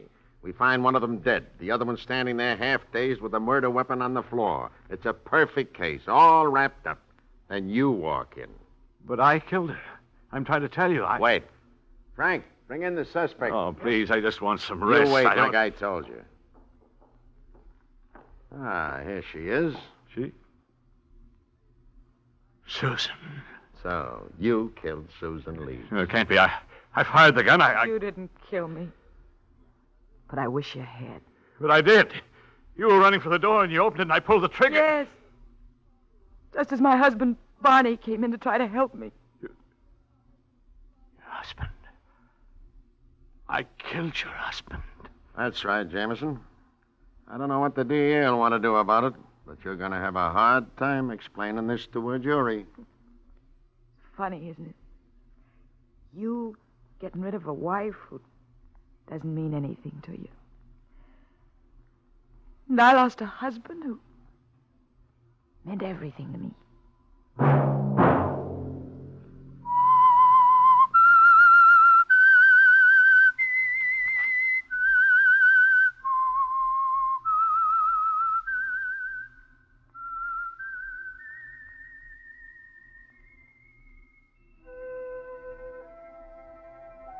Let that whistle be your signal for the Signal Oil program, The Whistler, each Wednesday night at this same time.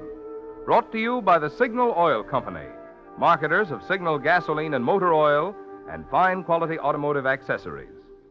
Signal has asked me to remind you, to get the most driving pleasure, drive at sensible speeds, be courteous, and obey traffic regulations.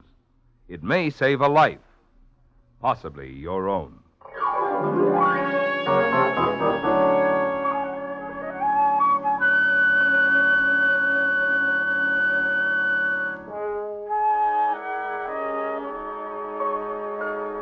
Featured in tonight's story were Willard Waterman and Betty Lou Gerson. The Whistler was produced and directed by George W. Allen, with story by Frank Lovejoy and music by Wilbur Hatch, and was transmitted to our troops overseas by the Armed Forces Radio Service. Next Wednesday, for a full hour of mystery over most of these stations, tune in a half hour earlier. Enjoy The Saint as well as The Whistler. Marvin Miller speaking. This is CBS, the Columbia Broadcasting System.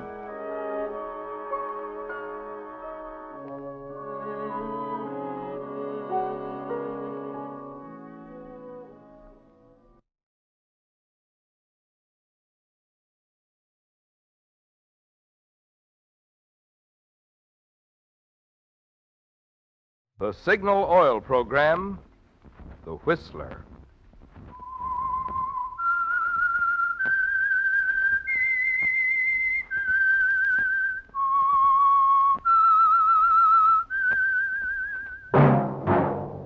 That whistle is your signal for the Signal Oil Program, The Whistler.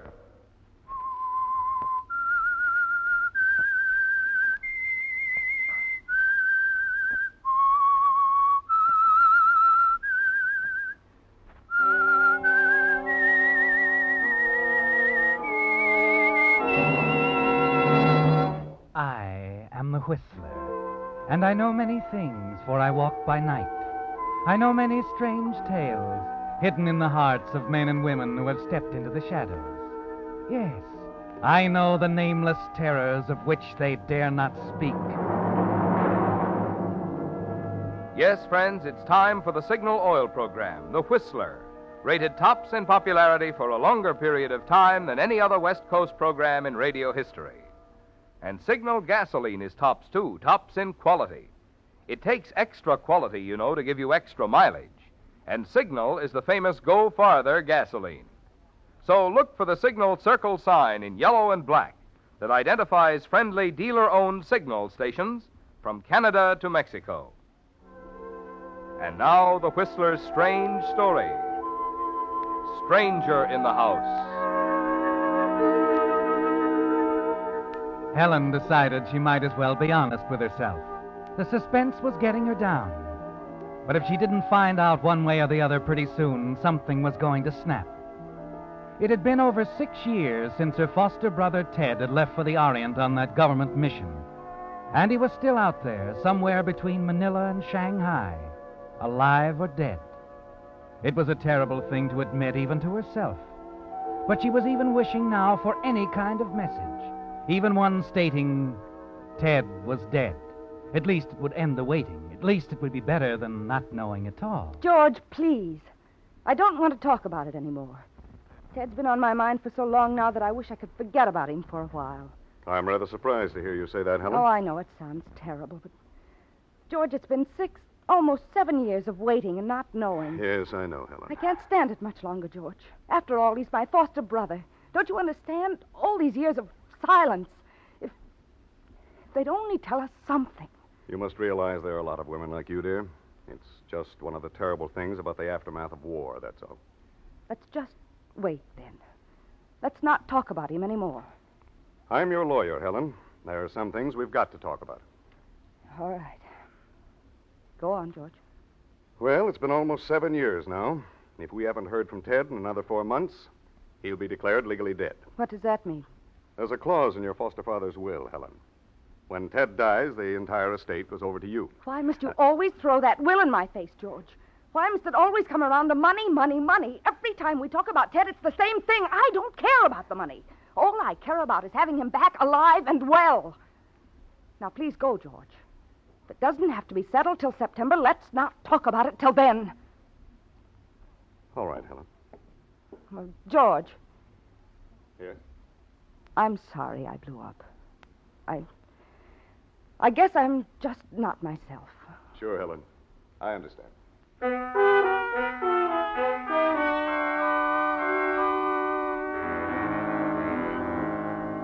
Yes, Helen, the suspense is beginning to tell on you, isn't it?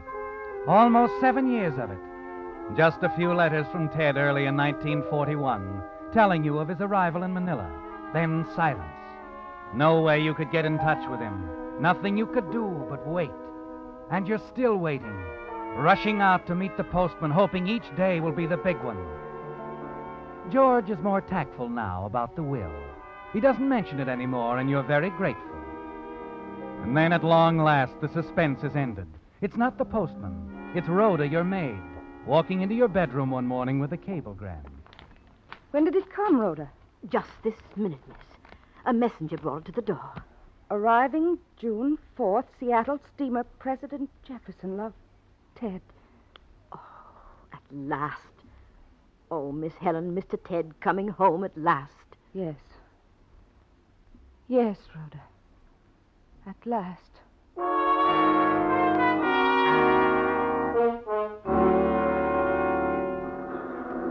Pardon me? Oh, I beg your pardon. Stuart? Oh, Stuart!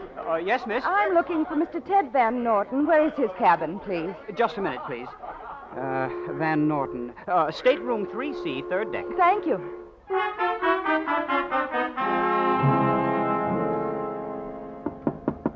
Come in. Ted, darling. Hello. I'm sorry. I must have the wrong stateroom. I'm looking for my brother, Ted Van Norton. Oh, what's the matter, Helen? Don't you recognize me? What? Who are you? Well, this isn't much of a homecoming after 6 years. Maybe I better introduce myself. The name is Theodore Van Norton. Oh, there must be some mistake. Helen, darling, you're joking. Who are you? Well, I've already told you. I'm your foster brother, Ted Van Norton. You're not Ted. You're an imposter.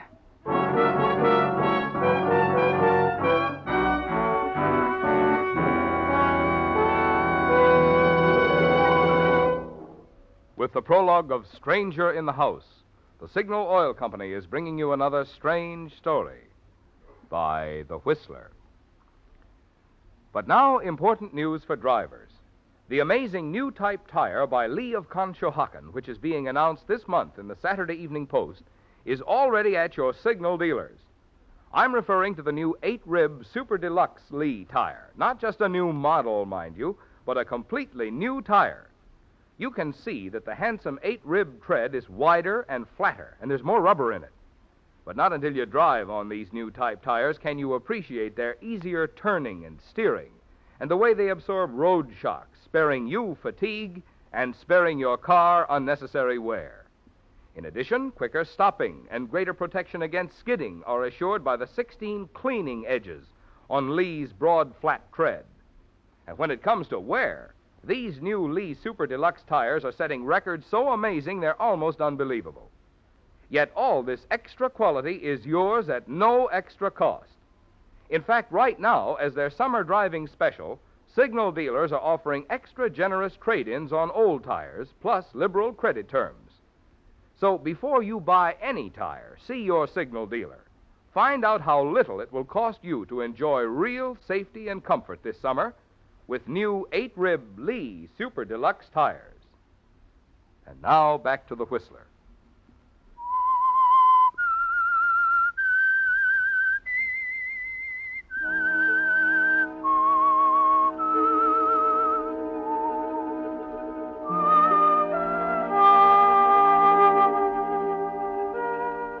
Well, Helen, all you can do is stand there in the stateroom and stare at him.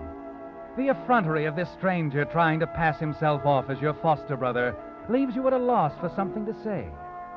True, he does resemble Ted. He's tall, the same build, the same athletic poise, the same general features. But the expression, it's not quite Ted's, is it? That's funny, isn't it, Helen? Perhaps he thinks it's funny in a different sort of way. Perhaps he's one of those people with a perverted sense of humor, a practical joker. Yes, it's hilarious, isn't it? To pull a trick like this after all those years of almost unbearable suspense. Well, darling, hadn't we better get a move on? Are you stupid enough to think you can get away with this? Get away with what? If this is some crude attempt at humor, I Not don't at all. I'm quite serious. Where's Ted?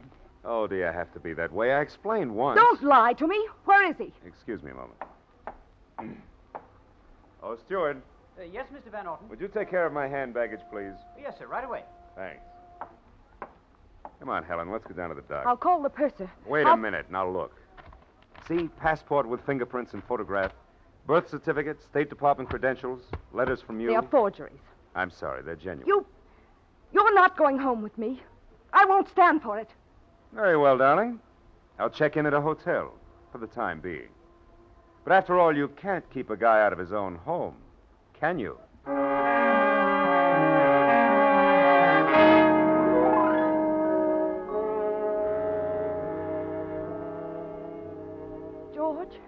George, I've never been so stunned in my life. He just stood there smiling at me, saying over and over that he was Ted. Wait a minute.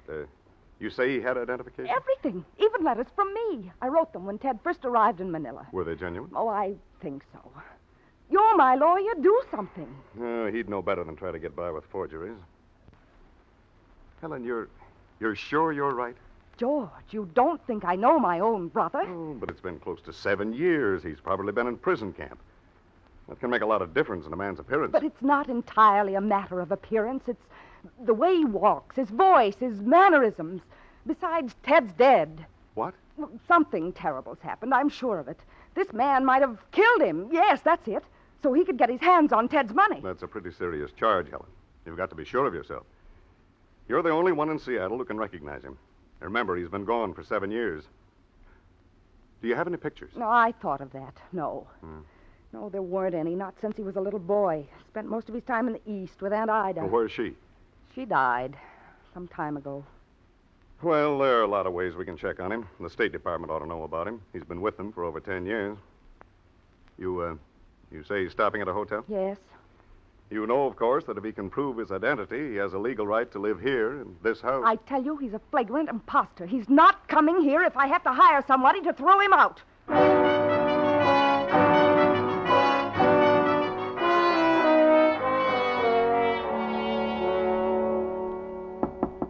Oh, who is it? It's Rhoda, miss. Oh, what time is it? After 8. Oh, go away. I'm sleepy. I must see you, miss.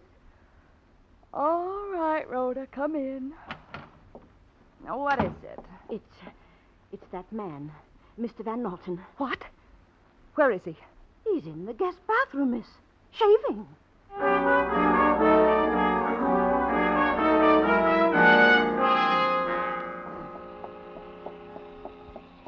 Give me a home where the buffalo roam, where the deer... Well, good morning. What do you think you're doing? Shaving, morning ablutions. Can't say I'm used to having ladies barge into the bathroom. Get out of here. Temper. How did you get in? Well, I couldn't get a room at a hotel, so I took a taxi up last night. Walked in the back door. It was open, you see. You can leave the same way you came in. Oh, no, I'm here to stay, sister dear. I've got the proof in my pocket. And if you want to get me out, you can trot right down to the Hall of Justice and get yourself a court order.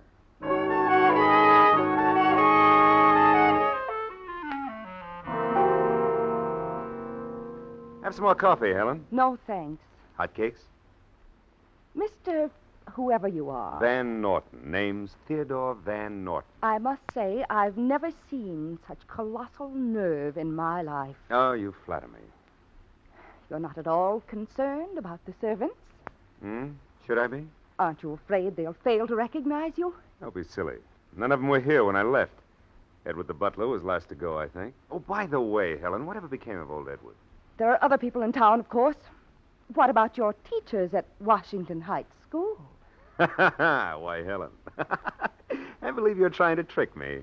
You know Father sent me to Foxhall Academy when I was 14. I never went to Washington Heights. Oh.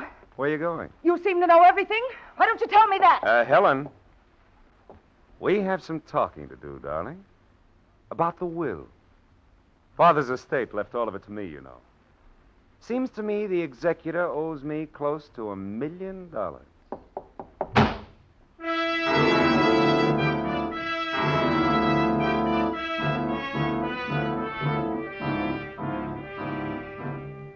You knew it was coming, didn't you, Helen? That's the purpose behind this whole crazy business. It's still inconceivable to you that the man can actually expect to get away with it. George was right. There are 1,000 ways you can check up on him. And the imposter himself just gave you an excellent one. You make a long-distance call to the Foxhall Academy and talk to Mr. Rigby, the headmaster. Why, yes, of course, Miss Van Norton. I'd be delighted to come down tomorrow afternoon. Ted was always one of my favorites, you know. Any special time? What about 2 o'clock? Fine. It'll be quite a reunion, won't it? Yes, indeed, Mr. Rigby. Quite a reunion.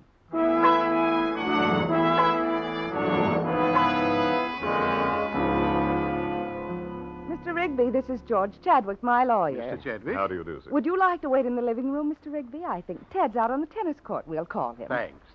Come on, George. Excuse us, Mr. Rigby. Of course. Do you still think I don't know my brother? No, I never said that, Helen. I only said 7 years can make a lot of difference. You yourself said his general features were the same. I'm afraid Mr. What's-his-name going to suffer a little embarrassment. You think Rigby will recognize him? Recognize him as an imposter, if that's what you mean. He knows Ted as well as I do. Uh-huh. What's the matter? I don't know. I had those documents checked, the hospital records in Manila. He was a patient there for... I tell you, he's a fraud.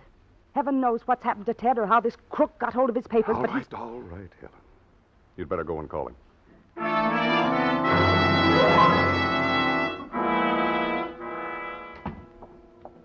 Hello, sis. What's up? I was sorry to interrupt your tennis game. Ted? Oh, it's Ted now, huh? Why, of course. I could have been mistaken, you know. Well, can't say I expected this. I'd be a little foolish not to admit it when I'm wrong, wouldn't I? Come on, dear. Where to? Just to the living room. You can go back to your tennis in a moment. Oh, there you are, George. Hello, Ted. Hello, George. What's going on around here? We're going into the living room, George. Perhaps you'd like to join us. Yes, of course. Well, open the door, George. Oh, sorry. Say, what's this all about? Rigby! Teddy, old boy, how have you been? Oh, you old son of a guy. Hey, what is this, Helen? A surprise? Why don't they tip a guy off when his old headmaster comes to see him? Oh, you're looking fine, Teddy. Yeah? Good Lord, it's been a long time. Yeah. Last time I saw you was after the Washburn game, remember? Yeah, at Spokane. Stinky was there, too. Say, do you remember the bus broke down that night outside of Wenatchee? You and I had a history. You stand there stunned, speechless, just staring at them as they slap each other on the back, forgetting all about you. And George avoids looking at you. He's on their side now, you're sure of it. And worst of all, it's beginning to get you, too. He's not Ted, your foster brother. You know it, you're positive. It's ridiculous to go through all this rigmarole, but it seems to be your word against his proof, doesn't it? But there are still other ways, aren't there? Like another long-distance call, this time to the State Department in Washington, D.C. After being transferred to 4 or 5 different offices, you finally get through to the right It's most man. important that you check this matter thoroughly. I'm positive that the man representing himself as my foster brother is an imposter. You say you were with Mr. Van Norton when he filed his original application here in 1938? Yes, I saw him attach his photograph and fix his fingerprints. I simply want to see that application. I'll forward the file to our Seattle representative. You can check it there. Will that be satisfactory? Quite satisfactory, thank you.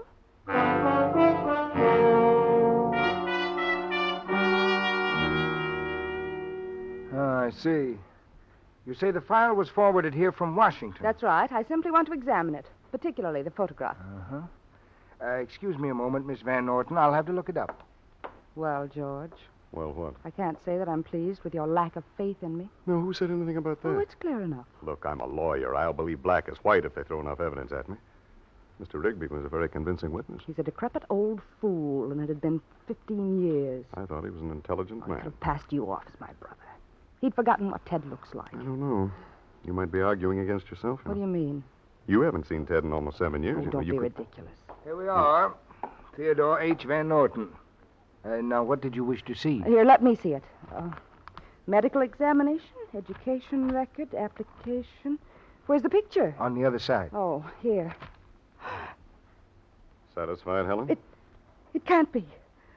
I saw Ted paste the picture on himself. Is something wrong? Of course there's something wrong. This isn't Ted's picture. It's that man. Helen, get hold of yourself. Here, let me see. Yes, here they are, fingerprints. Now, listen, clerk. I want this whole record sent to the office of the Federal Bureau of Investigation. Helen, you've got to have a rest. This thing is getting That's you. one thing that can't be forged, don't you see? They can't forge his fingerprints. Oh, I'm sorry, Miss Van Norton, but I have no authority You've to got send... to. I tell you, there's a stranger in my house. He's posing as my foster brother. There's $1 million involved. Just a minute, Helen, please. It's most important, Mr. Robbins, not only because of the money involved. Mrs. Van Norton is extremely upset. Well, of course, Mr. Chadwick, but you see, I can't simply turn over material like this to I'll the... make the necessary arrangements with the FBI, Mr. Robbins, and get your authority from Washington. Will that be satisfactory? Oh, quite, Mr. Chadwick. Quite.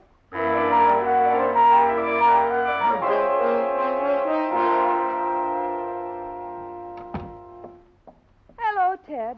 Well, Helen, I began to wonder where you were all afternoon. Oh, downtown shopping. The stores are frightful these days. Indeed they are. You reading? Yeah. How's Dick Tracy? Dunno. Haven't checked him today. It's funny. You used to read Dick Tracy before you even looked at the headlines. I guess a guy gets a little serious after all those years overseas. Prison camp, hospital. Yes, I suppose so. You're looking calmer today. Finally decide on the real thing? I want you to forgive me, Ted. It's so unbelievable that I don't quite trust my senses anymore. Sure. You're a good kid, Helen. I don't blame you. Will you drink on it? Why not? What'll it be? Bourbon and soda. Oh, you're a man after my own heart. Mm. You know, I'm kind of surprised. I thought you'd be a tougher nut to crack. Oh? You expected me to be suspicious? Well, after that episode on the boat, I expected anything. Oh. Here you are. Thanks. What'll we drink to? To us, of course. All right. To us.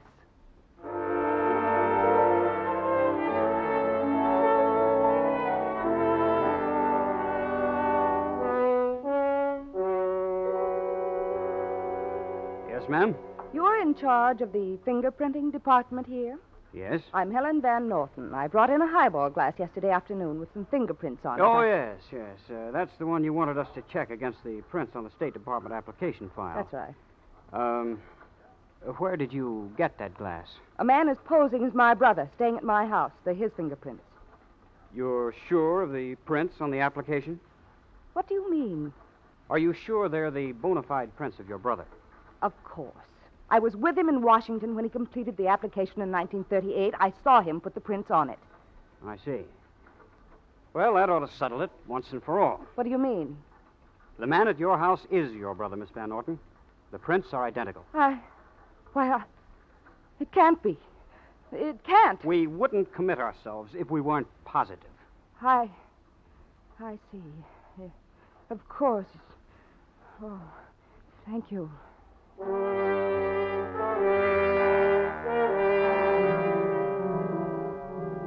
Well, Helen, that settles it, doesn't it?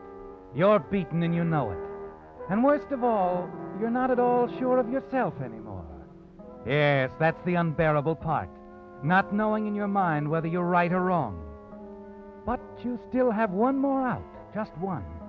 It's a long chance, but you've decided you have to take it, to decide once and for all whether or not this man Ted is your foster brother, whether you can trust your own mind. It's very late that night when you get quietly out of bed and walk downstairs to the telephone. The house is as quiet as a tomb. Everyone's asleep.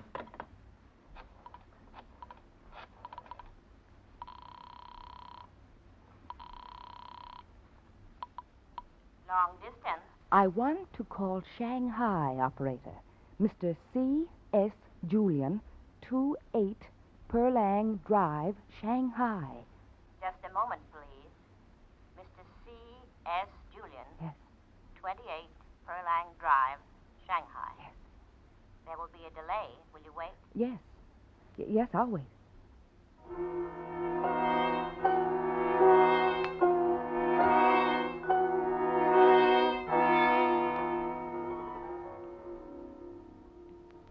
Here's your party. Go ahead, please. Hello. Hello? Is this Mr. Julian? Who is calling, please? I last talked to you in April 1941. The name I gave you was Grayson. Do you remember that? Why are you calling? Do you remember me? Of course I remember you. You called concerning a man, Mr. Van Norton, as I remember. He was in Manila. Do you know what became of him? He was killed in an accident in May of 1941. You're positive. Positive. Thank you, Mr. Julian. Thank you very much.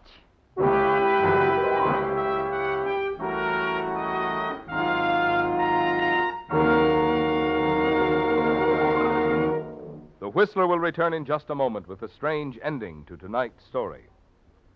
Meantime, a word of wisdom to Mr. Average Driver. You spend well over $100 a year for gasoline. That's a lot of money. You'd like to be sure it's buying the gasoline that's tops in quality, the gasoline that gives you top performance from your car.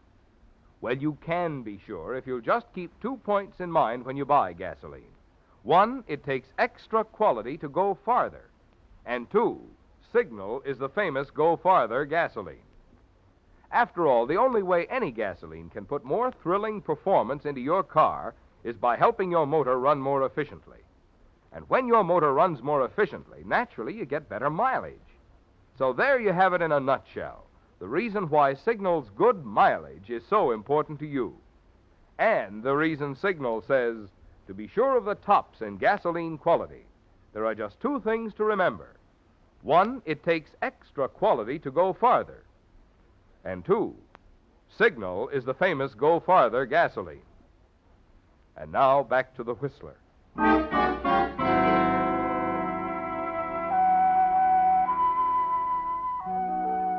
It was a relief to know, wasn't it, Helen? You can trust your own senses now. Ted is dead.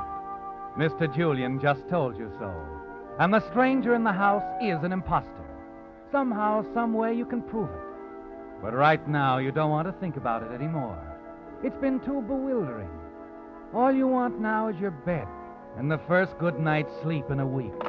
You put down the phone and start toward the stairs. Sit down, Helen. How long have you been here? Long enough. I said sit down. I'm going upstairs. Sit down before you fall down. That's it. You just hung yourself, baby.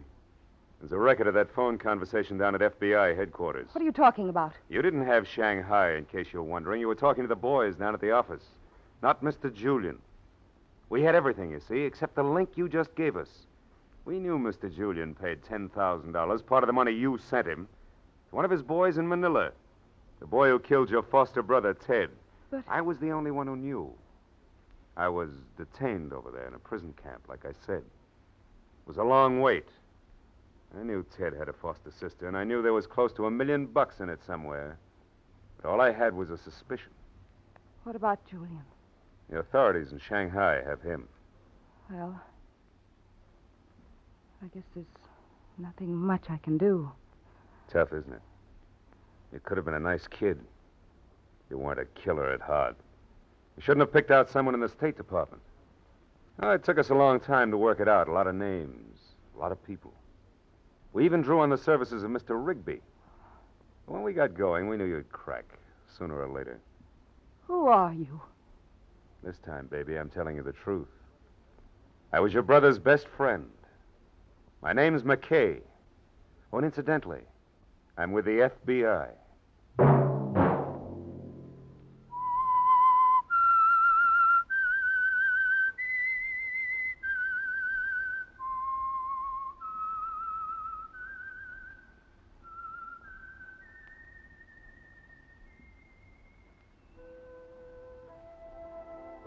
Let that whistle be your signal for the Signal Oil program, The Whistler, each Wednesday night at this same time. Brought to you by the Signal Oil Company, marketers of Signal gasoline and motor oil and fine quality automotive accessories. Signal has asked me to remind you, to get the most driving pleasure, drive at sensible speeds, be courteous, and obey traffic regulations. It may save a life, possibly your own.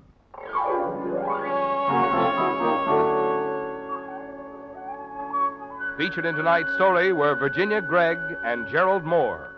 The Whistler was produced and directed by George W. Allen, with story by Harold Swanton and Mark Smith, and music by Wilbur Hatch, and was transmitted to our troops overseas by the Armed Forces Radio Service. Next Wednesday, for a full hour of mystery over most of these stations, tune in a half hour earlier. Enjoy The Saint as well as The Whistler. Marvin Miller speaking. This is CBS, where 99 million people gather every week. The Columbia Broadcasting System.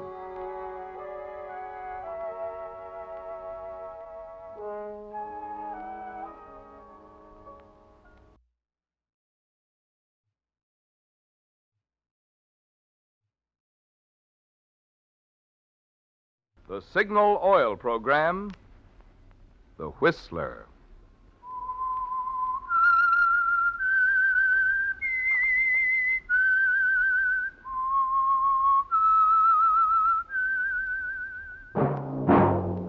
That whistle is your signal for the Signal Oil program, The Whistler.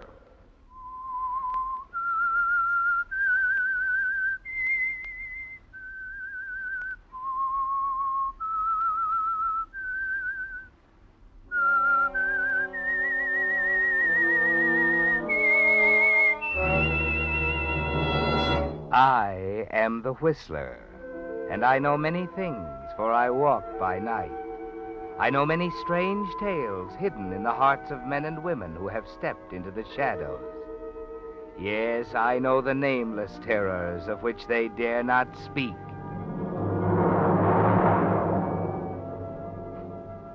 Yes, friends, it's time for the Signal Oil program, The Whistler, rated tops in popularity for a longer period of time than any other West Coast program in radio history.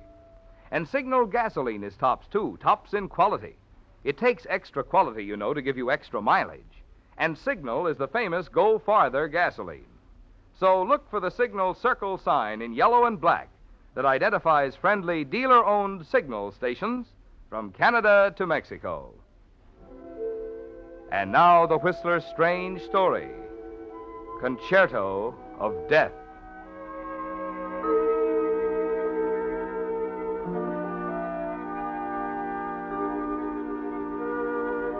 For the audience gathered at Symphony Hall, it was a beginning, the start of a promising career for a brilliant young violinist. But for the tall, angular musician spotlighted in the center of the stage, it was an ending, the final triumphant movement of a life's concerto that had opened with a melancholy theme, progressed through a somber adagio, and was reaching its climax now, tonight, in the glittering atmosphere of the concert hall.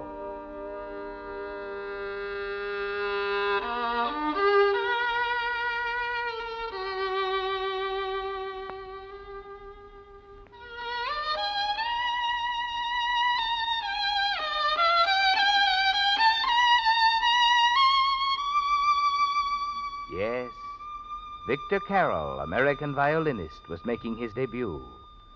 But the theme that had run through his entire life's concerto had its beginning many months before. In Italy, after the end of the war, in a tiny, austere cottage that clung to the terraced hillside above a war-weary village. It began with American Sergeant Victor Carroll and an old Italian named Lavertu. And so you have come, my boy, to tell me you are leaving Italy. I'm afraid so, Maestro. Our orders came through this morning. We're sailing at dawn. See, I have expected it. But now that it comes, it is no less sad. I will miss you, Victor. These talks we have had, hearing you play, you know, you have a great talent, my son. A great talent for the violin. You really think so, Maestro?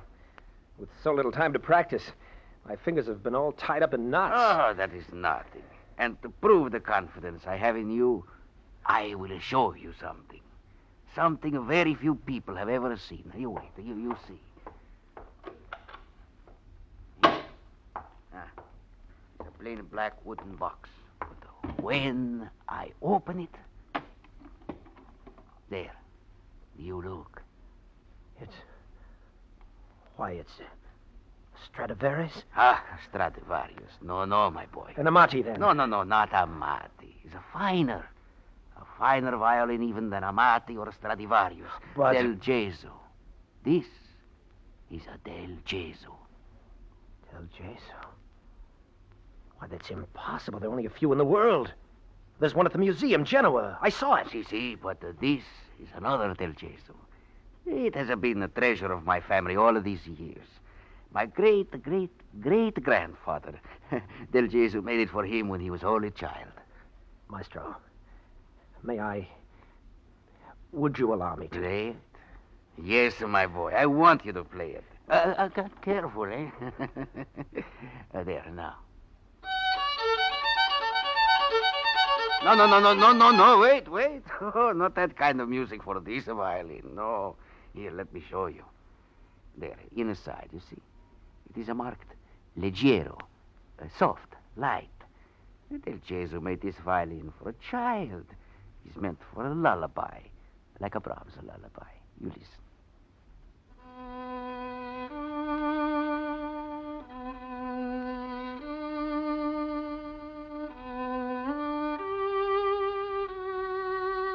It's beautiful. Beautiful. With a violin like that, I could... You say something, my boy? Maestro, you have no family, no one close to you. You're very Well, you don't have many years to live. The violin will be buried with me, if that is what you are thinking. But an instrument like that, beauty like that... Listen to me. Victor, I have thought of it many times. I will leave my Del Gesù for the whole world to enjoy, I have said to myself. But they would only put it in a museum. They would place on it a price. The value of music, measured in dollars. No. I've protected with my life. My Del Gesù will die with me. No. Victor, what is it? You look at The me. violin, it can't die with you. It mustn't. I think I should not have shown you the Del Gesù, Victor. You're right, Maestro. You shouldn't have shown it to me.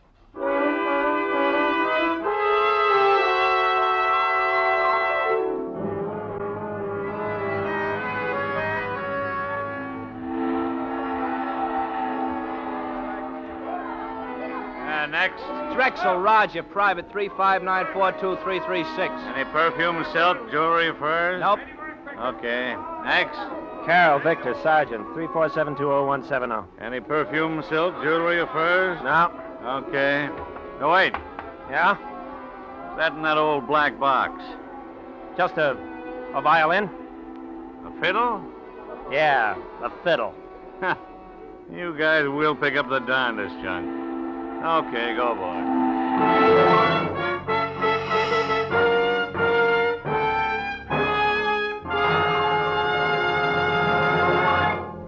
With the prologue of Concerto of Death, the Signal Oil Company brings you another strange story by The Whistler.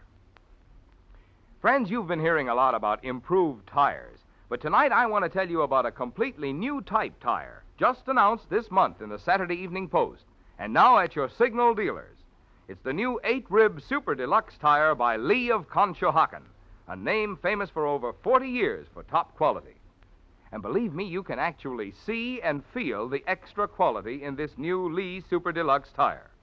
You can see the extra rubber in the broad, flat 8-rib tread that's packed with so much extra mileage, Lee gives you a 15-month guarantee against road hazards, plus a lifetime guarantee against defects.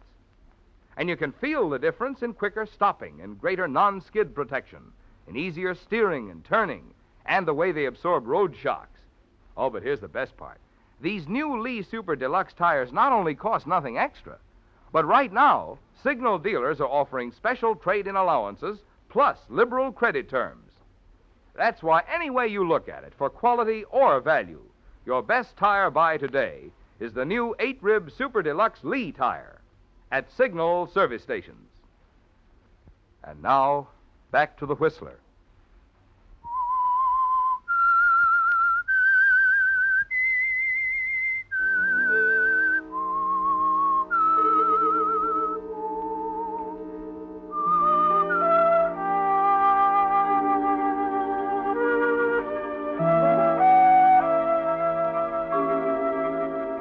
The Italian theme of Victor Carroll's life concerto ended as he walked up the gangplank and stared out across the silent water that reached white-capped fingers toward the United States.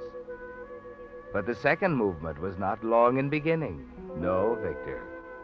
The first notes were struck as you walked out of the Army Separation Center and saw a familiar face focused on yours.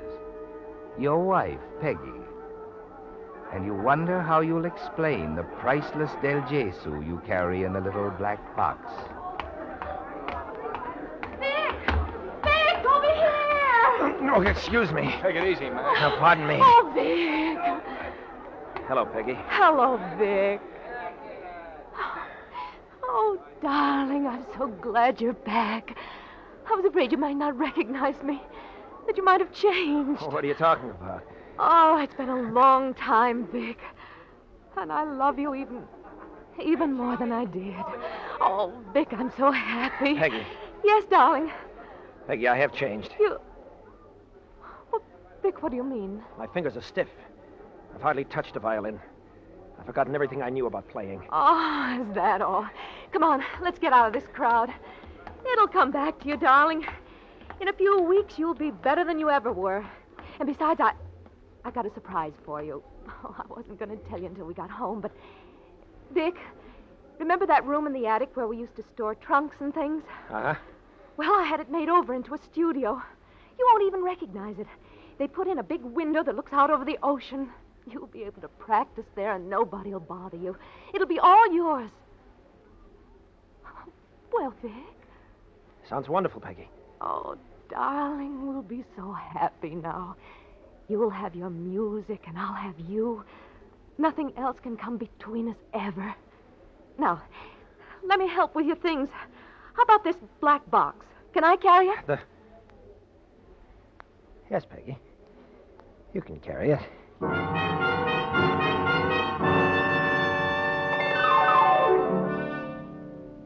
You follow her to the car, still feeling like a stranger somehow, still wondering how much you can tell her, if anything. Outside, pulling away from the curb, you happen to glance back.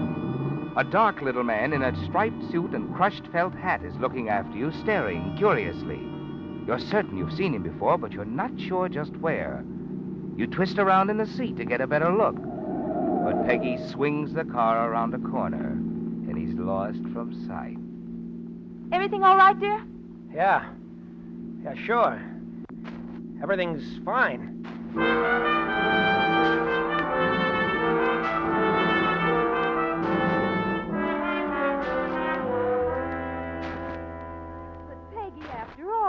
Vic's been home over 3 weeks now. We've asked you over several times. Clint's so anxious to see him, and... Well? Yes, I know, Lisa. Is something wrong? Is Vic mad at us? Have we done anything? No, it's... Well, Vic hasn't wanted to see anyone or be around anyone. I guess it's the war. Something that happened over there. We've got to give him a chance to come back to us. Of course, dear. Vic? Yes. Oh, it's lovely. He plays up there for hours, alone like that. I told you I built a studio for him in the attic. Mm-hmm. Lisa, I'm afraid I just don't understand him. You poor kid. And you know, it's funny. But I've never been inside the studio since he came home. What's he hiding up there? The stolen crown jewels or something? Oh, someday Vic will come out of whatever's bothering him. Then I suppose we'll all have a good laugh about it. Of course, dear. I'm sure we will.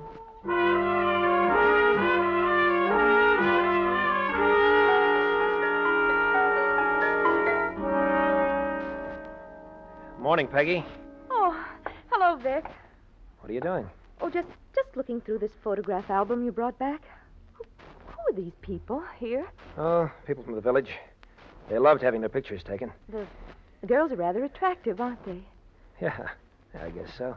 This one here next to you. She's very pretty. What's her name? Oh, I forget. Amelia, Nella, I don't know why. Oh, nothing. Vic, you practiced late last night. Yes, I did work late. I waited for you till 3 this morning. Vic, won't you give up your music for a while, a few days, take a vacation? We could go away for a while. Why don't you ask me to die? Is your violin that important to you? I haven't told you, Peggy, but I've been practicing for something very special. Not that I had much hope. Every violinist in town has been after it. After what, Vic? Dr. Kruvitz announced he's going to play the Max Bruch Concerto in G minor at the opening concert of the season. And he's going to use a new young violinist. He's heard you play? No, not yet, but he will. You see, they've had auditions for a month, and the board finally narrowed it down to 6. Kruvitz will make the final choice next week. Oh, Vic. Then that's why you've been shutting yourself up, practicing so hard. Oh, he'll pick you, I know. Listening to you last night, it was so beautiful that I almost couldn't believe it. You know, Vic, the music sounds different when you're upstairs. As if there was something or someone... Vic. Yes? Was there someone else? A girl in Italy? Someone you remember? Someone you played to at night there in the attic? Oh, I know it may be foolish, but sitting here alone night after night, nothing to do but look at the window. Vic, I'd like to know... Look out the window now, Peggy. Please, Vic, I'm asking you something. No, there across the street, a little man in a striped suit. You see him? I noticed him the day we drove away from camp. A little man? He's gone. Vic, don't try to throw me off. Answer my questions. Tell me what happened in Italy, won't you? And the black box. What about the black box? What's in it, Vic? Tell me, please. Is it keepsake memories of her? Vic, where are you going? Upstairs. No. No, Vic.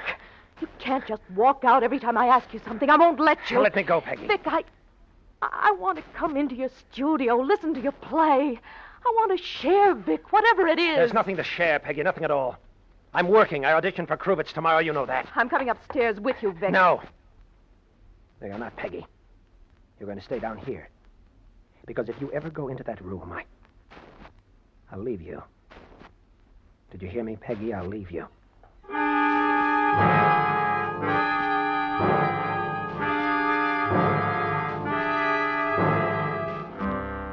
It's the next day that you've been waiting for, isn't it, Victor? The day when you and a handful of others assemble in an empty, half-darkened auditorium. Wait around in the wings until Dr. Kruvitz is ready to hear you play. You become more and more nervous as the hours go by, listening to the others one by one as they step out on the stage to play for Kruvitz. Then, finally... I'm sorry you've had to wait so long, Mr. Carroll. Oh, that's all right. I don't mind. Dr. Kruvitz has a bad habit of forgetting all about time. I hope waiting here hasn't made you nervous. No, that's all right. See, I've been waiting years for an opportunity like this anyway. Of course. Well, if you want to take your violin and step out on the stage with me, sure. I'll introduce you to him. It's him. Oh, well, Dr. Kruvitz does look rather formidable. No. But don't worry. No, not Dr. Kruvitz. The little man in the striped suit at the back of the theater. What are you talking about? I don't see anyone. He ducked back into the shadows. I'm sorry, I can't stay. I can't. Mr. Carroll!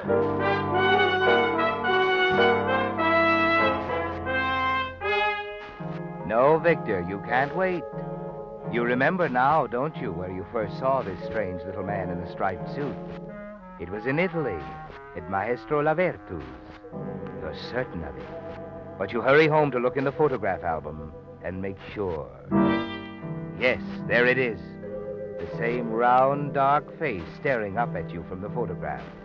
His name comes back to you now, Dino Brovelli. You saw him many times at Lavertu's place. I'll get it, Vic. No, wait, Peggy. Dr. Kruvitz. Well, do I just stand here or do you ask me in? Well, of course, come in. So you are the young man who is so impatient. The young man who cannot wait, not even for Kruvitz. Well, I don't blame you. And who is this? Oh, excuse me. This is my wife. Dr. Kruvitz. You, my dear. So you're married. I approve of marriage. Well, why did you run out on me, Carol? Come, an explanation. Well, it's know, just... I know. You heard the others playing, and you were nervous. Well, a good musician should be nervous. Perhaps even you felt inferior to some of them. A good musician should be humble. And perhaps you were angry with me for making you wait so long. Well, a good musician should have fire. So, you may be a good musician. We shall find out. Get the fiddle. Come, get the fiddle. Wait, here, right now? Of course. Why do you think I come? I'm a thoughtless old man. I do things stupidly. 6 musicians all at once, one after the other. Ah, such noise. Who could play? Who could sound well? But here, perhaps, one of them will play and will sound well. Huh, Mr. Carrot?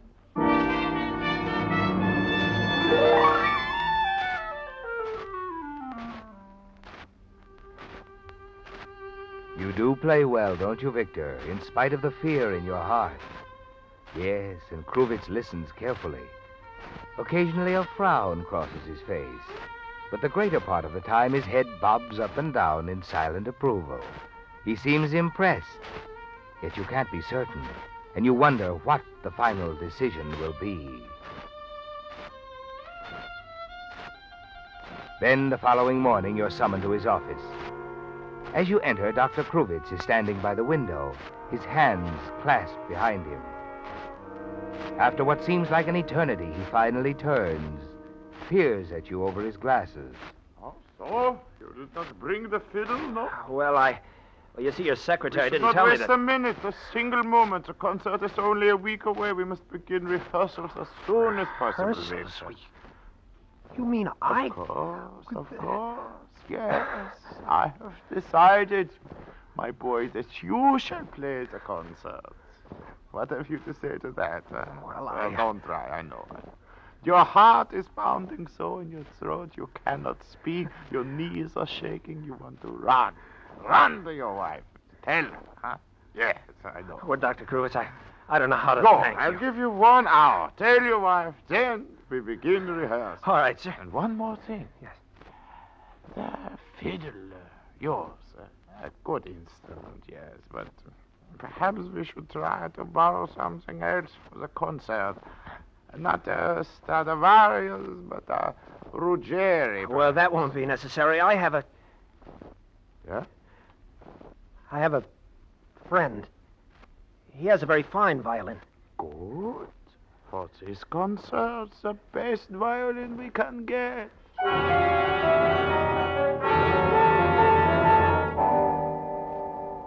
You're a little sorry you mentioned the violin to Kruvitz, aren't you, Victor? But at that moment, nothing mattered.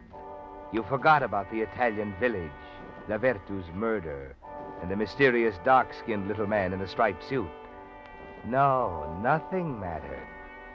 You had been selected by Dr. Kruvitz to play the concert. But now you're afraid to bring the Del Gesù around to the studio. And in the days that follow, the endless hours of rehearsal, you stall off Dr. Kruvitz. You make excuses. Your friend is out of town. Then, on the day of the concert, after a late afternoon rehearsal, you return home to pick up the Del Gesù. Quickly, you start up the stairs. You stop suddenly on the first landing. Someone is moving around in your studio. Peggy. Yes, perhaps she isn't spending the afternoon with the Presbys after all. Peg, I warned you not to... Good afternoon, Signora Carl. Standing in the middle of the room is the small, heavy-set man in a striped suit. At his feet, the black box open. And on the table is the Del Gesù. What are you doing here? I was curious, Signor. Now that I have found what I was looking for, well, we have much to talk about, no? You shouldn't have come after me, you know. That was a bad mistake. One moment. I killed once for this violin. I won't hesitate to kill Signor, again. I warn you. Do not come closer. I won't hesitate to kill again. Ah!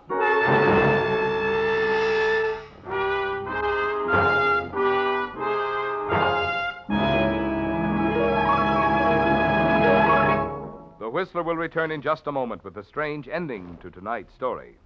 Meantime, here's good news.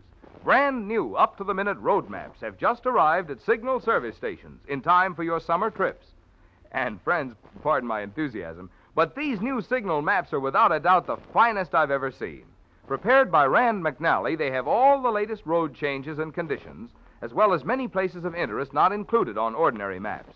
Jumbo in size and printed in full colors, they're easy to read and have the new accordion fold for easy handling. In addition, these new signal maps have handy extra features, such as enlarged sections of metropolitan areas. Also, a radio log showing where on the dial you'll find your favorite programs as you travel. Plus, a Western States mileage chart and a list of interesting places to see. Yes, Signal Oil Company has gone all out to bring you the finest road map obtainable. And now they're yours for the asking at any Signal service station. Now, back to the Whistler.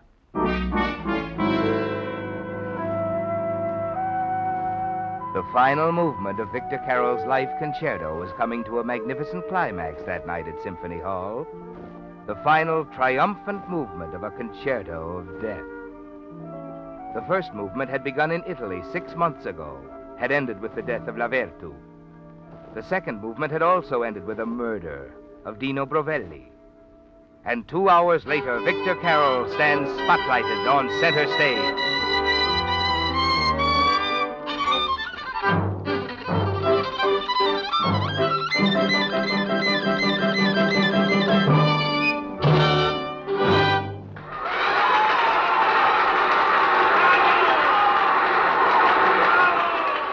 Yes, the concert was a triumph, Victor.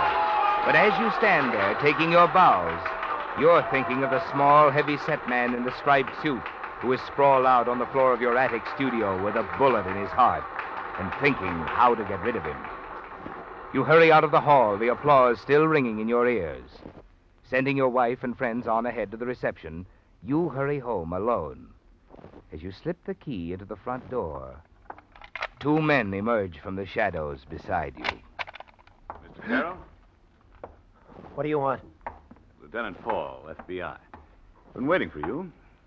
Shall we go in? I don't understand. What's wrong? You mind if I take this? My violin? Yeah. Uh-huh. I think this is what we're looking for. This and a gent named Dino Brovelli. Brovelli? Look, Mr. Carroll, we know you spent a lot of time in Italy. Made a lot of friends there. People like this guy, Brovelli. No, I don't... Not that I blame you. Probably didn't know too much about him. Naturally, when he showed up here... I don't even know what you're talking about. Sure.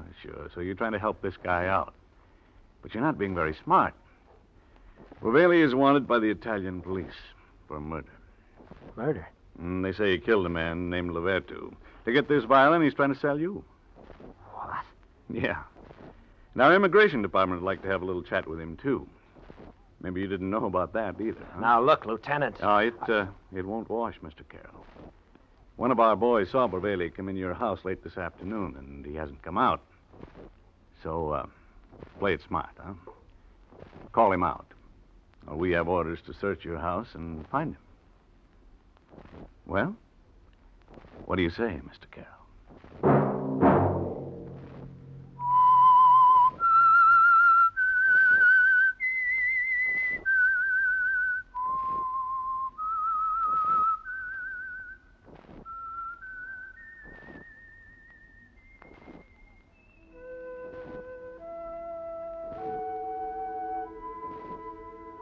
Let that whistle be your signal for the Signal Oil program, The Whistler, each Wednesday night at this same time.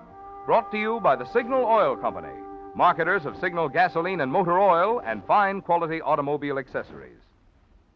Signal has asked me to remind you, to get the most driving pleasure, drive at sensible speeds, be courteous, and obey traffic regulations. It may save a life, possibly your own.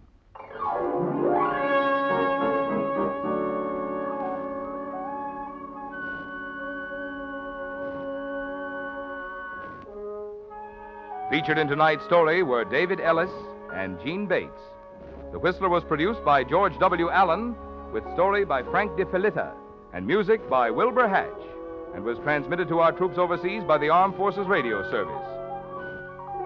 Next Wednesday, for a full hour of mystery over most of these stations, tune in a half hour earlier. Enjoy The Saint, as well as The Whistler. This is Marvin Miller speaking.